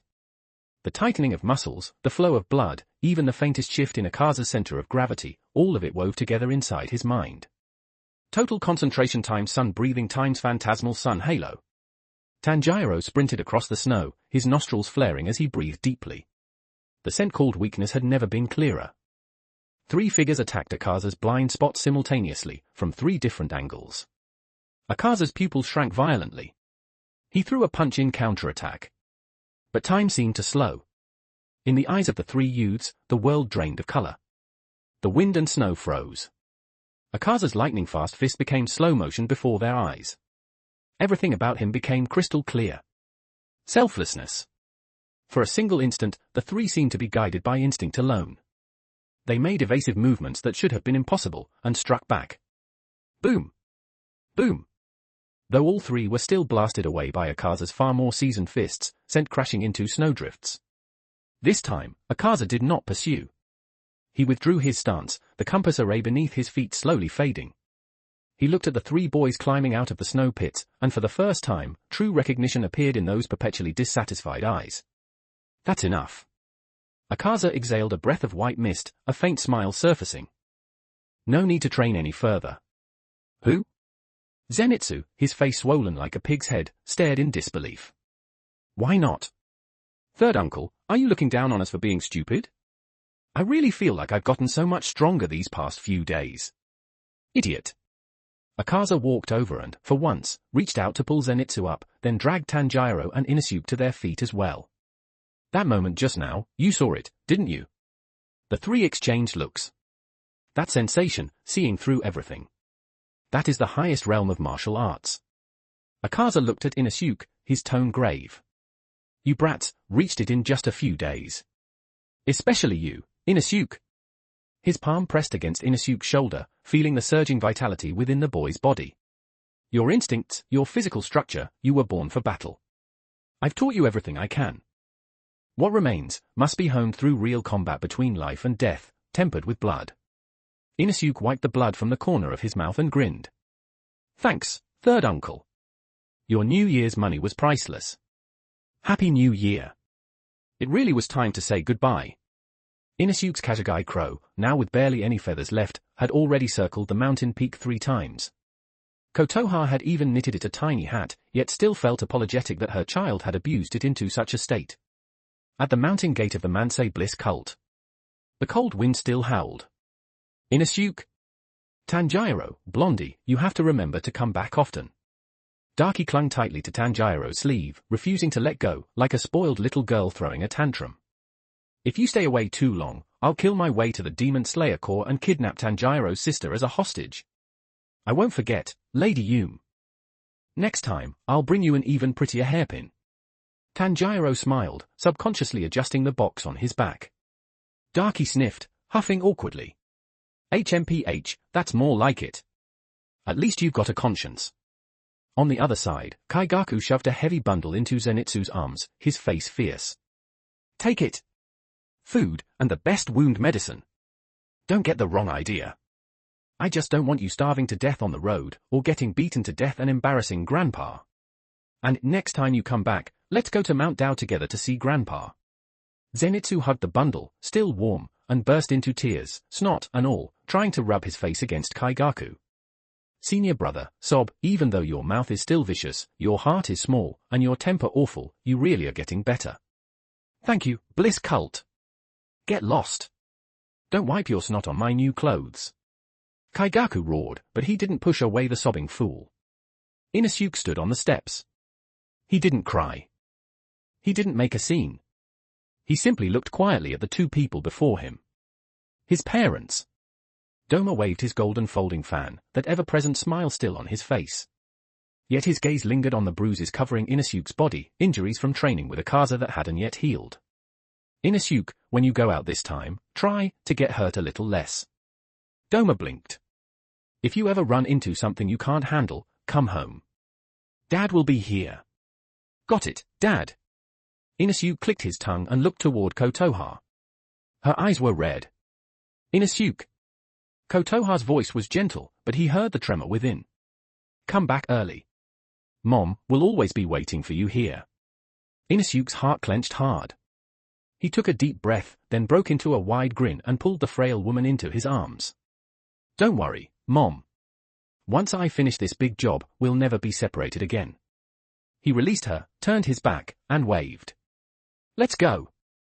You lot, keep up. 3 boys set off down the mountain, facing the cold wind. Watching their retreating figures, Darky wiped her tears, her eyes turning fierce. Brother, we need to get stronger too. That home Earth must never be destroyed by anyone. Gyutaro lurked in the shadows, grinding his teeth, a low hiss escaping him. Anyone who dares touch them, I'll cut them into pieces. The night after the 3 departed. At the back mountain training ground, the place once filled with falling trees, silence reigned. Akaza had changed out of the martial arts uniform Doma had given him and returned to his familiar red vest. With a small pack on his back, he stood before Doma and Kotoha. You're leaving, Lord Akaza. Doma sat beneath the corridor, not surprised, only a hint of regret in his voice. Not staying a few more days? If Inosuke knew you were leaving, he'd throw a tantrum. No. Akaza shook his head. Turning, he looked at the Bliss cult that had gradually become familiar. During my time here, memories I never had before began surfacing. He chuckled softly, fingers brushing the wrist guards on his hands. A New Year's gift from his nephew. That dojo, that master, and that girl who always smiled and called my name. Before, thinking of them would split my head apart, make me want to destroy everything. But now, it doesn't hurt anymore. He lifted his head, his eyes clear. Inosuke gave me back that feeling. Teaching those 3 reminded me of my days training in the dojo. That pure feeling. Akaza stepped before Kotoha and bowed slightly to the human woman who couldn't even bind a chicken. Lady Kotoha, thank you for your hospitality. And thank you for giving birth to a child like Inosuke. Kotoha was flustered and hurriedly returned the bow. Lord Akaza, you're too kind. Inosuke is fortunate to have an uncle like you. Finally, Akaza looked at Doma. Doma. You're annoying, rotten to the core, and nauseating to deal with. But, thanks. You raised that brat well. And thanks to a strange guy like you, in this endlessly despairing demon life, I managed to find something I truly want. Being friends with you isn't bad. Doma froze. Then he spread his fan, covering half his face, leaving only a pair of curved, smiling eyes, hiding the flicker in their depths. My. Lord Akaza is getting sentimental. You're always welcome back, Tilda. Your room will always be kept. Next time you return, don't forget a souvenir. HMPH. I'm going. Akaza didn't look back. With his pack on his back, his figure flashed and vanished into the vast snowy plains. He felt that he had something to seek. Perhaps he needed to stand before one person's grave and tell her. I think I found the way home. The once lively Mansei Bliss cult suddenly felt empty. Daki, Gyutaro, and Kaigaku went to prepare the meal. In the grand hall, only Doma and Kotoha remained. Doma sat on the enormous throne, staring at the empty doorway, idly tapping his fan against his palm. Kotoha stood in the hall, gazing absent-mindedly at the man on the throne. Everyone's gone. It suddenly feels so quiet here. He touched his chest, feeling oddly hollow. Inosuke, this time he came back even stronger. Doma murmured, pride in his tone, but more than that, an indescribable ache. But he has more wounds now. That mark, he thought I didn't know, but I saw it. Why? Why push himself so hard? He could have just hidden behind Dad. Just then, Kotoha, who had been standing silently below, suddenly moved. She walked step by step up the platform. Her steps were slow, yet unbearably heavy. Tears from seeing Inosuke off still streaked her face, but in her always gentle eyes now flickered something Doma couldn't understand. Kotoha-chan? Doma looked at her in confusion, gently lowering his fan. What's wrong? Are you tired? These past few days were hard on you too. Go rest. Thud. Kotoha threw herself into Doma's arms, clinging tightly around his waist. Her nails pierced through the expensive fabric, digging into his flesh. Lord Doma? Her voice trembled, fear and pleading intertwined. What is it? Doma froze, instinctively reaching out to pat her back. Did someone bully you? Tell me, I'll kill them. Kotoha looked up. That face made Doma's heart shudder again. I don't want to be a burden anymore. She cried, tears soaking Doma's chest. I saw it, all of it, the injuries on Inosuke's body. That day. Lord Musen's gaze, the way he looked at me. He was looking at me like an ant he could crush anytime, like Inosuke's weakness. Her voice grew hoarse. I'm weak. I'm Inosuke's only soft spot. As long as I live, as long as I remain this fragile human, Inosuke will always be at Musen's mercy. I don't want to become the reason he dies. Doma's rainbow glass eyes shook violently for the first time. He looked at the woman in his arms.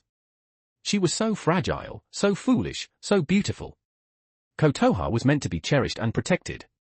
But now, what was this? Lord Doma? Kotoha grabbed his hand and pressed it against her own neck. Please? Turn me into a demon as well. Boom. The word struck like thunder, exploding in Doma's mind and shattering his carefully maintained composure. His hand froze mid-air, fingertips trembling. Kotoha-chan, do you understand what you're saying? If you become a demon, you won't be able to sing to Inosuke in the sunlight. You won't be able to go to temples to pray. You might even want to eat people. That version of you, would you really be able to accept yourself? For the first time, panic crept into Doma's voice. I don't care. Kotoha screamed. As long as I don't drag you down, even if it's hell, I'll accept it. The gods can't save Inosuke, the Buddha can't save him either. She stared straight into Doma's eyes. His heartbeat quickened.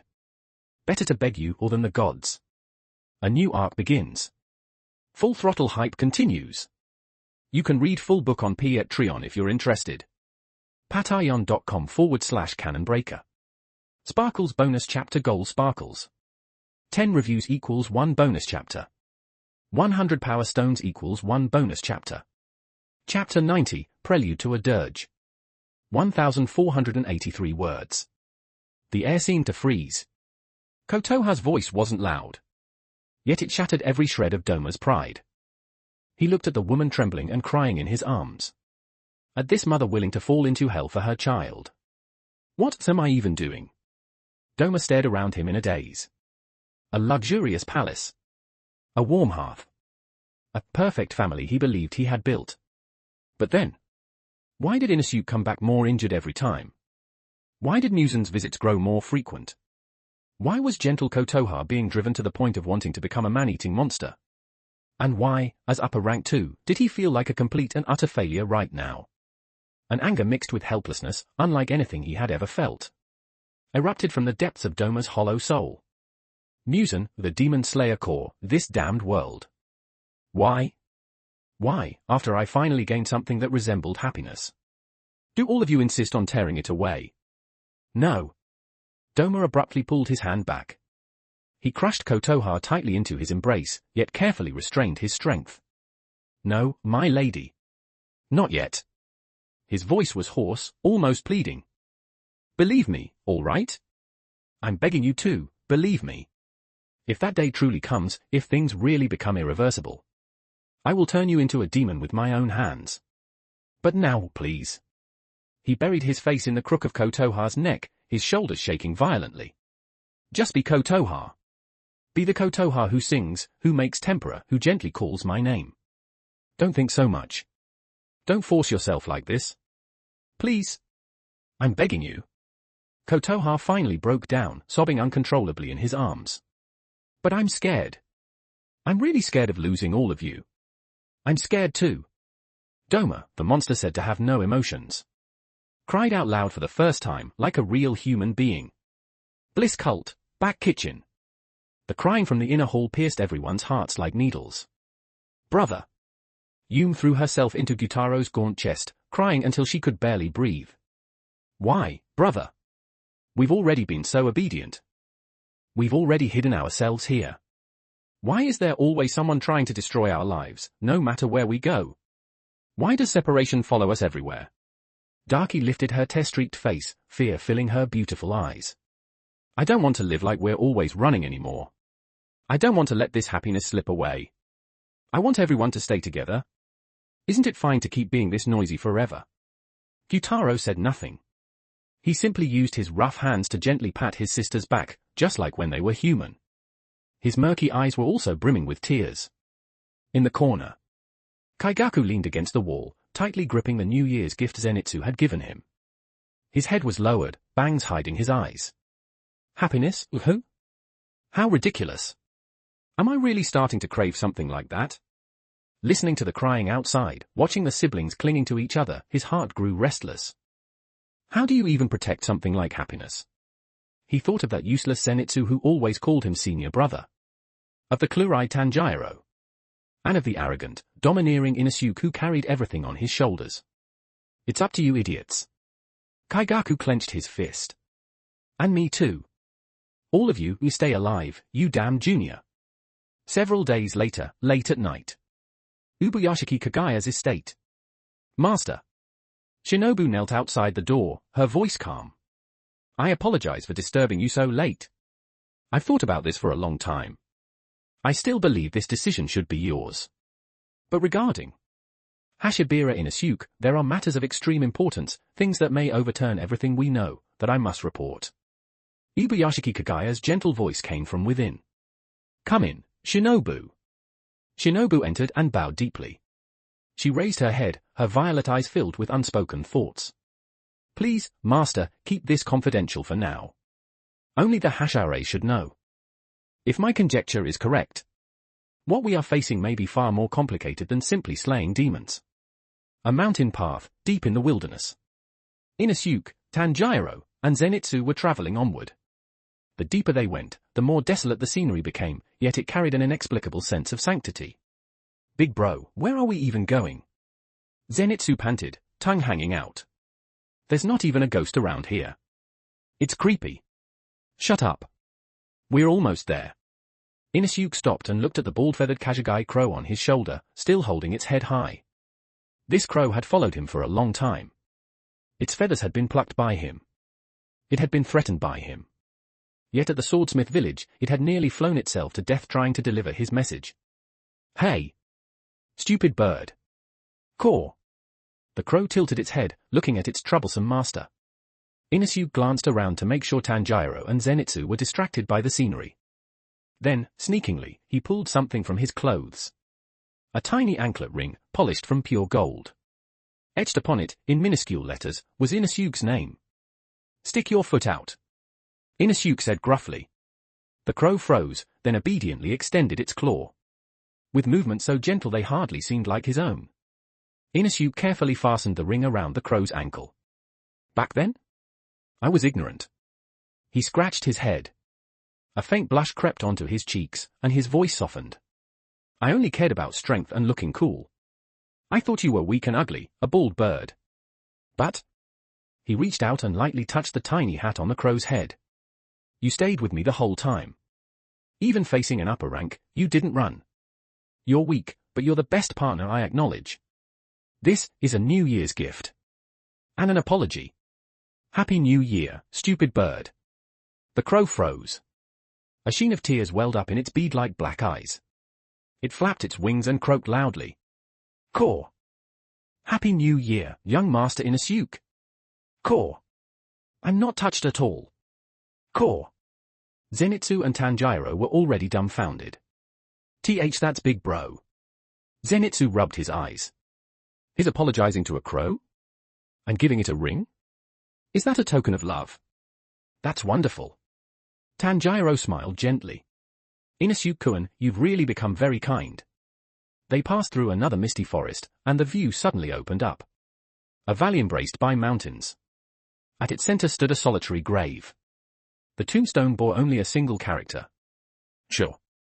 It was the grave of Yoriichi Tsugikuni's wife. Though it was winter, no snow covered the area around the grave. Instead, lush greenery thrived, radiating a warm presence. This is it. Inusuke took a deep breath. So beautiful. Zenitsu stared in awe. It feels like a god lives here. Tanjiro stepped closer and suddenly froze. A sealed memory surfaced in his mind. I think I've been here before. He murmured. When I was very little, Mother brought me here. It was daytime then, the sunlight was beautiful. I remember. He pointed to an empty patch of ground beside the grave. There was a strange flower blooming there. It was incredibly beautiful, spread out like a spider web, blue in color. Mother said it only blooms for a single instant each year, and those who see it are chosen by the gods. The blue spider lily. Inusuke's pupils shrank sharply. So it's true. The system's coordinates were right.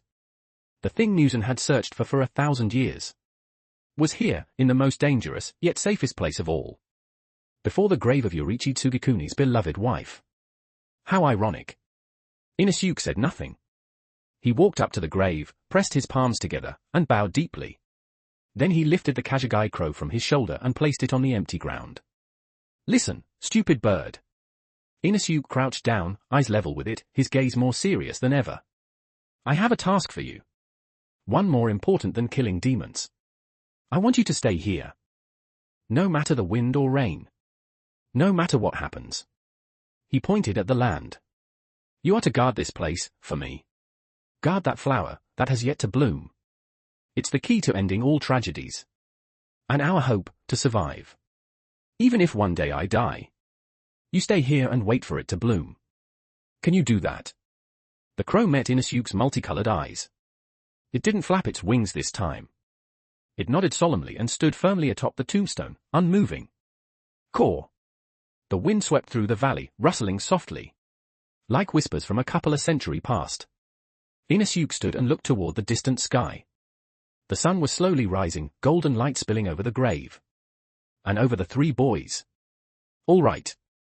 Inusuke curled his lips into a smile. Let's report back. You can read full book on Patreon if you're interested. patreon.com/canonbreaker. Sparkles bonus chapter goal sparkles. 10 reviews equals 1 bonus chapter. 100 power stones equals 1 bonus chapter. Chapter 91, Empty Grief, Bitter to the Bone. 2,244 words. Leaving that mountain valley behind. The three of them traveled through the night, heading straight for the Demon Slayer Corps headquarters. Big bro. When you become the Ice Hashira, does that mean you'll get a huge house? Zenitsu said with a goofy grin, his pack slung over his back. I'm calling dibs on a south-facing room. And I want a really warm quilt. Obviously. Inusuke walked at the front, chin raised, gazing up at the star-filled sky, the smile on his lips refusing to fade. Not just a big house, this young master is gonna turn the Hashira meeting into the Inusuke Praise Conference. Anyone who doesn't compliment me gets punched. Tanjiro smiled gently beside him, watching the high-spirited Inosuke. That's wonderful, really wonderful. If it's Inosuke-kun, I'm sure you can lead us to that perfect ending. Hearing their laughter behind him, Inosuke felt warmth spread through his chest. This was what he wanted to protect with everything he had. The road ahead was still long, but as long as he could see these idiots smiling, the future felt bright beyond measure. Hey! You up there with the mohawk? Inosuke suddenly stopped, pointing at a tall figure at the crossroads ahead. Genya Shinazugawa. He had just returned from a mission, wound still on his body, Nichirin blade and shotgun in hand. When Genya saw Inosuke, his expression stiffened. The news of Inosuke killing an upper rank and being promoted to Hashira had already spread through the Corps. Awkward as it was, hierarchy in the Demon Slayer Corps was absolute. Genya clenched his teeth, then stiffly bent at the waist in an extremely perfunctory bow. Ha! That's more like it. Inosuke instantly flashed in front of him and slung an arm around his neck. So? Mohawk head. Heard things aren't going too well for you lately. Wanna be this young master's underling? Just say yes, and you'll eat and drink well for the rest of your life. I'll cover you. Let go. Who wants to be your underling? Genya struggled, face red. And I'm not Mohawk head. My name is Shinazugawa Genya. Got it. Rooster head. Inosuke didn't listen at all. Tanjiro stepped forward, sniffing lightly. Though this boy looked fierce and carried a strange scent, Tanjiro could smell that his heart wasn't bad. Let's go together, Genya-kun. We're heading the same way. The four of them set off together. Along the way, Inosuke bragged non-stop, Zenitsu eagerly played along. Genya awkwardly retorted, and Tanjiro mediated with gentle smiles. But as the gates of the Demon Slayer Corps headquarters drew closer, Genya grew quieter and quieter. His body trembled faintly, his eyes filled with an inexplicable fear and unease. The three exchanged glances. Don't be scared, Inosuke said, patting Genya on the back. With this young master here, nobody's bullying you. Genya looked up at him, hesitated as if wanting to say something, then lowered his head again with a soft sigh. Demon Slayer Corps headquarters. The moment the four stepped through the gate, it was quiet. No, too quiet. So quiet it felt suffocating. The courtyard was filled with people. Stone Hashira. Wind Hashira. Water Hashira. Insect Hashira. Serpent Hashira. Love Hashira. Sound Hashira. Mist Hashira. Flame Hashira. All 9 Hashira were present. Even Sakonji Urokadaki, long retired, stood off to the side. At that moment, every gaze converged on Inosuke. There was no welcome. No smiles. Only complicated expressions. Yo! Everyone's here. Inosuke didn't notice anything amiss, he couldn't be bothered to read their emotions. Such a big lineup, what, are you throwing us a belated New Year's feast? I wanna eat. Whoosh! A green gale struck without warning. Too fast. Far too fast. Inosuke had never put his guard up around these people. Bam! Before he could finish speaking, a crushing blow slammed into his abdomen. It was a punch wrapped in wind breathing. Shinazugawa Sanemi. Inosuke was sent flying, smashing hard into the sandy ground of the courtyard, bile spilling from his mouth. Cough, cough. Clutching his stomach, Inosuke looked up in disbelief. Why you crazy mutt? You wanna fight? Inosuke! Tanjiro and Zenitsu exploded instantly, both reaching for their swords on reflex. Restrain them! A cold command rang out. Clatter! Obanai Iguro appeared behind Tanjiro, white snake coiling as he knocked Tanjiro's sword away. Yuzui Tengen, regret written on his face, pressed a hand down on Zenitsu's shoulder. Sorry, flamboyant boy. Don't move. Gyomei Himejima swung his prayer beads, blocking off all retreat. Even Genya was swiftly pulled away by 2 Kakushi members, separated from the 3. What the hell are you doing? Inosuke got back to his feet, wiping the sour liquid from his mouth, his eyes turning savage. You bastards, what is this? A mutiny. Enough. A gentle yet authoritative voice came from the corridor. Supported by his 2 daughters, Ubuyashiki Kagaya slowly emerged. His face was paler than ever, and sorrow lingered in his blind eyes. Sanemi, do not attack Inosuke again. The master said softly. Sanemi hesitated, then stepped back half a pace. But his hand remained on his sword, eyes locked onto Inosuke. Standing in the center of the courtyard, Inosuke looked at these companions he had once fought beside. His heart sank. What is this? Did I do something wrong? Inosuke. Ibuyashiki Kagaya's voice was gentle. I have 4 questions for you. Please, answer them honestly. Inosuke took a deep breath and straightened his back. Ask. First question, are you a human or demon? Dead silence fell over the courtyard. Inosuke clenched his fists. So it had been exposed after all. I have a heartbeat. I have body heat. I stand under the sun. He said slowly. But I am half human, half demon. Second question, what is your relationship with upper rank 2 and upper rank 3? Inosuke gritted his teeth and told the truth. Doma is my father. Akaza is my uncle. Boom. The words detonated like a bomb. Shinobu's smile vanished. Sanemi's veins bulged. Without Gyome restraining him, he would have drawn his blade already. Raised by demons, what kind of joke is that? Third question, why did you join the Demon Slayer Corps? Inosuke lifted his head, meeting the master's blind gaze. To change things. To save those who shouldn't have to die. To create a perfect ending where everyone can live. Fourth question, everything you've done so far, saving people, killing demons. Was it all a performance, planned in advance with Muzan or the upper ranks? Inosuke froze. His pupils contracted violently. A performance? Was risking his life to save Rengoku on the train an act? Was burning away his own lifespan in the Swordsmith village an act? And no. His voice trembled. It wasn't an act. Everything I've done was real. I wanted to save you all, that was real too. He was honest. He answered everything. Yet the atmosphere did not soften. Really? A gentle voice spoke up.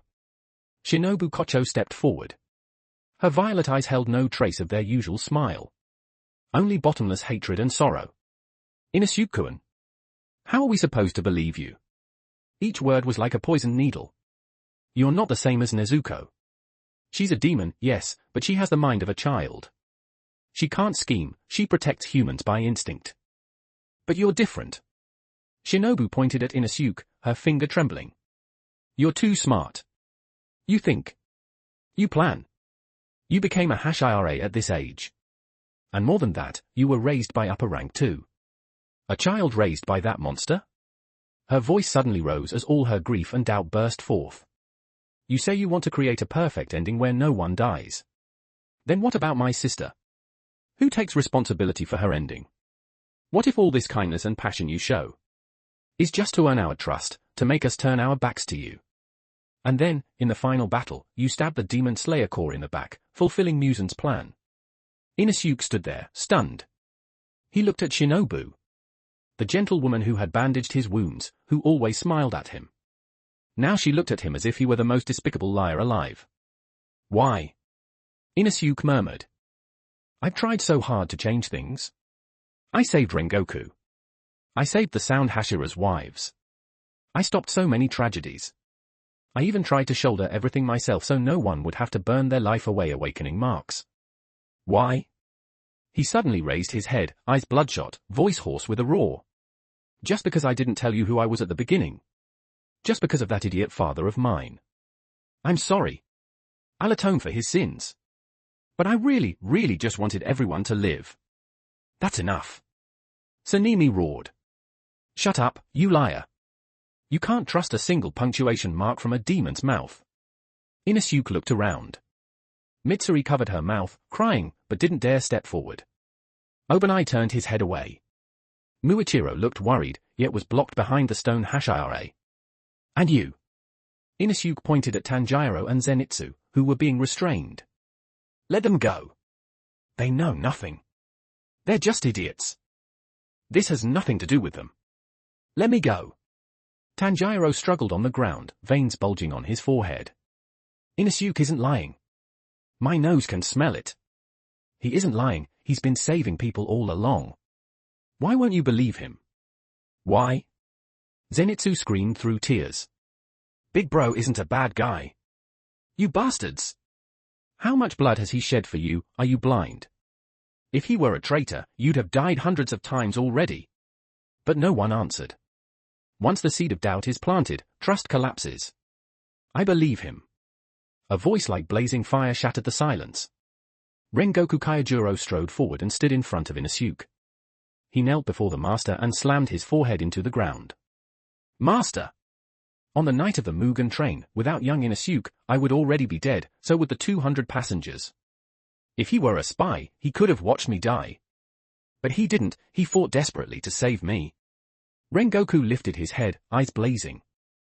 I swear on the name of the Flame Hashira, and on my life. If Inosuke is a traitor, if he harms even a single person, I, Rengoku Kyojuro, will commit seppuku in apology and die with him. Me too. Giyu Tomioka walked forward silently and knelt beside Rengoku. Inosuke and Tanjiro are my juniors. If they are agents of demons, I, Tomioka Giyu, will commit seppuku. So will I. Urokodaki Sakonji stepped forward, voice deep. I watched these children grow for a time. If I misjudge them, this old life is forfeit to the Demon Slayer Corps. And me. Tokito Muichiro broke free from the stone Hashira and ran to Inosuke's side, grabbing his hand. It was Inosuke who helped me regain my memories. If it's them, I'm willing to believe. For vows. Like for pillars trying to hold up a collapsing sky. Tears streamed from Ubuyashiki Kagaya's blind eyes. He wanted to nod. He wanted to say, all right. I believe you. But he was the master. He bore the souls of every swordsman who had died over 1,000 years. The fate of all humanity. Faced with someone backed by upper ranks, terrifyingly strong, possibly a piece on Musen's board. Emotion could not be the basis of judgment. Thank you. The master said, voice trembling. But Rengoku, Giyu, this is not enough. Inosuke's situation is more complex, more dangerous than Nezuko's. This concerns the survival of the Demon Slayer Corps. He turned to Inosuke, his tone pained and helpless. Inosuke, do you have stronger proof? Proof that you truly wish to change everything? Inosuke fell silent. He looked at the master. At those willing to die for him. Proof? Aren't the scars on my body proof? Aren't the lives I saved proof? So in the end, as long as demon blood flows in your veins, nothing you do is enough? He didn't want to explain anymore. He was tired. Just as Inosuke was about to give up. Give it back to me. A furious roar shook everyone's ears. Bang! The serpent Hashira restraining Tanjiro was blasted away by brute force. Like an enraged beast, Tanjiro rushed to Inosuke's side and snatched the box from his back. Tanjiro? Everyone cried out in shock. Clutching the box, Tanjiro stood beside Inosuke. Those gentle dark red eyes were now bloodshot, burning with a rage never seen before. Proof, you want proof, is that it? He looked at the master, at all the Hashira. Inosuke gave me a second life. He gave Nezuko a second life. Who do you think you are, standing so high above us, judging and doubting him? What do you think all our sacrifices were? He's been atoning, for everyone, for his father's sins. Are you blind? If you think this is a sin... Tanjiro yanked a syringe from the box. Then watch closely. Anyone can become a sinner. Thrust. Without hesitation. Tanjiro drove the purple injector straight into his neck. No. Tanjiro! Inosuke screamed in horror. Me too. Zenitsu tore free from the sound Hashira's grip. He was crying, but more resolute than ever. He pulled out another injector and stabbed it into his vein. If it's for Big Bro, then even hell, I'll go with you. You can read full book on Patreon if you're interested. patreon.com/canonbreaker. Sparkles bonus chapter goal sparkles. 10 reviews equals 1 bonus chapter. 100 power stones equals 1 bonus chapter. Chapter 92, The Pride of the Young Lord of the Everlasting Paradise. 2,381 words. No. Don't. Don't. Watching the 2 vials of violet serum pushed fully into their veins. Watching the single horn grow from Tanjiro's temple. Watching black lightning surge violently across Zenitsu's body.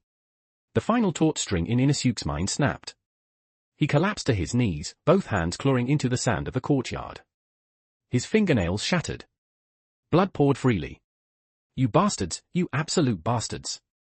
His voice was hoarse and broken, like it was grinding gravel. "Who told you to use it? Who gave you permission? That was for survival. That was the lifeline I left you in case one day I couldn't protect you anymore. I'm the big brother. I'm the one who should be wronged, the one who should be doubted. So why? Why would you turn yourselves into monsters for someone like me?" He wailed openly. All his pride, all his ambition, shattered the moment he saw his brothers destroy themselves just to prove his innocence. But for those who had engraved * slaying demons * into their bones, this sight was nothing but blasphemy. That's demonic aura. Sanemi Shinazugawa's pupils shrank violently, killing intent overwhelming reason. The memory of personally beheading his demonized mother surged back in an instant. So that's it. So you * all in it together. Turning into demons right here. Is this a declaration of war? Clang. His Nichirin blade left its sheath. Die.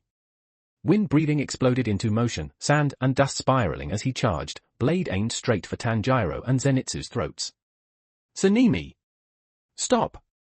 Gyu Tomioka and Rengoku Kyojuro shouted at the same time, reaching for their swords, but Sanemi was too close. Too fast. No one could react in time. Except the boy whose sanity finally shattered under that blade. The world turned transparent. Sanemi's muscle contractions, blood flow, the arc of his swing. Even the opening and closing of every pore became crystal clear. Mark, activated. Transparent world, protoform open. Try touching them again. Clang. Sanemi's killing strike stopped dead. A brand new blade smashed violently into the side of his sword. The sheer hatred behind it sending his Nichirin blade flying from his hand. What? Sanemi's grip tore open. Before he could react, a body slammed into his chest. Inosuke threw his sword aside. Like a street thug, like a madman. He tackled Sanemi to the ground, straddling him. Bam, A fist like forged iron smashed into Sanemi's scarred face. Trying to kill them. Bam, You really trying to kill them? Bam,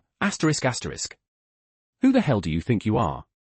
Inosuke abandoned all technique. This was raw, primal violence. Each punch sent blood spraying, teeth loosening. I've put up with you for a long time. He beat him while crying, spit and blood splattering Sanemi's face. From the moment we walked in, you were looking for trouble. You think we're easy targets. I didn't fight back because I gave you face. Because I thought you were good people. But why did you draw your blade? They're my brothers.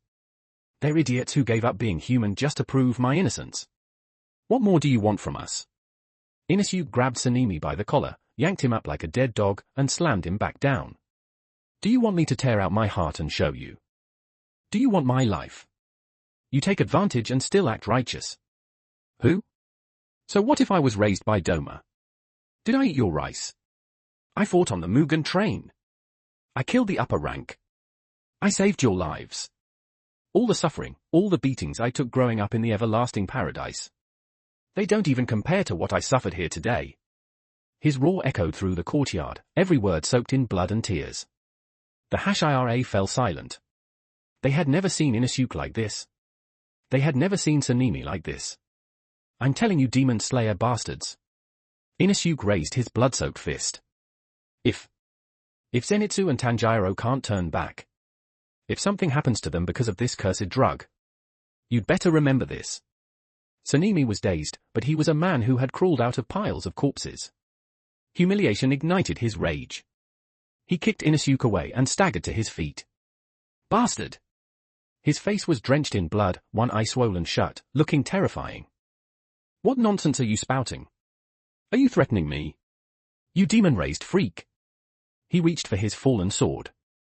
He was going to fight again. Even if it killed him, he would never allow demons to run wild within the Demon Slayer core. That was his line. Paid for with his mother's death. Stop it! Brother! A heart-rending cry tore through the air. Genya, who had been firmly restrained by two Kakushi, somehow broke free. He rushed forward and dropped to his knees before Sanemi, clinging to his leg with both arms. "Please, brother, stop." Tears streamed down Genya's face, his voice shaking. "You know that pain. You know it." He looked up at his violent, fiercely loving brother. At the scar Sanemi bore for protecting his family. "When Mom turned into a demon, you killed her to protect me. And I misunderstood you. Called you a murderer. You said it was justice, but I know how much that hurt you. The pain of being misunderstood by your own family. Of being treated like a monster. You understand that better than anyone. Inosuke is the same." Genya pointed at Inosuke, who was ready to throw himself back into the fight. "He's protecting everyone too. If he were evil, why would he give so much? Why are we treating him like this? Why are we becoming the same people who judge without seeing the truth? Brother, weren't we supposed to wield our blades to protect? If we kill even those who want to protect us, then what's the difference between us and demons?" Sanemi's grip on his sword froze. He looked at his sobbing brother. At Inosuke covered in blood and tears. At Tanjiro and Zenitsu who had turned into demons for their brother's sake. The most painful memories of his life flooded back. Himself covered in blood. His brother pointing at him and calling him a murderer. Asterisk clang dot asterisk. The Nichirin blade slipped from his hand and fell to the ground. Sanemi stood there, unmoving. 2 lines of tears mixed with blood streamed down his face. The courtyard filled with sobs. Mitsuri Kanroji crouched down, covering her face. "It's too cruel. These 3, it's just too cruel. What are we even doing?" Gyomei Himejima clasped his hands, tears pouring endlessly. "Nam. Amida. Butsu." Rengoku tilted his head back, refusing to let his tears fall. Tokito Muichiro stared at Inosuke. At the boy who had helped him recover his memories. His heart twisting as if reliving the day he lost his brother. "You people." The demonized Tanjiro breathed heavily, stepping in front of Inosuke. "Is this proof enough?" He pointed at the horn on his head, at the lightning around Zenitsu. "Is turning ourselves into demons proof enough? Did we hurt anyone? Did we eat anyone? If all of this is denied just because of Inosuke's birth, because of a father he never chose." Tanjiro looked straight at the master, eyes blazing. "Then how is the Demon Slayer Corps any different from Muzan?" His hoarse voice shook the air. "I, Kamado Tanjiro, joined the Demon Slayer Corps to kill demons and save people. Not to be interrogated like a criminal. I never received kindness from the Corps. My life was saved by Inosuke. My money came from Inosuke. My sister survived because Inosuke protected her. If this is what the Demon Slayer Corps is." Tanjiro tore off his black uniform and slammed it onto the ground. "I quit. I quit too." Half-demon Zenitsu screamed through tears, black lightning crackling wildly. He was no longer a coward. At this moment, he was braver than anyone. "What gives you the right to look down on us? Are you all blind to everything Inosuke has done?" Zenitsu pointed at each Hashira, accusing them one by one. "Who saved Yuzuru-san's wives? Who helped Obanai-san and Mitsuri-san get together? Who protected the swordsmiths and their village? Who here hasn't benefited from Inosuke? You take his help, then turn around and judge his birth. Do you have any shame?" He roared. "If this is the so-called Demon Slayer Corps, I'd rather be a useless nobody forever than sink into the same filth as you." The box on Tanjiro's back opened. Nezuko crawled out. Wearing the beautiful New Year kimono Doma had given her. She looked painfully out of place in this killing-filled courtyard. She ran to Tanjiro and Zenitsu, tiptoed to wipe their tears with her sleeves. Then ran over and hugged Inosuke tightly. "Mm. Mm. She turned around, spread her small arms wide. Standing in front of the 3 boys like a chick protecting her brood. In the east, the sky began to pale. The first ray of sunlight was about to pierce the clouds. Inosuke jolted awake. Time was almost up. If sunlight hit them, demonized Tanjiro and Zenitsu would turn to ash. "Idiots!" Inosuke cried out. Both hands slammed against Tanjiro and Zenitsu's backs. "Get in! Get into the shadows, now!" Like herding ducks, he roughly shoved the two demonized boys, along with Nezuko, deep into the shade. He stood there, gasping, facing the courtyard. His face was streaked with tears, utterly disheveled. But in his multicolored eyes burned a pride long unseen. The pride of the *** young lord of the everlasting paradise ***. Listen carefully. Half-demonification lasts 5 minutes. If after 5 minutes they don't turn back. Inosuke slowly drew the ancient blade Kotetsu had given him. The tip rested on the ground, cold light reflecting across his face. Then I want nothing. No ending. No future. No Demon Slayer core. To hell with all of it. He raised his head, blade sweeping across every face. Remember this well. The one standing before you is first the young lord of the everlasting paradise. And only then? The Demon Slayer, Hashibira Inosuke. Seconds crawled by. Each one felt endless. All eyes locked onto the shadows. Shinobu's hands trembled. Rengoku held his breath. The master's fingers dug into the floor. Finally. 2 dull thuds sounded from the darkness. Then Zenitsu's familiar whimper? W-wa. I feel so hollow, am I gonna die? And Tanjiro's weak voice. I'm back, the horn's gone. Perhaps because of Inosuke's relentless supervision of Hinokami Kagura. Perhaps because Tamayo miscalculated the usage limit. They endured. A miracle happened. Enough. The long-silent Ubuyashiki Kagaya suddenly clapped his hands. The sound echoed clearly through the deathly quiet courtyard. His face was soaked in tears, yet he smiled in relief. This is enough. Inosuke. Tanjiro. Zenitsu. You used your lives to prove your loyalty. No words could be stronger than this. The master extended his hand toward Inosuke, his tone sincere, almost humble. The Demon Slayer Corps welcomes you. From this day forth, no one will ever doubt you again. You are the pride of the Demon Slayer Corps. But, facing the master's outstretched hand, facing the Hashira's apologetic gazes, Inosuke did not move. He simply looked at them, eyes empty with a calm deeper than despair. He turned to Shinobu, the sister he had once admired so much. I'm sorry. Inosuke said softly. I will atone for my father's sins, to you. No matter the method. Even if it costs my life. I will atone. Shinobu's heart clenched violently. She opened her mouth to speak. But Inosuke had already looked away. He raised his gaze to the master. The godlike figure who ruled over everything. I proved my loyalty. Inosuke said calmly.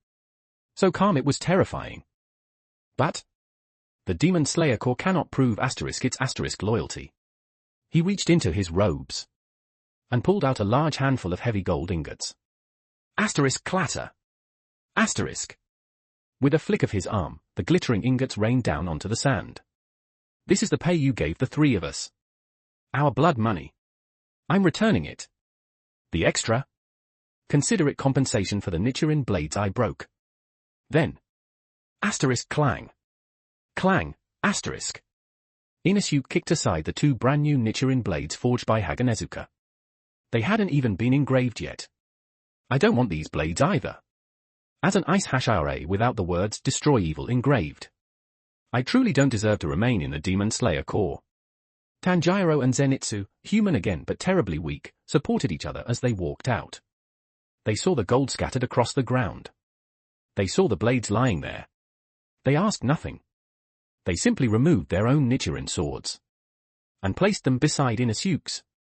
Let's go, big bro. Zenitsu wiped his tears. His legs trembled, but his eyes were resolute. Yeah. Let's go home. Tanjiro said, hoisting his box and gripping Inosuke's hand. I realized something. Inosuke looked at the swords, a self-mocking smile tugging at his lips. That perfect ending doesn't have to rely on you. He turned to Rengoku, Giyu, Urokodaki, and Muichiro. The ones who had been willing to die for him. He bowed deeply. Big brother Rengoku. Brother Giyu. Master Urokodaki. Muichiro. It was an honor to fight alongside you. Inosuke, my boy. Rengoku shouted, tears bursting free. Inosuke. Muichiro reached out, trying to grasp something. Shinobu rushed forward, clutching a corner of Inosuke's clothes. Tears streamed down her face. She knew that once he left, she might never see him again. But Inosuke did not turn back. Rip, The sound of fabric tearing. He tore the cloth free, leaving it in Shinobu's hand. Goodbye. The three boys walked toward the rising sun in the east, stepping over scattered gold, and left the gates of the Demon Slayer core behind. Deep in the mountain valley, sunlight bathed the solitary grave. There lay Yorichi's beloved wife, along with a century-old gentleness. A Kashagi crow, a golden ring on its foot, stood silently atop the tombstone. It looked toward the rising sun, then down at the empty patch of earth. It did not move. It was waiting for that flower, and waiting for its master. You can read full book on Patreon if you're interested. patreon.com/canonbreaker. Sparkles bonus chapter goal sparkles. 10 reviews equals 1 bonus chapter. 100 power stones equals 1 bonus chapter. Don't forget to like and subscribe to Sally Fox audiobook.